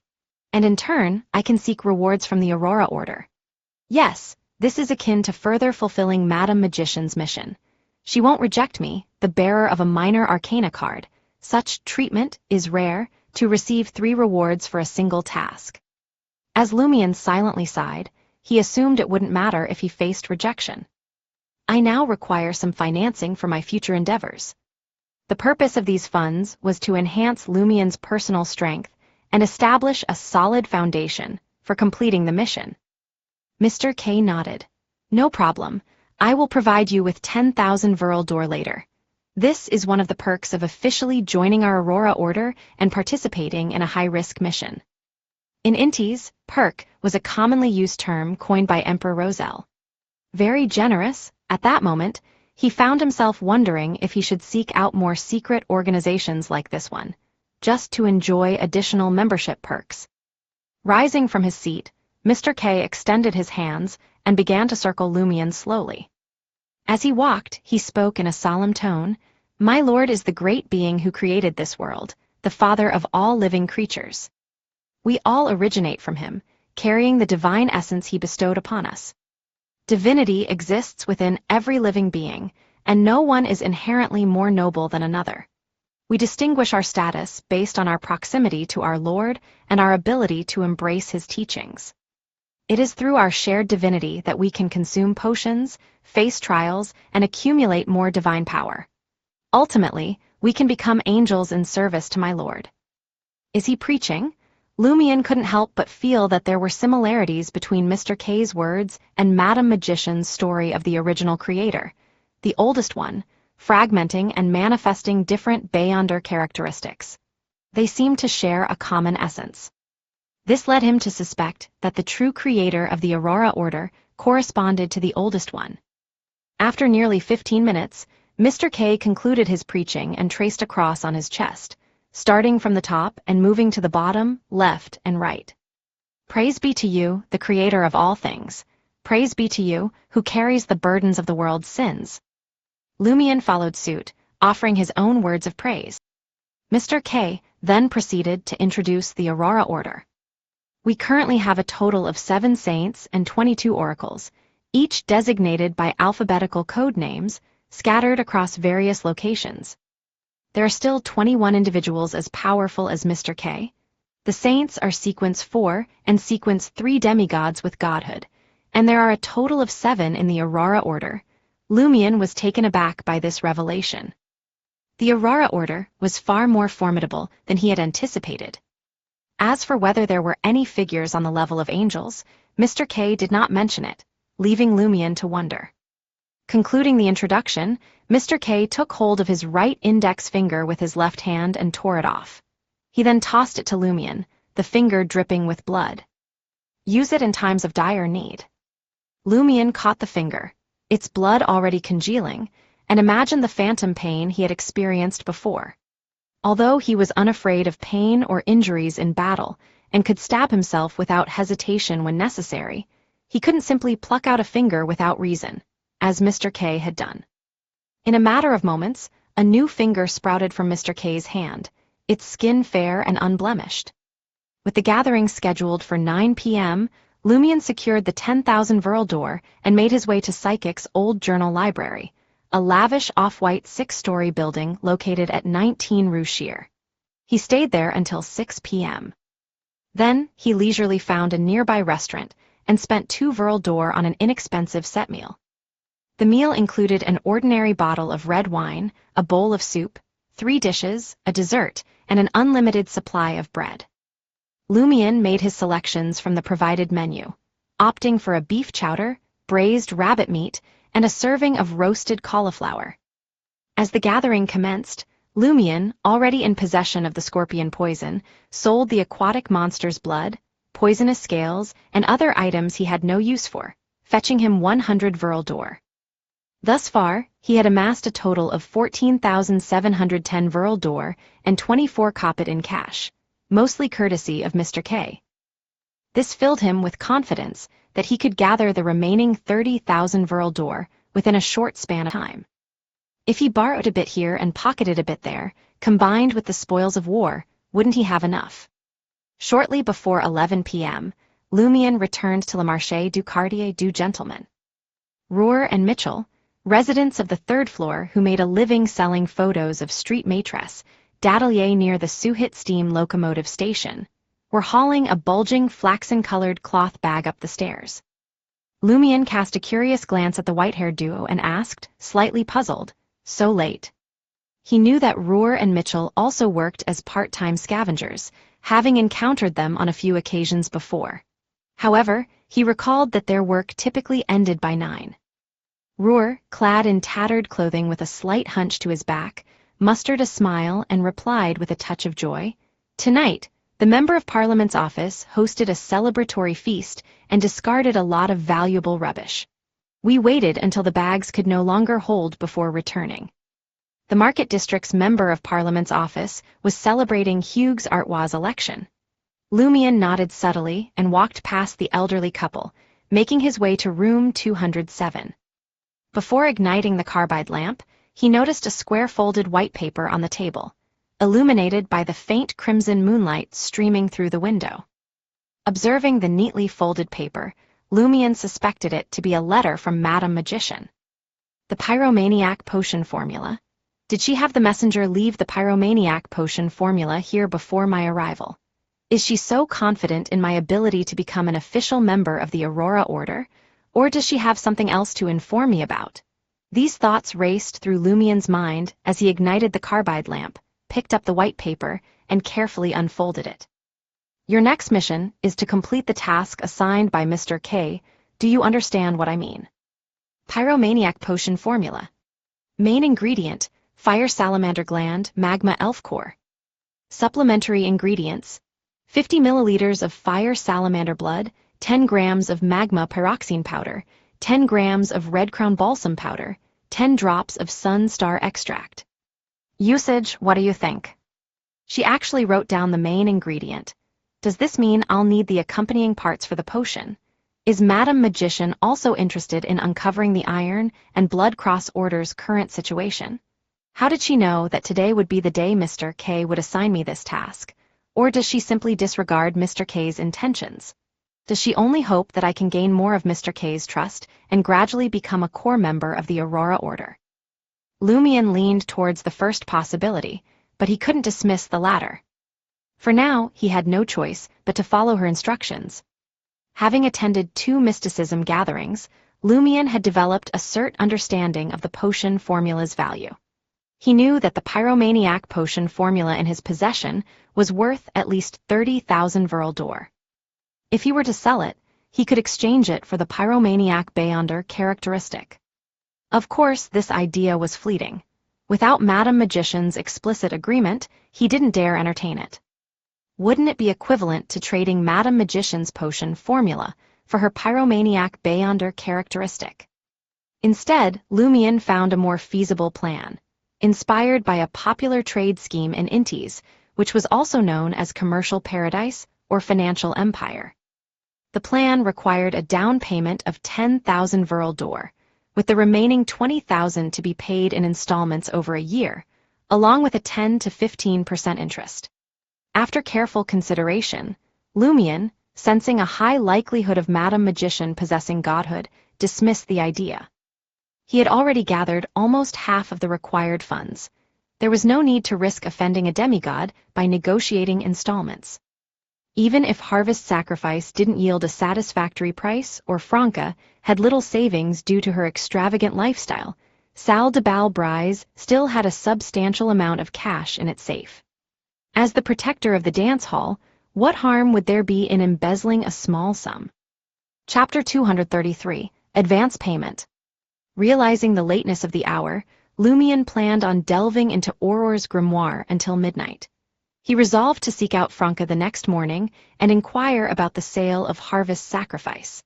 Additionally, he intended to ask her to keep a watchful eye on the supplementary ingredients like fire salamander blood and magma pyroxene powder. Franca is known for her late sleeping habits. If I go searching for her now, she'll surely still be awake. Most likely, she'll be asleep before 11 a.m. tomorrow. Taking this into consideration, Lumion had a change of heart. He tidied the wooden table, rose from his seat, and departed from Auberge du Coq Doré. 3 Rue des Blouses Blanches, in front of apartment 601. After knocking a few times, Lumion caught sight of Franca. Her flaxen locks were disheveled, and she wore a lake blue silk nightgown as she opened the door. "What's the matter this time?" the witch inquired, a smile gracing her lips as she stepped aside to make way. Lumion didn't respond immediately. He glanced around and inquired, "Is Jenna not here?" Unconsciously, Franca's smile faded away. "Are you here for her? She doesn't have to perform tonight. She left early today." Lumion nodded. "That's good. I won't have to climb the outer wall and leave later then." Franca's lips twitched and she clicked her tongue with a chuckle. "So, you've come to mock me." After playing a simple prank, Lumion settled himself on the gray divan. Just as he was about to speak, Franca, who had curled up in the recliner, causing her nightgown's hem to slip, let out a soft chuckle. "You missed quite a show in the market district this afternoon. The police took care of all the places tied to the mob. Brignies, Simon, Christo, and Black were all apprehended and brought to the police headquarters. They nearly fell into the clutches of the official Beyonders and received their customary treatment. Luckily, Gardner managed to contact the newly elected Hugues Artois and convinced him to exert pressure on the 2 churches and the police headquarters. By throwing a few scapegoats under the bus, the matter was resolved. Hugues Artois is indeed in cahoots with the boss, Lumion chuckled. "You didn't get caught. I didn't go to any of those locations today. I spent the whole afternoon playing Fighting Evil with Jenna and my star dancer. Why would I get caught? You see, there's nothing wrong with being lazy. My favorite saying is that lazy people are blessed by being lazy," Franca replied, amused. "I've never heard that before," Lumion asked casually. "Where does this proverb come from?" "I made it up," Franca replied nonchalantly. Pondering Franca's explanation, Lumion's suspicions were confirmed. Did Jenna suggest staying indoors in the afternoon and playing cards? "How did you know?" Franca exclaimed in surprise. She scrutinized Lumion, her gaze turning suspicious. Could it be that Jenna told him herself? Had they shared so much in private? Lumion had nothing to hide and spoke frankly. Charlie paid me a visit today, and Jenna happened to be there. From him, I learned that the official Beyonders and the police headquarters planned a joint operation to clean up the mobsters in the market district this afternoon. I advised Jenna to keep it a secret so as not to trouble Charlie, and it seems she's proven to be trustworthy. She simply kept you occupied in the apartment, Lumion explained. Franca's face brightened with understanding. No wonder you weren't around in the afternoon. A smug expression crossed her features. Jenna is still on my side. She let out a satisfied sigh before curiosity tinged her voice as Franca asked warily, "Why did Jenna come to you?" Lumion smiled knowingly. "After the demise of Black Scorpion Roger, she finds me suspicious due to my ongoing conflict with the Poison Spur mob." Franca's response was a mix of relief and amusement. The Aurora Order ended up being the scapegoat in this case. Since I arrived in Trier, I've noticed in the newspapers that whenever something happened, the terrorist group known as the Aurora Order would claim responsibility. But I never imagined that we would finally get a taste of that treatment. The subsequent investigations were misled, and no one suspected us. The Aurora Order is indeed responsible for this. After Lumion mocked Franca, he steered the conversation back on track. Taking advantage of the situation, I attended a mysticism gathering in the afternoon and managed to obtain the formula for the Pyromaniac potion, as well as some clues about its main ingredient. "You're quite fortunate," Franca exclaimed, her eyes widening slightly. "If we weren't in Intis, I'd doubt your story. It's only in Intis that the Pyromaniac potion formula is so readily available." Lumion then made a request. "Please help me keep an eye on the supplementary ingredients: fire salamander's blood, magma pyroxene powder, and red crown balsam." He omitted mentioning Sunstar, as it was relatively common and could be found in larger flower shops. "No problem," Franca assured him. She inquired about the quantities of each ingredient in detail before raising another concern.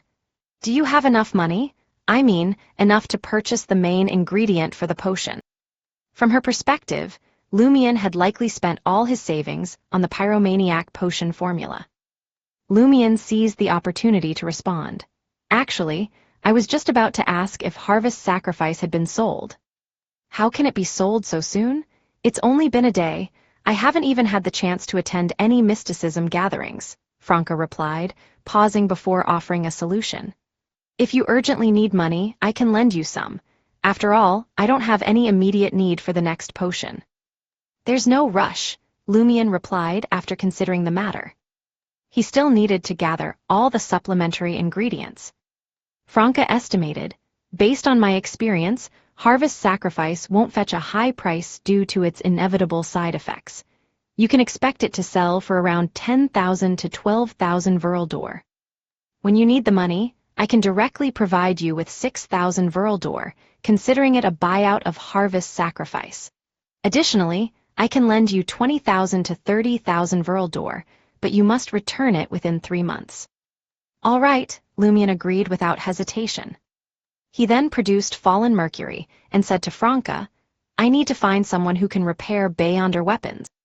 Franca examined the dirk with its ominous patterns and asked in confusion, "What's the point of repairing a Beyonder weapon? Its energy will deplete eventually." "It's tremendously useful.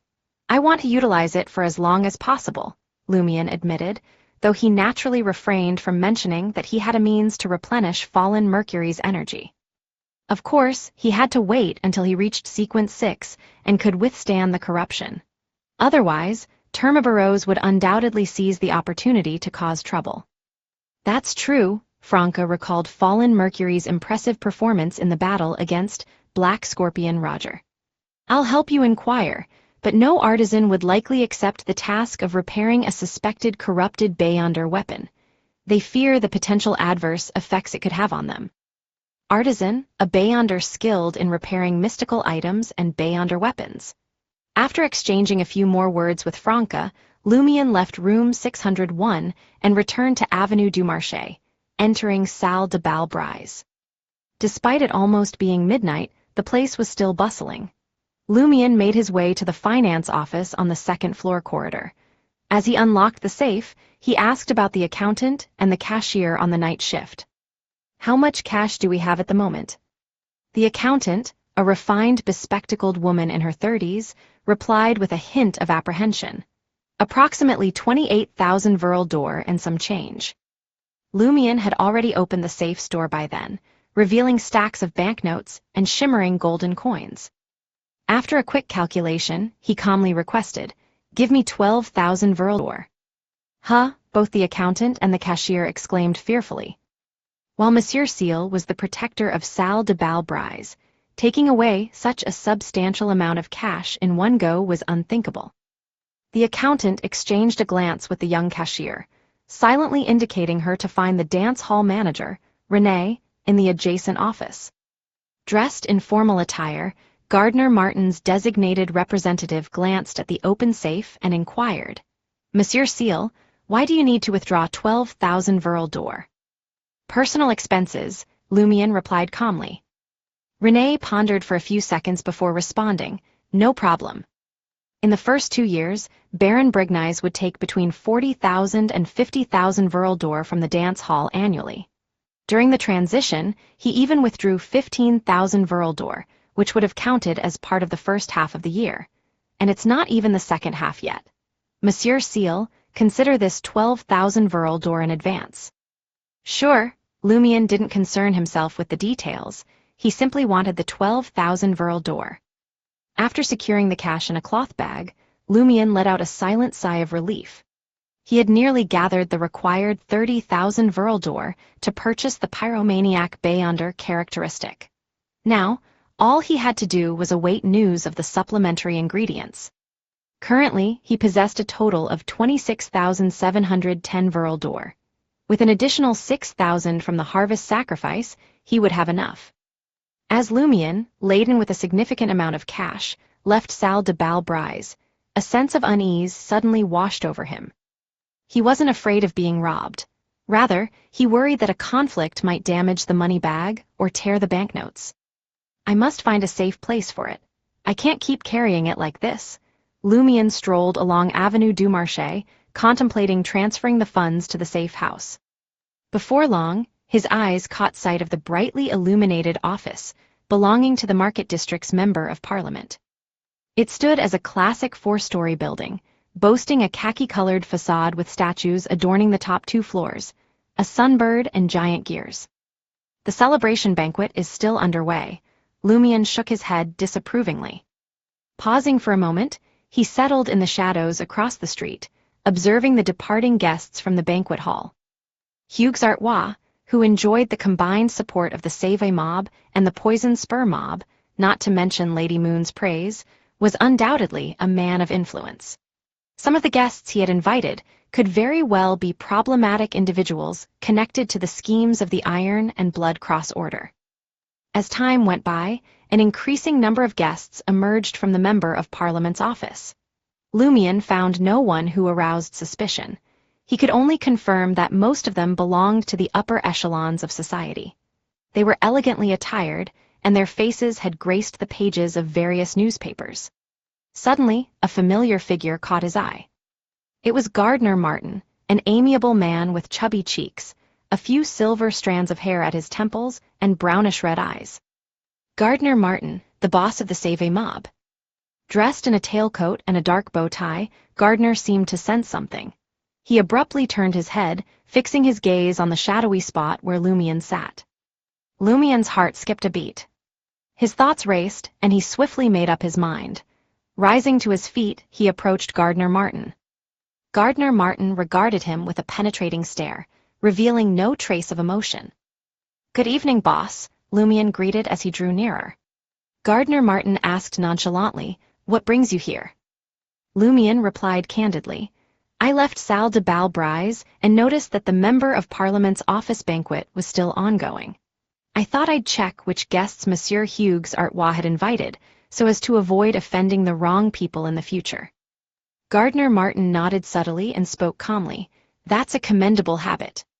With a gesture signaling Lumian to depart, he proceeded towards a private carriage, accompanied by butler Faustino.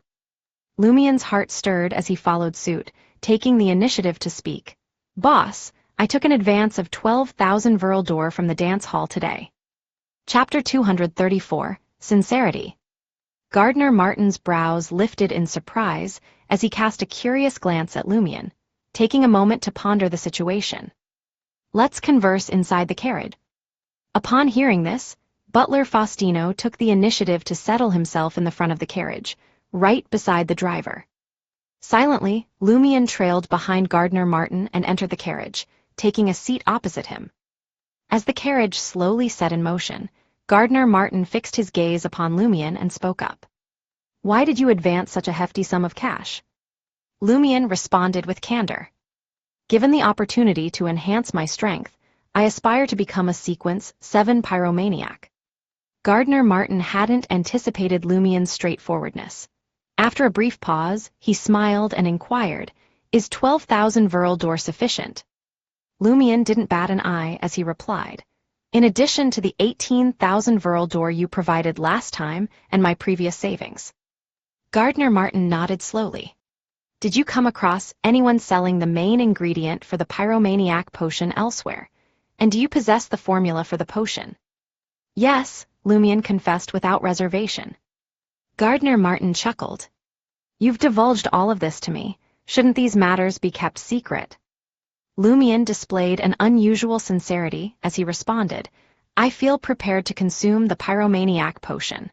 It won't be long before I advance to Sequence 7. When that happens, if a conflict arises, concealing the change in my strength would be impossible. Boss, you'll soon discover it anyway, so why not tell you now?" Furthermore, René, the manager of the dance hall, worked under Gardner Martin. He would undoubtedly report the 12,000 Verl d'Or advancement. Lumien paused momentarily before continuing. "That's one reason.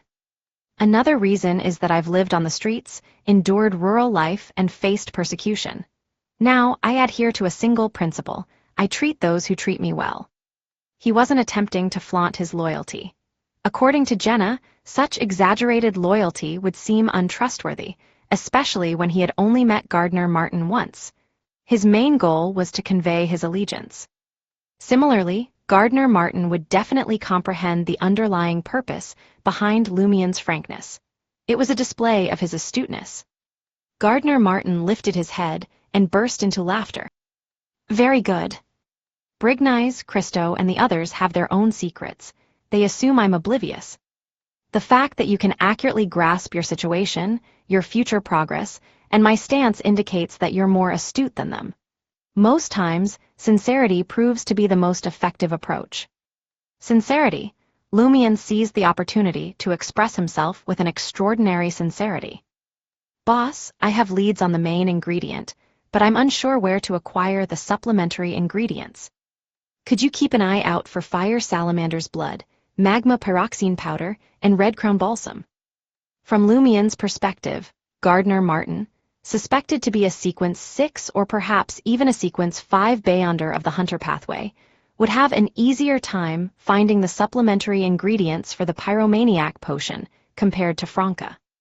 Perhaps he still possessed leftover supplementary ingredients from advancing to Pyromaniac. According to Auror's grimoire, spiritual supplementary ingredients could be preserved for an extended period if the method was correct. Gardner Martin was taken aback. He hadn't anticipated Seal making such a direct request. Initially, he had intended to inquire about a few matters of concern and understand Lumien's needs, before offering assistance to win him over. After a brief pause, Gardner Martin nodded and responded, "No problem." Observing that Gardner Martin didn't inquire about the quantities of the 3 supplementary ingredients, Lumien grew increasingly convinced that the Savoy mob boss was a mid-sequence Beyonder of the Hunter pathway. Gardner Martin peered out of the window and spoke inquisitively. "While you were observing the Parliament member's office, did you notice anything suspicious?" "No," Lumien shook his head. "They're just individuals whose pictures occasionally appear in the newspapers." Gardner Martin smiled nonchalantly. "Indeed, there's the president and vice president of our Savoy Chamber of Commerce, Bono Goodville, the owner of Goodville Chemical Factory, Clement, the manager of Nova Mechanical Prosthetics, and Etienne from St. Ger Phlogiston Factory. I was invited as a shareholder of Rist Docks and the head of Rist Shipping Company and Savoy Construction Company, not as the boss of the Savoy mob. Gardner Martin let out a soft sigh. However, we can barely squeeze into Trier's high society. In the business world, the true heavyweights are the chairmen and proprietors of Trier Bank, Suchet Bank, and Asset Credit Bank. They are the shareholders of behemoths like Suhit Textile Group, Tillisy Coal and Steel Consortium, Anubai Steel Company, Southern Liquor Merchants Federation, Falger Weapons Group, and Balampaz Import and Export Corporation. Lumian had come across these names in newspapers and magazines. The company that had left the deepest impression was Balampaz Import and Export Corporation. To protect their interests in the West Balam and Paz Valley of the southern continent, they had even been allowed to finance a substantial private army and a fleet as mercenaries. Noticing that the carriage was about to depart from Avenue du Marché, Gardner Martin signaled the driver to halt and nodded at Lumian. Before consuming the potion, ensure your condition is favorable. It's better to delay than to take unnecessary risks. After acknowledging Gardner Martin's advice, Lumian left the carriage and headed towards Rue des Blouses Blanches. He intended to conceal all his cash within the confines of the safe house. After walking a certain distance, Lumian hesitated. Safe houses didn't guarantee absolute safety, especially in lower-class areas like the Market District and Quartier du Jardin Botanique, where the population was denser. Thieves ran rampant in such places. If a burglar were to stumble upon Auror's grimoires, they would be of little value to them. At most, they would search through them in the hopes of finding hidden banknotes, but the sum of over 26,000 cash would undoubtedly be taken. Should I set up a few traps in the safe house to deter thieves? Lumian's thoughts raced, and suddenly a better idea struck him. That idea was to provide Madame Magician with an advance payment of 26,000 Verle d'Or. This way, there would be no risk of losing such a large sum of cash. Furthermore, a lofty individual like Madame Magician would not deny accepting the advance payment. With his mind made up, Lumian arrived at the safe house on Rue des Blouses Blanches and retrieved pen and paper to write a letter. Esteemed Madame Magician, I have already procured 26,000 Verle d'Or. I will offer this as an advance payment. Once I gather the remaining 4,000, you may send me the Pyromaniac Bayonder characteristic. Looking forward to your reply. Lumian refrained from requesting Madame Magician to grant him the Pyromaniac Bayonder characteristic immediately, as he had yet to acquire the corresponding supplementary ingredients. Preserving Bayonder characteristics proved to be quite troublesome, and there was a risk of losing them. After summoning the puppet messenger and entrusting it with the cloth bag containing cash and coins, along with the letter, Lumian felt a significant sense of relief. However, he couldn't help but worry that the messenger might fall victim to robbery in the spirit world. Before long, the puppet messenger, adorned in a golden dress, returned with a reply from Madame Magician. 26,000 Verle d'Or has been received. Magician. It's akin to receiving a receipt, Lumian murmured to himself, expressing gratitude to the puppet messenger. He then departed Rue des Blouses Blanches and made his way back to Auberge du Coq. As was his routine, Lumian used a short wire to open the door, quietly traversed the dimly lit lobby with only the basement bar's glow, and ascended the stairs. Reaching the second floor, he pursed his lips and continued upwards to the third floor, arriving at room 310, where Flame had once resided. The wooden door to the room stood ajar, and the curtains remained undrawn, allowing the crimson moonlight to filter through the glass. It was an unwritten folklore, often believed by the lower-class citizens of Trier. In a room where someone had met their demise, the door had to be left open and the curtains undrawn for 3 days. This was done out of concern that the ghost of the deceased might be reluctant to depart. Lumian stood at the doorway, gazing into the empty room, as if he could see the madman clutching his head and whispering, "I'm dying."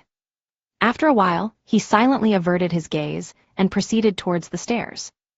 As he approached the staircase, he overheard a conversation emanating from room 302, despite their attempts to suppress their voices. The room belonged to Roar and Mitchell, the sellers of counterfeit photographs who worked as part-time scavengers. There was no sign of a kerosene or carbide lamp being lit within the room. No light seeped through the crack in the door. Lumien's acute hearing allowed him to instinctively tune in to the discussion between the elderly couple. "Old woman, look at these. They're worth a fortune. Those gentlemen and ladies simply discarded them. I reckon this bag alone could fetch 5 vril d'or. 5 vril d'or, it's worth at least 15. Old man, if only we could stumble upon such valuable rubbish every day. Then we'd have to vote for a member of parliament every day. Praise the sun. Let that member of parliament host a banquet every day. In that case, we could return to Amir and purchase 10 acres of fields to cultivate grapes within a year. You're quite the dreamer, old woman. What's wrong with dreaming? Don't you dream? Even without the banquet, we've managed to save up a significant sum. Another 4 or 5 years should suffice. True, when the time comes, we won't have to toil as hard as we do now, and we won't need to worry about being unable to work." Lumien ceased eavesdropping and silently chuckled. Descending the stairs, he returned to room 207, briefly freshened up, and climbed into bed. In the midst of the night, half asleep, he was suddenly startled by hurried footsteps. As he sat up and glanced towards the corridor, there came a knock on his door. Lumien, feeling a mix of wariness and confusion, approached the wooden door and opened it. Standing outside was Madame Mitchell, the short, gray-haired woman adorned in a yellow cloth dress. She spoke with fear and panic. "Roar has taken ill suddenly. Seal, Monsieur Seal, can you assist me in carrying him to the clinic on Rue des Blouses Blanches? I have the money for his treatment. Monsieur Roar is unwell. He was perfectly fine when I fell asleep." Lumien was taken aback. Chapter 235, Disease. Observing Lumien's silence, Mitchell spoke with anxiety creeping into her voice. "If you're not willing, I can find someone else." "Who should I look for? They don't really like us. They can't stand our foul odor." That was precisely why she sought out Lumien, a leader of the mob. Lumien and Charlie were the only ones at Auberge du Coq Doré who could calmly communicate with the couple, but Charlie had already left. Glancing at the short and hunched figure of Madame Mitchell, Lumien let out a sigh and responded, "I'll go and check it out." Still perplexed, he walked past Madame Mitchell, hastened up to the second floor, and entered room 302. The place was filled with various kinds of rubbish, emitting an indescribable stench. Lumien raised his hand, pinching his nose, and maneuvered his way through the cramped space, barely fitting a single person, until he reached the yellowish and greasy bedsheet. Roar, with his wrinkled eyes tightly shut, lay on the bed, his face flushed and his breath ragged. He had fainted. "He's seriously ill," Lumien furrowed his brow, holding his breath. He turned around and carried Roar out of the room. Meanwhile, Mitchell swiftly rummaged through the piles of trash, uncovering hidden spots with single banknotes and coins, which she promptly concealed on her person. Soon they left room 302. As Mitchell locked the door, she spoke to Lumien. "Monsieur Seal, pay me no mind. Send Roar to the clinic without me. I'll catch up." Lumien nodded, quickened his pace, and sprinted out of Auberge du Coq Doré. He was familiar with Rue des Blouses Blanches clinics, often frequenting the area. After a short sprint, he spotted the Roblin Clinic, a small hospital in all but name. Le Marché du Quartier du Gentleman and Quartier de Noël had been neighboring districts for some time now. The Holy Palace Hospital, funded by the Eternal Blazing Sun Church, was located across the bridge. As a result, only a few clinics were situated on this side of the bridge. Roblin Clinic had 2 doctors on duty during the night. Temporary beds were set up in the spacious hall, with a few patients lying on them, receiving infusion treatments. Lumien carried Roar to one of the doctors, and gently placed him on a treatment bed. The doctor, donning gold-rimmed glasses and in his early 30s, glanced at Lumien. Without directly mentioning any consultation fees, he disdainfully examined Roar's condition. After a few minutes, he adjusted his glasses and spoke. "He's running a high fever, but there don't appear to be any other symptoms. I suggest we try to bring down the fever first. If it persists, we should immediately transfer him to the Holy Palace Hospital. All right. Lumion possessed limited medical knowledge, so he could only heed the doctor's advice. The doctor swiftly wrote a prescription for Lumion and instructed him to make the necessary payment. Lumion complied, receiving the fever medicine and infusion drip from the pharmacy. The fool pharmaceutical company's Type 1357 fever medicine. Lumion glanced at the prescription's contents and then proceeded to the payment window. Madame Mitchell finally arrived, panting and exhausted. She accepted the prescription from Lumion and glanced at the price. In a burst of frustration, she exclaimed, "It's 5 Verl d'Or." Without waiting for Lumion's response, she clenched her teeth and retrieved copper and silver coins. She gathered 5 Verl d'Or and paid the consultation fee. Before long, Roar was carried to a temporary bed for the infusion. This treatment had gained popularity only in recent years. Madame Mitchell finally regained her composure and spoke to Lumion. "Thank you, Monsieur Seal. You can go back and rest. I'll stay with Roar." Lumion didn't insist. After all, he wasn't a doctor. He nodded slightly and directed his gaze towards Roar. Concentrating, he intended to check on his luck. Lumion couldn't help but furrow his brow. Monsieur Roar was on the brink of death. However, it wasn't severe or evident. Unlike the previous vagrant, there seemed to be a chance of salvation. Just as Lumion was about to suggest transferring him to the Holy Palace Hospital, Roar's condition took a turn. Translucent blisters resembling burns emerged on his skin. They swiftly filled with light yellow pus, exhibiting signs of festering. Such symptoms, such progression, and such rapid evolution caused Lumion's pupils to contract. His intuition informed him that this was no ordinary illness. Perhaps it was connected to mysticism and supernatural forces. Monsieur Roar is merely a scavenger.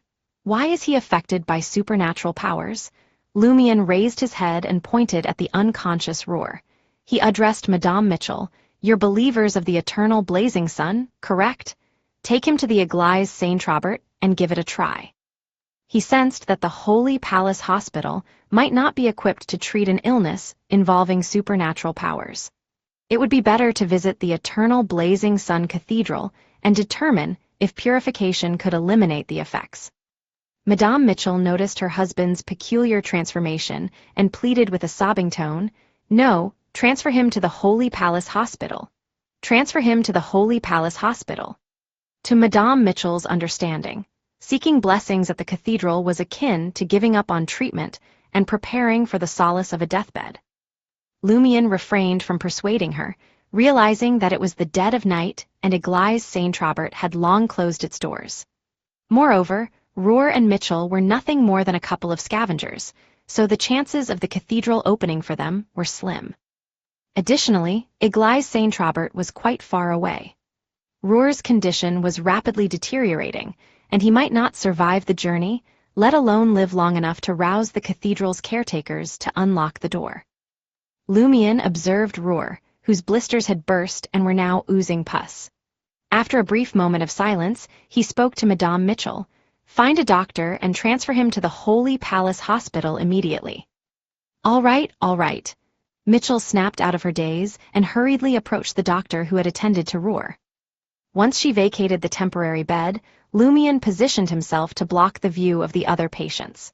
From his pocket, he retrieved an iron-colored metal canister adorned with a spring fountain pattern. This was the healing agent he had obtained from Baldy Harmon. Lumion believed that ailments as a result of mysticism could only be countered by mysticism remedies. Although uncertain whether this agent, primarily meant for external injuries, would work on Roar, he was determined to give it a shot. Unscrewing the cap, he pinched Roar's mouth open and forced down half of the agent. Roar, seemingly parched, instinctively swallowed the clear liquid, resembling a refreshing spring. After 2 gulps, he began to calm down. In less than a minute, Madame Mitchell returned with the doctor. The blisters on Roar's face shriveled, scabbed over, and silently fell away. It actually worked. Lumion breathed a sigh of relief and focused on observing the shifts in Roar's fate. This time, there were no signs of impending death. Roar's destiny for the next few days appeared somewhat chaotic, making it difficult for Lumion to decipher or speculate upon. Perplexed, the doctor glanced at Roar and asked Madame Mitchell, "Isn't he in pretty good shape?" Madame Mitchell also noticed that the dreadful blisters that had marred her husband's face were now gone, leaving behind only scars and wrinkles. His breathing had steadied and was no longer labored. "I apologize for my anxiety," she quickly apologized. The doctor, irritated by the stench emanating from her and Roar, waved his hand dismissively. The fool pharmaceutical company's medications are far more effective than others. Since the situation has improved, keep a close eye on him. Don't rush to transfer him to the Holy Palace Hospital. With that, he hastily departed from the temporary bed. Madame Mitchell slumped down next to Roar, occasionally checking his forehead to gauge his body temperature. Lumion remained by their side. He pulled up a stool and sat, attentively observing Roar's condition. 10 minutes later, Roar opened his eyes and gazed blankly at the unfamiliar white ceiling. "Where am I?" Mitchell let out a sigh of relief and swiftly recounted his sudden illness. "Why did I fall ill out of the blue?" Roar was bewildered. "I felt perfectly fine before going to bed." Interrupting their conversation, Lumion casually inquired, "What did you do before bed that was different from your usual routine?" "Nothing," Roar pondered for a moment before replying, "just the usual routine. I sorted through the trash I collected, went to the washroom, had a chat, and then went to sleep. Maybe I came back late last night. It was nearly 1 o'clock by the time I finished sorting. I guess I ended up sleeping too late. Could there be something amiss with the garbage? Or did something occur during the day that only manifested in the dead of night?" Lumion delved deeper, hoping for valuable clues from Roar and Mitchell, but alas, his efforts proved fruitless. Roar recuperated swiftly. Once the IV had been administered, he insisted on leaving the Roblin clinic immediately, unwilling to spend any more money and determined to return to the motel before dawn. Observing that Roar's luck remained unchanged, Lumion didn't try to dissuade him. "Auberge du Coq d'Oreille, room 302. Lumion furrowed his brow, surveying the piles of garbage emitting various odors, hoping to pinpoint the problematic one. Roar and Mitchell stood beside him, expressing their gratitude incessantly. Given the peculiar environment, his sense of smell proved useless. Lumion activated his spirit vision and observed for a while, yet found no clues.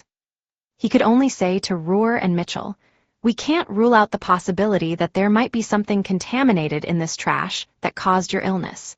Sleep in a different room tonight and wait until morning."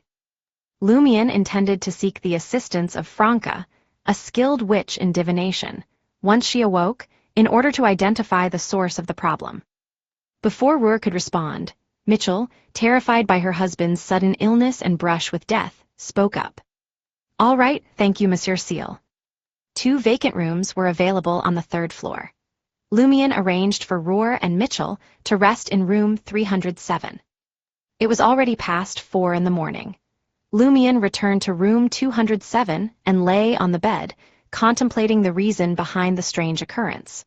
Gradually, he drifted off into a dazed slumber. Suddenly, he jolted awake, barely catching a glimpse of a woman's anguished cry. Lumion's heart tightened as he grabbed fallen Mercury and left the room. Following the sound of the wailing, he ascended to the 3rd floor. In the darkness, his heart sank as he slowed his pace, filled with trepidation. Finally, he halted outside room 307. In the crimson moonlight that filtered through the curtains, he spotted Madame Mitchell kneeling before the bed, weeping uncontrollably. Sensing his approach, Mitchell, clad in a yellow gown, turned her tear-streaked face in the dimness and directed her gaze towards the door. Her voice hollow, she uttered, "Seal, Monsieur Seal, Roar is dead." Chapter 236, Morning Light. He's dead, Lumion thought, his heart heavy with the news he had anticipated but couldn't fully accept.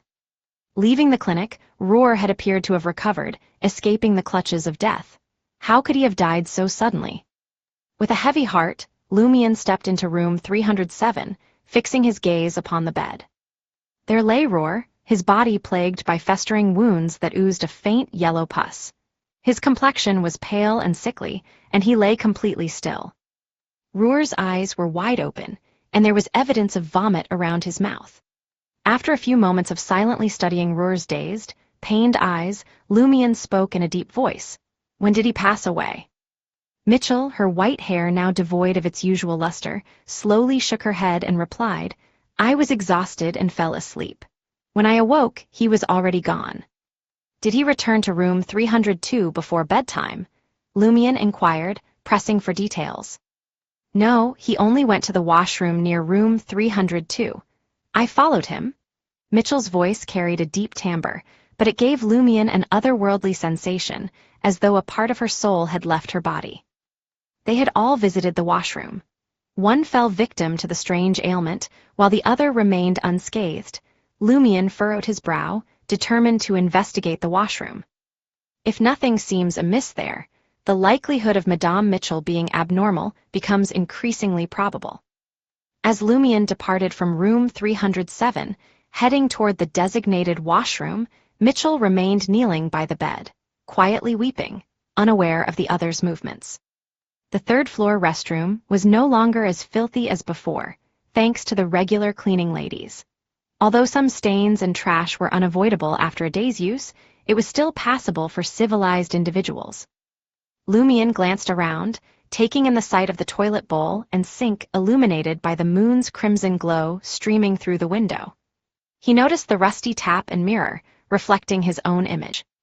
After careful observation, he noticed a white silk handkerchief draped over a pipe in a hidden corner. Even with a casual glance, Lumian could tell that it didn't belong to any of the current residents of Auberge du Coq Doré. The fabric was of superior quality, adorned with elegant embroidery, a clear sign of its expense. An outsider, perhaps? Lumian's initial instinct was to pick up the silk handkerchief and examine it more closely. However, he quickly reminded himself of the sight of Monsieur Roar's festering body when he had fallen ill and forced himself to restrain his impulses. Lumian's mind raced as he left the washroom and returned to room 307. He approached Madame Mitchell, who was still sobbing, and inquired, Do you know who the handkerchief in the washroom belongs to? Confused and filled with sorrow, Mitchell instinctively replied, It's Roar's. Monsieur Roar's. Lumian was both surprised and convinced. He pressed further, Where did it come from? Madame Mitchell gazed at Roar's grotesque, lifeless form and spoke dreamily, It was among the trash we collected tonight. I wonder which gentleman or lady discarded it. It had phlegm on it but was undamaged. Roar cleaned it and intended to sell it second-hand instead of throwing it away. After you mentioned the possibility of something unclean in the trash, Roar took it out and hid it in the washroom. He didn't dare to return to room 302. Phlegm, Lumian felt he had discovered the root of the problem. He let out a slow exhale and said, Did Monsieur Roar touch the handkerchief again? Did you? I don't know, Madame Mitchell shook her head slowly. He went to the washroom by himself. I didn't touch it. As expected, Lumian retrieved his gloves and put them on. He returned to the washroom and used fallen mercury to lift the white silk handkerchief. He carefully placed it in the white paper he had with him, folding it neatly. Throughout the process, he made sure not to touch the handkerchief directly. Afterward, Lumian wiped fallen mercury's blade with another piece of white paper and tossed the crumpled ball into the toilet bowl. He waited for it to soften and then flushed it away. Stepping out of the washroom, he noticed Madame Mitchell standing silently by the door of room 307, like a ghost wandering in the darkness. As Lumian approached her, the old lady with white hair wore a pleading expression. It's almost dawn, Monsieur Seal. Could you help me move Roar back to room 302? Her voice still held a dreamy quality. Lumian was taken aback. After a brief pause of 5 or 6 seconds, he replied, Okay. He entered room 307 and carefully wrapped Monsieur Roar's body in the bedsheets, hoisting him onto his back. With just a few steps, Lumian carried the lifeless form and placed it on the bed in room 302. Madame Mitchell, having squeezed through the trash, expressed her profuse gratitude before striding towards the wooden table and drawing back the curtains. It was almost 6 a.m. as the first rays of dawn broke through the sky, dimming the crimson moonlight. Mitchell listened to the vendors outside the motel and fixated her gaze on Roar. Lumion retreated from room 302 and returned to the corridor, stepping out of the reach of the light. He leaned silently against the wall, not disturbing the serene scene. After a few minutes, Madame Mitchell suddenly sprang into action. She rummaged through the room, finding more banknotes and coins. Then, she hastened out of the room and descended downstairs. Lumion didn't follow. He raised his right foot to the wall and leaned against the sleeping darkness of the wall. As time passed, Madame Mitchell returned with an abundance of items. There was a bottle of red wine, grilled cod, cured meat, meatloaf, soybean paste, hot sauce, and apples. Without sparing a glance for Lumion, Madame Mitchell entered room 302. She collapsed onto the bed and placed the food beside the decaying corpse. After a moment's contemplation, she rose again and ignited the carbide lamp on the wooden table, filling the room with its glow.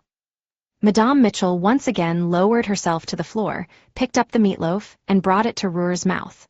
Smiling, she uttered, "Haven't you been craving meatloaf lately? I bought it for you today." After allowing some of the oil to moisten the corpse's lips, Madame Mitchell took a bite of the meatloaf and savored it with closed eyes. "It's delicious. How long has it been since we last ate? 2 weeks, right?" Having taken a few more bites of the meatloaf, Madame Mitchell seized the bottle of red wine and took a swig. Mumbling, she continued, "Old man, our vines have produced red wine. We needn't worry about what the future holds." Engaging in one-sided conversation with Ruhr's lifeless body, she continued to indulge in wine and various delicacies. Outside the door, Lumion remained in the darkness, leaning against the wall as he silently observed the unfolding scene. He neither entered nor departed. Soon enough, Madame Mitchell began to feel the effects of her intoxication. As a former barmaid, she began to sing loudly. Trier, a city dressed in gold. A ball that endures till dawn unfolds. Chicken roasted, dripping with oil's grace. A castle cake to fill each eager embrace. A bow-tied attendant glides, monks the guests, merrily dancing with joy and delight. My beloved hidden midst the crowd. Among them, a beacon shining bright. Among them, my love resides. In the capital of joy, forever Trier. Madame Mitchell rose unsteadily and stumbled towards the wooden table, gathering the banknotes in front of the carbide lamp. In an instant, the cash caught fire and flames erupted on the table, emitting a bright yellow glow. With her arms outstretched, Madame Mitchell shouted, "In the capital of joy, forever Trier." She retrieved the rope that had once bound the sack and climbed onto the wooden table, tying the rope firmly to the window frame with a tight knot. In the flickering light of the fire, Madame Mitchell turned to face Ruhr, lying motionless on the bed. She positioned the knot around her neck and bent her legs. The knot tightened, and Madame Mitchell's eyes bulged in her struggle for breath. Outside the window, the sky grew brighter, casting a faint light that bathed a portion of the corridor. Lumion leaned against the wall, concealed in the shadows. With his hands in his pockets and his right foot propped up, he gazed impassively at Madame Mitchell, suspended from the window frame. He witnessed her mouth gradually open, her expression contort in pain, and her bent legs letting up upon her demise. In the morning light, the corpse swayed gently. At 6:35 a.m., 3 Rue des Blouses Blanches, apartment 601. Startled by the knocks on the door, Franca, her flaxen hair disheveled, wore a bitter expression as she rose from her slumber. "I've only had 3 hours of sleep. 3 hours. Help me inspect the contents for any anomalies." Lumion ignored Franca's complaints and presented the handkerchief wrapped in white paper. "Be cautious. It might be infectious." Infectious! Franca snapped out of her daze and retreated to her room, donning translucent, pale yellow rubber gloves. She carefully unwrapped the outer layer of paper, extracted the silk handkerchief within, and placed it on the glass coffee table. Tapping her teeth while observing intently, Franca spoke with a solemn expression. "There is indeed an issue. There are numerous small but active spirits lingering on it. They belong to the same category. I suspect it's a pathogen. It spreads through direct contact with the skin or even blood exchange. Based on your description, it's not highly contagious." Although Lumion didn't comprehend the concept of a pathogen fully, he grasped the essence of Franca's explanation. He fell into silence momentarily before saying, Can you determine the owner of this handkerchief? No problem. With a powerful medium present, as long as they don't possess strong anti-divination abilities, I can locate them. As Franca spoke, black flames flickered on her rubber gloves. After cleansing the area, she removed her gloves and retrieved a makeup mirror.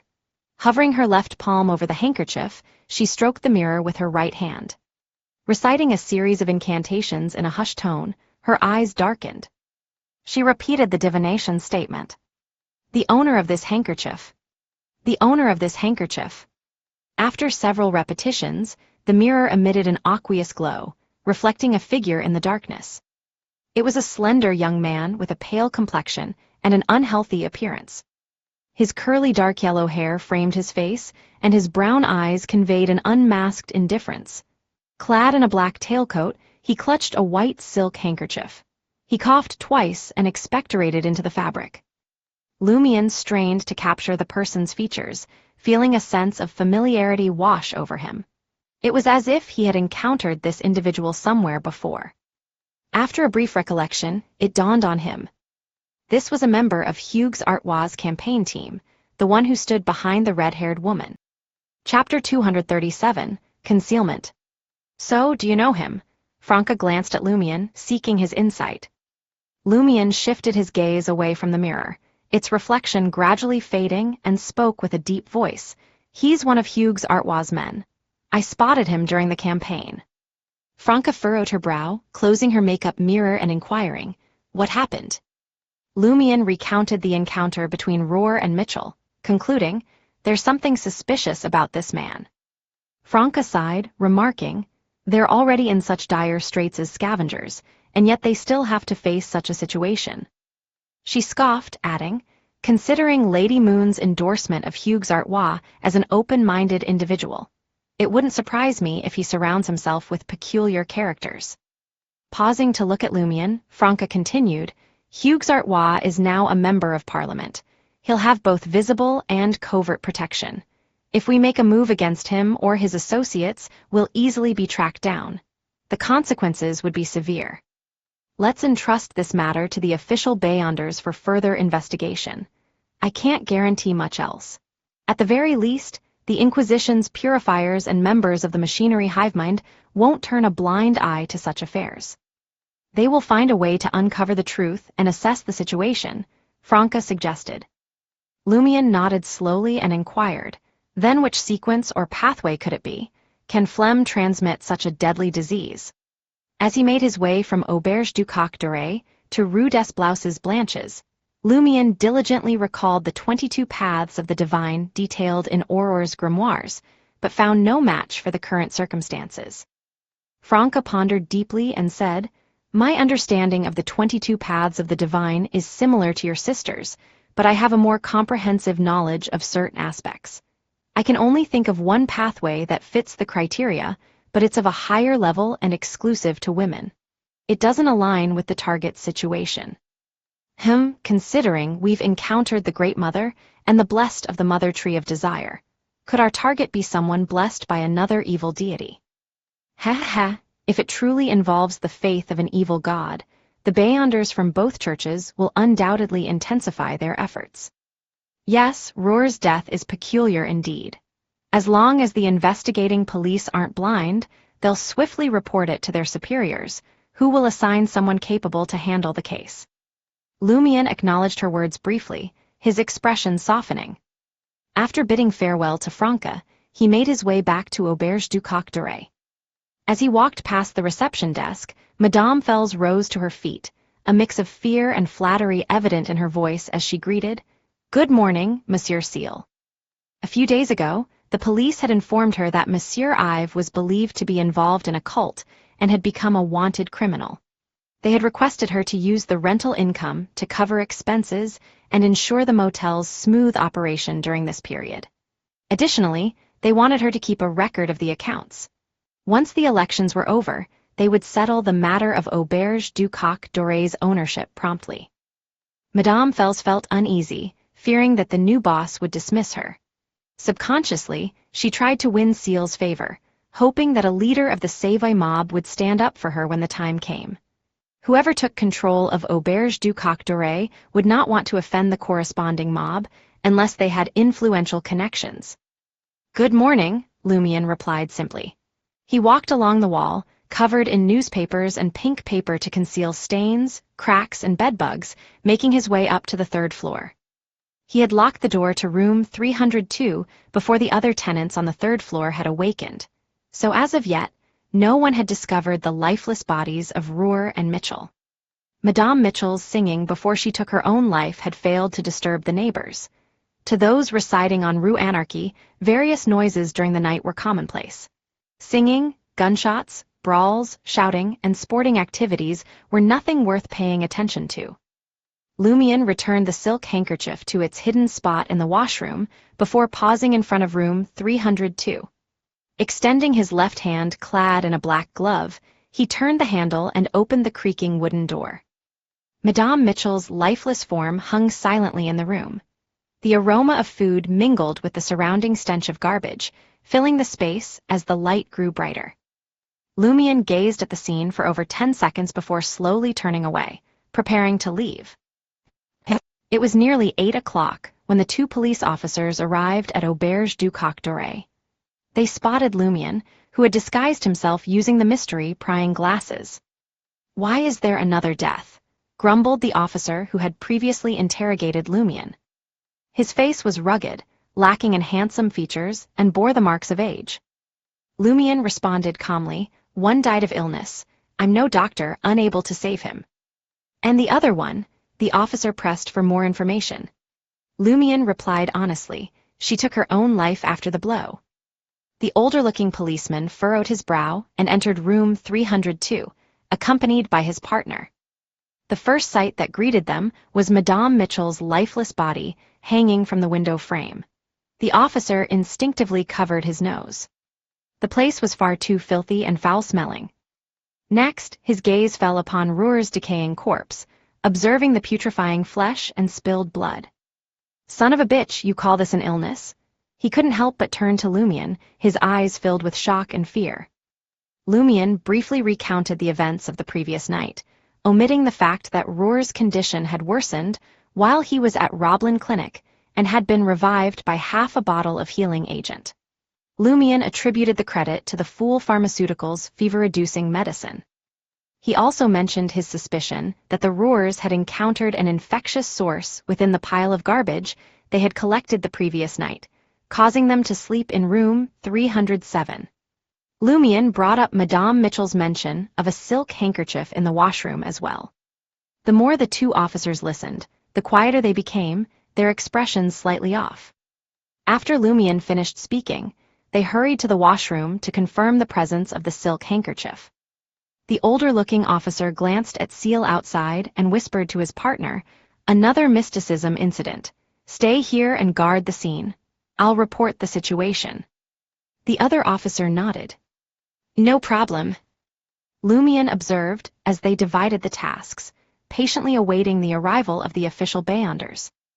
In less than half an hour, the older-looking policeman returned to Auberge du Coq Doré, alone. "Where are the official Beyonders?" Lumian's eyes widened in surprise. The older-looking policeman avoided Lumian's gaze and pulled his partner to the end of the corridor, engaging in a hushed conversation. Lumian stood at a distance, straining his ears to catch their words, but they remained unintelligible. After a while, the older-looking officer approached Lumian, his expression grave. "We've preliminarily determined it as death due to illness and suicide."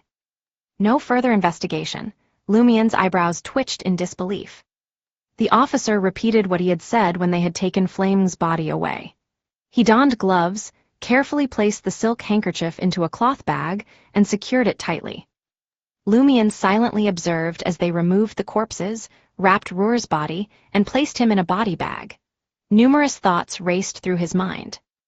Even though he died in such a manner, the official Beyonders don't find it suspicious. No need for further investigation. Or perhaps the police officer didn't report the matter, and the official Beyonders remain unaware. Could someone have intervened and persuaded them to treat this as an ordinary death case, not involving any criminal offense?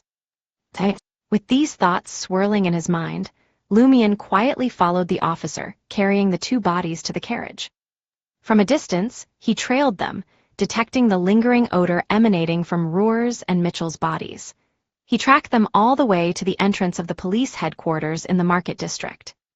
Lumian furrowed his brow as he observed uniformed police officers entering and exiting the building. His initial suspicion was that an officer from the police headquarters had halted the investigation, but he couldn't confirm the identity. Even if he were to enter the police headquarters, given the circumstances and his own status, it would be impossible for him to trace their steps all the way to the relevant office. If he observed from outside, he wouldn't be able to discern who might be involved from the people coming out. Lumian pondered the direction of his investigation once more. Get Franca to use divination. But there's no medium available. Alternatively, why did the officer stop the investigation? Was he aware that someone would be implicated, or had someone already alerted him to such matters beforehand? If it's the latter, there's a high chance that he holds considerable influence within the parliamentarian's office. Lumian's heart stirred as he left the entrance of the police headquarters and swiftly arrived outside the 4-story khaki-colored building that housed the parliamentarian's office in the Market District. Taking cover in an alley across the street, he found himself in the company of a group of vagrants. Before long, his eyes landed on an officer. The officer was plump, in his early 40s, with brown hair and blue eyes. 3-petaled silver-white sweet irises adorned his black epaulets. This indicated that he was a chief inspector, one rank lower than a superintendent. As Lumian watched the chief inspector enter the parliamentarian's office, a smile curled upon his lips. In the khaki-colored 4-story building, on the second floor, Tybalt, his face pale and his hair curly and yellow, entered the office of the Member of Parliament's secretary. The secretary, a man in his 30s with neatly combed back black hair and blue eyes hidden behind gold-rimmed glasses, possessed refined features and an air of sophistication. He glanced at Tybalt, who was coughing, and tossed a cloth bag on the table. With a cold expression, he spoke, "We've recovered your handkerchief." Tybalt, his dark yellow hair curly, was attired in a black suit.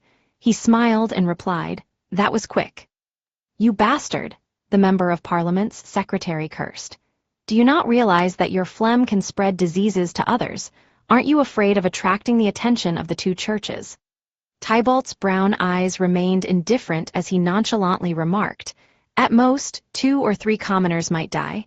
No one would care about them. I've been sick for far too long without receiving a new boon. It frustrates me, and it makes me want to kill someone." The Member of Parliament's secretary stared at him for a few seconds before admonishing in a deep voice, "If I hadn't taken precautions in advance, the purifiers would have come looking for you. Your life is inconsequential. Don't jeopardize us. Tybalt, there will be no next time." Tybalt shrugged, accepting the reprimand. Chapter 238, Endure. Lumian sat in the alleyway across from the Member of Parliament's office, blending in with a group of tramps. Having followed and observed carefully, he had pieced together the entire situation. Within the office, someone had managed to find a reliable officer beforehand and instructed him to monitor cases of mysterious illnesses in their jurisdiction. This officer would keep things quiet, refraining from reporting to the corresponding official beyonders. Furthermore, any evidence he discovered would be sent to the Member of Parliament's office. This revelation implied that the sickly lad who had spat into the handkerchief and discarded it knew the consequences of his actions.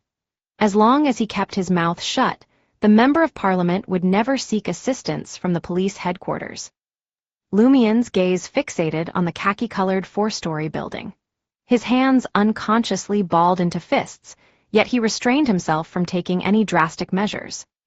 After a while, he let out a slow exhale. Just then, a familiar figure emerged from the door of the building that housed the Member of Parliament's office. This man donned a silk top hat and wielded a dark cane. Clad in a sharp black suit, a thick brown beard adorned his mouth and chin. Deep wrinkles framed his dark blue, almost black eyes. It was Bono Goodville, the owner of Goodville Chemical Factory. He had left the celebratory banquet earlier than Gardner Martin, the boss of the Savoy mob, the previous night. Occasionally, his photos would appear in certain newspaper reports. Lumion averted his gaze and waited. Only when the chief inspector left the Member of Parliament's office unaccompanied and returned to the police headquarters did he rise from the alleyway teeming with tramps. He casually found a cafe and enjoyed a simple late breakfast. Shortly before 11 a.m., he knocked on Franca's door once again. How did it go? Have the official Beyonders taken over? Franca had already risen from bed and changed into her favorite white blouse and light-colored breeches. Lumion shook his head, no. As he stepped into the apartment, he elaborated. It was brushed under the carpet by a chief inspector from the police headquarters. Franca comprehended the situation and couldn't help but scoff. Even the folks at the Member of Parliament's office recognized the problems of spitting anywhere. Lumion found a spot on the sofa and sat down. He recounted everything, from the moment the police arrived to investigate the scene until the chief inspector entered the Member of Parliament's office. Franca peered into his eyes, contemplating for a few seconds before speaking up. I understand that you find it hard to accept and that a fire might be raging in your heart. I truly empathize with you. Though that couple had no relation to you, you tried your utmost to save them, only to meet with failure. Many people can sympathize with such tragic encounters. But I must insist, be patient, endure, restrain yourself from rash actions or seeking revenge. These individuals are connected to the Member of Parliament. If anything were to happen, the situation would explode. It's beyond our capacity to bear. Observing Lumion's silence and absence of emotional outburst, Franca let out a sigh of relief and continued. I'll say it once more. It's best to leave this matter to the official Beyonders for investigation. Later, through my contacts, I'll inform them of this case and provide the suspect's identity and description. Although crucial physical evidence might have been lost by now, and the body likely cremated hastily, as long as the official Beyonders discover the existence of abnormal pathway Beyonder powers in their jurisdiction, targeting the person I identified through divination, they will discover his problems sooner or later. Upon hearing Franca's advice, Lumion nodded, his thoughts aligning with her suggestion. Let's go with that plan. Franca relaxed, taking a moment to contemplate before speaking again. I won't divulge the precise details. I'll merely mention a peculiar ailment causing festering in the market district. There's suspicion that someone from the Member of Parliament's office might have wrapped a handkerchief around thick phlegm, and similar incidents may have been concealed by the police headquarters. If I don't do this, the official Beyonders might suspect you as the source of the information and thoroughly investigate you. Lumion acknowledged her concerns with a curt response, signifying his agreement. After bidding farewell to Franca and departing Rue des Blouses Blanches, he encountered Jenna on his way to Salle de Bal Brise. Well, if it isn't Celia, Lumion greeted.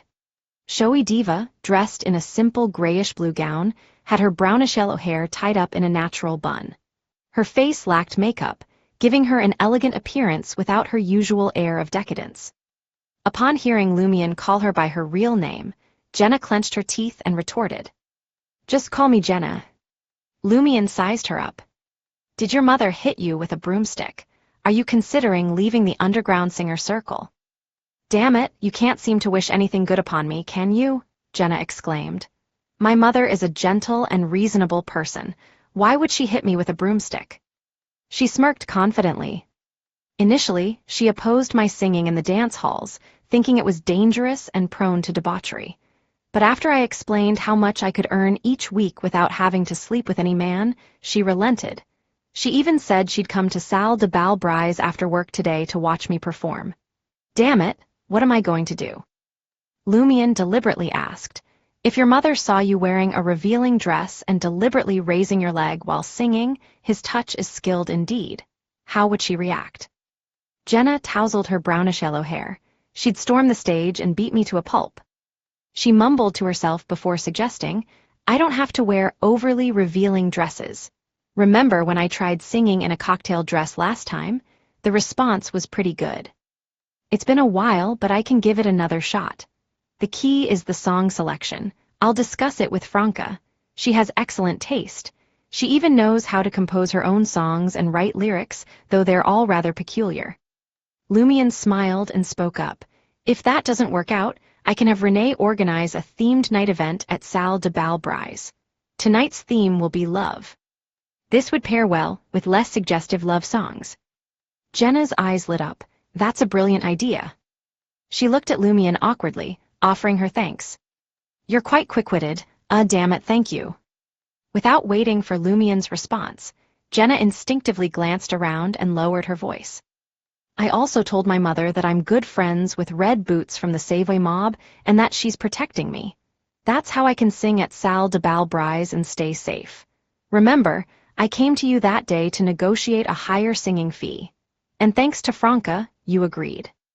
If my mother asks you, just give this answer. Lumian nodded and teased. It's called collusion.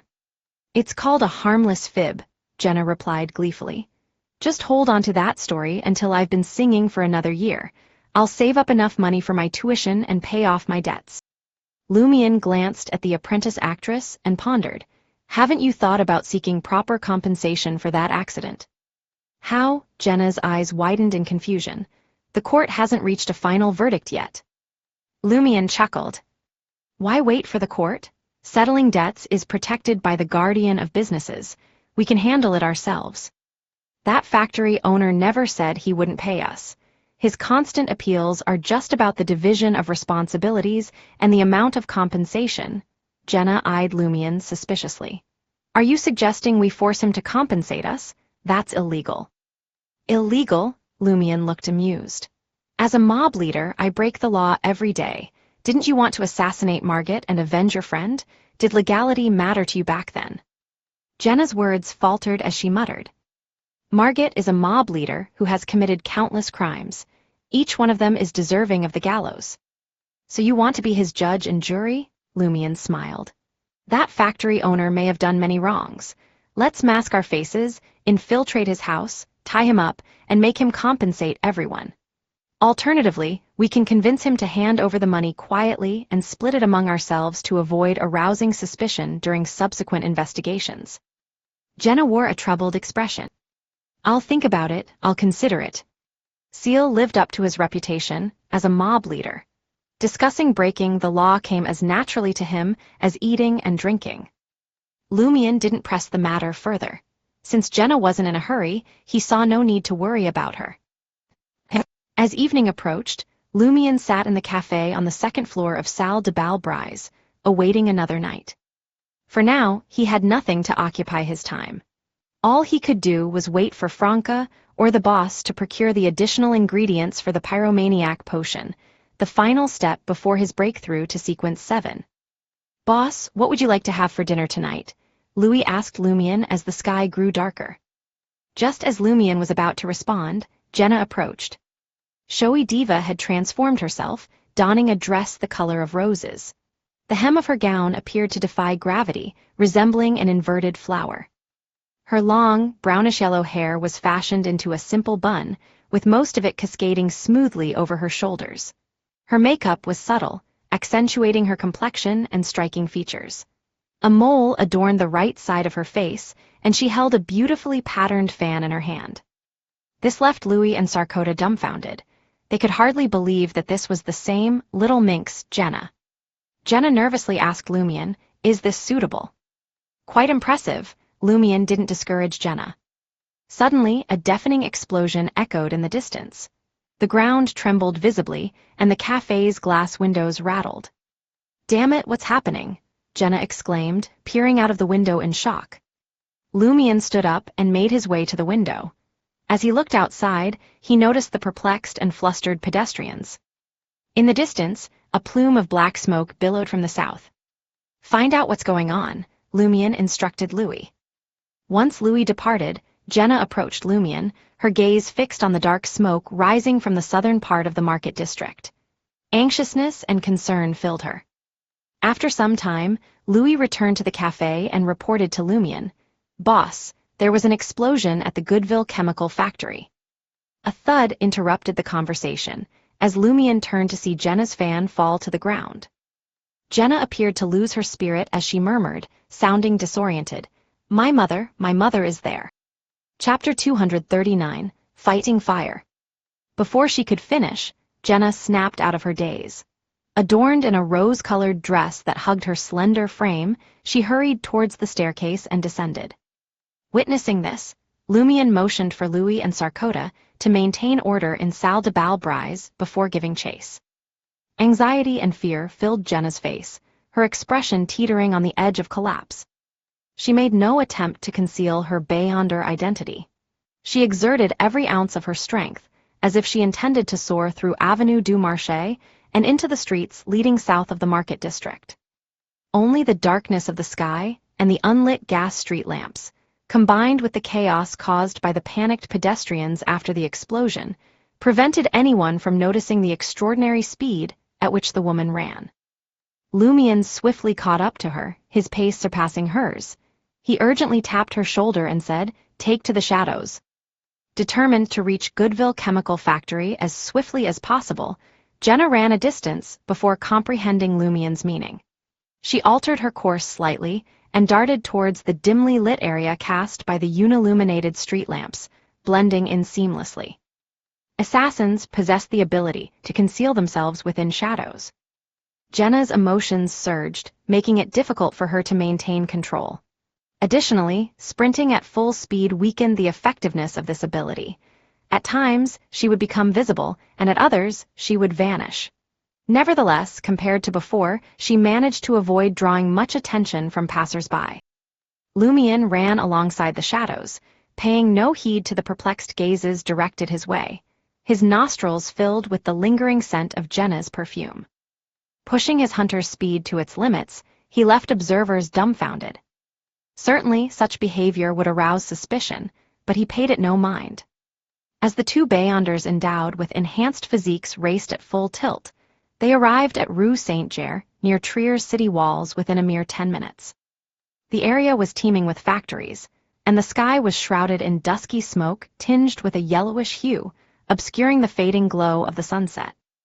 Emerging from the shadows, Jenna caught sight of the blazing metal container. Goodville Chemical Factory was engulfed in flames, with firefighters battling desperately to extinguish the inferno and rescue those trapped inside.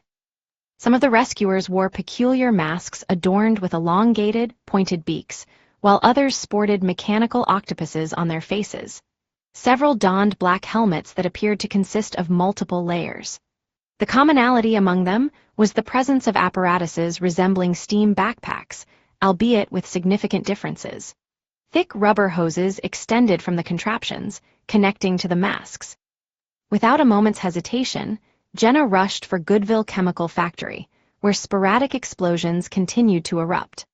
The pungent odor in the air threatened to overwhelm Lumion's sense of smell. He seized Jenna's shoulder and spoke in a deep voice. "Do you know which factory your mother is in?" Jenna was taken aback. "I don't know."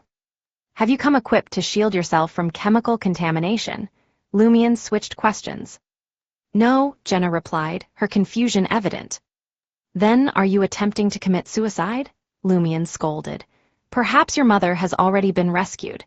Let us first search the area where the injured are being attended to. Are you venturing inside to create further chaos for the rescue team?" Jenna's heart churned with conflicting emotions. She yearned to rush to the chemical plant to find her mother, yet she couldn't deny the logic in Lumion's words. After Lumion pulled her back, she followed him with a vacant mind for a few paces. Then, her senses returned, and she sprinted toward Église du Sifflet, not far from Rue Saint-Hilaire. It stood as the grand cathedral of the Church of the God of Steam and Machinery, in Le Marché du Quartier du Gentleman. Jenna had witnessed the rescued victims being carried there. In a matter of seconds, she and Lumion arrived at the square outside the cathedral. It was teeming with workers from Goodville Chemical Factory, groaning in agony. However, a significant number of them lay unconscious, and some no longer drew breath. Doctors and nurses, clad in white coats, maneuvered through the crowd, feverishly providing first aid. They guided those deemed salvageable to a 2-story carriage stationed at the square's periphery, adorned with various coats of arms or sacred emblems. From there, they transported them to several major hospitals in Quartier de Noël. Jenna's body involuntarily quivered as her gaze swept over the lifeless bodies and injured individuals, fearing what she might witness. Lumian seized her arm and guided her across the square, in search of Elodie. The gas lamps lining the square cast a rudimentary glow, granting them a modicum of illumination. After a few minutes, Lumian's keen hunter eyesight detected a wounded figure whom he suspected to be Elodie. Upon receiving the news, Jenna dashed over, crouched down, and studied the unconscious person's face. The injured individual's golden wig had mostly been singed away, exposing her flaxen hair, now blackened by the flames. Her eyes, adorned with smudged eyeshadow, remained tightly shut, her countenance marred by soot. Burns covered her body, and her lips bore an unnatural blue tinge. It was none other than Elodie, the cleaner at Auberge du Coq d'Oreille, Jenna's mother. Mom! Jenna's strength evaporated, and she crumpled beside Elodie. Realizing her mother's unconscious state, occasionally punctuated by twitches, Jenna abruptly rose to her feet and muttered to herself, "We need a doctor. We must get her to a hospital without delay." Having confirmed the victim's identity, Lumian focused on assessing Elodie's luck and deduced that it was dire. Even if she were swiftly transported to the hospital, her chances of survival seemed slim. Swiftly, he seized Jenna and spoke in a solemn tone, "Help me shield her from prying eyes." Jenna regarded him with astonishment. Infused with his composed demeanor, she turned her body to block the area on Elodie's left side. "I possess a healing agent from mysticism. Let us first test its efficacy," Lumian explained in a hushed tone as he circled around to Elodie's right side, his back serving as a barrier for her other flank. A healing agent from mysticism? Jenna's eyes sparkled, a glimmer of hope illuminating her face. Intently, Jenna watched as Lumian produced an iron-colored metal canister, unscrewed the cap, and poured its contents into her mother's mouth. After more than 10 seconds, Elodie appeared to regain some consciousness and swallowed the curative liquid. Observing this, Jenna felt a slight wave of relief wash over her. She instinctively sensed that her mother's condition had improved marginally. Time seemed to stretch unbearably, suffocating her. A minute felt like an eternity. Finally, she witnessed the burns on Elodie's body start to heal at an astonishing pace, and the bluish tint on her lips gradually faded. Jenna looked up at Lumian, her astonishment palpable. Countless words clamored to escape her lips, but they remained lodged there, unable to form coherent utterances. Lumian met her gaze and nodded. He whispered, "This agent works wonders in treating external injuries and alleviating ailments caused by chemical fumes. It can transform near-fatal wounds into severe injuries into minor ones, and minor injuries into complete recovery. Your mother suffered severe injuries earlier. For now, her life is no longer in immediate danger. However, she will require extensive treatment in the days to come. Otherwise, her condition may deteriorate." Upon hearing the words, "no longer in immediate danger," Jenna's vision blurred. She had suppressed her tears, determined not to let them hinder her search and her mother's treatment. But now tears streamed down her face. She raised her hands, clumsily wiping them away, and muttered incoherently, "Thank you, thank you." Amidst her words, distant cries reached their ears. Relatives of the deceased had arrived. Just as Lumian was about to offer a jest to lighten the mood, a muffled thunder resounded in the air. Rumble! Instinctively, Lumian looked up and beheld a thick dark cloud looming over Rue Saint-Hilaire, where flames still flickered and explosions echoed. The cloud wasn't expansive, enshrouding only a few streets. Silver-white lightning streaked across the sky, accompanied by muted thunderclaps that reverberated through everyone's hearts. Torrential rain poured down, concentrated over Rue Saint-Hilaire and Goodville Chemical Factory. The grayish-black smoke tinged with yellow swiftly dissipated, settling to the ground. The flames were swiftly extinguished, and no further explosions occurred. As swiftly as it had arrived, the storm dissipated. The dark clouds dispersed, and the setting sun on the horizon cast a fiery glow. Within the golden-red light, a behemoth soared above Rue Saint-Hilaire. It was a dark gray airship, its elongated and circular balloon emitting a loud buzzing sound. At the rear of the hull, paddle wheels spun frenziedly, while numerous cannon muzzles and bomb ports adorned its surface. At that moment, a translucent turquoise liquid rained down upon Goodville Chemical Factory below. The acrid stench in the air began to subside. Are the authorities resolving the catastrophe? The dark clouds, the lightning, and the rain didn't seem natural. Could they be the work of a beyonder or sealed artifact?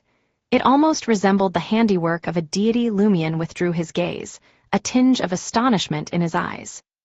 Jenna had also witnessed what had just happened, but her focus remained fixed on her mother's injuries, not dwelling too deeply on what had transpired. Elodie's burns had mostly healed, leaving behind only a few charred remnants. Her breathing had stabilized, and although her lips remained pale, it didn't seem to cause much concern to those around. The curative agent had taken full effect, bringing stability to her condition. Jenna closed her eyes and absent-mindedly wiped her face. At that moment, a voice nearby called out, "Celia." Jenna glanced to the side and waved her hand. "Julian, over here." A young man, standing nearly 1.75 meters tall, swiftly made his way to Elodie's side. Clad in a grayish-blue worker's uniform, he had flaxen-colored hair and eyes that mirrored Jenna's blue hues. His features were rather pleasing to the eye. He looked at Elodie with concern and asked hurriedly, "How's Mom?" Jenna pursed her lips and replied, "She sustained serious injuries, but she'll pull through." Relief washed over Julian, who then cast a curious glance at Jenna. "Why are you dressed like that, and who is he?" Only then did Jenna realize she was wearing a rose-colored gown. Hastily, she explained, "I came straight from the theater. This is my friend, Seal. He has been a great help." "Thank you," Julian sincerely expressed his gratitude to Lumion. Lumion nodded and advised, "Fetch a doctor and arrange for a carriage to take her to the hospital immediately. Otherwise, her condition may worsen." "All right," Julian dashed off to find the nearest doctor and nurse. Lumion turned to Jenna and said, "If you can't secure a carriage promptly, hire one yourself." Jenna nodded, her gaze filled with gentle concern as she looked at her unconscious mother. She whispered, "I owe you my gratitude this time." Chapter 240, Bewitchment. Lumion cast a contemplative gaze at Jenna, his lips forming a tight line. "You lack the awareness of an assassin and the understanding that you've stepped into the realm of mysticism.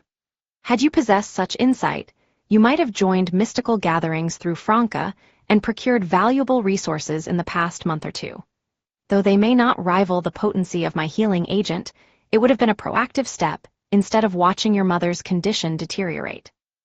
Jenna, instead of erupting in a fit of humiliation and resorting to vulgar retorts, remained silent for a few moments before curtly acknowledging his words. This response left Lumion at a loss. He clicked his tongue and spoke again. "Of course, considering your financial constraints and the weight of debts and tuition fees, even if you were to participate in these mysticism gatherings, you wouldn't be able to afford much. It would be more of an opportunity to earn money or valuable items by accepting commissions." Just then, Jenna's brother, Julian, arrived with a doctor and two nurses. The doctor glanced at Elodie with a puzzled expression and inquired, "I recall that there was no need to resuscitate her." "You remembered incorrectly," Lumion calmly interjected. The doctor, overwhelmed by the influx of injured patients, had his memories tangled and disorganized. Upon hearing Lumion's remark, he assumed he must have mistaken the person. Consequently, he swiftly tended to Elodie's remaining external injuries and arranged for her to be carried into the carriage, awaiting transportation to the hospital. Connected to Quartier de Noël and the bustling market district, stood Passy Bridge, one of the 5 bridges that stretched over the mighty Esrenzo River in the city of Trier. Nestled beside Passy Bridge was the Holy Palace Hospital, generously funded by the Eternal Blazing Sun Church. Elodie, a devout follower of the Eternal Blazing Sun, had been admitted to this renowned establishment. Placed on the top floor of the white 6-story building, she shared a ward with 5 other patients. Jenna watched as doctors and nurses meticulously drew blood, conducted examinations, and administered intravenous drips. A soft sigh escaped her lips. The hospital has undergone quite a transformation in the past few years. "Oh," Lumion was puzzled. Jenna's expression darkened as she replied, "A few years ago, when my father and the others were brought to the hospital, the more severe cases were immediately taken to the operating room. Those with lesser injuries were simply bandaged and given medication to gauge its effectiveness. There was no blood being drawn, and the examinations were rudimentary. It's completely different now. The entire process seems to have changed." "That's a good thing," Lumian nodded. It looked more professional. As the two spoke in hushed tones, Jenna's brother, Julian, diligently assisted the doctors and nurses. He answered inquiries about the patient's normal physical conditions, aided in moving IV stands, and was dispatched to the pharmacy as needed. However, even after the medical professionals in their white coats had concluded their tasks, he had yet to return. The doctor overseeing Elodie's care approached Jenna, holding a writing board, and observed her rose-colored gown. His expression softened. "Is Elodie your mother?" he inquired. "Yes," Jenna confirmed with a nod. The male doctor pondered for a moment before speaking. "Your mother's condition is better than I anticipated. It seems surgery may not be necessary at this time. Of course, this assessment is preliminary and contingent upon the results of the tests we conducted." "That's some good news. On the other hand, your mother has suffered severe burns. She may need to remain hospitalized for months, half a year, or even longer. Even if she recovers, she will likely be in a weakened state. The church's philanthropic foundation will cover the initial 2 days of treatment. The remaining expenses will be deducted once the accident insurance from the factory is settled. However, you must be prepared to bear the subsequent costs yourself. It won't be a small sum. I must caution you not to have excessive expectations of the accident insurance. From my experience, it typically takes an average of 3 to 5 years to obtain compensation. You must understand that our INTI's laws tend to favor factory owners and bankers in order to protect their interests." Jenna didn't hesitate for a moment. "I will ensure my mother's full recovery." Jenna had already contemplated the possibility of borrowing money from both Franca and Lumian if she found herself in need of a substantial sum. She was willing to repay them in installments at a later date. Whether it meant making monthly or weekly payments for the treatment, she was prepared to cut back and save, reducing her previous debt payments, while also relying on her income as a part-time underground singer. However, this meant that her plan to remain an underground singer for just 1 year, as she had initially intended, would need to be extended. It seemed she might have to continue as an underground singer for 2, or even 3, years. The doctor briefly assessed Jenna's appearance and attire before giving her the necessary instructions. "Take this form and make a payment of 200 Veraldor at the payment counter on the first floor." 200, Jenna breathed a sigh of relief. She signed the form under her real name, Celia Bello, and took it with her as she descended the stairs. On her way down, she glanced at Lumian, who was by her side, and hesitated before speaking.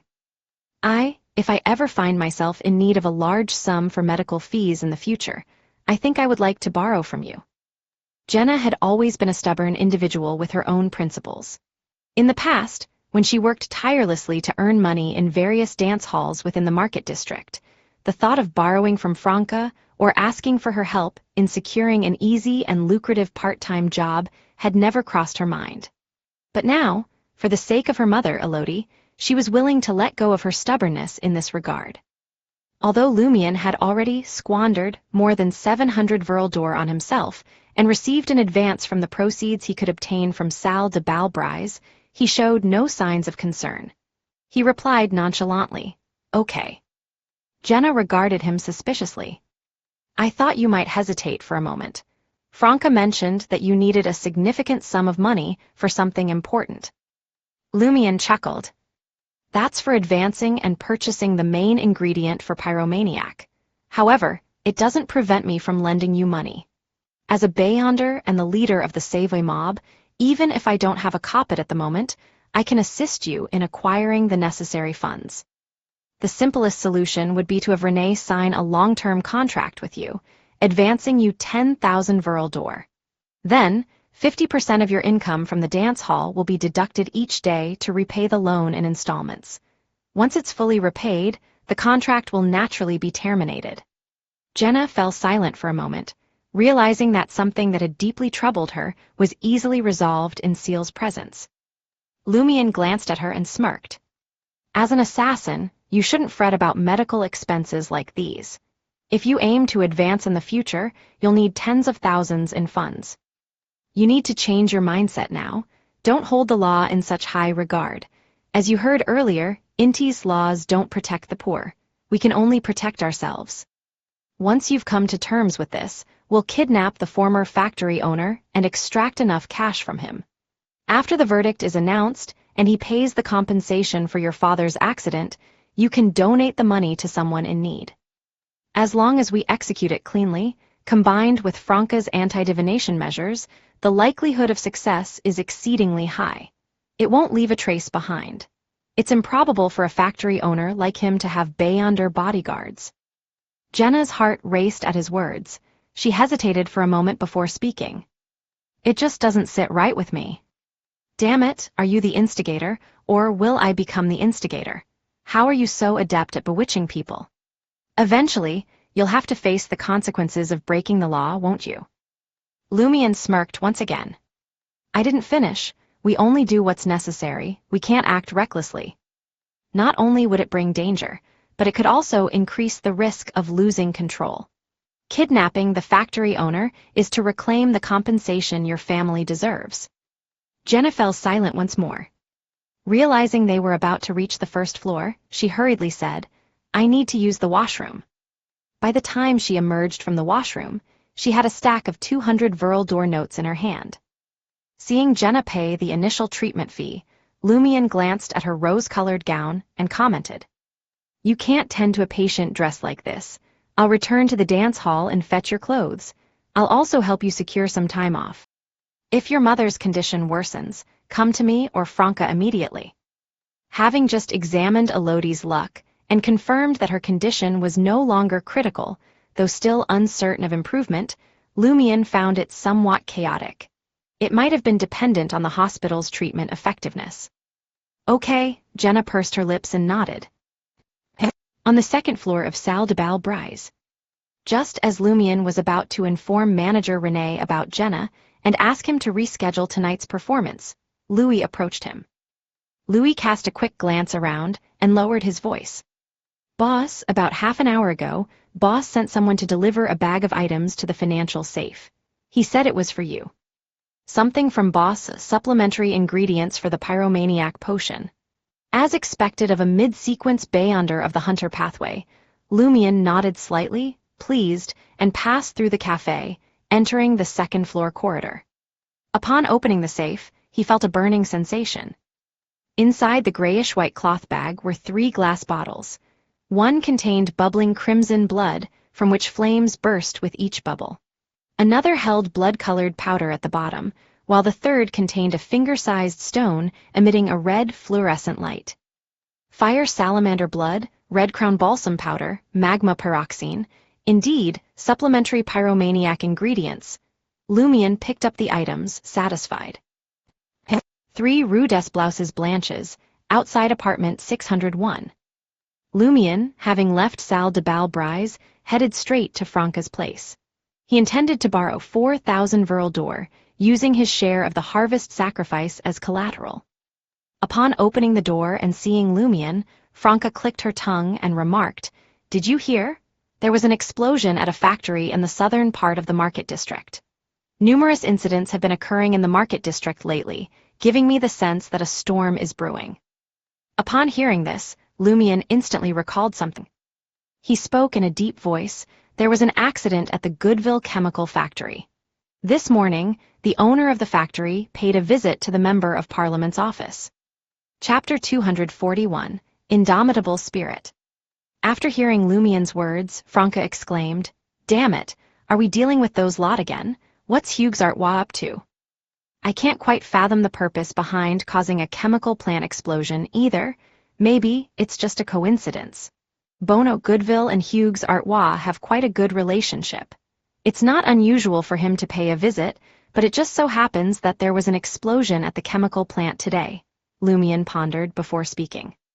He couldn't dismiss every coincidence in life, but he also couldn't treat each one as a problem. Franca nodded thoughtfully and remarked, "True enough. However, I must remind you that the chemical plant explosion isn't meaningless. It may have already resulted in numerous deaths, and that holds great significance for certain dark rituals.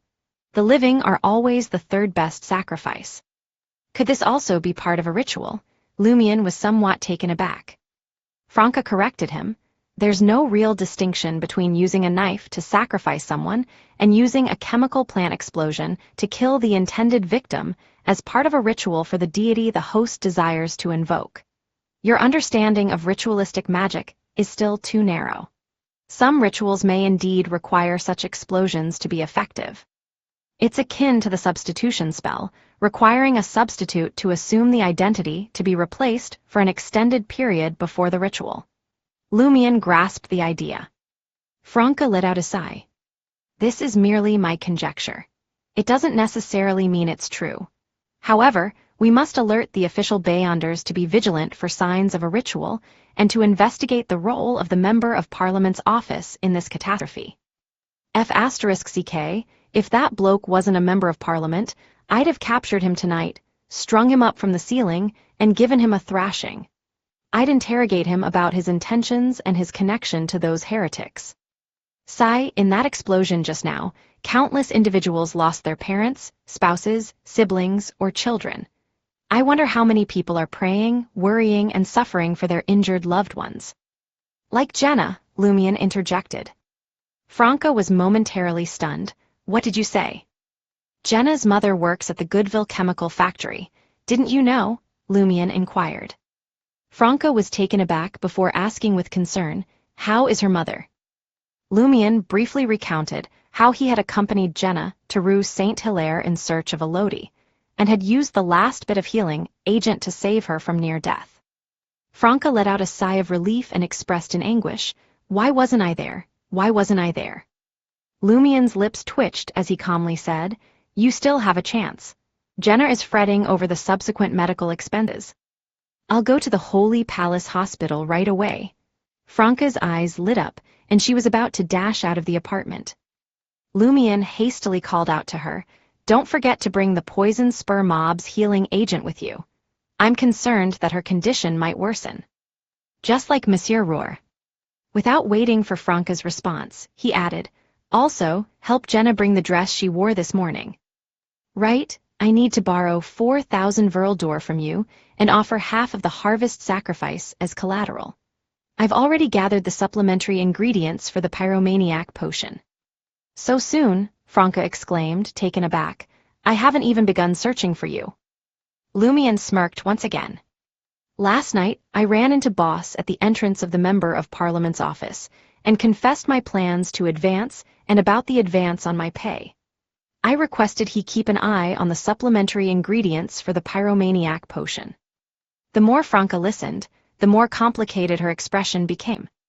You're more cunning than I realized, kid. Confiding in Gardner about this matter is indeed the best approach. However, can't you consider me? Don't you know that I also wanted to help you gather the supplementary ingredients for the Pyromaniac potion through Gardner?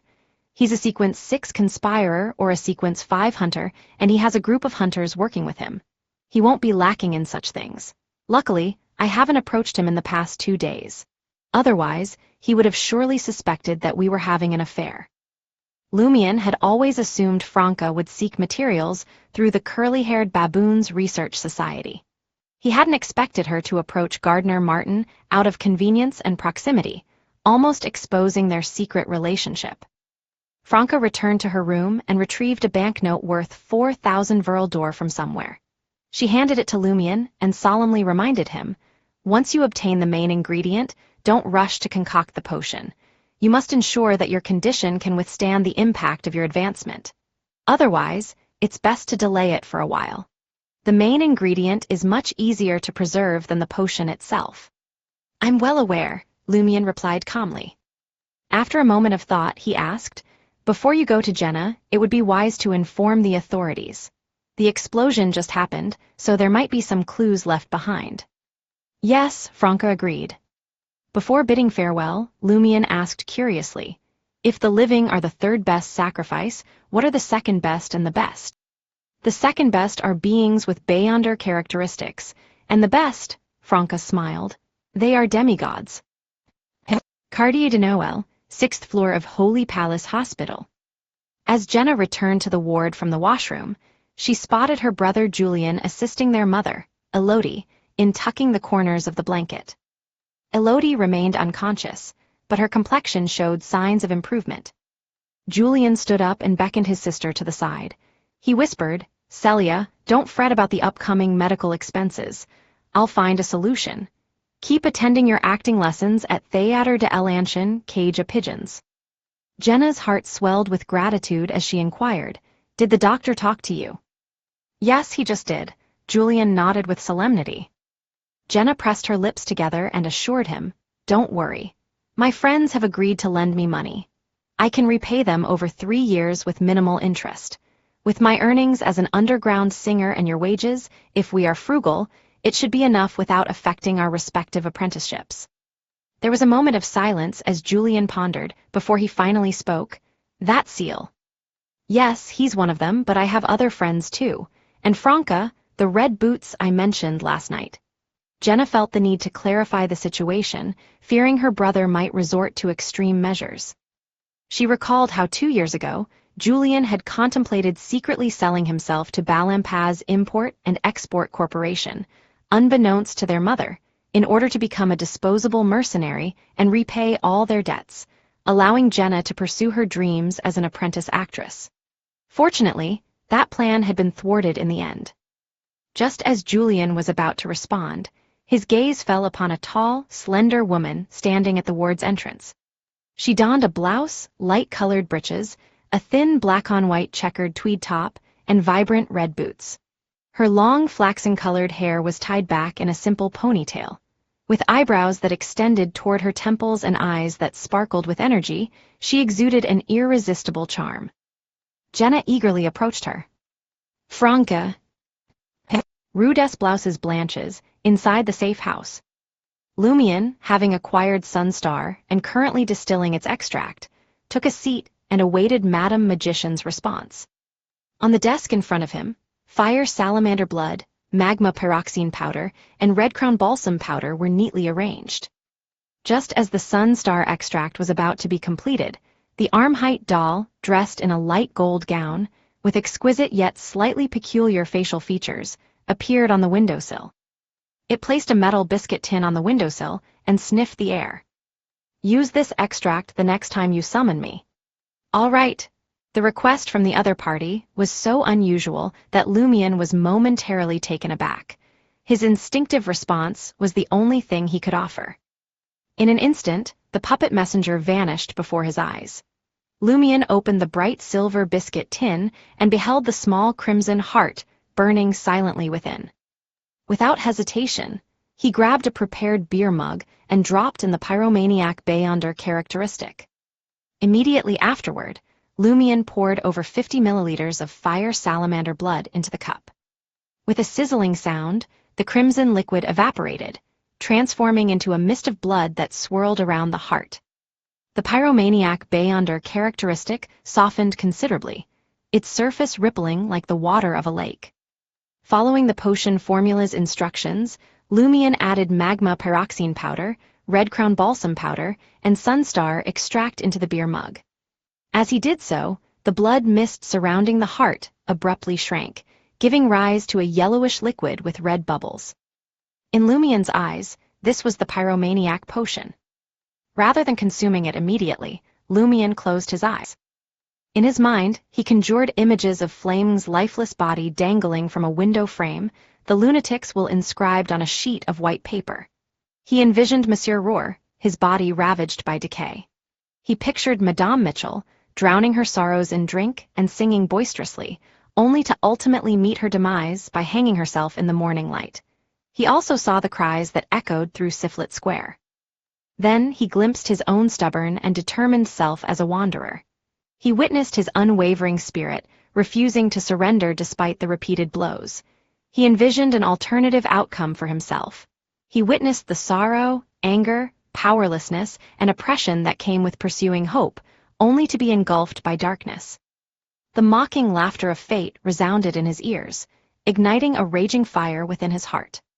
If this is the unavoidable conclusion, if this is the fate of insignificance, if efforts yield no fruit, and hope remains forever out of reach, then I shall fight with every ounce of my being to change it all. Even if there is no light ahead, and hope dwindles to a mere flicker, I will fight until my last breath. Mother f*** Seeker, Member of Parliament. Mother f*** Seeker Guillaume Bainet. Mother f*** Seeker Heretics. Mother f*** Seeker Termibarose. Mother f*** Seeker Inevitability. Lumien's eyes snapped open as he solidified his final acting principle as a provoker. Provocation symbolized indomitable spirit. He didn't need this for digestion assistance. With a fire raging within his chest, he seized the beer mug and guzzled down the liquid.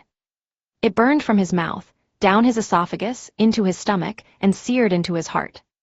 Chapter 242, Pyromaniac. Instantaneously, Lumien felt an inferno raging within him.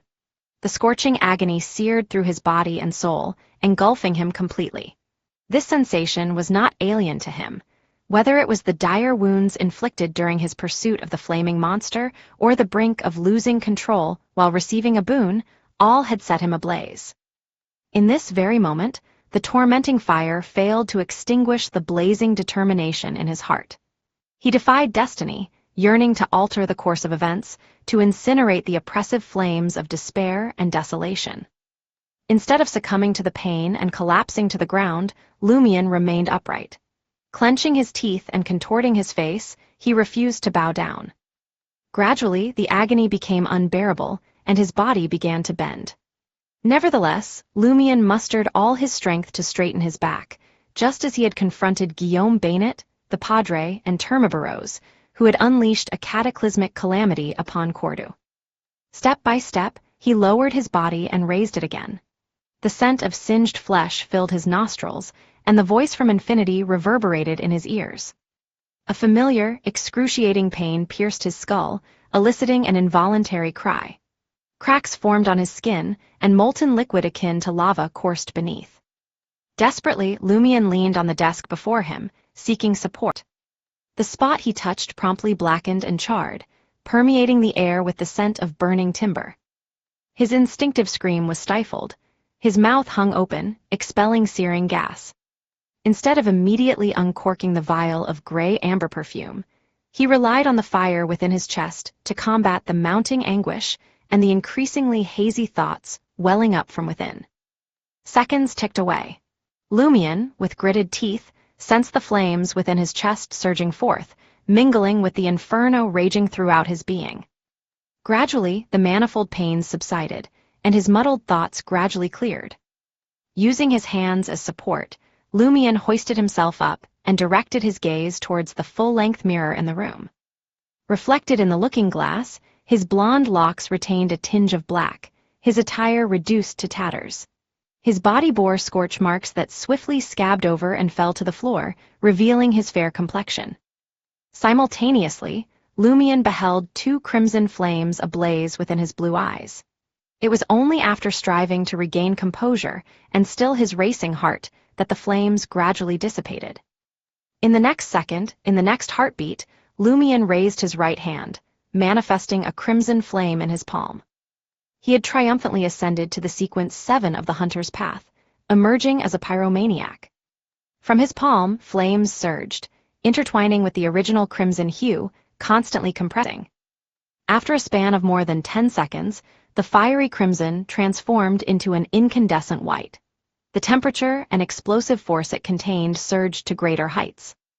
I can wield the crimson flame directly, or, by accumulating and compressing it for a duration, unleash an even more scorching white-hot blaze. Lumien's palm appeared impervious to the scorching heat as he allowed the white-hot flame to silently burn.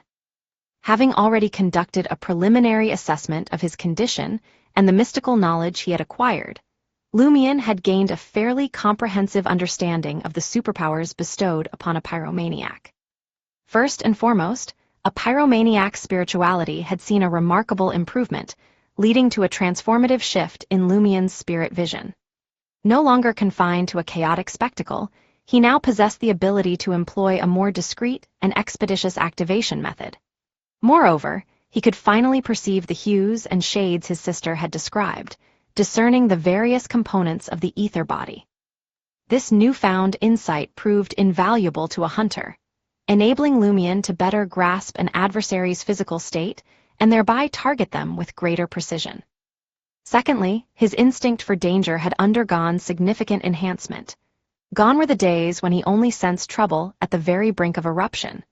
Through careful observation of his surroundings and the assimilation of information, Lumion could now activate his intuition preemptively. Consequently, he could detect if he was being followed and employ his anti-tracking techniques more effectively and flawlessly. Thirdly, his command over flames had brought with it a handful of accompanying spells. At present, Lumion's primary ability involved controlling the flames that originated from within him or were conjured by his own hands. While he possessed an affinity for flames and combustible substances in his vicinity, his influence over them remained somewhat limited. It was possible that, upon digesting the Pyromaniac potion or advancing to a higher sequence, corresponding changes might occur. Furthermore, Lumion could employ the flames he created as weapons against his adversaries. However, once the flames left his body, they no longer fell under his dominion unless he had pre-invested a portion of his spirituality in them. In essence, altering the trajectory of a fireball in mid-flight proved to be quite challenging, necessitating a supplementary expenditure of spirituality. The control of flames could be categorized into 7 distinct aspects. Firstly, there was compression, a bombardment in the form of a fireball. The longer the compression lasted, the more flames gathered, resulting in a more potent strike. Secondly, Lumion could ignite a layer of flames over his body, affording him a measure of defense against freezing effects, poisonous gases, and other forms of assault. Thirdly, he could fashion various temporary weapons using flames, capable of inflicting scorching, cutting, and piercing damage. Depending on the time spent channeling the flames, this ability could be categorized as either crimson or blazing white. Fourthly, Lumion had mastered the art of delayed explosions. By employing additional spirituality and manipulating the structure, he could fashion a flame bomb that would detonate at a predetermined time, rather than immediately upon impact. Fifthly, he possessed the power of area of effect attacks. By extending the reach of the flames instead of hurling them forth, Lumion could ensure precise control over their detonation, causing them to erupt at a desired location or manifest in different forms. Sixthly, Lumion had honed the technique of fire infusion. Through close quarters combat and the forceful clash of strength, he could gradually inject flames into an opponent's body before triggering their detonation. Finally, the 7th aspect involved imbuing his weapon with fire damage. The fire-type spells Lumion had acquired were instrumental in these various aspects, leveraging certain techniques to achieve effects that he could not ordinarily produce. The spells at Lumion's disposal were as follows: Fire Raven, Blazing Spear, Wall of Fire, and Giant Fireball. Of them all, the Fire Raven spell stood out as the most enchanting. With its aid, Lumion could swiftly condense a flock of flaming ravens around him, bestowing a fraction of his spirituality upon each avian form. This granted him a degree of control even after they departed from his body, enabling them to momentarily adjust their flight path and lock onto their intended targets. Without this spell, Lumion, a recent convert to Pyromaniac, would need to expend at least 3 times his present store of spirituality and energy to achieve a similar outcome. Moreover, the Fire Ravens would possess a significantly more clumsy and rigid disposition. Blazing Spear, on the other hand, entailed the rapid condensation of white flames, though they could only maintain the shape of a spear. Infused with spirituality, they could roughly guide Lumion's created fireball. By utilizing the ground as a conduit and drawing upon its own essence, Wall of Fire summoned forth a pair of flaming serpents that slithered toward the enemy, erecting a scorching barrier around them. Giant Fireball demanded a span of 10 to 20 seconds, akin to the compression of numerous crimson fireballs into a single devastating blast. While the pyromaniac's flames originated from his physical form and primarily inflicted bodily harm, they were also capable of burning a spirit body.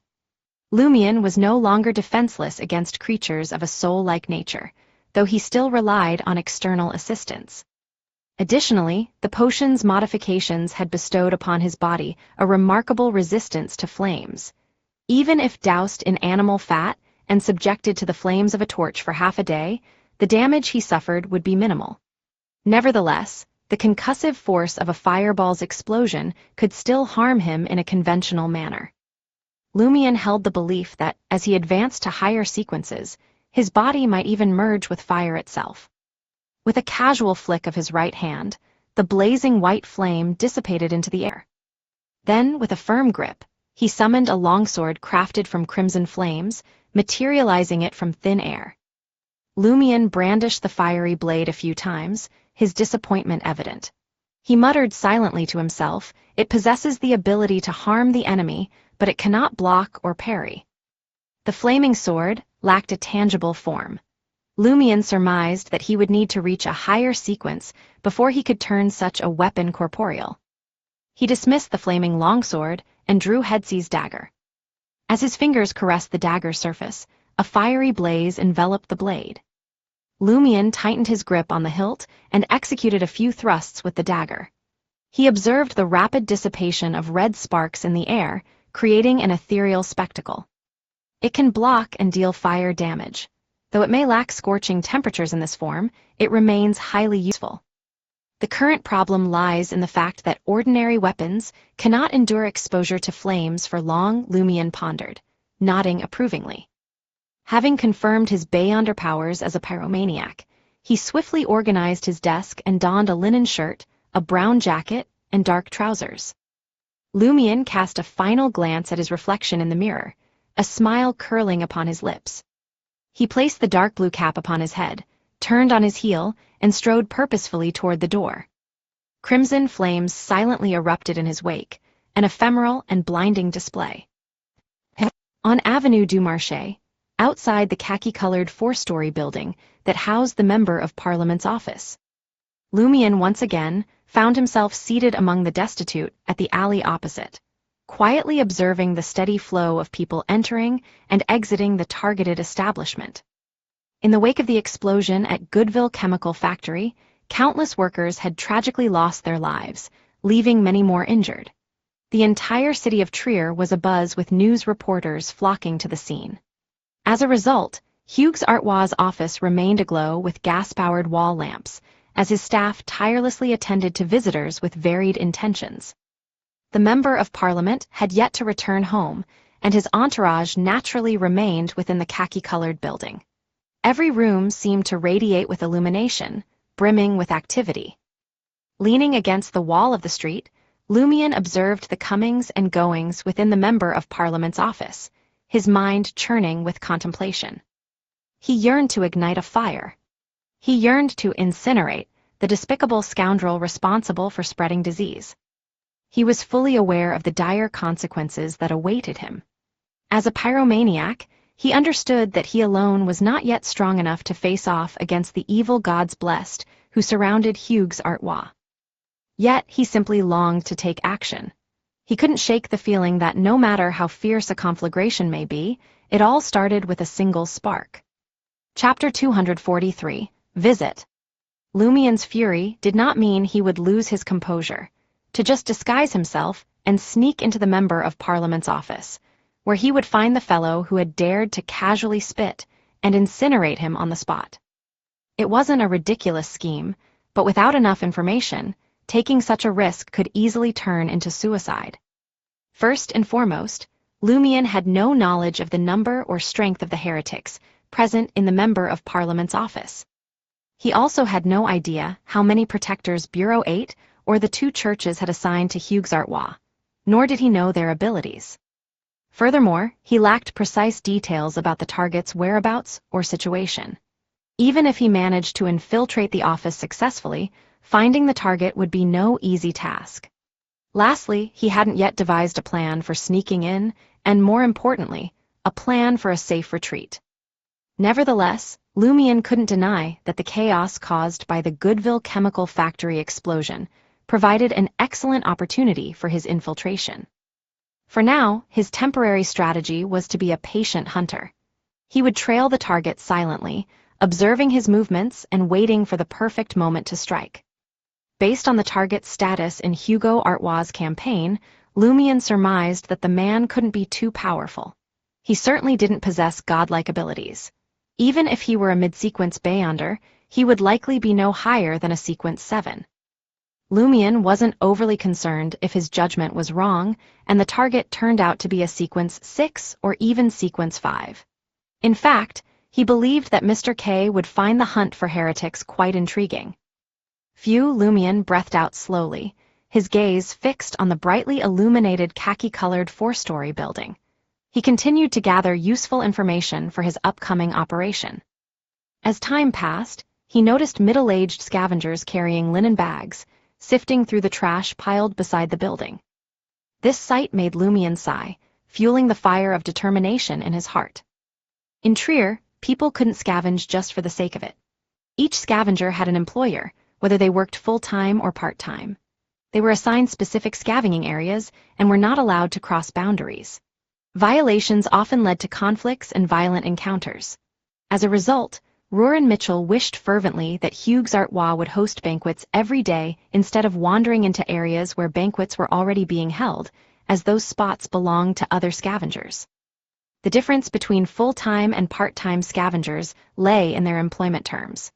Full-timers received a monthly salary from their employers, and the employers owned all the trash they collected. Occasionally, if they stumbled upon valuable or usable items, they might decide whether to surrender them or keep them for personal use. Part-timers like Rohr and Mitchell didn't have a fixed salary. They scavenged in the morning and evening, delivering everything they found to a designated waste disposal site, typically owned by their employers. These circumstances restricted street tramps to scavenging for food and clothing, with little opportunity to exchange their findings for money. Lumion patiently waited until 9 p.m., observing as the number of guests visiting the Member of Parliament's office gradually dwindled. People stepped out onto the balconies for a smoke or a brief respite. And then his eyes widened as he spotted a figure. Standing on the balcony of a second-floor room, there he was, the thin, pale man with curly dark yellow hair and piercing brown eyes. Dressed in a blue shirt, black vest, and a somber suit complete with a bow tie, he held a cigarette, enveloped in a cloud of smoke, occasionally taking a drag. Lumion had seen him before in Franca's magic mirror divination. It was the spitter. Cough, cough, cough. A fit of violent coughing shook the frail young man, as if he wished to expel his lungs from his body. Finally, he hacked up another glob of thick phlegm after some harumphing. Pulling out a handkerchief, he spat the viscous phlegm into it, wrapping it up and tucking it away in his pocket. He didn't discard it carelessly. Lumion's eyes narrowed. He knows that his phlegm can transmit diseases as a result of mysticism. As more people flocked to the balconies of their respective rooms, Lumion swiftly identified the familiar faces. Member of Parliament Hugues Artois from the Market District occupied the room at the top floor, boasting the largest balcony. The red-haired woman resided on the same floor, right next door to him. On the second floor, on the opposite end of the corridor from the spitter, was a man in his 30s with gold-rimmed glasses, a document always in hand. Every now and then, he would wander to the balcony to enjoy a smoke and the view, displaying a lack of concern for the aftermath of the Goodville chemical factory explosion. The third floor housed a tall, muscular middle-aged man, occupying the central office. Directly beneath Hugues Artois, on the fourth floor, was a refined young woman in a white shirt and a dark blue coat. She shared the same side of the building as the man with gold-rimmed glasses, deliberately avoiding any proximity to the spitter. Lumion observed closely and deduced that the rooms adjacent to the spitters were part of a collective office, likely accommodating several employees. This implied that the probability of them holding any significant status or possessing Beyonder powers was negligible. So the other heretics intentionally distanced themselves from the incessant coughing and spitting man. They believe the Member of Parliament's office is heavily guarded, and that individual possesses beyonder powers. It's highly unlikely for an attack to be directed at him. True enough. If an assault were to occur in the Member of Parliament's office, the target would undoubtedly be Hugues Artois and not one of his subordinates. Only then would it be worth the risk. Lumion pondered this realization earnestly for a moment, and suddenly sensed an opportunity emerging. The dilemma now lay in how Lumion could infiltrate the Member of Parliament's office unnoticed, particularly given his conspicuous golden hair with a touch of black. After all, he didn't have Franca's help. After careful consideration, Lumion devised a plan. He departed from the vicinity of the office, and made his way back to the safe house on Rue des Blanches. Without hesitation, he set up an altar and offered a prayer to the great existence, seeking his protection. Lumion firmly believed that since the embrace of an angel would shield him from the prying eyes of any deity, it definitely ensured sufficient anti-divination effects. Just as before, he found himself bathed in the radiant brilliance and divine majesty of the angel. Overwhelmed by indescribable emotions, he witnessed cascades of luminous wings enveloping him. Once he completed this ritual, Lumion pressed his hand to his head. His golden and black hair erupted into flames, cascading down like withered grass until only a few hair roots remained. Putting on his trusty dark blue cap, he concealed his features behind the mystery-prying glasses. With his transformed appearance, Lumion left Rue des Blanches and ventured towards Avenue du Marché, near Le Marché du Quartier du Gentleman. There, he located a clothing store that didn't specialize in cheap garments. The two shop assistants, a man and a woman, were taken aback when they saw a person dressed like a vagrant entering, unsure of how to react. In a panicked tone, Lumion explained, "I encountered a perverted thief who stole my clothes and trousers. I had no choice but to purchase this set from a nearby beggar." The female shop assistant struggled to suppress her laughter. They had witnessed similar situations countless times before, well aware that those who made such excuses were often involved in affairs with certain ladies, fleeing in a state of undress with their wallets once their husbands returned, only to seek refuge in the garments of a beggar. When someone confidently claimed that their predicament stemmed from an affair, it usually meant they had genuinely encountered a twisted thief. In the end, Lumion acquired a suit that appeared decent but was actually quite ordinary. It included a shirt, coat, bow tie, and a dark cane. Additionally, he opted for a brown wig and a matching fake beard. The total cost came to 78 Verle d'Or. After carefully covering his tracks and returning to the safe house on Rue des Blanches, Lumion shed his disguise and once again adorned the mystery-prying glasses. Following his recollection, he skillfully applied makeup to achieve his desired effect. His aim was to transform himself into an older version. As he gazed into the mirror, Lumion gradually took on the appearance of a middle-aged man, complete with a fake brown beard affixed to his mouth and chin. Thus, Lumion assumed the identity of Bono Goodville, the proprietor of the Goodville Chemical Factory. Though the resemblance was only around 40 to 50%, anyone acquainted with Bono Goodville would instinctively mistake Lumion for the man, provided they didn't scrutinize or closely distinguish him. In this guise, Lumion intended to infiltrate the Member of Parliament's office. Before embarking on his mission, he ventured into the underground and stashed the tramp's attire in a cavern within the quarry. Emerging from underground Trier, Lumion hastened to the khaki-colored four-story building that housed the Member of Parliament's office, cane in hand. After observing for a brief moment and ensuring that the figures in each room remained relatively unchanged, he lowered his head, partially concealing his face, and approached the entrance. "Whom are you seeking?" inquired an armed guard donned in a dark blue uniform, blocking his path. Lumion raised his head, withdrew his hand, and responded with anxiety in his voice. "I'm looking for the Member of Parliament." One of the guards caught a clear glimpse of the visitor's face under the glow of the street lamp and involuntarily exclaimed, "Monsieur Goodville, what brings you here again?" Abruptly, he halted his words, realizing that this gentleman, who had recently experienced a devastating explosion at his factory, had an abundance of issues to address this night, along with numerous concerns that required assistance.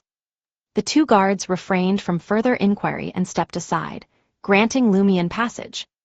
The lobby on the ground floor bustled with activity, despite the late hour.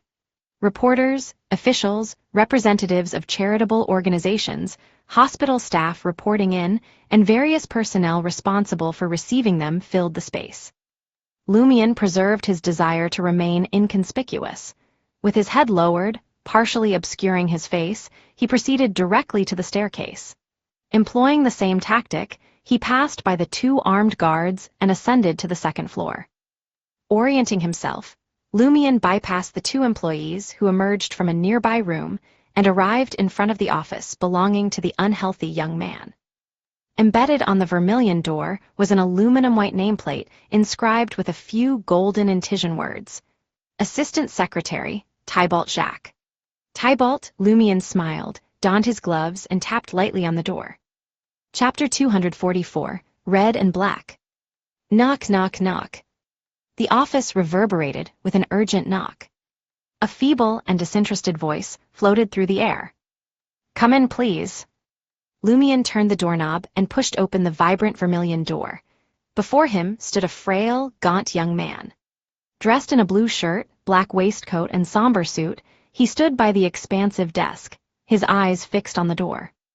As Tybalt Jacques recognized the visitor to be Bono Goodville, a chuckle escaped the assistant secretary. Don't fret, decay is an unavoidable fate. It afflicts humans and organizations alike. Once the decay sets in, all sorts of troubles will arise.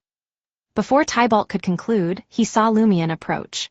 Guard raised, he blurted out, "What do you think you're doing?"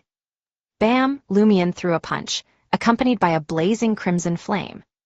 His action cut off Tybalt's words, forcing him to instinctively raise his forearm to block the blow.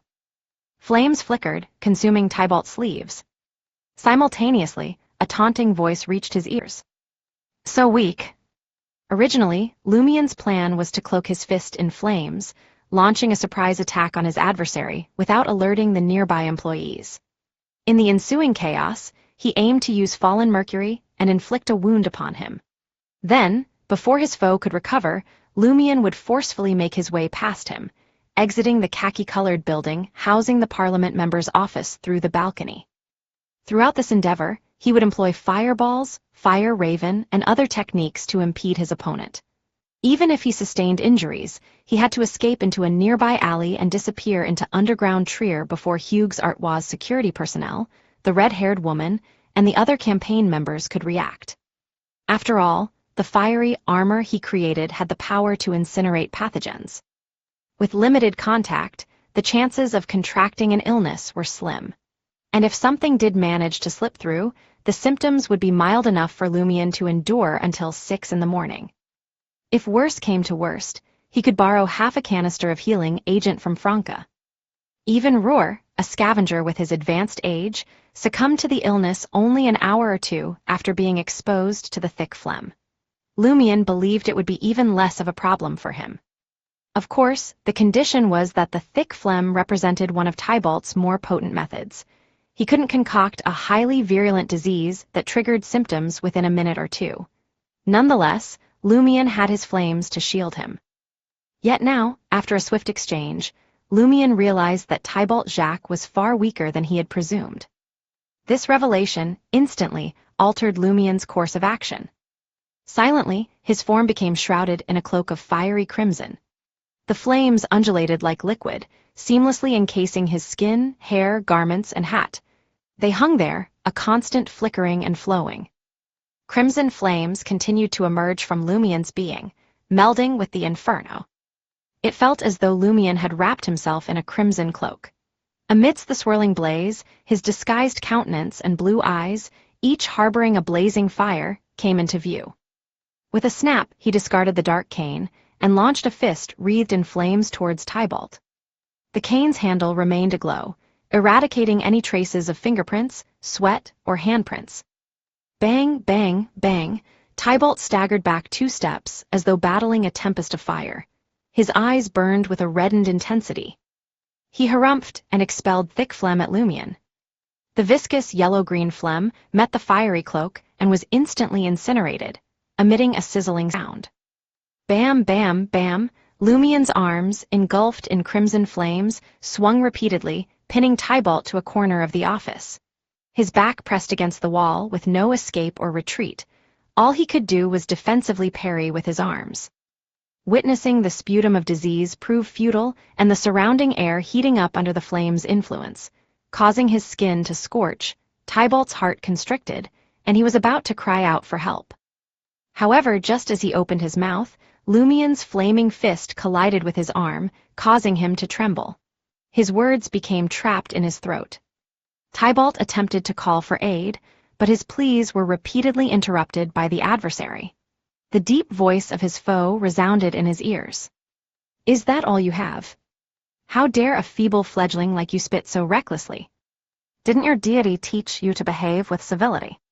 I shall summon 100 vagabonds to spit in your mouth." The mockery inflamed Tybalt's eyes, and he momentarily forgot about seeking assistance. All he yearned for was the other party to suffer and perish. Translucent blisters materialized on his exposed skin, brimming with a sickly yellowish-black fluid. Bangs, bangs, bang. Lumien's flaming fist consumed Tybalt's sleeve, rupturing the translucent blister within. Yet, the repugnant yellowish-black liquid failed to touch his flesh. It was first scorched by the flames before being halted by the gloves.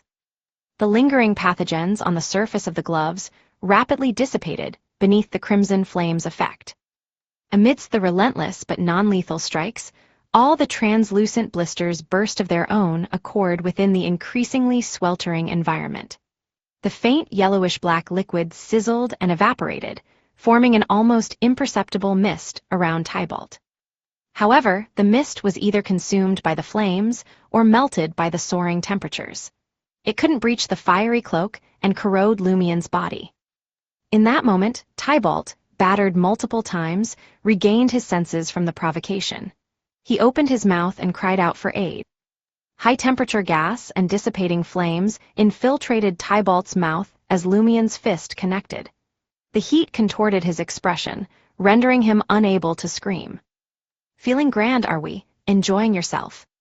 When you spat without a care, did you ever consider that it would lead to your own demise? Taking your life is no different from slaughtering a chicken." Lumien locked his gaze onto Tybalt's eyes, witnessing despair, fear, and pleas for mercy slowly emerge. He didn't relent. With fists ablaze in crimson flames, he unleashed another relentless onslaught of strikes. He had no intention of evading Tybalt's feeble attempts at defense. Each blow found its mark.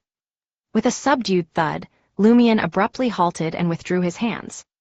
Tybalt remained motionless against the wall, his eyes vacant. The flames enveloping Lumien's form dissipated like a receding river, leaving behind a trace of crimson in his footsteps. Without sparing Tybalt a second glance, Lumien stooped to retrieve his cane. He took Mr. K's finger and pressed it against the wall beside Tybalt. Having done so, Lumien removed his half-top hat and placed it upon his chest, bowing to Tybalt. Then he strode past his lifeless, statue-like prey and ventured onto the balcony. Concealed by the shadows, he pressed against the wall and effortlessly leaped to the side of the khaki-colored building. Only then did the occupants upstairs sense something amiss. Several individuals rushed out, peering into the outside world. Lumien's figure had already vanished into the depths of the dark alley. Simultaneously, a muffled sound emanated from Tybalt's rigid body. Boom! In an instant, he erupted from within, crimson flames splattering flesh and internal organs in every direction. Fire infusion. Pyromaniac's fire infusion. Prior to Lumien's departure, Tybalt had teetered on the precipice of death. His organs and brain had been consumed by the injected flames. What ensued was primarily the annihilation of his spirit body. There were 3 reasons why Lumien had a change of heart at the last moment, opting to forego the quickest and simplest method of dispatching Tybalt. Firstly, utilizing the Monsaurus ghost could potentially impact Tybalt's family. If possible, it was preferable to avoid such measures, despite the high probability that they had already succumbed to the influence of an evil deity. Secondly, he could utilize the implosion to create a gruesome scene of carnage, strewn with flesh and blood. Coupled with Mr. K's fingerprint, it would point subsequent investigators in the direction of the Aurora Order. It would also serve as a clear indication that Tybalt was a follower of an evil god.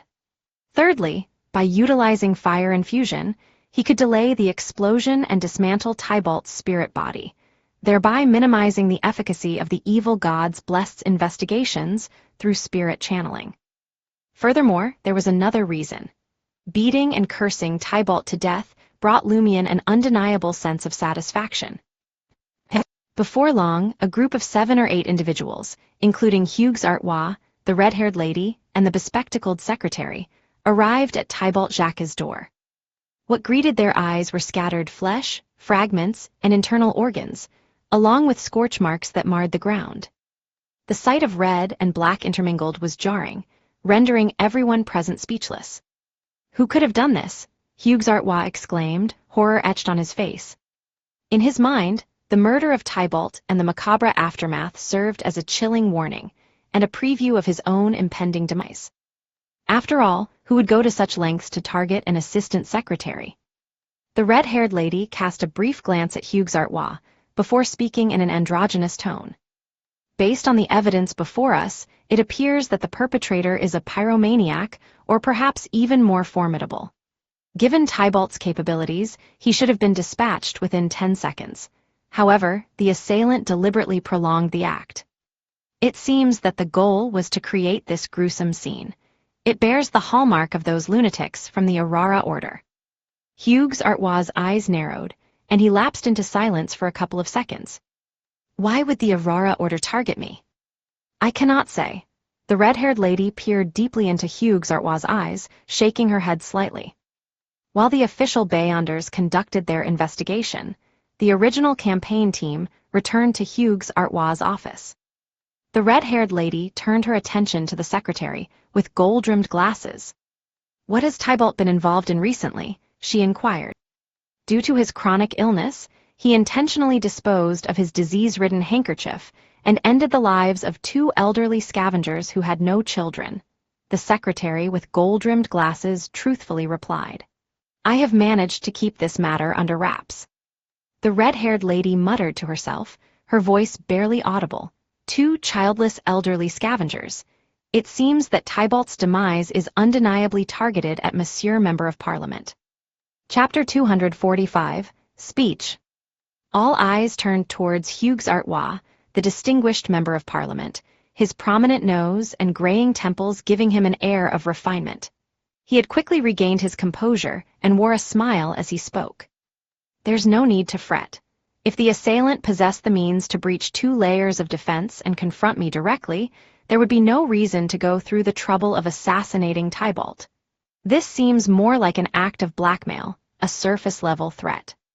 The 4 members of the campaign present nodded simultaneously, coming to the conclusion that Monsieur Member of Parliament's deduction was accurate. Hugues Artois turned to the lady with red hair. "Cassandra, my knowledge of mysticism is limited. I have only heard that Beyonders can extract the truth from a deceased soul through spirit channeling.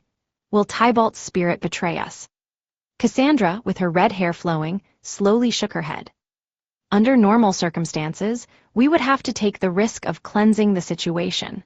However, in the recent attack, the assassin clearly took ample time to obliterate Tybalt's spirit, thereby concealing his own identity. It's equivalent to assisting us." Hugues Artois nodded slightly and cast a glance at the 2 anxious secretaries. With a smile, he reassured them. "Roan, Margaret, fear not. Time is on our side, and the future lies within our grasp. A minor setback will not hinder the ultimate outcome. You must always believe that our actions represent justice." Roan, donning gold-rimmed spectacles, and the refined Margaret were bewildered. They couldn't fathom being associated with the concept of justice. Not only them, but even Cassandra with her red hair and the middle-aged, muscular Bajuva looked at Hugues Artois in confusion, sensing they might have misheard. Cautiously, Hugues Artois glanced towards the door, silently questioning if anyone might be eavesdropping. After the red-haired Cassandra nodded, he launched into an impromptu speech. "Ladies and gentlemen, While I may not possess the ability to convert and pray for a boon due to a binding contract, I have acquired a profound understanding of our world. You, better than anyone, should be aware that the vast cosmos above us represents an expansive universe. Countless planets exist within it, each akin to its own world. Many of these worlds harbor their own civilizations. The world we inhabit is but one among an endless expanse, as insignificant as a speck of dust. The 7 deities have imprisoned us in this realm, preventing us from making contact with the civilizations that thrive in the universe. They desire our blindness and deafness, seeking to keep us enslaved for generations. They label these magnificent beings as evil gods. They weave falsehoods, warning us of the peril that lies in believing in these evil gods. Their goal is to prevent us from making contact with these higher civilizations, to keep us confined. If the belief in an evil god were genuinely dangerous, why do numerous civilizations in the universe, comprising different species, still exist? They are afraid. If these mighty entities were to descend upon our world, they alone would face destruction. Only the saints, angels, and fanatics who follow them would be affected. For most people, it would merely be a shift in faith, devoid of peril. Believing in one of the 7 deities is deemed faith, but believing in other great beings is not. We can no longer remain captive to the 7 deities. We must venture forth into the future of humankind and the course of civilization. From the mere fact that boons can be obtained, these great beings are mightier than the 7 deities. They will bestow protection and willingly offer their power. Their divine benevolence is boundless, akin to the vast sea. In the days to come, when we navigate the universe and reflect upon the journey we have undertaken, you shall come to comprehend that our cause is one of justice. In this process, death is an inevitability, yet those who perish are deserving. They are either aged, feeble, unlucky, or destined to meet such a fate. Most of the blame does not lie with us. Furthermore, they constitute only a minority. We cannot impede the majority from seeking refuge with a higher civilization, pursuing a better future. Ladies and gentlemen, sacrifices are inherent in any cause.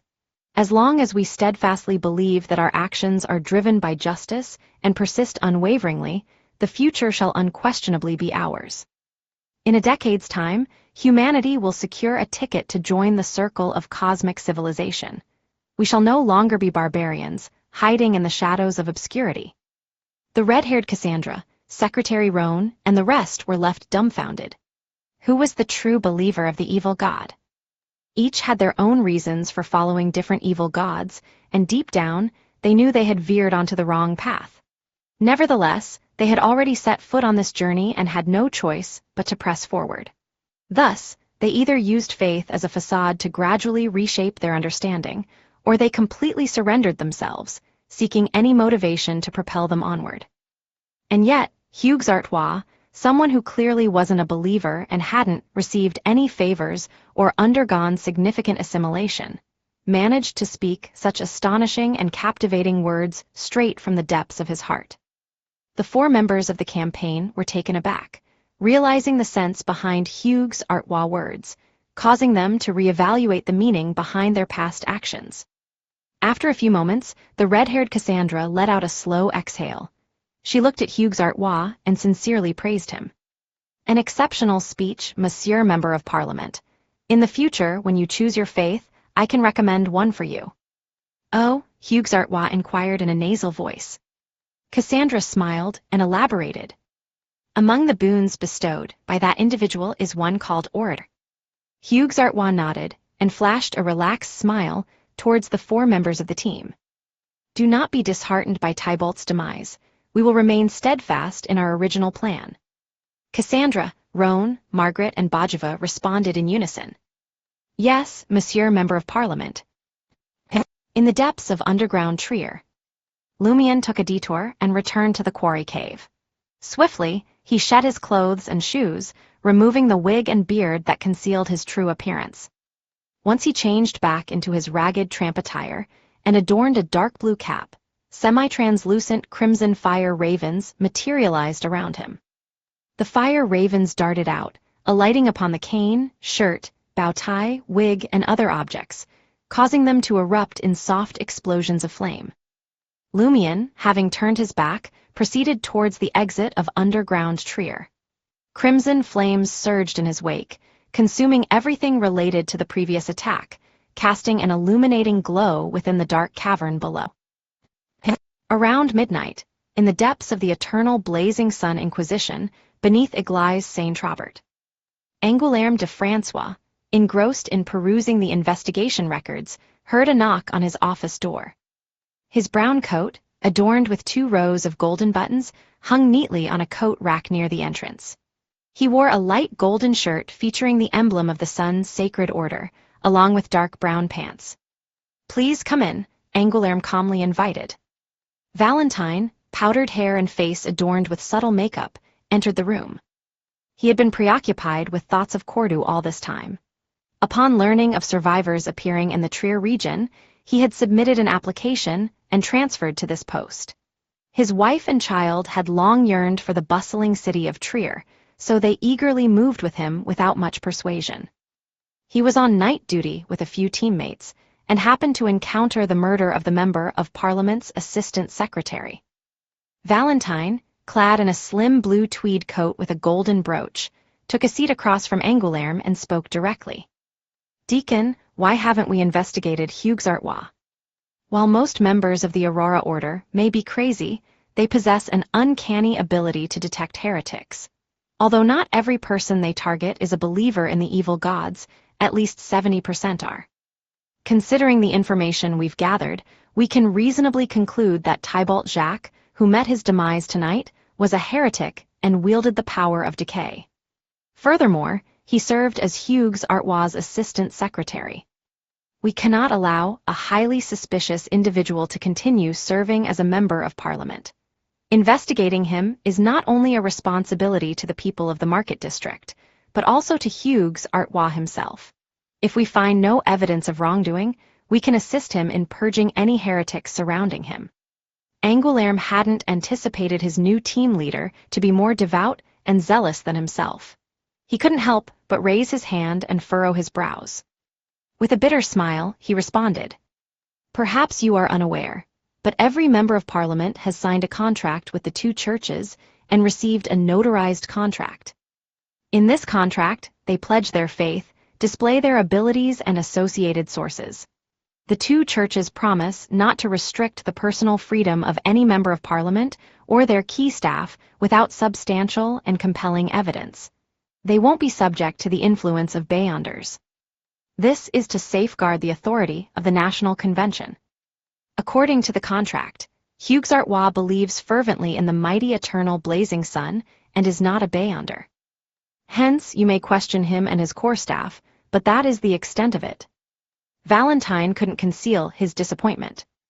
Why is such a contract in place? It is a byproduct of the past coup d'etat, a change that accompanied the course of history. Angoulême provided a simple explanation. Valentine let out a sigh, rose from his seat, and extended his arms. "Praise the sun!" "Praise the sun!" Angoulême stood up and returned the gesture, watching his subordinate exit the office. Quartier de Noël, Holy Palace Hospital. Jenna sat upon a small stool, slumped beside her mother Elodie's lightly slumbering form in the hospital bed. After bidding farewell to Franca and sending her brother Julien home, who had to attend to his factory duties come dawn, Jenna found herself alone. The Théâtre de l'Ancien Cage à Pigeons had yet to resume its acting training, as plans were underway to auction it, along with Auberge du Coq d'Oreille, at the police headquarters. However, the recent explosion at the Goodville chemical factory had caused a delay in those proceedings. Suddenly, Elodie stirred. Jenna startled awake, her eyes fixating on her mother, who gradually opened her own. Elodie's gaze mirrored the face of her daughter, as she mustered a smile. "I thought I was about to see your father." Without awaiting Jenna's reply, Elodie inquired, her voice frail, "How are my injuries?" Jenna, overjoyed to witness her mother awaken from her coma, beamed genuinely and responded, "They're not severe. Look, no surgery is required." Elodie heaved a sigh of relief and nodded slowly. Still recovering from her coma, her body and mind weren't yet in their prime state. After a brief exchange, she drifted back into slumber.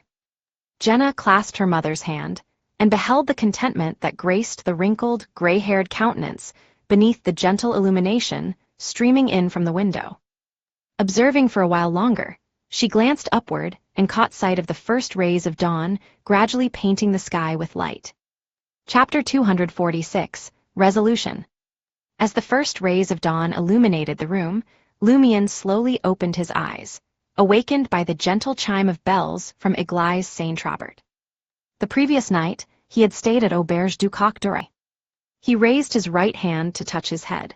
His bald head had grown thick and healthy hair once more.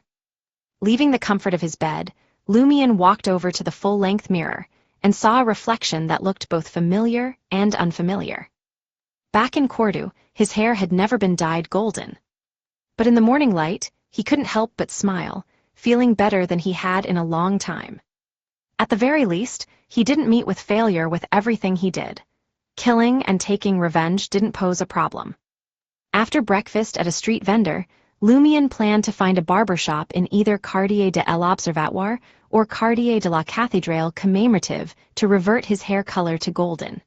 But before he could set out, hurried footsteps approached his room. He braced himself, thinking someone might kick the door open, but instead, there was a knock. It was Franca, who rarely rose so early. She couldn't hide her surprise upon seeing Lumion's pure black hair. "You dyed it back," she exclaimed.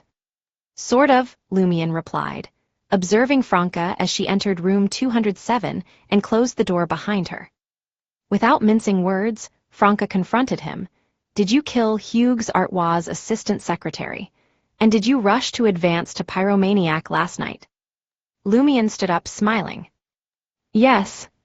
Franca was momentarily at a loss for words with the frank admission. After a few seconds, she hissed and said, "You brat, you promised me you would hold back and endure, but the very next moment, you went ahead without hesitation. You really can't suppress your hatred for a night, can you? If you keep going like this, I seriously doubt you'll survive this year. No, this month." Lumion explained simply, "Actually, I didn't intend to kill Tybalt last night. I merely wanted to monitor him, gather information, and plan a proper approach to deal with him together with you. But an opportunity presented itself, and it was too good to pass up. I couldn't convince myself to hold back. Right, I made preparations in all aspects, including measures against divination and tracking." Relieved, Franca asked, "That Tybalt guy seemed weak. Was it easy for you to handle him?" "He mainly transmitted diseases through contact, and pyromaniacs happen to counter that ability.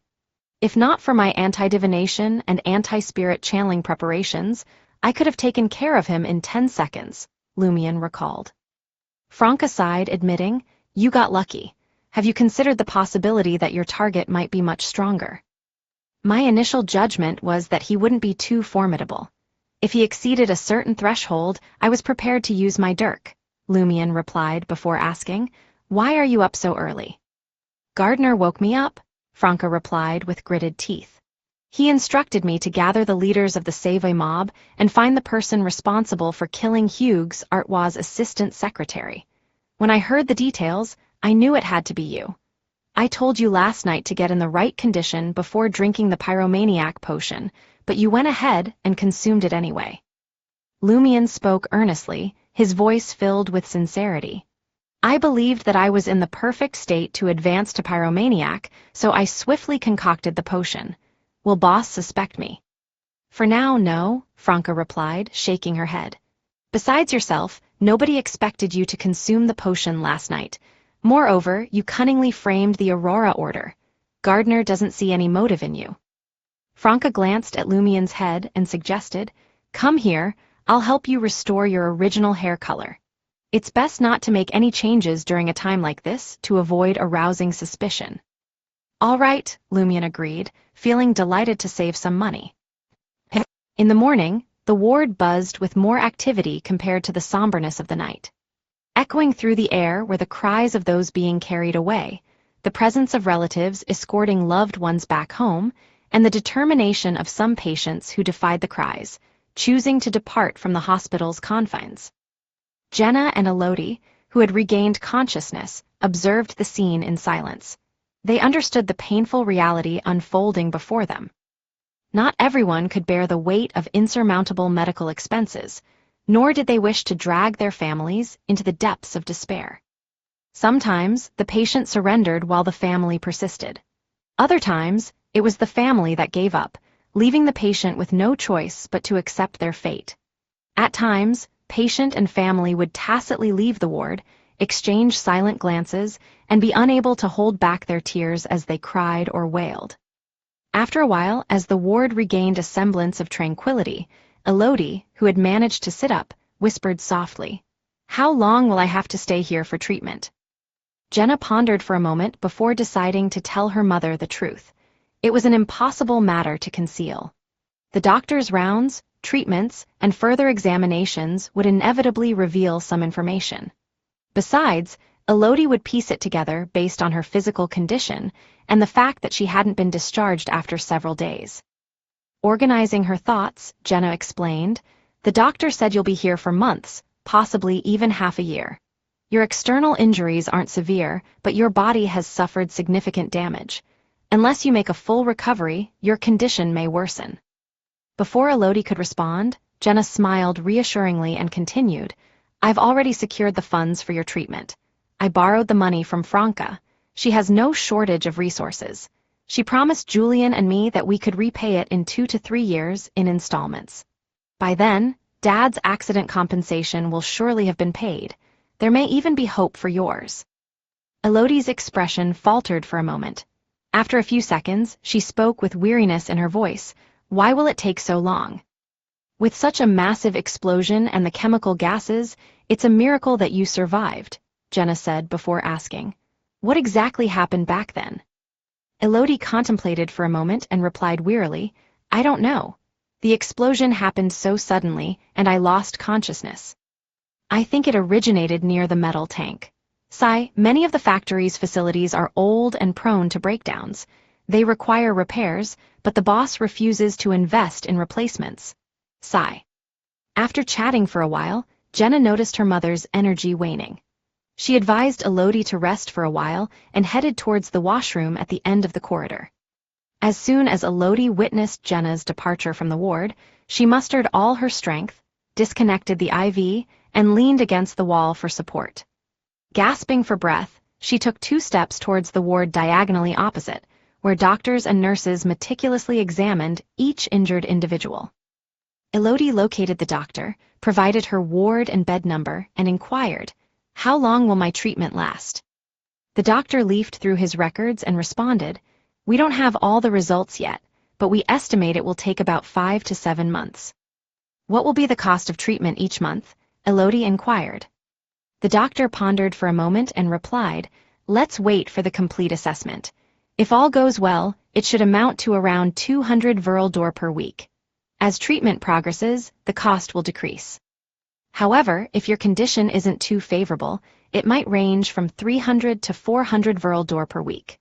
Furthermore, even after you leave the hospital, you must prioritize rest and avoid exerting yourself."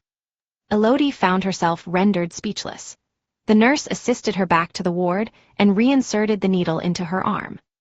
Shortly before noon, Julian rushed into the ward, his concern for his mother evident in his eyes. After conversing with him for a while, Jenna announced, "I'll go to the hospital cafeteria and bring back some food for you." With that, she departed the ward, moving briskly as she descended the stairs. Thanks to Lumien's guidance, Jenna had come to realize that she possessed extraordinary abilities as a beyonder. She was no longer an ordinary individual. With a willingness to take calculated risks, she had numerous avenues to earn money. Consequently, the expenses for Elodie's treatment and the overwhelming debt held no power over her. The fact that her mother had been saved was cause for celebration, a reason to extol the sun. In the ward, Elodie gazed at Julian, who sat beside her, and posed a question with a tender expression. "You're nearly 23, aren't you?" "That's right," Julian replied, a smile gracing his face. "I've been a provider for the family for quite some time now, but in your eyes I'm still a youngling." Elodie offered a faint smile and spoke. "That's because my criteria for true adulthood differ from others. I've always believed that one can only be considered an adult when they possess a skill that consistently earns them money. You're still a year away from that, and Celia has another year and a half to go. You've endured so much these past few years. It was you who endured, Julian responded with a sigh. Before I could truly assist, you worked 3 jobs a day for a whole year, from 6 a.m. until midnight. Emotions surged within him, causing him to blurt out, "We'll definitely cure you." Elodie chuckled in delight, her hand gently caressing her flaxen hair. "Unfortunately, my wig is gone." "And your sister? She previously deceived us, claiming that the theater required her to dye her hair a brownish-yellow shade. In reality, it was to prevent herself from being recognized when she went to sing at the dance hall. I don't know what to do with her." "Sai, I truly don't want you to shoulder more debt. It will waste years. By then, you won't be young anymore." Julian swiftly consoled his mother, assuring her that he excelled at his job and would undoubtedly receive a salary increase next year. After rambling for a few minutes, Elodie clutched her chest and beseeched Julian, "I'm not feeling well. Please find a doctor for me." "Okay." Julian stood up abruptly and dashed out of the room. Elodie promptly removed the IV needle and stumbled toward the ward's window, relying on the nearby beds for support. Meanwhile, on the first floor of Holy Palace Hospital, Jenna emerged from the cafeteria, carrying a wooden lunch box, and began her journey up the staircase. Suddenly, from the corner of her eye, she witnessed a figure hurtling downwards, resulting in a resounding thud. Jenna's heart skipped a beat, her mind filled with unease. Hastily, she turned around, uncertain about the source of her apprehension. She dashed out of the hall and approached the spot where the person had jumped, maneuvering through the gathering crowd. In the next instant, she beheld a crimson liquid seeping, and a familiar face adorned with delicate wrinkles. With a thud, the lunchbox slipped from her grasp, crashing onto the ground. Her eyes grew vacant, reflecting a vivid red. The lifeless body belonged to her mother, Elodie. The person who had leaped from the building was her mother, Elodie. Chapter 247, Instigation. In the café on the second floor of Salle de Bal Brise, Lumian finished his lunch and caught sight of Franca once more. She was attired in a white shirt, light-colored breeches, and vibrant red boots. This time, her countenance was grave, causing an uneasiness to settle upon Louis, Sarkota, and the other gangsters. They feared that trouble might accompany her arrival. Lumian rose from his seat, casting an inquisitive gaze in her direction. Franca exhaled slowly and spoke, her tone weighted with solemnity. "Jenna's mother passed away." Lumian was taken aback, as though he had witnessed Flaming's lifeless body dangling from a window frame or roar decaying to the bone. His eyes narrowed, and his hands clenched into fists. After a few moments, he inquired, was it due to her declining condition? "No," Franca shook her head, "it was suicide." Observing Lumian's perplexed expression, she sighed and elaborated. "Last night, when I sought out Jenna, I worried that she might put up a brave facade and keep her difficulties concealed or seek our assistance, so I made a point to meet the attending physician and the nurses responsible for her mother's care. I treated them to coffee and dessert, urging them to keep a close watch on Jenna's mother. I arranged for them to notify me immediately of any complications, and I pledged to cover any necessary expenses. They informed me that upon learning about the months-long treatment and its approximate cost, Jenna's mother took advantage of Jenna's visit to the cafeteria and Julian's absence in search of a doctor. She leaped from the 6th floor. Alas, her health was already frail, and she perished instantly upon impact." Lumian fell into a pensive silence. Suddenly, he pressed his left chest and sneered, "Is this fate?" Franca couldn't provide an answer. At 1 p.m., Lumian and Franca arrived at the Holy Palace Hospital. The nurse, whom Franca had deliberately befriended, guided them to the farewell sanctuary, situated on the ground floor of an annex. The place was known as the Farewell Sanctuary, where the departed awaited their purification. Julian, Jenna's brother, sat by the door, his head in his hands, wearing a pained expression as he stared at the sky-blue painted wall opposite. Approaching him, Franca asked in a hushed voice, "Are Auntie and Jenna inside?" Julian nodded slowly and whispered to himself in anguish, I shouldn't have left her alone in the ward. I shouldn't have left her alone in the ward. Franca didn't know how to console him. All she could do was sigh and enter the farewell sanctuary alongside Julian. Elodie's body lay on a bed covered by a white sheet, concealed beneath a plain white cloth. The blood on her body had been cleansed. Her face appeared pallid, and her eyes were tightly shut. Jenna sat on a stool across from her mother, her gaze empty and her voice absent, as if her soul had departed. Franca called out, a mix of pain and concern in her tone, but Jenna ignored her, as if she had encased herself in another realm. Lumion pulled up a chair and seated himself next to Jenna, his gaze also fixed upon the lifeless figure of Elodie. After a few seconds, he spoke in a deep voice. I understand what you're feeling. Not long ago, I too lost the family member who meant the most to me. Jenna remained silent, as if she had transformed into a statue. Lumion directed his gaze toward the same direction as Jenna and continued, but you need to know who is responsible for this tragedy. Is it your fault? Is it your mother's fault? Is it your brother's fault? No, you did nothing wrong. Faced with accidents and debts, you chose to endure them with determination. You chose to rely on your own labor and suffering to secure a new life. It took you several years to emerge from it slowly. Is that wrong? No. This time you didn't abandon your loved one, you fought hard to find a solution. Is that wrong? No. You didn't hide anything from your mother. You informed her about the duration of the treatment, the costs, and the source of funding. Is that wrong? No, there was no way to conceal it. Your mother loves you and wants you to avoid reliving the painful past few years. She wants you to walk in the light, not in darkness. Is that wrong? No. Who is at fault? It's the factory owner, who continuously appeals and delays the compensation for the accident, subjecting you to years of painful and oppressive existence. It's the laws that protect their actions. It's Bono Goodville, who disregards safety regulations and fails to replace worn-out machines. It's the exorbitant cost of treatment that plunges the less fortunate into despair. It's the National Convention and the government who have caused all of this. Jenna's expression finally shifted, a glimmer of pain surfacing in her vacant eyes and impassive face.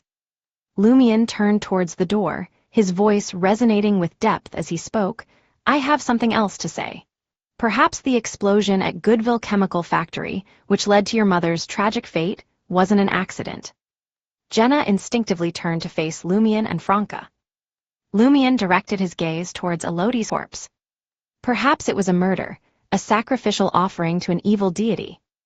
Our honorable member of parliament, Hugues Artois, has been assessed by the blessed of powerful evil gods as an open-minded individual. He is surrounded by heretics, including Thibault Jacques, the assistant secretary responsible for spreading diseases and taking innocent lives.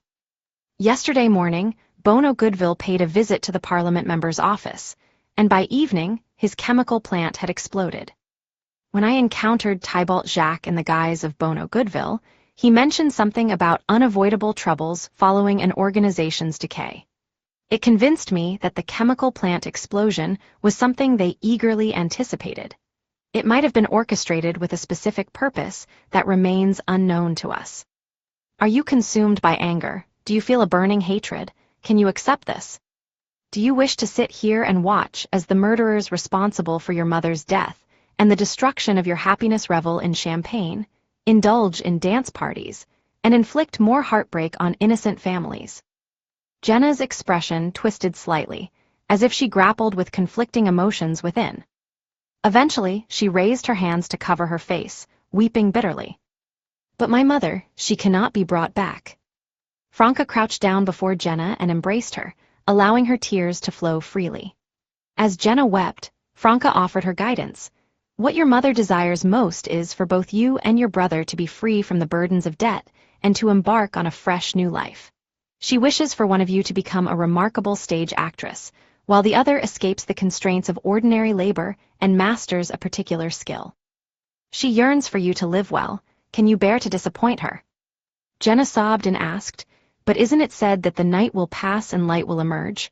Why is it always so dark? Why can't I see any light? It will come, Franca repeated, patting Jenna's back soothingly. What you must do now is to give your mother a proper burial and consider doing something meaningful in her honor.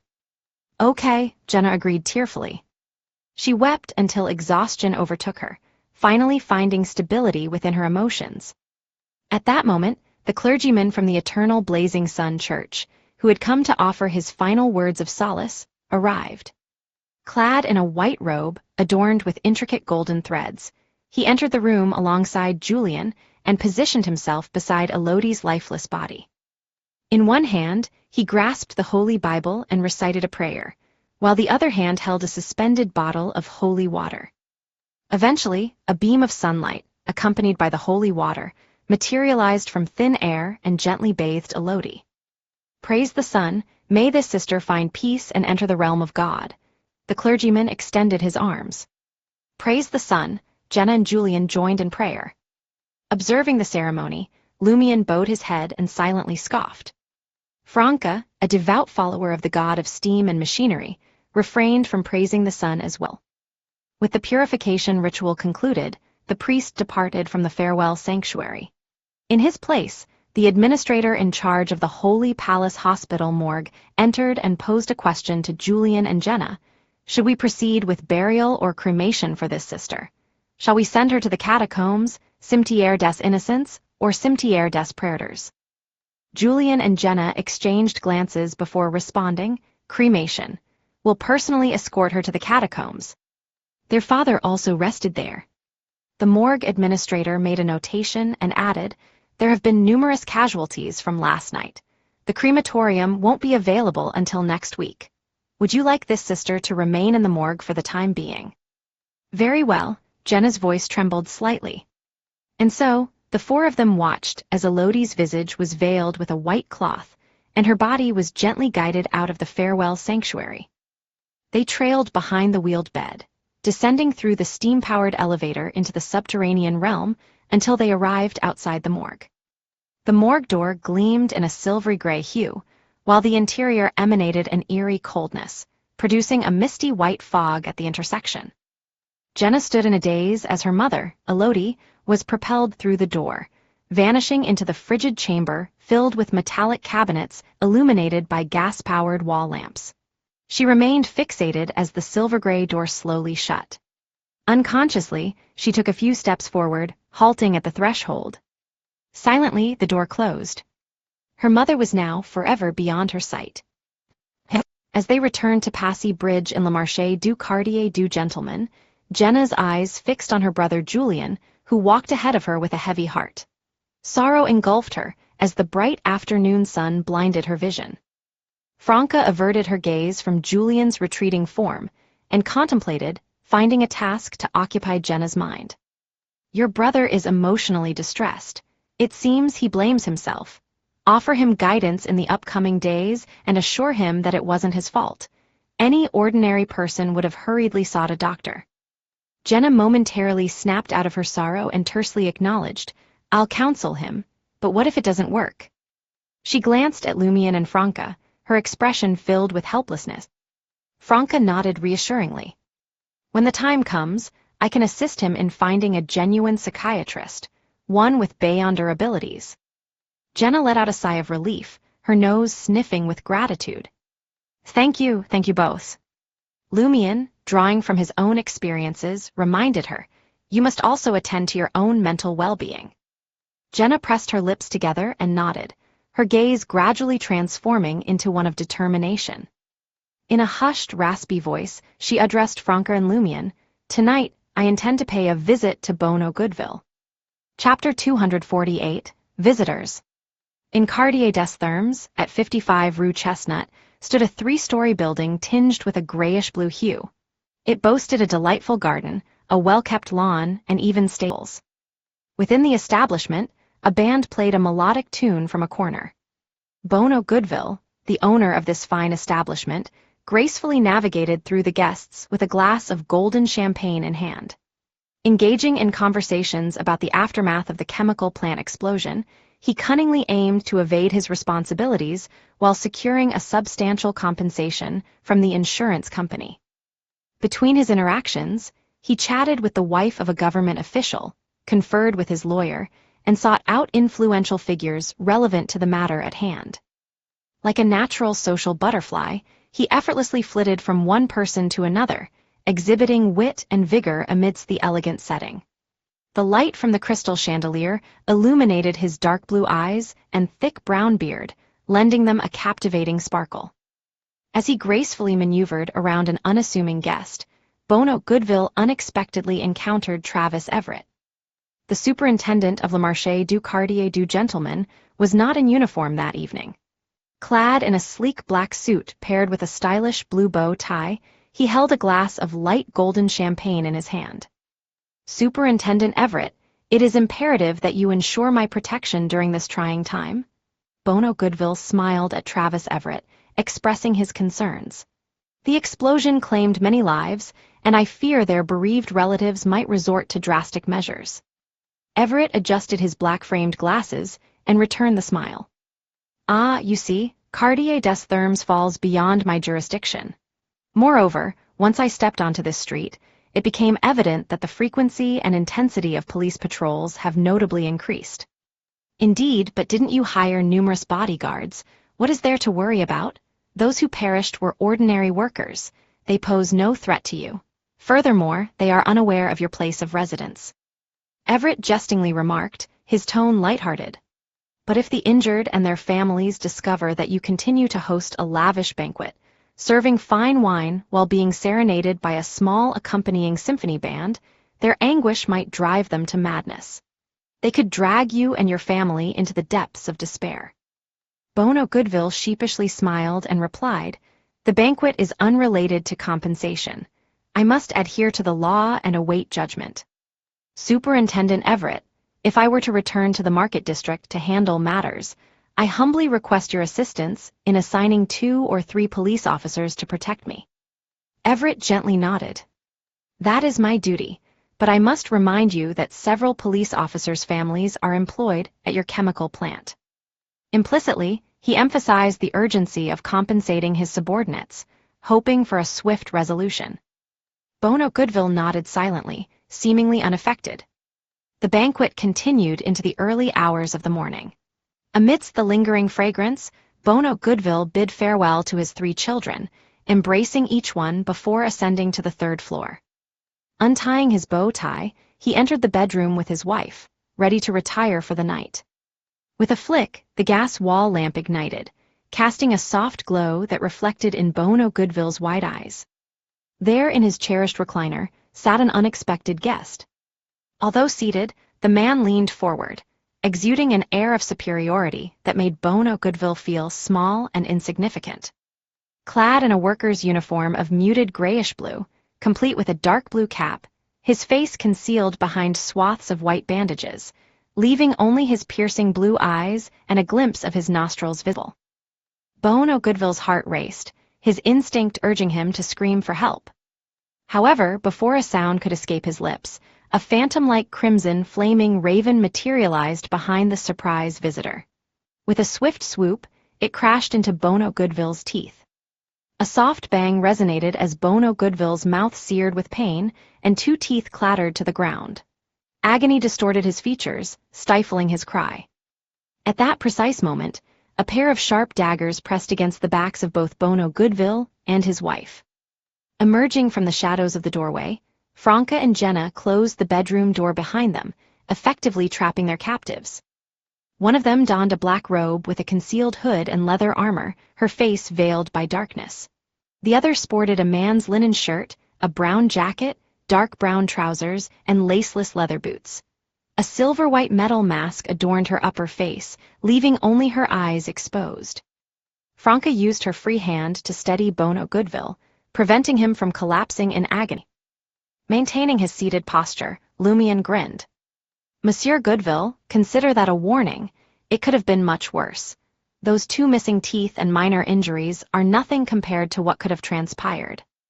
Bono Goodville's wife snapped out of her daze, her voice trembling with fear as she asked, "Who are you? What do you want?" "Who am I?" Lumian chuckled, a hint of mischief in his tone. "You may consider me your father." With a glance toward Franca, she retrieved the truth serum Lumian had provided earlier and administered it to Bono Goodville. As Lumian awaited the serum's effects, he maintained his smile and continued, "Monsieur Goodville, I had hoped for a more challenging encounter, but instead, here we are having a pleasant conversation. You disappoint me." He hadn't received a boon. Under the influence of the truth serum, Bono Goodville wore a bitter expression as he mustered the courage to ask, "What do you want? I have a considerable sum of money in my safe. I can give it to you." Jenna's anger flared up, surging from her chest to her head. In a sudden motion, she raised her left foot and delivered a swift kick to Bono Goodville's calf. Oh, how she longed to strike him where it truly hurt, but circumstances prevented her from doing so. "Damn it, take your money to the catacombs." Bono Goodville's body leaned, and the sound of bones cracking reached his ears. Before his instinctual scream could escape, Frost materialized, sealing his voice. Lumian nodded in approval, acknowledging Jenna's actions. Once Bono Goodville had regained composure, Lumian spoke, "I want to know why you orchestrated the detonation at your own chemical plant." Bono Goodville's expression transformed, and he blurted out, "How did you find out?" Before he could finish his sentence, he wished to raise his right hand and slap himself. Shouldn't he have denied the accusation first? Why did he utter his thoughts so recklessly? "Well, well, you are quite forthcoming. I was merely testing you, and you readily confessed," Lumian remarked, his tone almost causing Bono Goodville's brain to seize. Jenna felt as if her soul had vacated her body. Though Lumian's analysis had mentally prepared her, hearing the admission still left her in disbelief. Could there truly exist such a wicked individual? Hundreds of families were devastated.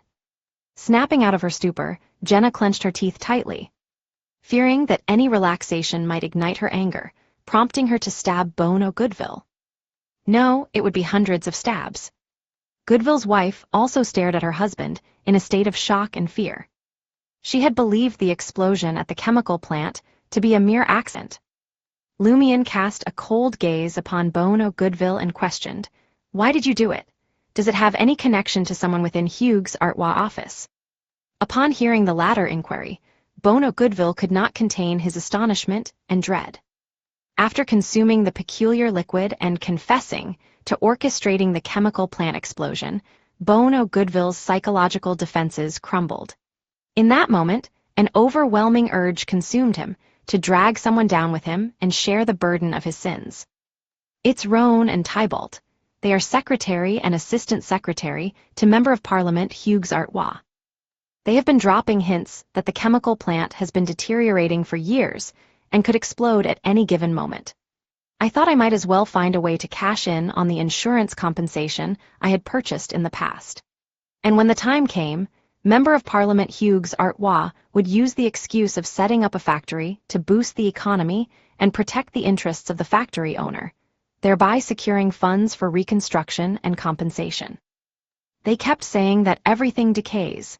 My chemical plant was no exception, so I anticipated various problems. Instead of waiting for it to explode naturally, I decided to exchange it for greater benefits. I visited them again yesterday morning. For some reason, I was foolish enough to be convinced by their words. When the explosion actually occurred, I grew fearful and went to the Member of Parliament's office thrice. They assured me everything would be fine. What an idiot. He's not even a heretic. Could superpowers have influenced him? Tybalt had also mentioned decay when he saw me disguised as Bono Goodville. What is their true agenda? Lumian pondered for a moment, about to inquire further about the conversation, when the sound of a doorbell being pulled suddenly resonated from the iron gate outside the lawn. Lumian and Franca exchanged swift glances, both coming up with guesses. To arrive at such an hour, ringing the doorbell politely, it could only be either a friend or an official investigator seeking Bono Goodville. Without uttering a word, Lumian rose to his feet, and Franca sheathed her dagger in silence. Jenna reacted instantly, comprehending their intentions. Taking a diagonal step, she raised her dagger high and thrust it into Bono Goodville's shoulder. Blood spurted forth as Bono Goodville let out a pained grunt. Jenna didn't linger. She dashed towards the window opposite the main entrance. On her dagger, black flames ignited and swiftly extinguished in several spots within the room. The trio leaped out of the building.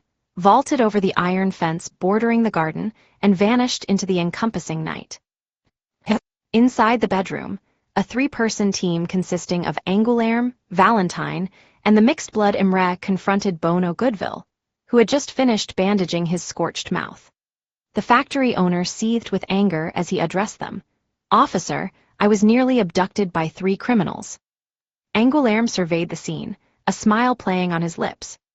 "We will investigate that matter later. For now, the primary problem lies with you." "My problem?" Bono Goodville grew alarmed. Angoulême nodded slightly. "Let us first confirm your faith before delving into your visit to the Member of Parliament's office on the morning of the chemical plant explosion. With insufficient evidence to take drastic measures against the Member of Parliament and his staff, the purifiers redirected their investigation towards Bono Goodville." Upon hearing these words, Bono Goodville, his psychological defenses shattered, paled in apprehension. Chapter 249, Loophole in the Contract. Observing Bono Goodville's reaction, Angoulême's confidence grew a little. With a swift motion, he withdrew a pen and paper, preparing to draft a notary certificate. The concept behind it was for Bono Goodville to swear an oath to a deity, ensuring his honesty during the subsequent questioning. As Angoulême affixed his signature, the paper emitted a radiant golden glow. Bono Goodville swallowed nervously, feeling the weight of the situation. In recent years, as a well-known factory owner in Trier, he had encountered mystic knowledge and extraordinary powers that surpassed the imagination of ordinary folk. Such matters were not unfamiliar to him. It was akin to one of the 3 abductors blasting him with a flaming raven, another conjuring black flames, and a third leaping from the 3rd floor. "Sign your name," Angoulême instructed, handing Bono Goodville the notary certificate, now devoid of its golden glow. "Very well." Bono Goodville's right hand trembled as he inscribed his name upon the pledge. With each stroke, a flash of golden light emanated from his penmanship. Once he finished, Angoulême spoke in a deep, commanding voice. "Which deity do you believe in?" "The god of steam and machinery." For Bono Goodville, this question held no challenge. Angoulême proceeded to the next inquiry. "Why did you visit the Member of Parliament's office on the morning of the chemical plant explosion?" Bono Goodville hesitated for 2 seconds. Fearful of supernatural powers and divine witnesses, he repeated what he had divulged to Lumion and the others under the influence of the remaining truth serum. Angoulême, Valentine, and Imre took turns posing questions, allowing Bono Goodville to reconstruct his conversation with the Member of Parliament's secretary, Roan, and his assistant secretary, Tybalt, as accurately as possible. When the inquiry concluded, Angoulême delivered the verdict to Bono Goodville. "You shall be arrested for arson, deliberate detonation of an explosion, and murder. Your assets will be temporarily frozen pending compensation for the deceased and injured." Bono Goodville's face drained of color as he slumped into the recliner, utterly depleted. Valentine took a couple of steps towards the door, casting a glance at the corridor beyond. Lowering his voice, he proposed, "Deacon, after we bring this blasphemous scoundrel to the police headquarters, shall we formally apprehend Hugues Artois' secretary, Roan?" Angoulême sighed, shaking his head slowly. "Not yet. Did you not notice? Roan and the late Tybalt were exceedingly cautious. They never explicitly suggested that Bono Goodville instigated the explosion at his chemical plant. They merely insinuated their support for the Member of Parliament's policies and preached a philosophy of decay. They might exploit Bono Goodville's blinded mind, misconstruing their words to justify his actions. It has been nearly 2 days, and finding any traces of Bono Goodville being influenced by superpowers is proving challenging. Put simply, we lack sufficient evidence to apprehend Secretary Roan and employ beyonder powers in the interrogation. We can only summon and question him through conventional means." Valentine seethed with anger, but he realized there was nothing he could do. He harbored an unwavering certainty that something was awry with the Member of Parliament's secretary, yet due to regulations, he couldn't employ mystical methods to confront him. After a brief pause, he glanced at Bono Goodville, sprawled on the recliner like a heap of decaying meat, and spoke with a deep voice. "I suggest we deliver him to the stake." Angoulême nodded, addressing Valentine and Imre. Let us proceed. Take this man back to the market district, where he deserves to meet his end in 10 different manners. Valentine was taken aback. Deacon, aren't we going to track down the 3 Beyonders who infiltrated this place? Angoulême chuckled. Why should we? Valentine gazed at him, perplexed by his deacon's approach. Imre, accustomed to his ways, whispered, the 3 Beyonders infiltrated this place without pillaging or harming anyone. They merely sought information about the chemical plant explosion and the visit to the Member of Parliament's office. It's evident they possess a genuine interest in Secretary Roan and Member of Parliament Hugues Artois. I even wonder if they're from the Aurora Order, and one of them is the one who killed Assistant Secretary Tybalt. Angoulême chuckled and added, since we are barred from thoroughly investigating the Member of Parliament's office due to contracts and regulations, why not allow untamed Beyonders, equally keen on prying and employing violence, to squeeze out the pus and expose it to the sunlight? Wouldn't that pose a problem? Valentine blurted out. Amused, Angoulême responded, of course not. When dealing with cunning individuals adept at exploiting regulations, we must be even more cunning and find loopholes. If need be, we can even collaborate with secret organizations and unite with wild Beyonders. The contracts we hold with members of Parliament and high-ranking officials only limit certain actions. They don't prohibit us from harboring ill intentions or cultivating informants among untamed Beyonders. Such contracts don't constrain the actions of untamed Beyonders. Likewise, these contracts mainly serve as restrictions. They don't compel us to take certain actions. Sometimes, we can observe events unfold without transgressing the contract while handling things in the usual manner. Valentine, even beneath the sun, shadows abound. Consider everyone's shadows, for instance.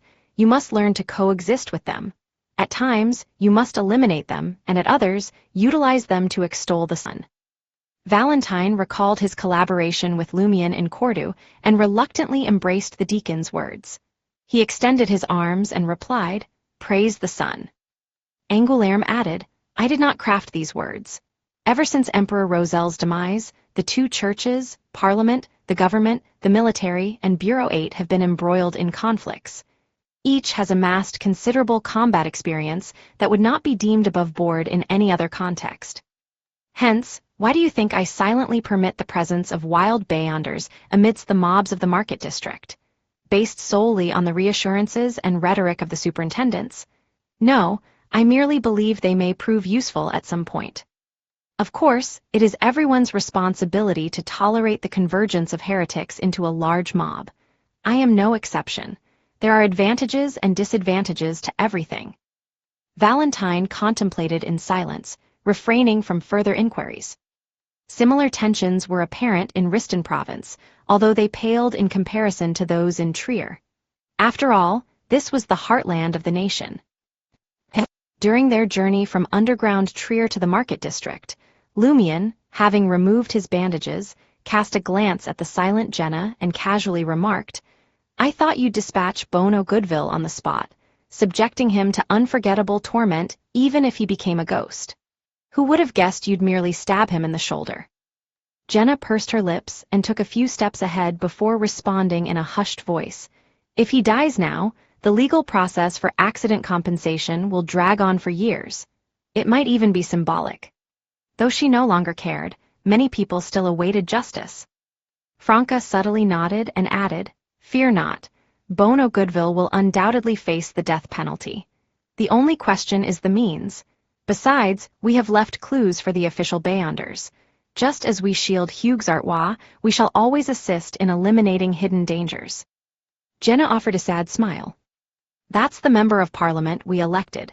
His secretary and assistant secretary greeted us with an enormous explosion intentionally. Are you afraid? Lumion mockingly inquired. Jenna fell silent, momentarily at a loss for words. Lumion pressed on, I have never relished the benefits of inties, nor have I cast a vote. Should I encounter a similar situation, I would not spare the Member of Parliament's secretary or even the president who governs this country. My sister once said that blood alone can repay blood. I care not for the identity of the bleeding individual." Jenna's expression contorted once more, and she spoke with a tinge of anguish. "My mother always taught me to be kind and embrace forgiveness. I cannot allow suffering and hatred to dictate my life. That way, I shall never see the light." Without waiting for Lumion and Franca to respond, she lowered her head and gritted her teeth. "But I despise it so much." Lumion pursed his lips and stated, "If you eliminate all your enemies, your life shall not be governed by hatred." Jenna fell silent for a few seconds before giving a terse nod. At the very least, I shall not let Secretary Roan off the hook." Franca promptly commended her. "Very good. Maintain this resolve." She then emphasized, "Of course, revenge cannot be blind or impulsive. You must wait until you are strong enough and seize the opportune moment to act. Otherwise, you shall only bring more harm to your family and friends. Furthermore, you will have to witness your enemy living a good life." "All right," Jenna softly replied, nodding. Late at night, Jenna, clad in her usual attire, returned to her home at 17 Rue Pasteur in Quartier du Jardin Botanique, her emotions in disarray. This place was situated near Rue Saint-Hilaire in the Market District, and the multitude of factories south of Quartier du Jardin Botanique. Previously, Jenna's family had opted to rent this place for the convenience of Elodie and Julian's work. Upon opening the door, Jenna was greeted by the sight of her brother, Julian, crouched by the window, his head buried in his hands. Her heart sank and her voice quivered as she inquired, "Julian, what's the matter?" Illuminated by the crimson moonlight, Julian leaned against the old wooden table, wearing an expression of terror. "Don't fire me, don't fire me. My mother passed away. She really passed away. That's why I didn't come to the factory this afternoon. Don't fire me, don't fire me. Mom, it's all my fault. I shouldn't have left you alone in the ward. It's all on me entirely." Sob. Julian broke into tears, resembling a frightened child. It seemed as though he had lost his sanity. Jenna stood in the darkness at the doorway, gazing blankly at her brother. It felt as though she was slowly descending into an unfathomable abyss. Chapter 250, Condolence Banquet. Julian's sobs reverberated through the room, bathed in the glow of the moon. Jenna stood hesitantly by the door, unwilling to take a single step forward. Fear gripped her, fear that stepping inside would confirm this as reality and not some dreadful nightmare. After a while, Jenna shut her eyes tightly and clenched her teeth as she entered the room that served as Julian's bedroom, living space, kitchen, and dining area. Hunching down beside her brother, she let him cry, not daring to touch him in his state of shock. Softly, she spoke, "We don't have much debt left to settle. Even if we lose our current jobs, we can find new ones. There's no rush. You have a solid foundation. There must be other masters out there who would gladly take you in. Mom wanted us to have a better life, not to wallow in self-blame." Jenna repeated these words again and again until Julian, his spirit shattered, exhausted himself. His body gradually weakened, and he slumped against the wall by the window, drifting off to sleep. Finally, silence fell. Watching her brother's face slowly relax, his fear and anguish ebbing away, Jenna let out a silent sigh. Tears welled up in her eyes and streamed down her cheeks. After shedding silent tears for some time, she rose to her feet and made her way to Julian's bed. Tenderly, she gathered the blanket and draped it over her sleeping brother, leaning against the wall. Having done all this, she trudged wearily back to the other room. It was her and her mother Elodie's bedroom. Jenna lay down, her vacant eyes fixed on the dimly lit ceiling, cast in moonlight. Her mother's words echoed incessantly in her mind, but she couldn't convince herself. Perhaps, aside from a fortunate few, darkness was the dominant theme in life. Light was but an occasional adornment. Abruptly, Jenna seized her mother's pillow and pressed it against her face, her body trembling with suppressed sobs. Why is darkness always so overpowering, devoid of light? When will the sun rise again? At some point, Jenna succumbed to a deep slumber. She was startled awake by the commotion outside. Sitting up, she rubbed her swollen eyes and hastened out of the room. The sight that greeted her eyes was Julian, toasting slices of bread. He no longer bore the devastation of the previous night. Instead, he was focused on his task. Jenna's lips quivered for a moment before she finally spoke her customary greeting. "Why are you up so early?" Julian responded with a touch of stiffness. "I didn't have dinner yesterday, and my hunger woke me up." "Just wait a little longer, the toast will be ready soon." Observing her brother's state, Jenna couldn't ease her worry. If Julian were still in the midst of a mental breakdown, weeping as he did the night before, she might feel uncomfortable, gloomy, and desperate, but she wouldn't be afraid. She would compel her brother to meet Franca and have her find a genuine psychiatrist for his treatment. Yet now, she couldn't be certain if Julian had genuinely recovered, or if he was merely presenting a facade of normalcy. If there were unresolved issues lurking beneath, they could prove catastrophic when they resurfaced. Jenna feared her brother might leap from a building and end his own life just after they finished breakfast. Carefully observing Julian for a while, she sensed that his hysterical breakdown had indeed dissipated, but his mind hadn't fully returned to its usual state. When Julian prepared breakfast, he moved with agility and skill. No issues there. However, during their conversations, he appeared wooden, rigid, and slow to react. This convinced Jenna that her brother had repressed not only his breakdown and abnormalities, but also his thoughts and soul. I still have to find a real psychiatrist. Jenna's vision blurred once more.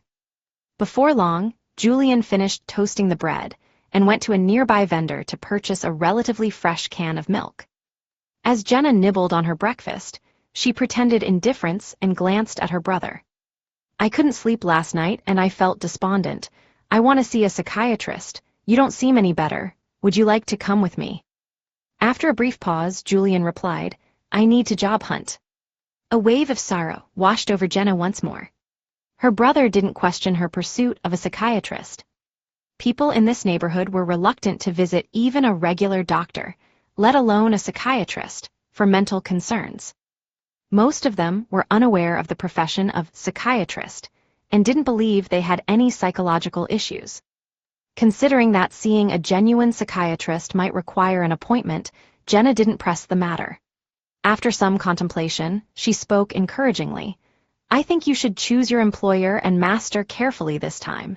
It's normal not to find a job within a few days. It might take a week, or two, or even a month. When the time comes, both of us will have an income. Maybe we can settle the remaining debt within a year. I certainly can't do it alone. The income of an underground singer isn't stable. I never know when my popularity might wane."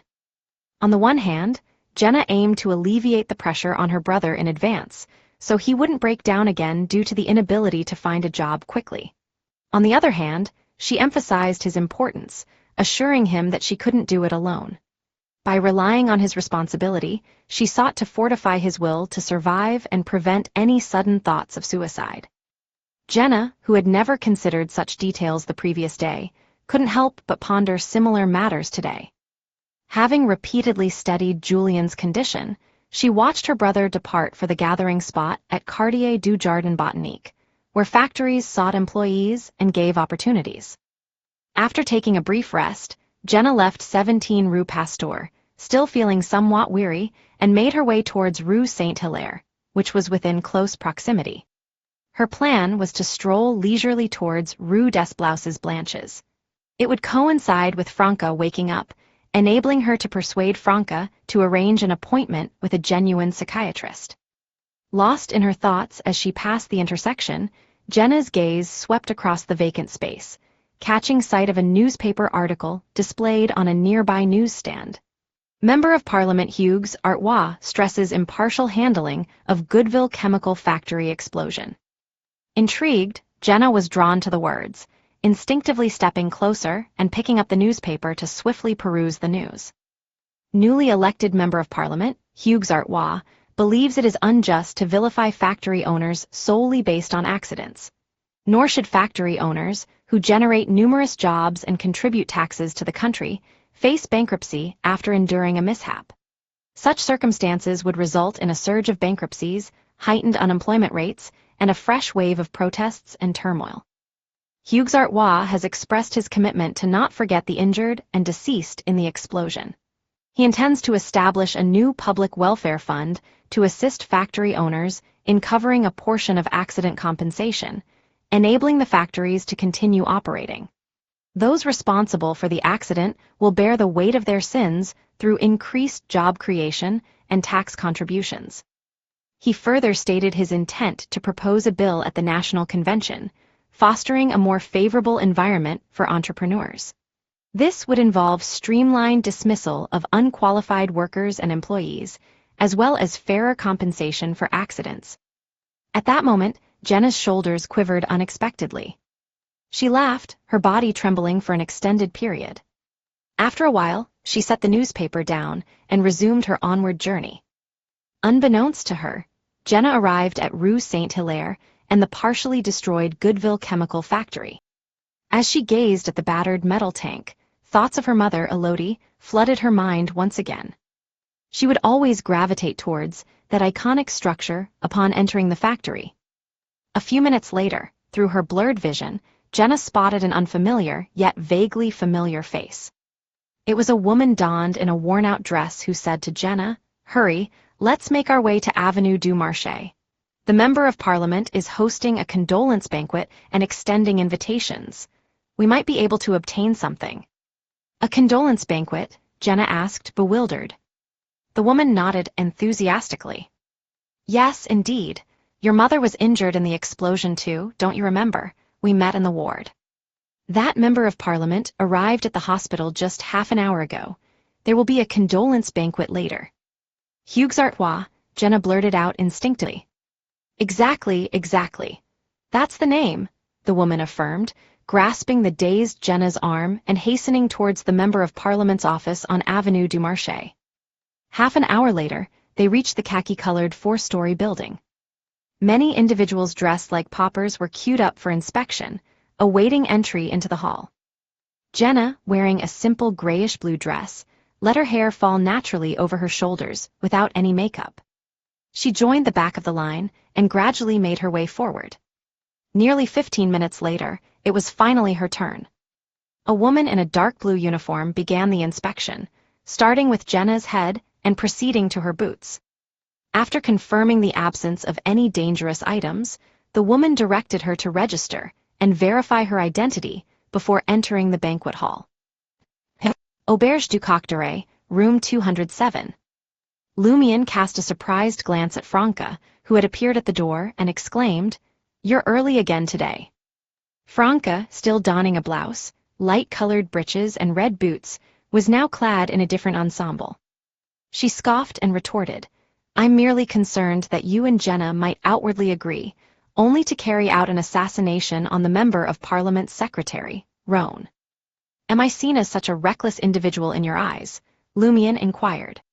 "Yes," Franca responded without hesitation. She even contemplated adding the word most, but when she recollected a folk of rage she had encountered in a seaside town, she felt that Lumion couldn't be categorized as one.